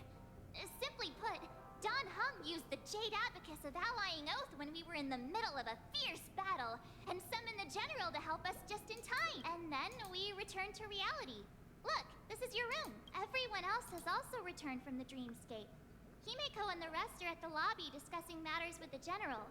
And now that you're awake, we should tell the crew that you're alright. Come with me. Huh? Not going to come chat with me, sleepyhead. That voice. Is that Black Swan? I'm confused. What? Hey, where are you going? Black Swan. Hey, we meet again, sleepyhead. What's Miss Black Swan doing here? Nothing, Miss March. I noticed he was awake and wanted to check to see how he was doing. Though the strike from the General was timely, its destruction was also immense. When emanators collide, ordinary people inevitably suffer. But, luckily for them, the dreamscape is my home turf. Thankfully, I managed to get everyone out before the harmonious choir collapsed. Oh, so that's what happened. Thank you, Miss Black Swan. Don't mention it.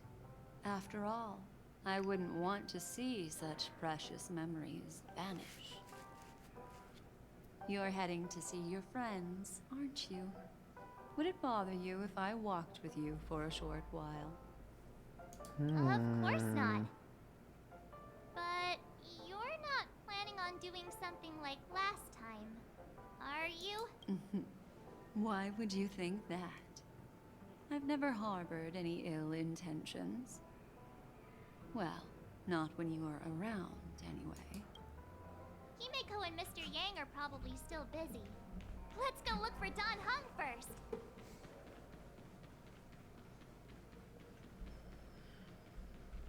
And look, there's Boo Hill. Yeehaw. Look, he's still talking to that cowboy. What? You're awake. How do you feel? Well, fork me. You must be that Stellaron they were talking about.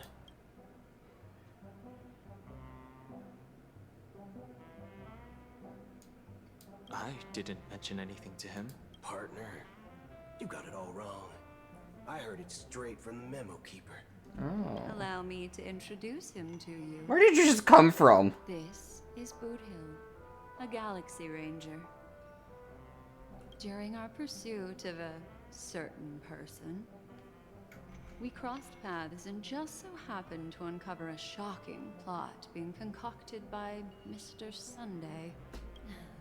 Which is why we sought you out, to help the Astral Express save the world together. No need for thanks.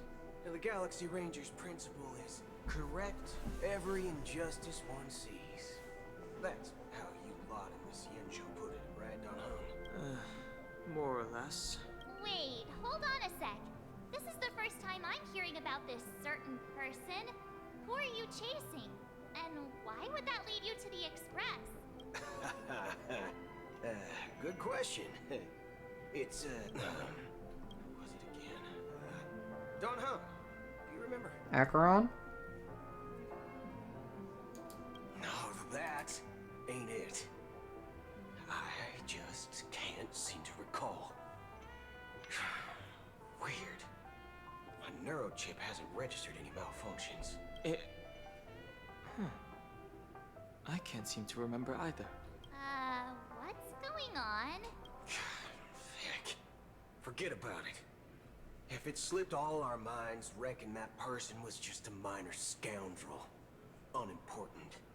Ain't gonna stop us from piecing together the story anyhow. Yes, when the dust settles, I'll just think of a way to recall it in the memory zone. Everyone, let's hurry up and look for Miss Himiko, shall we? He's now a minor star on Penacony, and the entire hotel's concerned about his well-being. You're right. Let's head to the lobby then.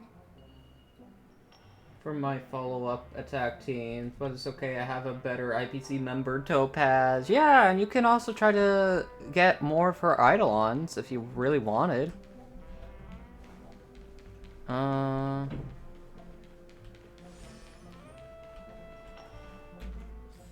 I here? Okay, it is out here.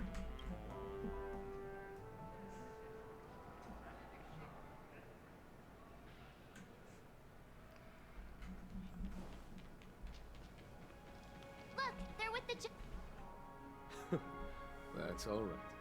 In these times of conflict for the sake of utmost safety, it is only right that the Alliance steps forward to mediate on behalf of the Astral Express. We must not allow you to take unnecessary risks. Furthermore, despite the IPC's eagerness for success, it prioritizes peace above all. And the family, trapped though it may be, professes a desire for harmony. The Alliance has always won people over with reason.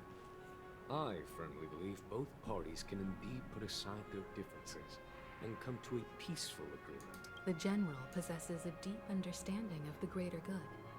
With the Cienjo Alliance mediating, peace for Penacony is within reach. You flatter me. But ultimately, it's been all down to the Express.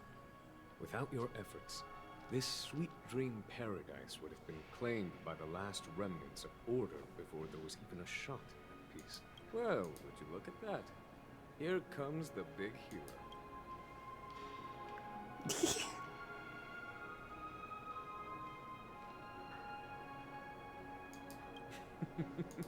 Here's the galactic baseballer, the paragon of both heroism and humility. I'm gonna use Sustainer though, like Aventurine is the best fit due to having a follow-up attack, but I can always use someone else. Yeah. Are you okay? I heard you couldn't wake up. Are you feeling unwell? Don't worry, Mr. Yang. There is nothing wrong with him. He practically burned through a lifetime's worth of jokes on the way here. What about you, Mr. Yang?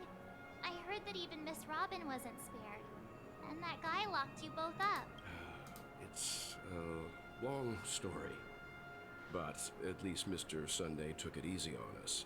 He used an ability called tuning to connect our consciousnesses with his.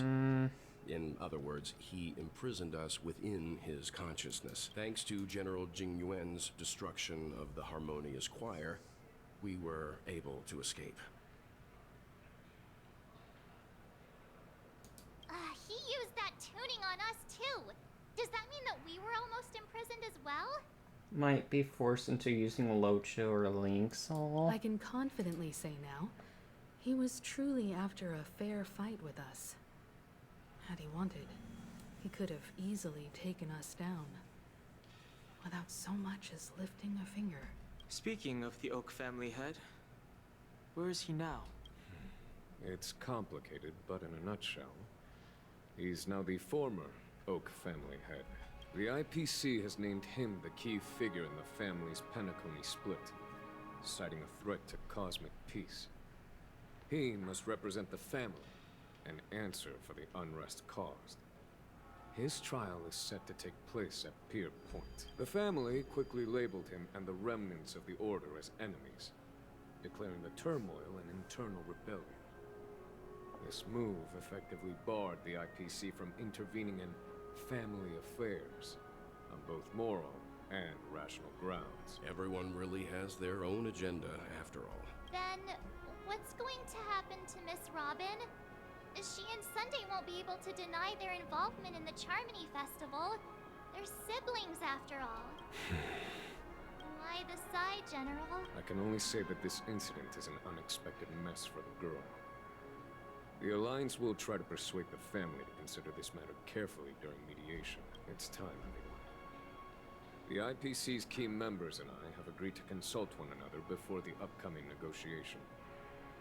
Do any of you wish to sit in? Given the General's invitation and the matter's significance to the universe, the crew will naturally accept. However, if the IPC has any reservations... Why, of course you're welcome. They've mentioned that your team is a trusted ally of the IPC in Penacony, so there's no reason not to welcome you. Besides, if there can be reliable observers from the Astral Express present, discussions will go more smoothly. So, what do you all think? Well then, we shall oblige. I'm kind of allergic to those types of situations.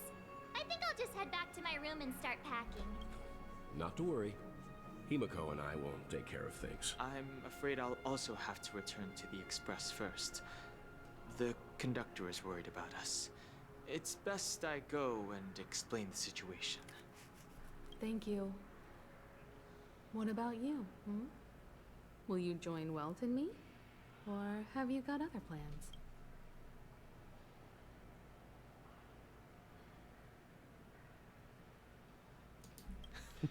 Great. Although I'm not too sure of the reason. The representatives from the IPC have insisted on his presence. Allow me to lead the way. Follow me, please. Was that really the boss fight? I'm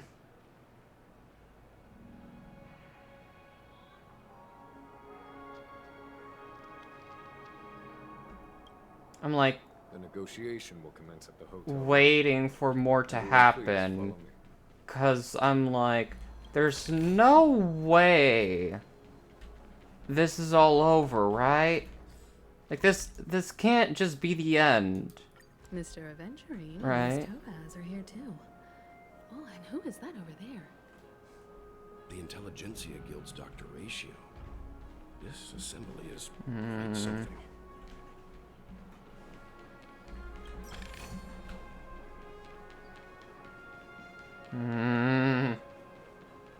You tell me.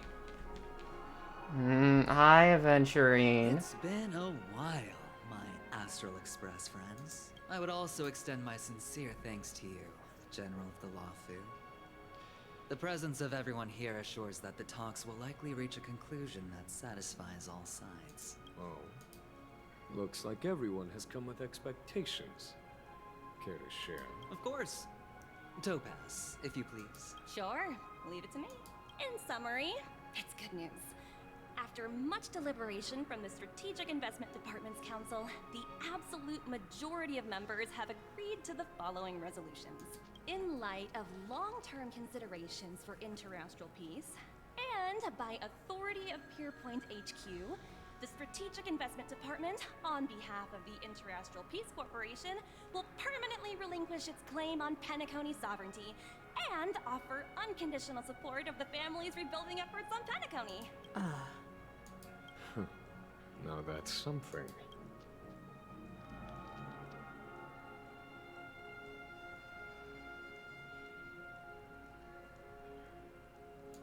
To be honest, it does nothing to benefit the IPC. But it is extremely beneficial to the long-term development of the entire universe. Has the IPC finished sharing all its thoughts? Then it's our turn. The Guild, much like the Genius Society, has taken a keen interest in the recent calamity in Penacony. Ultimately, both parties have agreed to a comprehensive collaboration, offering technical support for the reconstruction of Penacony. The floor is yours for the finer points, Mr. Screwlum. Enlighten us, please. Organic life's unrelenting search to understand the realm of inner spirituality is something I both admire and envy. Inorganic life has no mechanism to evoke dreams. But when my mechanical impulses are activated, my inspiration circuits will start to operate, and I will enter a state defined as imagination. Every time, within the realm of imagination, there emerges a fire from the shadows. It is warm, bright. I frequently ponder this flame might represent the essence of intelligence. A cluster of inspiration ignited by high temperatures. The future direction of the universe may well lie within it. Alas, they are nothing but projections of my thought system to me. Desired, but unattainable. But after learning of Penacony's accomplishments, I have come to realize that the flame is not beyond my grasp. After deliberations with my partners, we have decided to defer the progress of the Simulated Universe project, and instead assist the Intelligentsia Guild as technological consultants in the research of the Dreamscape and Memory Zone, so that these assets may be better used to serve humanity. Not only that, we've also established contact with the Garden of Recollection through the IPC, and they've pledged their support for our research endeavors. I'm truly happy for the Dream Chasers on Penacony. The cosmos' brightest and, let's admit, dimmer intellects are now at their service. His smug smirk. Agreed. It's hard to imagine members of the Genius Society taking an interest in such mundane research. Never mind. At the end of the day, this is a positive outcome. No wonder everyone insisted that he be there. It heartens me to learn that everyone is willing to put aside their differences for Penacony's plight. I trust that everyone will surely reach consensus in the upcoming negotiation. Looks like Penacony's future is decided. I'm wondering, is there anything else the crew is concerned about?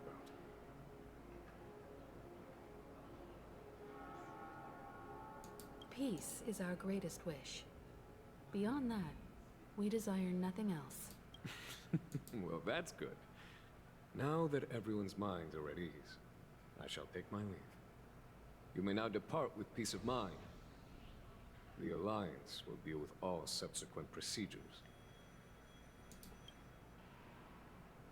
If that's the case, it appears that we have nothing else to worry about on Penacony. Looks like it's time for us to embark on a new voyage. What? No. You two head back to the Express first. Are you I'll get that lodge and kidding? deal with the checkout procedure. Oh, also, Miss Black Swan, you have a matter to discuss with me, yes? Nothing escapes your attention, Miss Navigator. You've been with us this whole time, huh? In any case, he and I will be waiting for you in March on the Express. Let's go. Our time on Penacony has come to a fruitful end. Are you kidding? Penacony's journey ends here. No. Wait, that was pretty fruitful. That was the boss fight? No.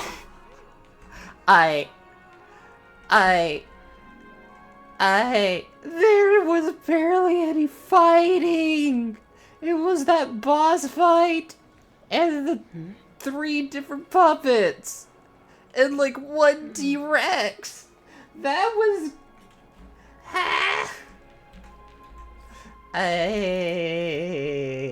hate this. The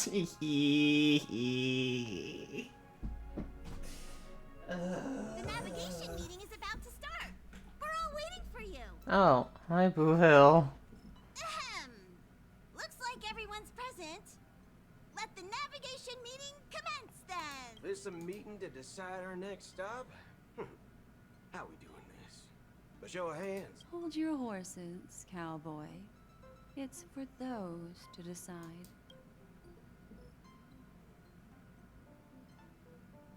You guys doing here? Allow me to explain. Mr. Boothill and Miss Black Swan submitted a request to temporarily travel with the Express for their own personal reasons. As you all may know, the Astral Express never declines any passenger whose heart yearns for the distant stars. Therefore, they will be traveling with us for a while until they reach their destinations. Whoa, the Express is going to be much livelier now. But, Miss Black Swan, you better not use your memo keeper abilities to pull any pranks. Understood, Miss March. I promise you, you'll never see me in your room while you're taking a break. You're freaking me out. All right. Now that everyone's met everyone, we can continue our navigation meeting. Firstly, Pom-Pom wishes to thank everyone. If it weren't for you all unearthing the truth about Penacony, Pom-Pom would have never known where Mikhail and the rest had gone. Wait a minute, but what about the Stellaron? Wait a minute, did they steal the Stellaron? Wait a minute. What they had to go through was required, Wait. but I reckon they all fulfilled their wishes. And it was thanks to all of you. Thank you, everyone. Now then, we come to the crux of this navigation meeting. We must decide on the Express's next stop. Let me introduce our current options. The first choice is from Himiko, the oceanic planet of Lushaka, a planet composed entirely of water. Many aquatic races reside there. Of course, it's also the home planet of the venerable, nameless Mikhail. The second choice is the agate world Melustanen, suggested by Welt. It's famed as one of the initial sites of the Stellaron disaster, and the place where the beauty Idrilla ascended. Today, it's celebrated as a planet of undying allure. The third choice is Edostar, a planet nestled within a vast ion storm region, currently under assault by the Antimatter Legion. However, the distress signals from there have recently ceased, prompting the IPC's wish for us to check in on the situation. The last choice, courtesy of Black Swan, is the glass belt Petravia, a massive belt of asteroids that was turned to glass by the Lord Ravager Zephyro. These days, it's apparently known to house one of the branches of the Morning Actors Troupe. Ooh, so many options. I'm seeing stars already. Next up, everyone will select the destination that they wish to visit. And then, we'll put it to a vote.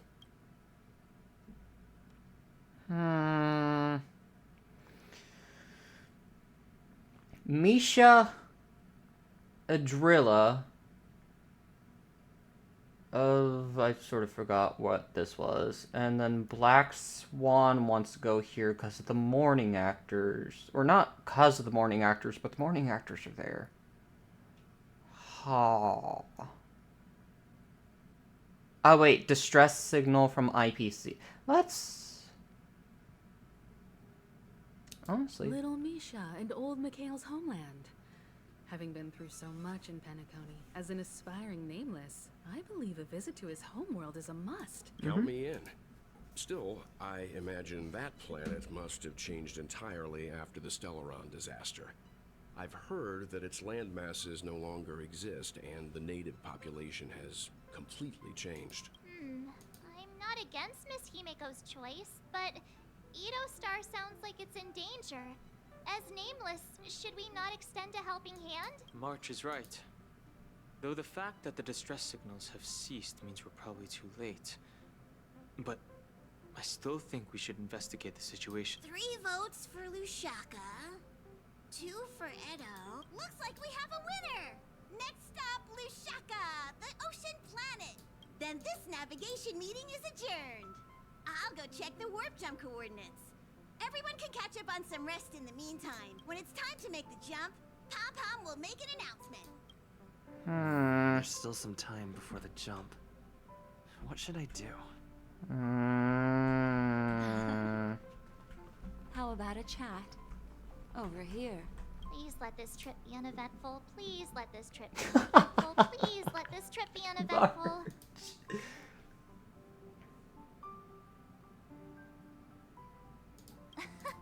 What's with you and always copying the way I talk? The last couple of trailblazing expeditions have been downright terrifying.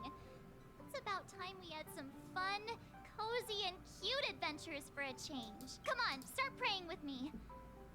Please let this trip be uneventful. Oh, poor March. It's not going to be, though. For some reason, I'm suddenly stricken by the feeling that we haven't crossed paths in quite some time. Perhaps the joy of reuniting after a long time can also be considered just another part of the Trailblaze. Reach our location. Got it. Oh yeah, cause he was... You didn't come till like the last minute in both situations. Yeah, you're coming with us, Dawn. Blech. This Astral Express sure is comfy. But I got one tiny problem with it. How come there ain't no potent drinks on this ride? I can live without malt juice. At least stock something else. Like that white gem. Common as dirt, not too pricey.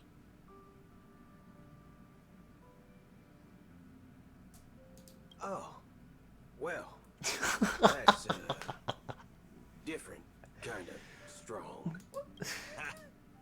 All these years out in the wild, and now I'm bunking in luxury.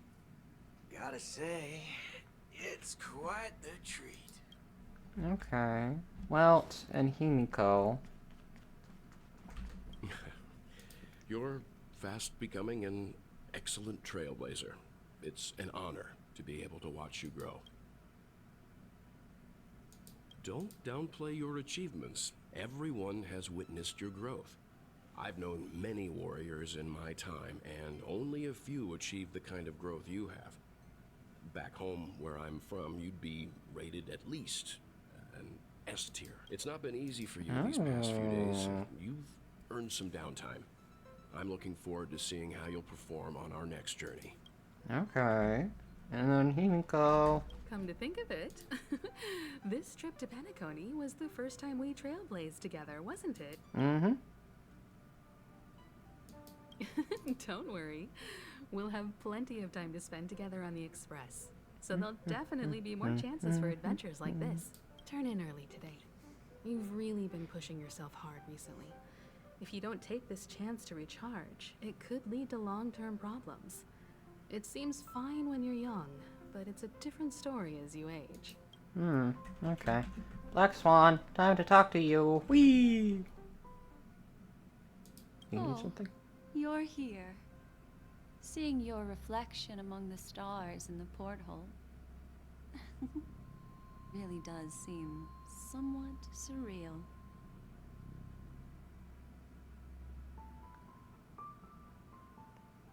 I don't like this music. Ma'am, what are you doing? How about it? This journey of beautiful dreams. Was it to your liking? Where are you?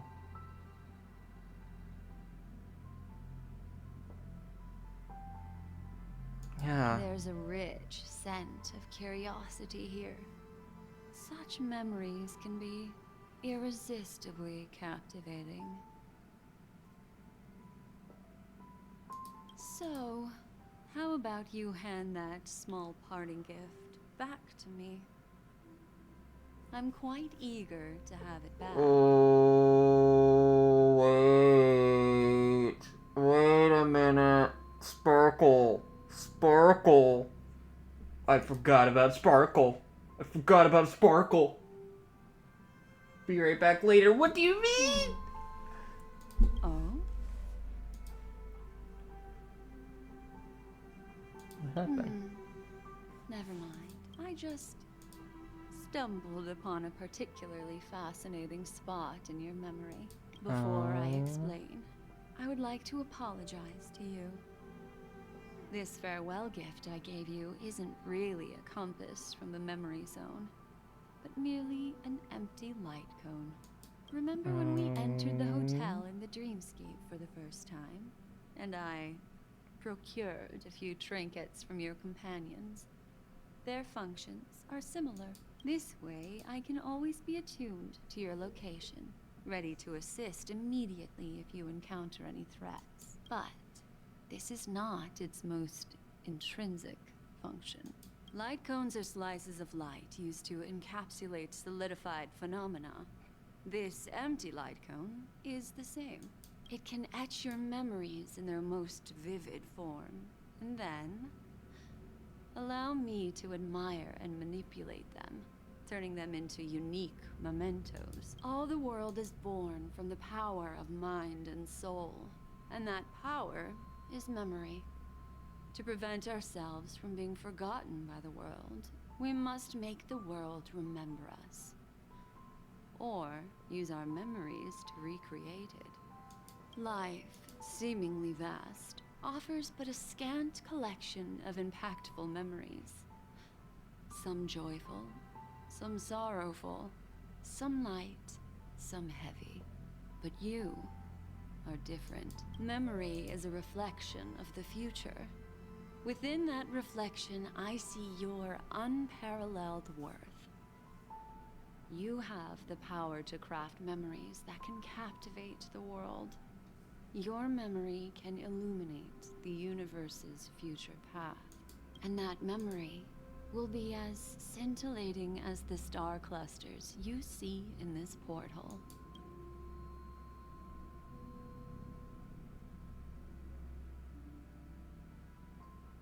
Precisely.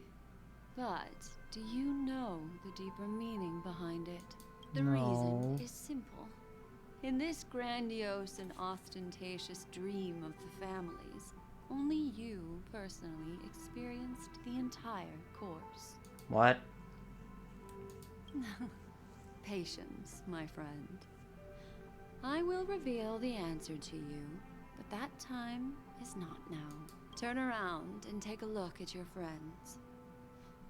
Every one of them is reveling at the arrival of their next destination, all filled with hopes and expectations of their own present and future. Revealing everything at this moment would be a bit of a buzzkill, wouldn't it? What? I'm looking for an opportune time, a time when you're totally at ease. Perhaps when the night grows hazy and you're about to drift off would be the most opportune. How about one fine night? I will prepare the candles, aromatics, and even a cushy couch to create a cozy dreamland for you. And then I will tell you the answer in the form of a little bedtime story to lull you to sleep. Hi!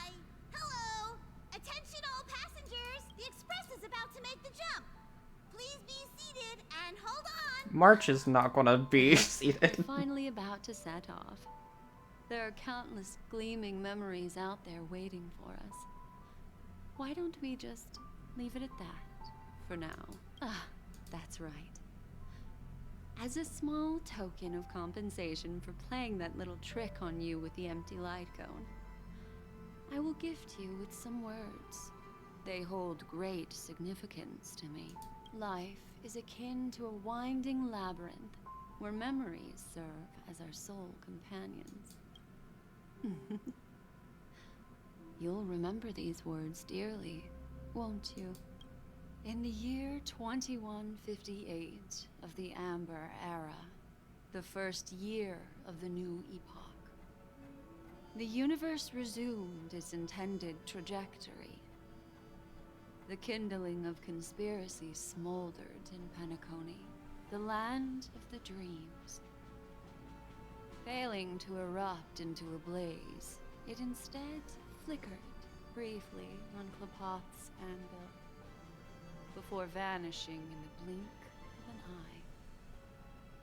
eye. Okay. The dead and those fated to die remain in their eternal slumber, while the living find solace in deep sleep.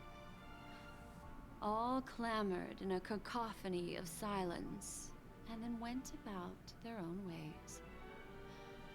The cosmos emanated a vitality characteristic of a new era, all for the modest price of a brother and sister's mild grief. Babies are born as stars extinguish. The silver rail unfolds. The story of the Astral Express comes to a close, yet it also embarks anew. Time marches forward, heralding the arrival of a new chapter in the history of trailblazing expeditions.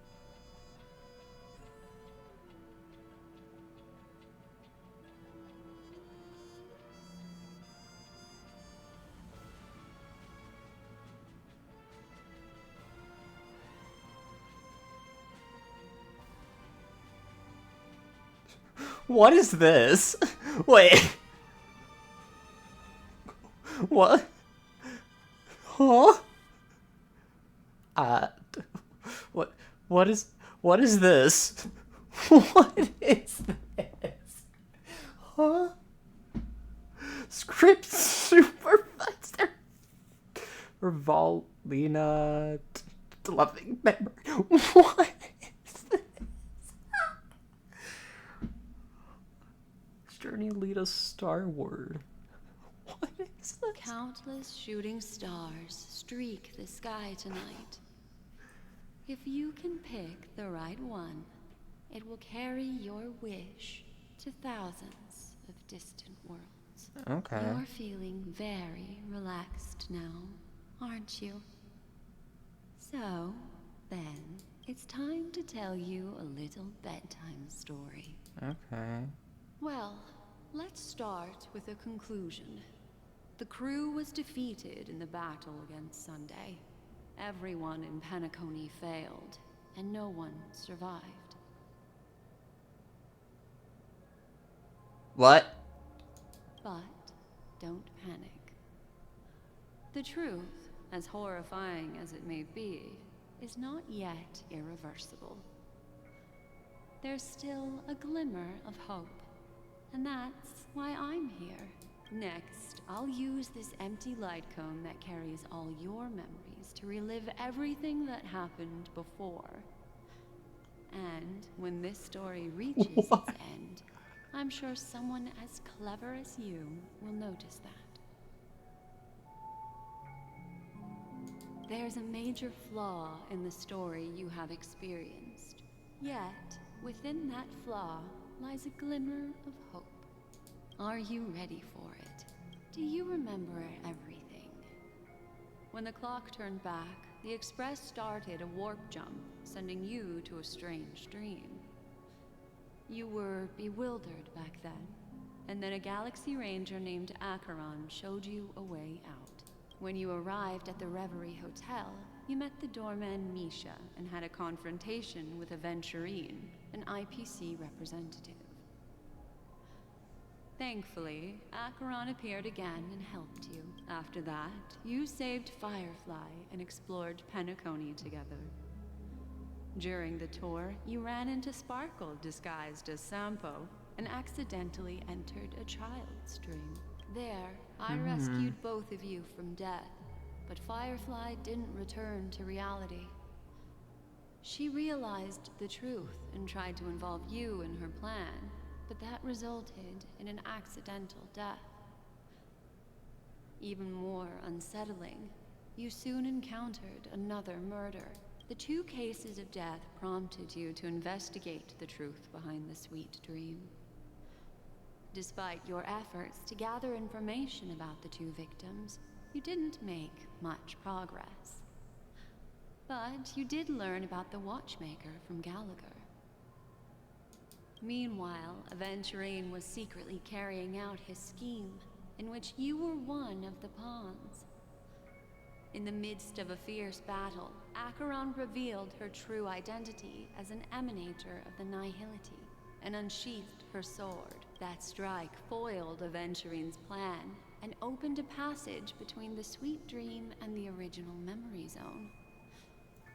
Upon your arrival at Dreamflux Reef, you learned the truth that death was actually dormancy, as well as the truth about the Dreamscape, the Stellaron, and the Bellboy, Misha.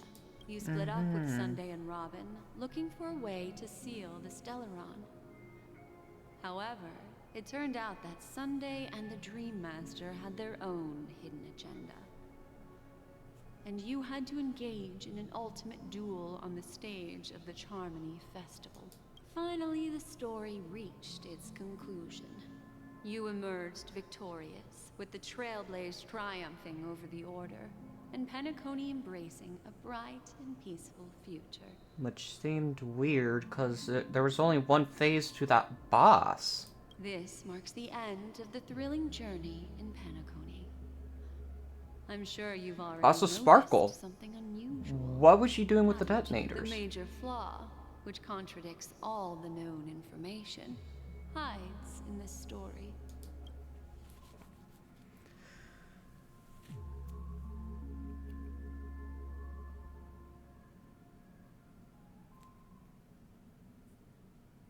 Sparkle. Yeah. Yes, Sparkle.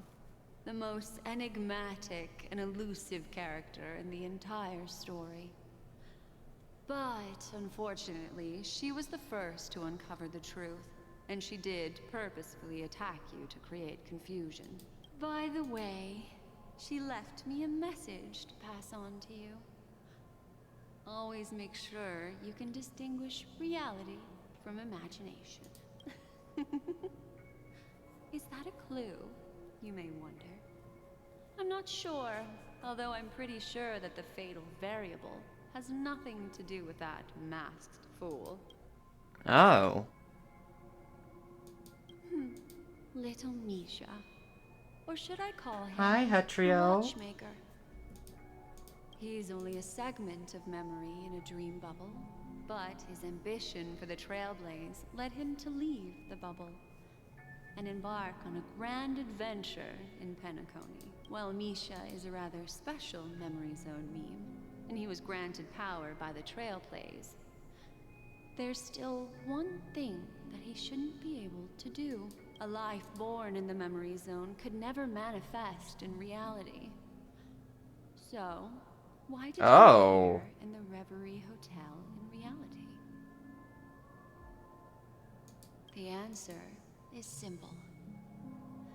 He is the one fatal variable that contradicts all our known information. This means that you, who wholeheartedly believe in this memory, Okay, I just been super busy. are still trapped in the dreamscape at this very moment. Wake up, sleepyhead. Break free from this eternal dream and return to the real world. We'll find our answers there. Wait. The train is about to make the jump. 5, 4, 3, 2.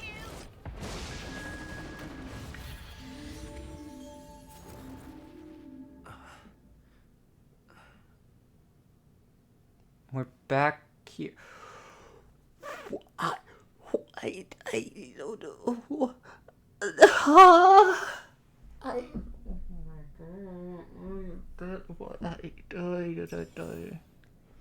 This way, darling. You are causing so many problems. I thought we finished with you, but so we already entered a dream when we. What does this mean? Not another one. Hope you're doing well. Yeah, I'm doing well. Thank you so much, Black Swan. Finally, I can breathe a sigh of relief. Strong with the seed. I understand you must be confused, and we'll do our best to shed light on the situation. However, before that, it's essential to know that this place is the rift between dream and reality. A place reserved only for those who have awakened from Enna's dream. Do you remember Sunday's ambitious plan? He intended to harness the power of the Stellaron, the collective will of over 100,000 Oak family members, and the desires of everyone in Penacony to usurp the harmony and restore the order. Unfortunately, it didn't stop there. From the early days of our journey into Asdana, we were already affected by the Stellaron. That strange dreamscape where we met. Maybe it was a sign that your thoughts were beginning to drift away. Fell asleep on the express. I don't think the goal of the Order was to put everyone into a deep sleep. Quite the contrary. They used the Stellaron to catalyze the leakage of Asdana's memoria into the material world, allowing the dreamscape to blend with reality. And that included a lot of memoria from the Beyond the Sky Choir. As time came and went, the dreams eventually became indistinguishable from reality, and reality became an illusion.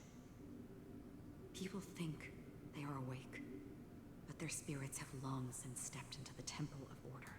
This is what makes Enna's dream so powerful. In this paradise governed by the Order, everyone indulges in their delightful dreams and lives happily ever after. I believe what you experienced in the sweet dream, except for that flaw, was real. Only in this way could you reach the destination, lifting the crisis in Penacony and embarking on your next trailblazing expedition. If it wasn't for Acheron's plan, we might have been trapped in this dream forever. Fortunately, while the path of the Order governs all things, it can't affect the Nihility. I came to realize this when the Dream Master tried to expel me at any cost. This is also why you felt a sense of peculiarity when traveling with her. Well, I'm not as fortunate as she is. Even if I'm a memo keeper, I was still influenced by the power of the Order and fell into hallucinations. However, thanks to your memories, now we still have a chance to turn the tide. For mortals, even if they possess the great power of a path, they can't create a flawless world like gods do. That's why there was a flaw in your dream. In other words, once you have realized the world is not real, you'll have a chance to break free from the dream. The flaw in your dream lies within Misha, who could have never appeared in reality. When I turned the pages of your memories, I realized that I was in an illusion too.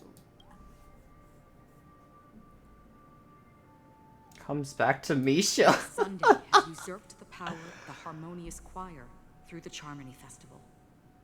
Asdana has thus fallen into Enna's dream, transforming everyone equally into the notes of the Eon. Failure doesn't mean weakness. Only the strong can gather the will to resist the order and try to break free. We still have a chance, though. To make it happen, please, Black Swan, guide us to those with a strong will. All right, please come with me. What the heck? These people are... They're the ones who accept Enna's dream and indulge in their happy illusions. We have no means to wake them up now. Not even your clockwork will do the trick. Really? Satisfied, yeah. Ugh.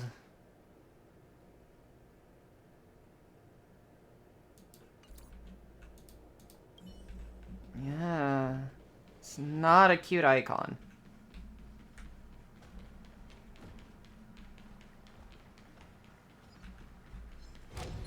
No. No, no, no, no, no, no, no. Where am I supposed to be going? Okay, let's go here. The dawn.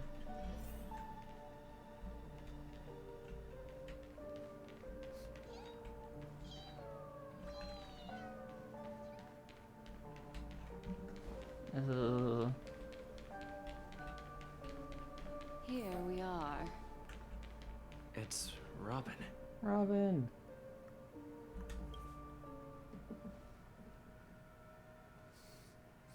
Finally, you've arrived.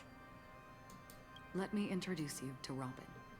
She woke up from Enna's dream by her own will, and it's this tough lady who led us here with her song. I woke up for the same reason as all of you. In the dream, I experienced something that could never occur in reality. Are we going to lock it up in a cage? I want to see it fly freely in the sky. Without us, this bird would be too fragile to survive on its own. Do you want it to die? No, but... Then let's take care of it together until it can return to the sky. Uh-huh? Birds have wings because they're meant to fly. Even if they may crash on the ground one day, they shouldn't be trapped in a cage. Birds belong to the sky, so we should help them return there, right? The illusion was so impossibly blissful that I realized it was just a dream. And this is our final hope. Enna's dream is founded upon the harmonious choir. Namely, everyone's shared wishes. It will only materialize once the aspirations of all beings in Penacony merge as one. At present, it has become impervious due to people's desire to remain slumbering within the dream. And in order to destroy it, we must make everyone in Penacony want to wake up. Now comes the tricky part. How do we do it?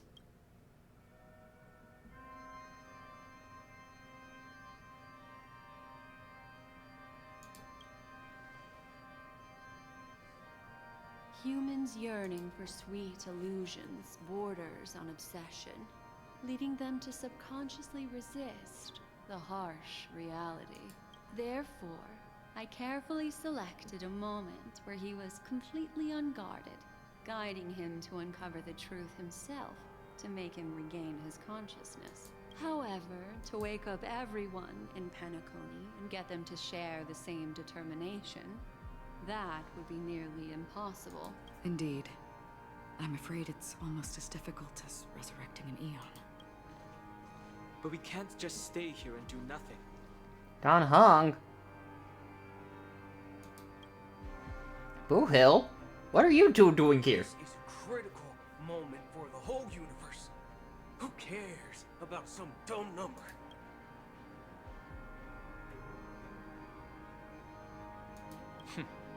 Thanks to Black Swan. You're welcome. And thanks to the Memo Keepers in Penacony, too.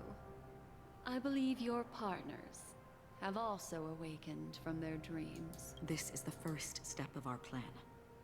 With the assistance from the Garden of Recollection, those who possess a strong will, like you, will gradually awaken from the dream. These free wills are the discord that will sway Anna's dream. However, awakening a mere handful of individuals is insignificant compared to the vast number of people immersed in the dream. We must find other ways to awaken the free will of millions of people within a short period of time. If breaking through from the inside proves challenging, we can seek assistance from the outside. We've long been aware of a potential solution. Asdana is a galaxy known for its abundant memoria and the remarkable phenomenon known as synesthesia dreamscape. When people first enter this place, they often find themselves and others sharing a collective dream. At this very moment, there is only one dream encompassing the entire Asdana system. So, Penacony. you mean, if we can attract a large number of outsiders to this system, their free will would intertwine with this dream and shake it to its core. However, those outsiders might also succumb to the dream and become the foundation of the Order instead. The real challenge is, how can we gather a huge number of people as determined as you within a short period of time? The Zien Shao. If what if so everything that's happened was a dream. So that means the possibility of like the Don Hung and the General didn't actually happen. Everything we've done. But what? So the discrepancy from everything that happened was we saw Misha, but he was a memory, and so he couldn't be in the real world. So what actually happened? What didn't? To the plot twist. Welcome to reality. I'm so confused because I'm now like, what actually happened and what didn't? Because it's also another thing of like, god dang it, Misha.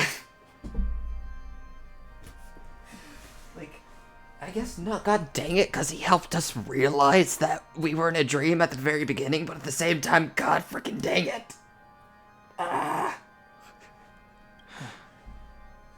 Looks like the Jade Abacus of Allying Oath will be the only solution. So we haven't used that. That was a dream. Okay. No need for that. Hit Penacony, we were in a dream. Keep your Whoa. lifetime treasure.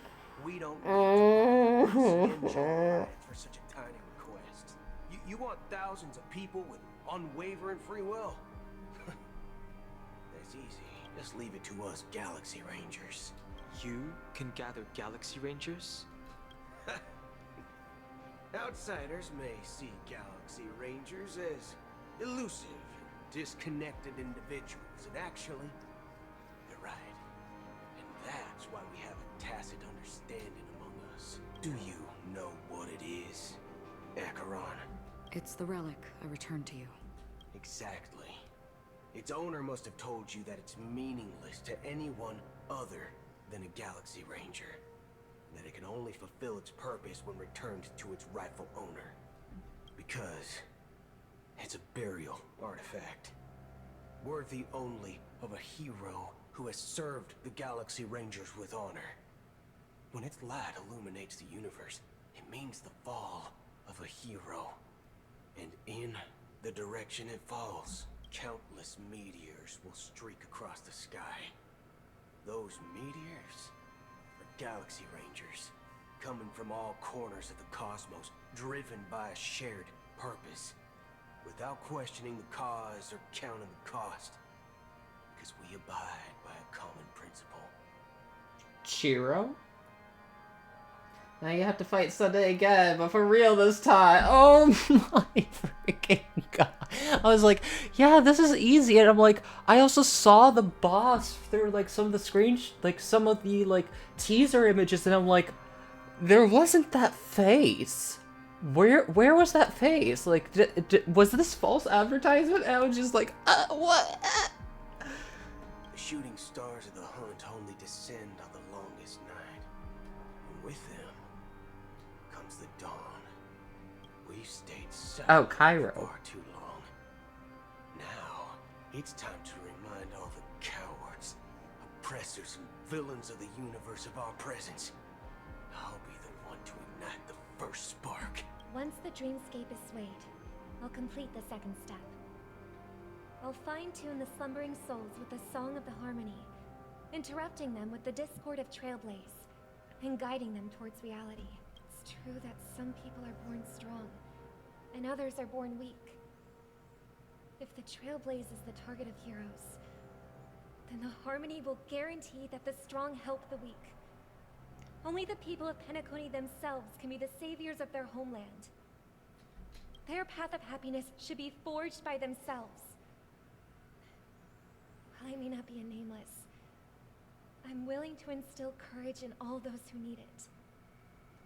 This includes my brother as well.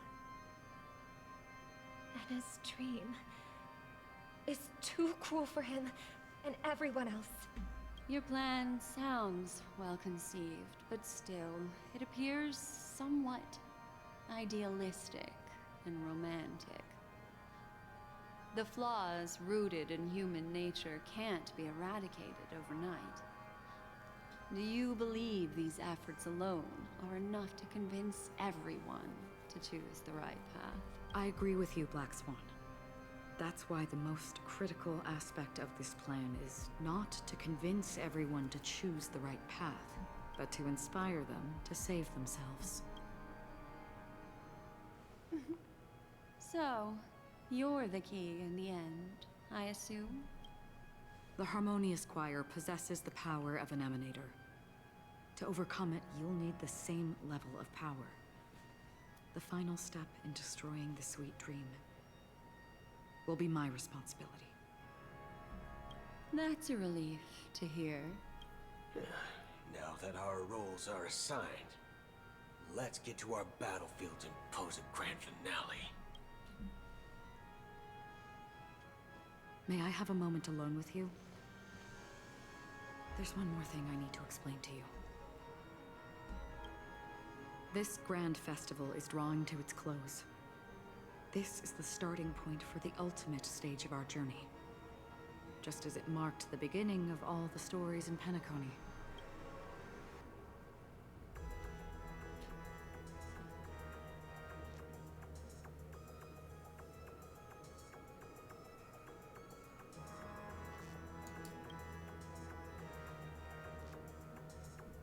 I have faith in you. However, before we depart, there is one more thing I must tell you.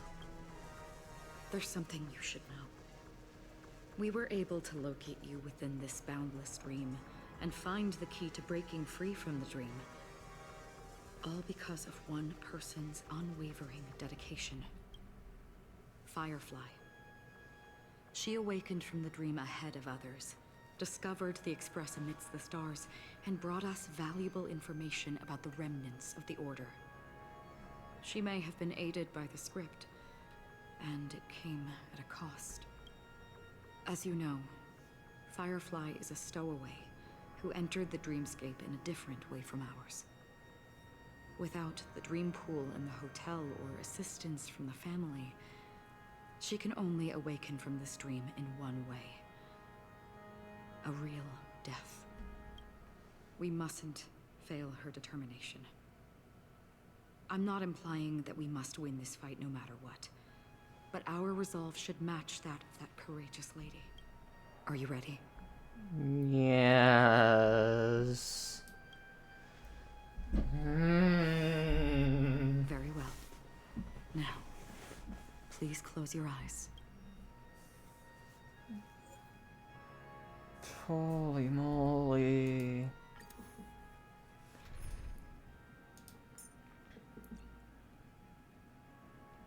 Okay. You,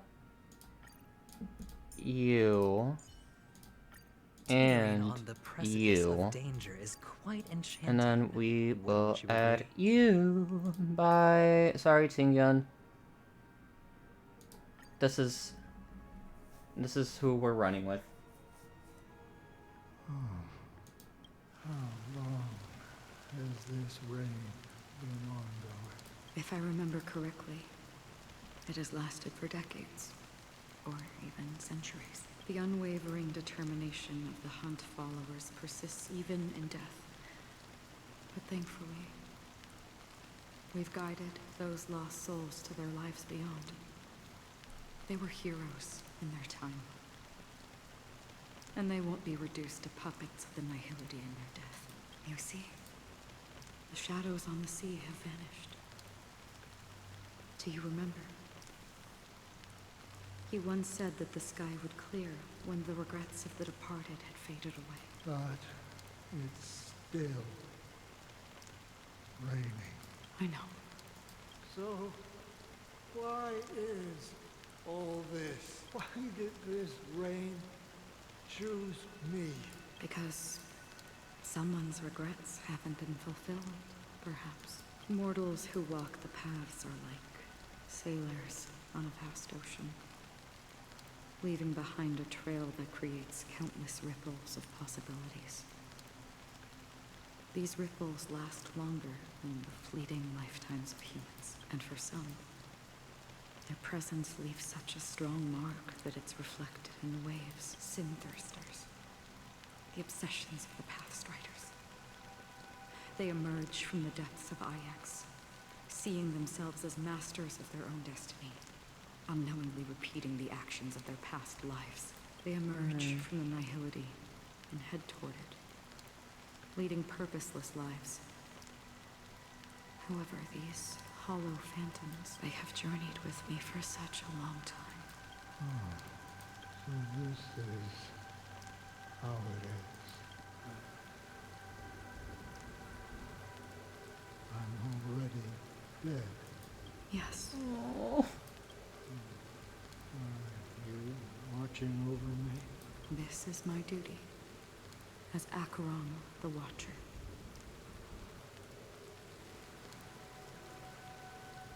I'm guarding the path to the abyss of the Nihility, guiding every soul reluctant to become one with it. Back to this side. But if this is what the departed ones expected, should you try to change it? I don't know.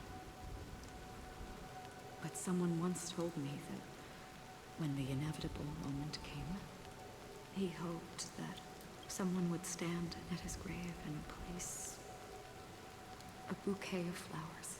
Even if it doesn't make sense at all? Some tasks have to be done, even if they are pointless. I have experienced that much already. Please extend your hand, and then close your eyes. I'll carry your wish with me and fulfill it. Only then will I be able to put an end to the final regret by the Dead Sea. Will I ever see them again? Yes, that is certain, because it was you who told me about the Express, your two former companions.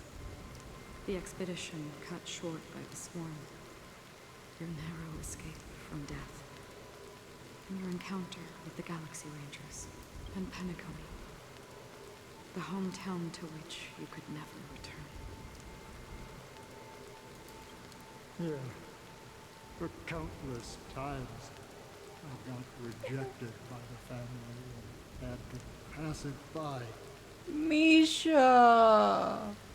No! But I knew that my companion was still there. Wait. Come on. Okay.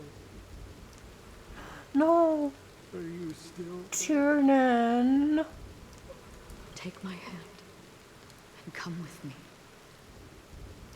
We will leave this place. You'll embark on a long, long journey, shrouded in darkness. But fear not, as a touch of red will be awaiting you at the end of the path. That's the color of existence. Follow it, and it'll guide you and illuminate the way out. By doing so, you'll eventually reunite in the warmth of the sunlight. Wait a minute, I'm also now just thinking, wait, so are we gonna have GP bless us again or something? Or are we gonna get a cutscene from that again? Cause, May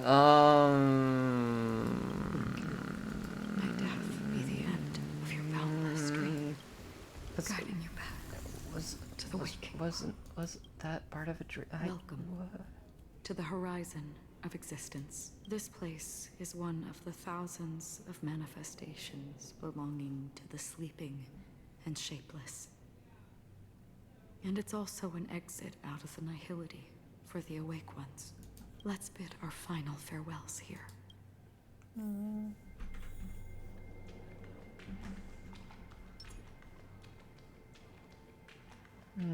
Always distinguish between reality and imagination. All right, good. Life is akin to a winding labyrinth where memories serve as our sole companion. May your schemes be forever concealed. Anna's dream is too cruel for him and everyone else. To the imperfect tomorrow. I still remember the question on the invitation letter. Why does life slumber? Why does life slumber? We don't know the answer yet. But we're about to awaken from this dream. Or perhaps such is the answer itself. Leave this place. Return to where you belong. And awaken Penacony from this dream.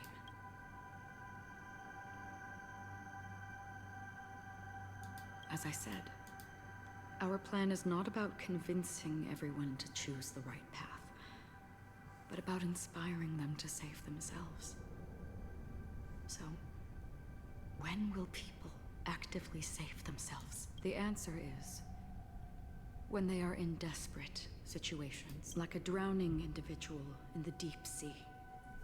When one's body and mind bear immense pressure, agony, confusion, and despair will follow. I firmly believe that the fragility of humankind often freezes them in their tracks. But in truly desperate situations, they will strive to save themselves. And now, Penacony has enough heroes to lead them forward. It's through this inherent, self-centered instinct that people exert their utmost effort, even when they know their struggle is fruitless. As absurd as it may seem, it's their resistance, as for now. It is time to guide them, not as a savior, but as a nameless among those mortals. In this way, you will reunite in the warmth of the sunlight. The rain is intensifying. Before we part ways, please allow me to ask a few final questions. So far, you have forged unbreakable bonds with numerous individuals and entities in the sweet dream. Might I ask if you fear severing these bonds with your own hands?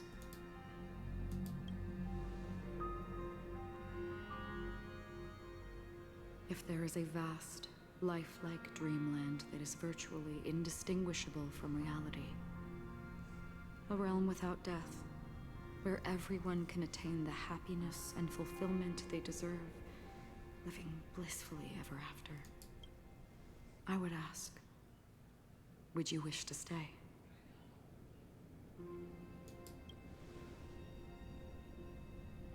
Imagine if this splendid dream were fated to fall apart. Friends, family, strangers, followed by the gentle breeze, soaring birds, the stars, and ultimately yourself. Everyone, and every face they remember. The joy and the heartaches, the vows sealed and those left hanging. All will inevitably march towards a predetermined ending. If you had grasped the journey's finale right from its inception, I would ask,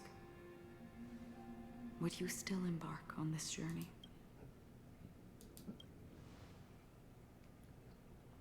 I'm glad. The answer itself doesn't matter. What matters is that you've made a decision. Listen, touch, and ponder. And therein lies the sensation. Cherish it, because that's what makes us exist. Such is the only answer humans can offer when facing the nihility.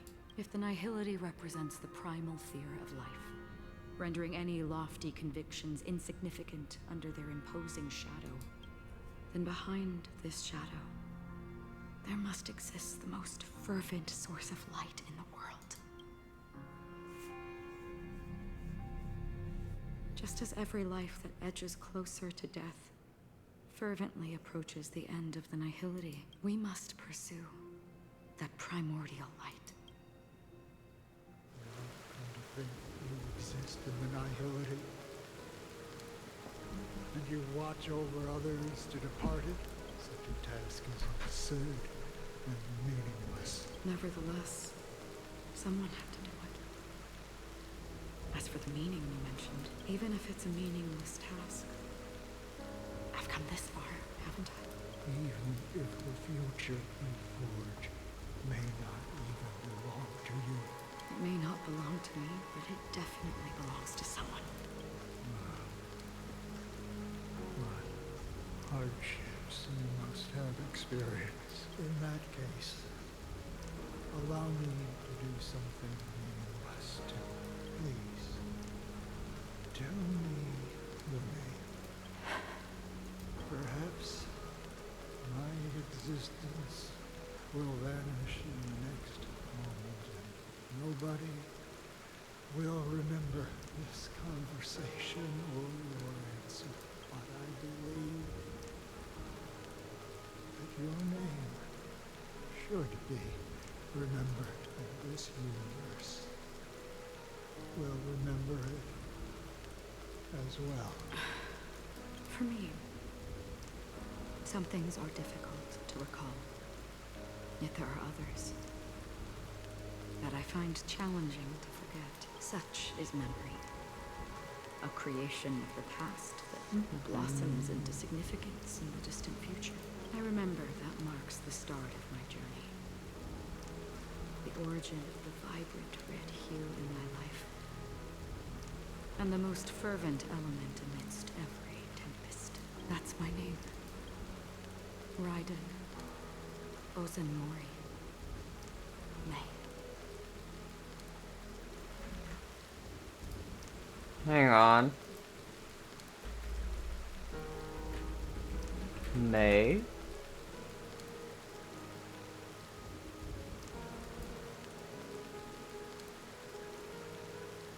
What?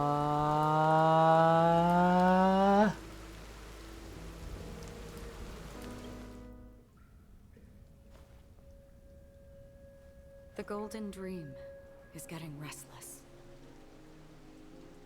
In the coming long nights, I'm afraid you will face many setbacks and witness many tragedies. And in the end, you will only see in black and white. But please believe me, that in that monochrome world, there will be a glimpse of fleeting red. And when you make a choice, it will appear once more.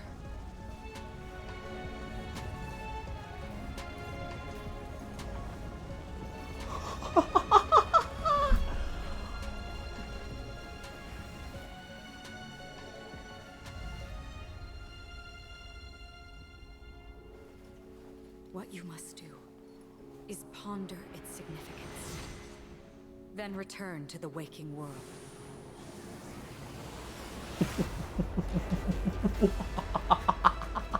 That's where we all find our answers. What?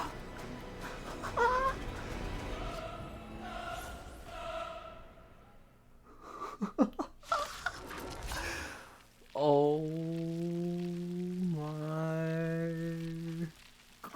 goodness.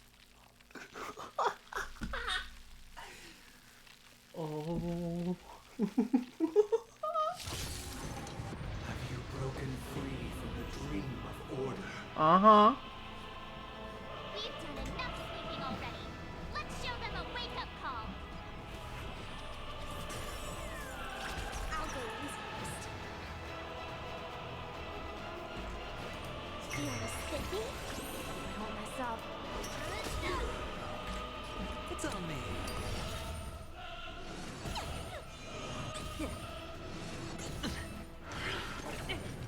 Without order, how can the weak be righteous? Can you find the answer? Oh boy, oh boy, oh boy. We'll freeze everybody. Freeze. Oh, we didn't freeze you. Hedge your bets. Let's start today's duties. If you have any objection, feel free to make Okay. your case. Ooh. The dice have been cast. Bust. Or maybe I'll take it off.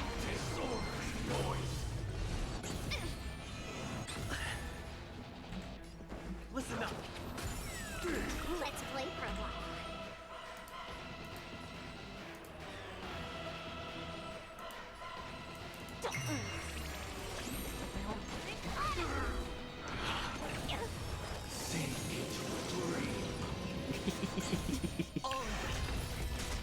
Mikhail is fighting you. Screw you, Sunday.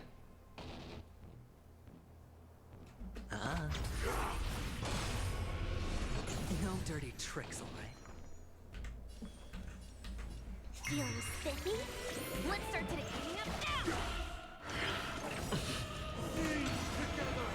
Let's play our... Let the show begin!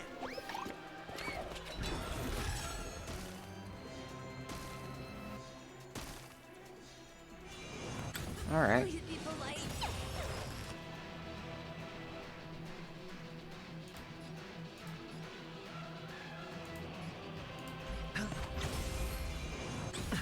Watch your head. Let's play. Can you find the Da answer? da da da.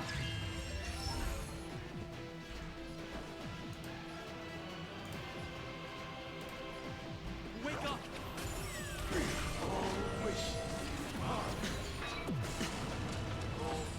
I'm actually glad they're going for Aventurine.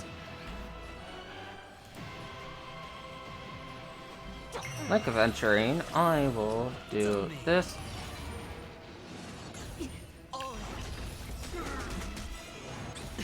The dice have been cast. Bust. There we go. Or maybe I'll take it off. There we are.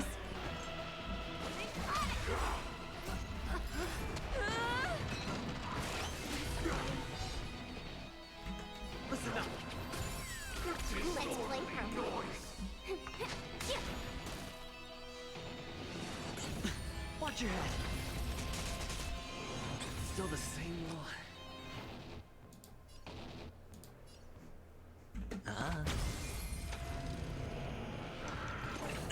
Sink into a dream. Wake up! Hold myself. Let's play our... Let the show begin!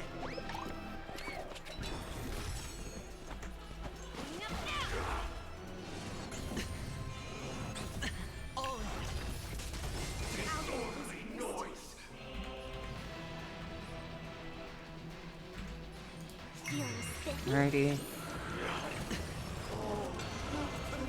Let's start today's duties. Keep up with me. Listen up. Noisy. Let's do that. Let's play. Can you Da da find da da the da. answer?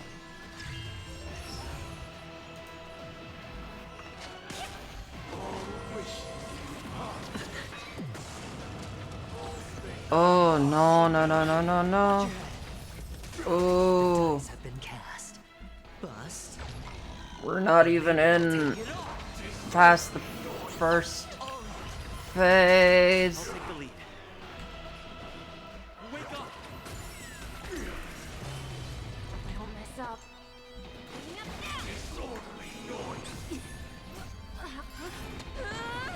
Oh.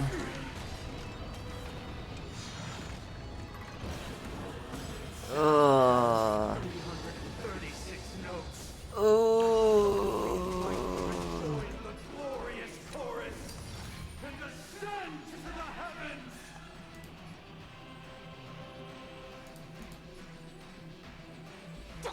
Yeah, I need you to be more of a priority. We need more shields.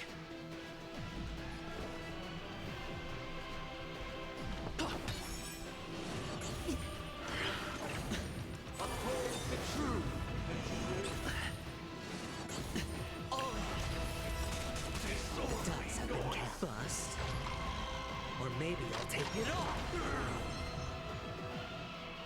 91%. Oh.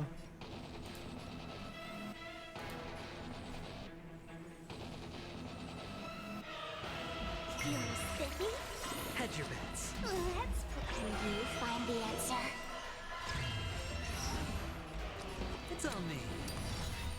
Let's start today's duties.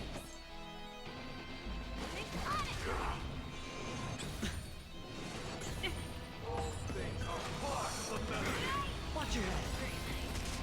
Let's play our let the show begin. The dreamscape is indistinguishable from reality. Can it still be called an illusion? Wake up!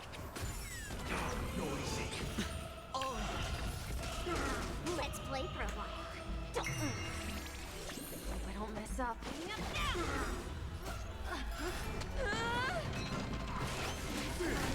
There we go.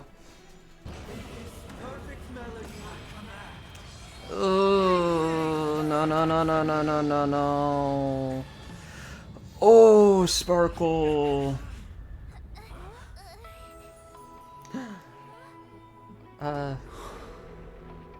Robin.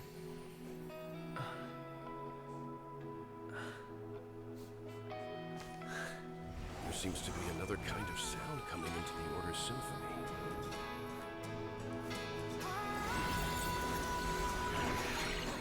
Penacony's first and last disharmony.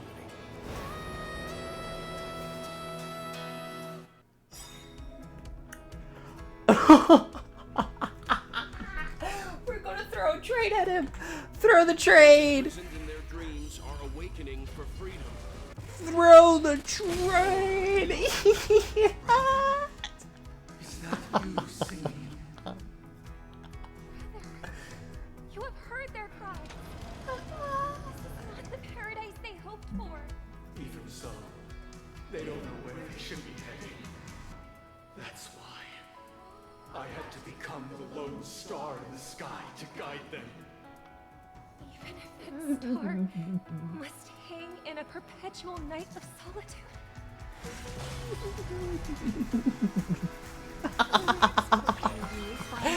Woo woo. Triangle burr. The dice have been cast. Bust. Or maybe I'll take it off. Watch your head. Listen up. Hedge your bets. I'm just gonna do this, cause yep.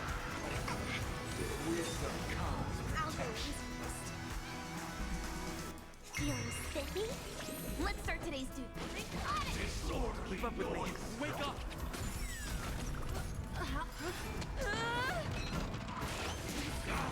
Sure, I'll play along.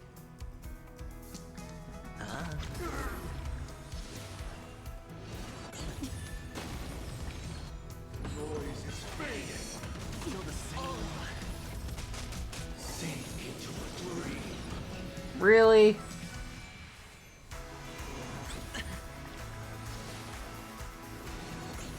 I'll take the lead. Let's play our own. Let the show begin.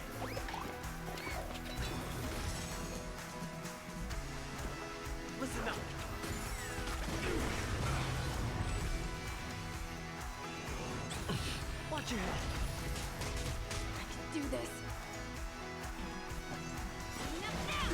Whoa, whoa! Witness the will of the weak.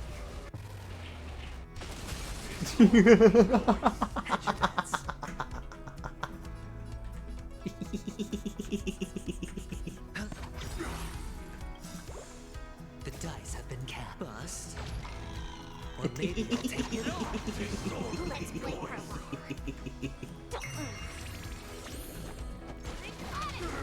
Keep up with me. All things are part of the melody. Choo choo. Sure, I'll play along.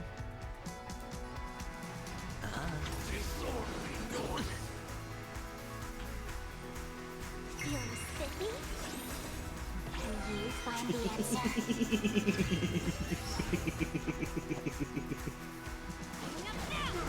I'll take the lead.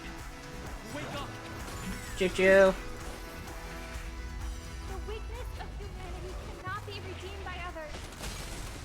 Whoa, whoa.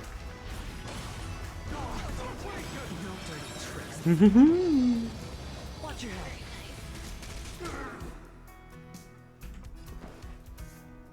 Let's play our own. Let the show begin.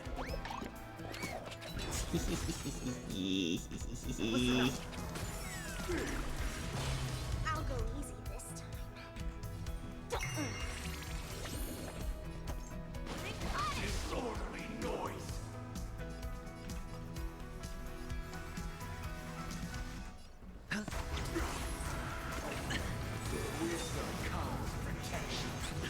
Oh shoot. The dice have been cast. Bust. Good thing no one hit Misha. Yay. No dirty tricks. Watch your head.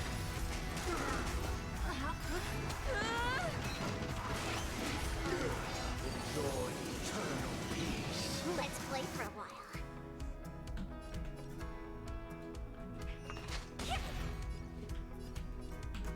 Wake up!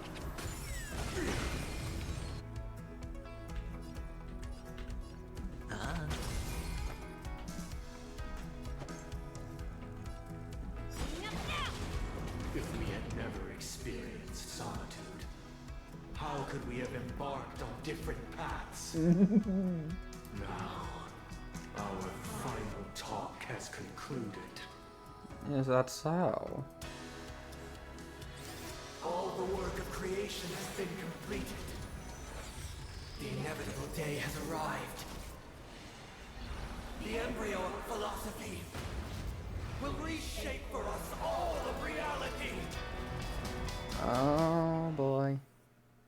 If your paradise can save more people, sever my path with your hands. Have a noble soul. Don't be shackled by the past. Insolent. You break a layer of enemy toughness, you can... Okay. No, I did not mean to do that. But it's whatever, I guess.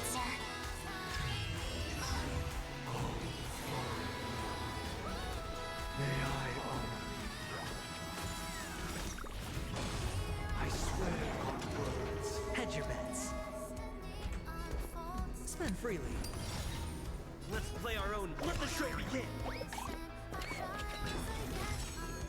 This 7-day vow, I command you to heed my summons. I have a bad feeling about this. It was not you who created all things. It was humanity that created you. Your divine being will become the foundation of our paradise. Ooh. Bust. Or maybe I'll take it all.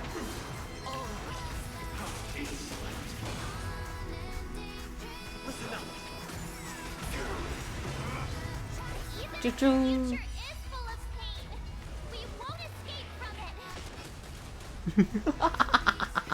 Triangle bird. Astral Express go bird. Oh my god, Misha. Mikhail's having his revenge. It's his revenge.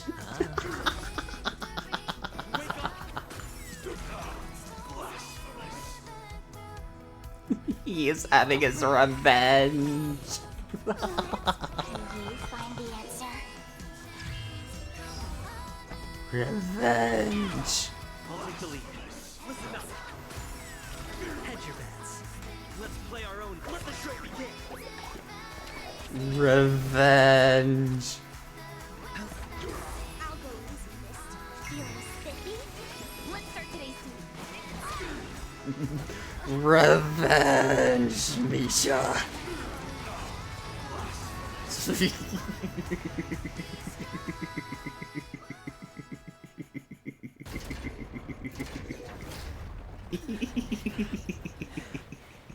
Revenge. So, why does life slumber? Because someday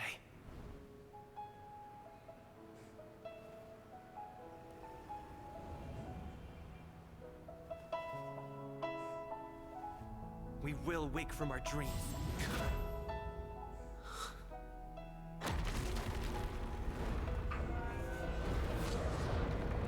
Bye. The night is still too short. Oh. Brother, the dream is over. Oh.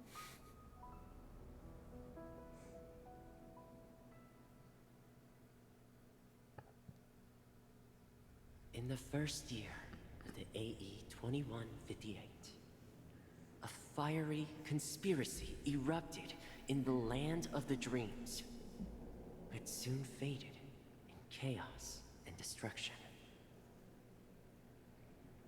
Whispers carried the tale of those fateful 48 system hours, when a sun teetered on the precipice of collapse.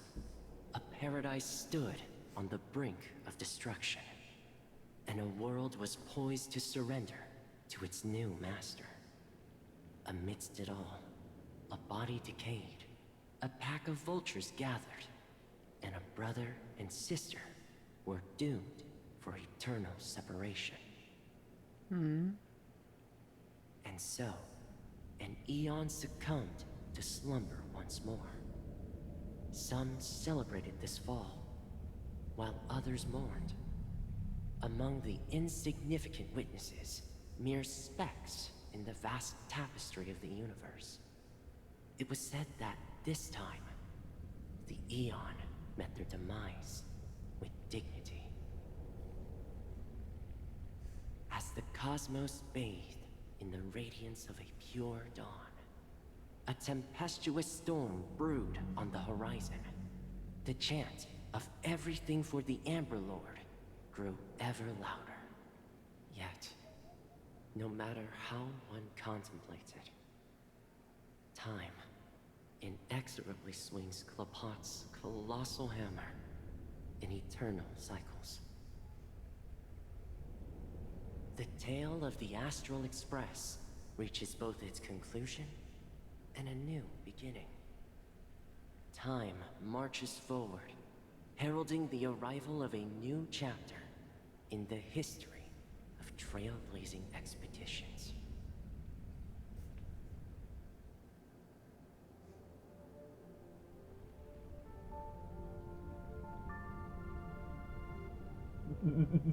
I still love that we use the train to ram into Sunday.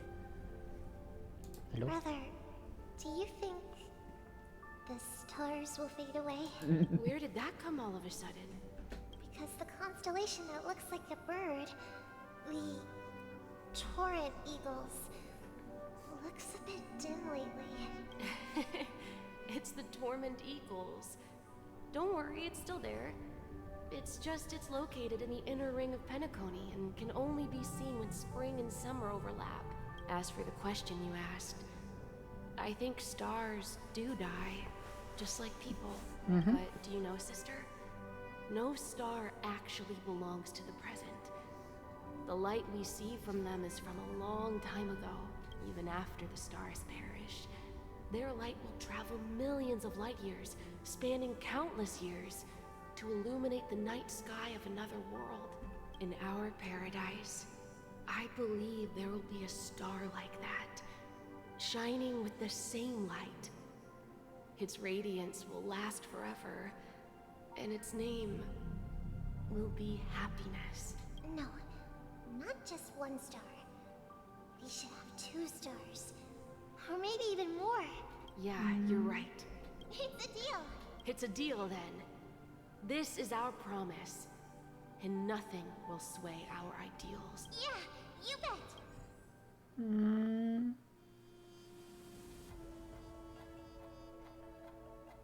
We're not doing this again, are we? No, no, no, no, no, no, no, no. No, are you kidding me? This again? Not this again.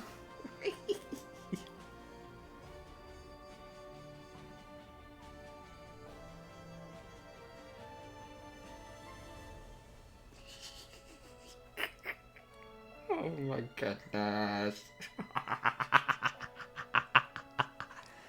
Loving memory.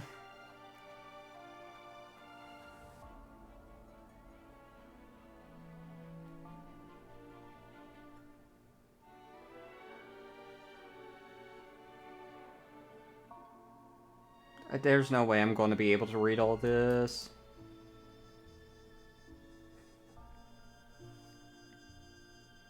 Slinger, da da da da da.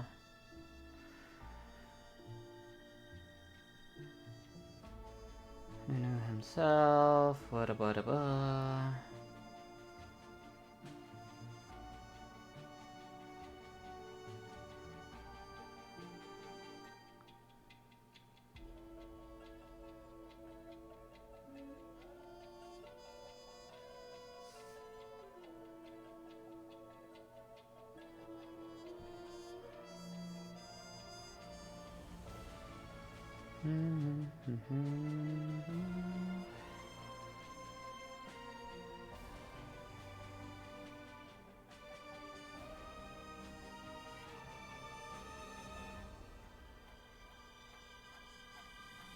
Oh, hey, he did it. Yeah!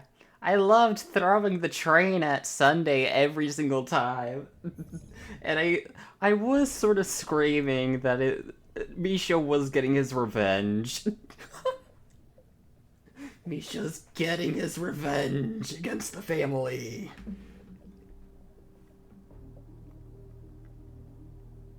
Do you like the cutscene? Yes! It was awesome. But yeah, Misha got his revenge. Your voice again. Congratulations. You've become the biggest winner of this festival. Are you calling just to poke fun at me? No. I'm just impressed. Not only did you venture alone into Penacony and discover the truth of Dreamflux Reef, but you also managed to escape with the help of that Knight of Beauty. What? Huh? What? How? Argenti? How? What? Okay.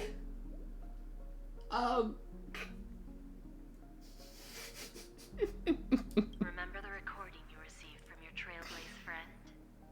It's now the most valuable chip in this game. However, this came at a high cost. Losing a cornerstone is a hefty price to pay. Diamond just called a meeting to discuss what to do with you. Just as I expected. So is Diamond planning to demote me? Or kick me out of the 10 Stonehearts? Why don't you take a wild guess? Well, alright. Then I'll guess. He's going to promote me to P46. Alright. What will you wager? Are we talking about a real bet here? I don't want to wager anything just to escape your clutches. Diamond ain't happy. But yeah. if it's just a friendly bet, I'll put on the line what I did when we first met. I'll bet my life, man. Adventuring mine. Interesting. But since it's Diamond's call, no one can predict the outcome. I'm on my way to Penacony. Once everyone is settled, we'll return to Pier Point for the final showdown. Sounds like I'll be out of the action for a while. Finally, a chance to kick back and relax. Yeah. Leave everything to me and Topaz, child. Thanks to you, as soon as the Jade Stone was delivered to the family's compound, we finished up our preparations. Jade, I've seen her attack animations, and oh my god, yeah! I've seen them. What the heck? Soon, it'll be time to reap the rewards. Huh?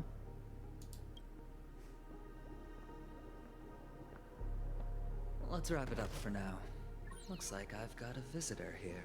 She has a whip and she stomps on people. Yeah, I've seen them. I've seen the animations. Oh, hi, Boot Hill. So many surprises today. Didn't expect a Galaxy Ranger and wanted criminal to show up here. One who managed to take out 2 IPC members under the noses of our fleet. Do you understand what that means? Screw wubba boo, I just put him to sleep. Don't try to intimidate me with that nonsense. Besides, I've taken down more IPC lackeys than the residual value you squeezed. And I don't mind adding a few more zeros to my wanted poster. I have a question for you. Be honest, or I don't mind putting a bullet into your head. Hi, Adventurine. Tell me, where is Oswaldo Snyder? Oh. Oh. Oswaldo Snyder. Okay. Shadow of Harmony. Okay. So, is that... Yeah, she does have that energy. I love Boot Hill. I wasn't super into him at first, but I love him so much now. Yeah! But, I have a question now. Is there still more... Huh. 1, 2, 1, 2, 3. Is there more that's still happening on Penacony? That's gonna happen in the future? Oh? Interesting. Okay. Interesting. I'll quickly do Dreamscape Pass. Just so that I can... Just unfinished path. Just so that I can get the, reward thing.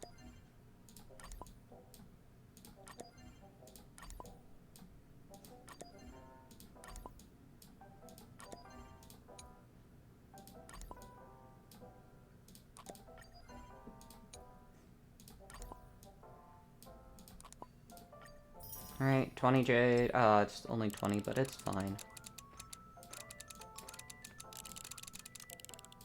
Oh, wait. Can add new stuff from here.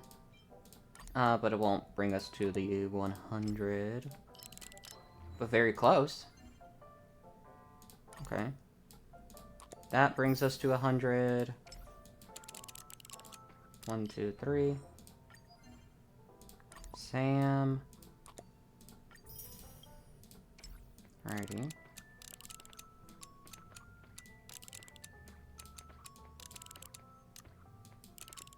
We're not done with Penacony. What? That is surprising. There's still more in Penacony. Okay. Interesting. Huh.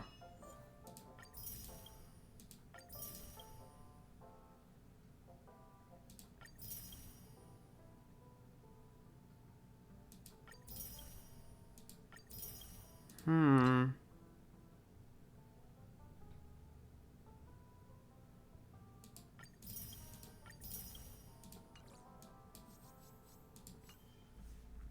Gonna have more IPCBS to deal with. Yeah.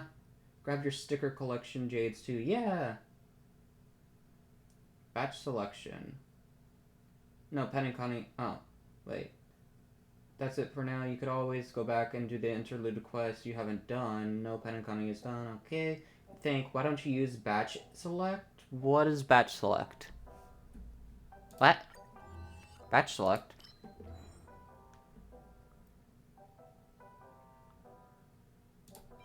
Batch select? Oh! I didn't know that was a thing. Teehee. I didn't realize that was a thing. I'm like, batch select? What's that? For stickers. But yeah, more IPC stuff. Yeah, most likely.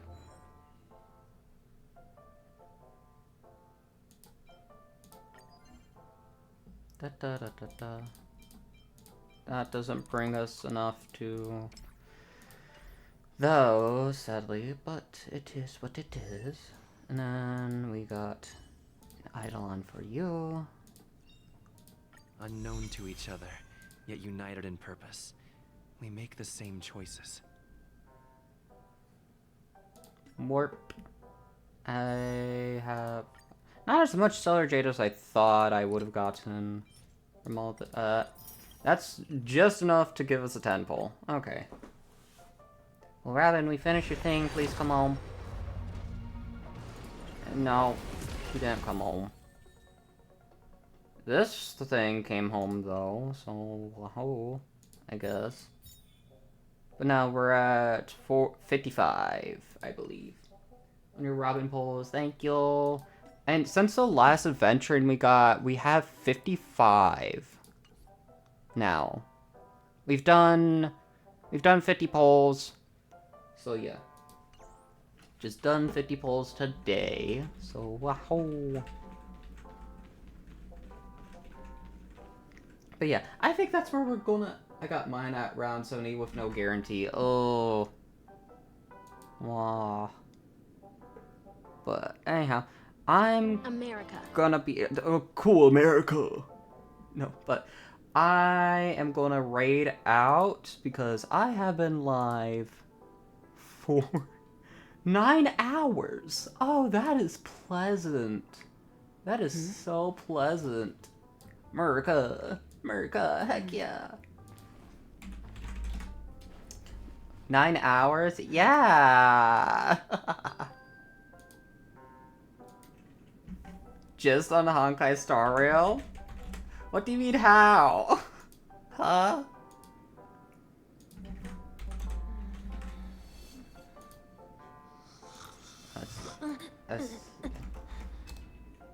SZA. The story wasn't that long? No! Yeah, I started the story today. I started the 2.2 story today. And now we're done with it. Teehee. Tee-a-hee. Tee-hee-hee. Tee-a-hee. Ah, ba, ba, ba, ba.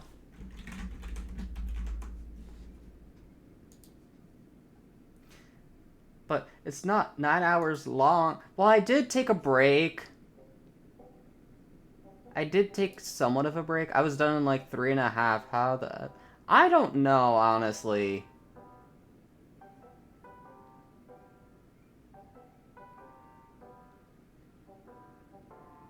How did it take 9 hours?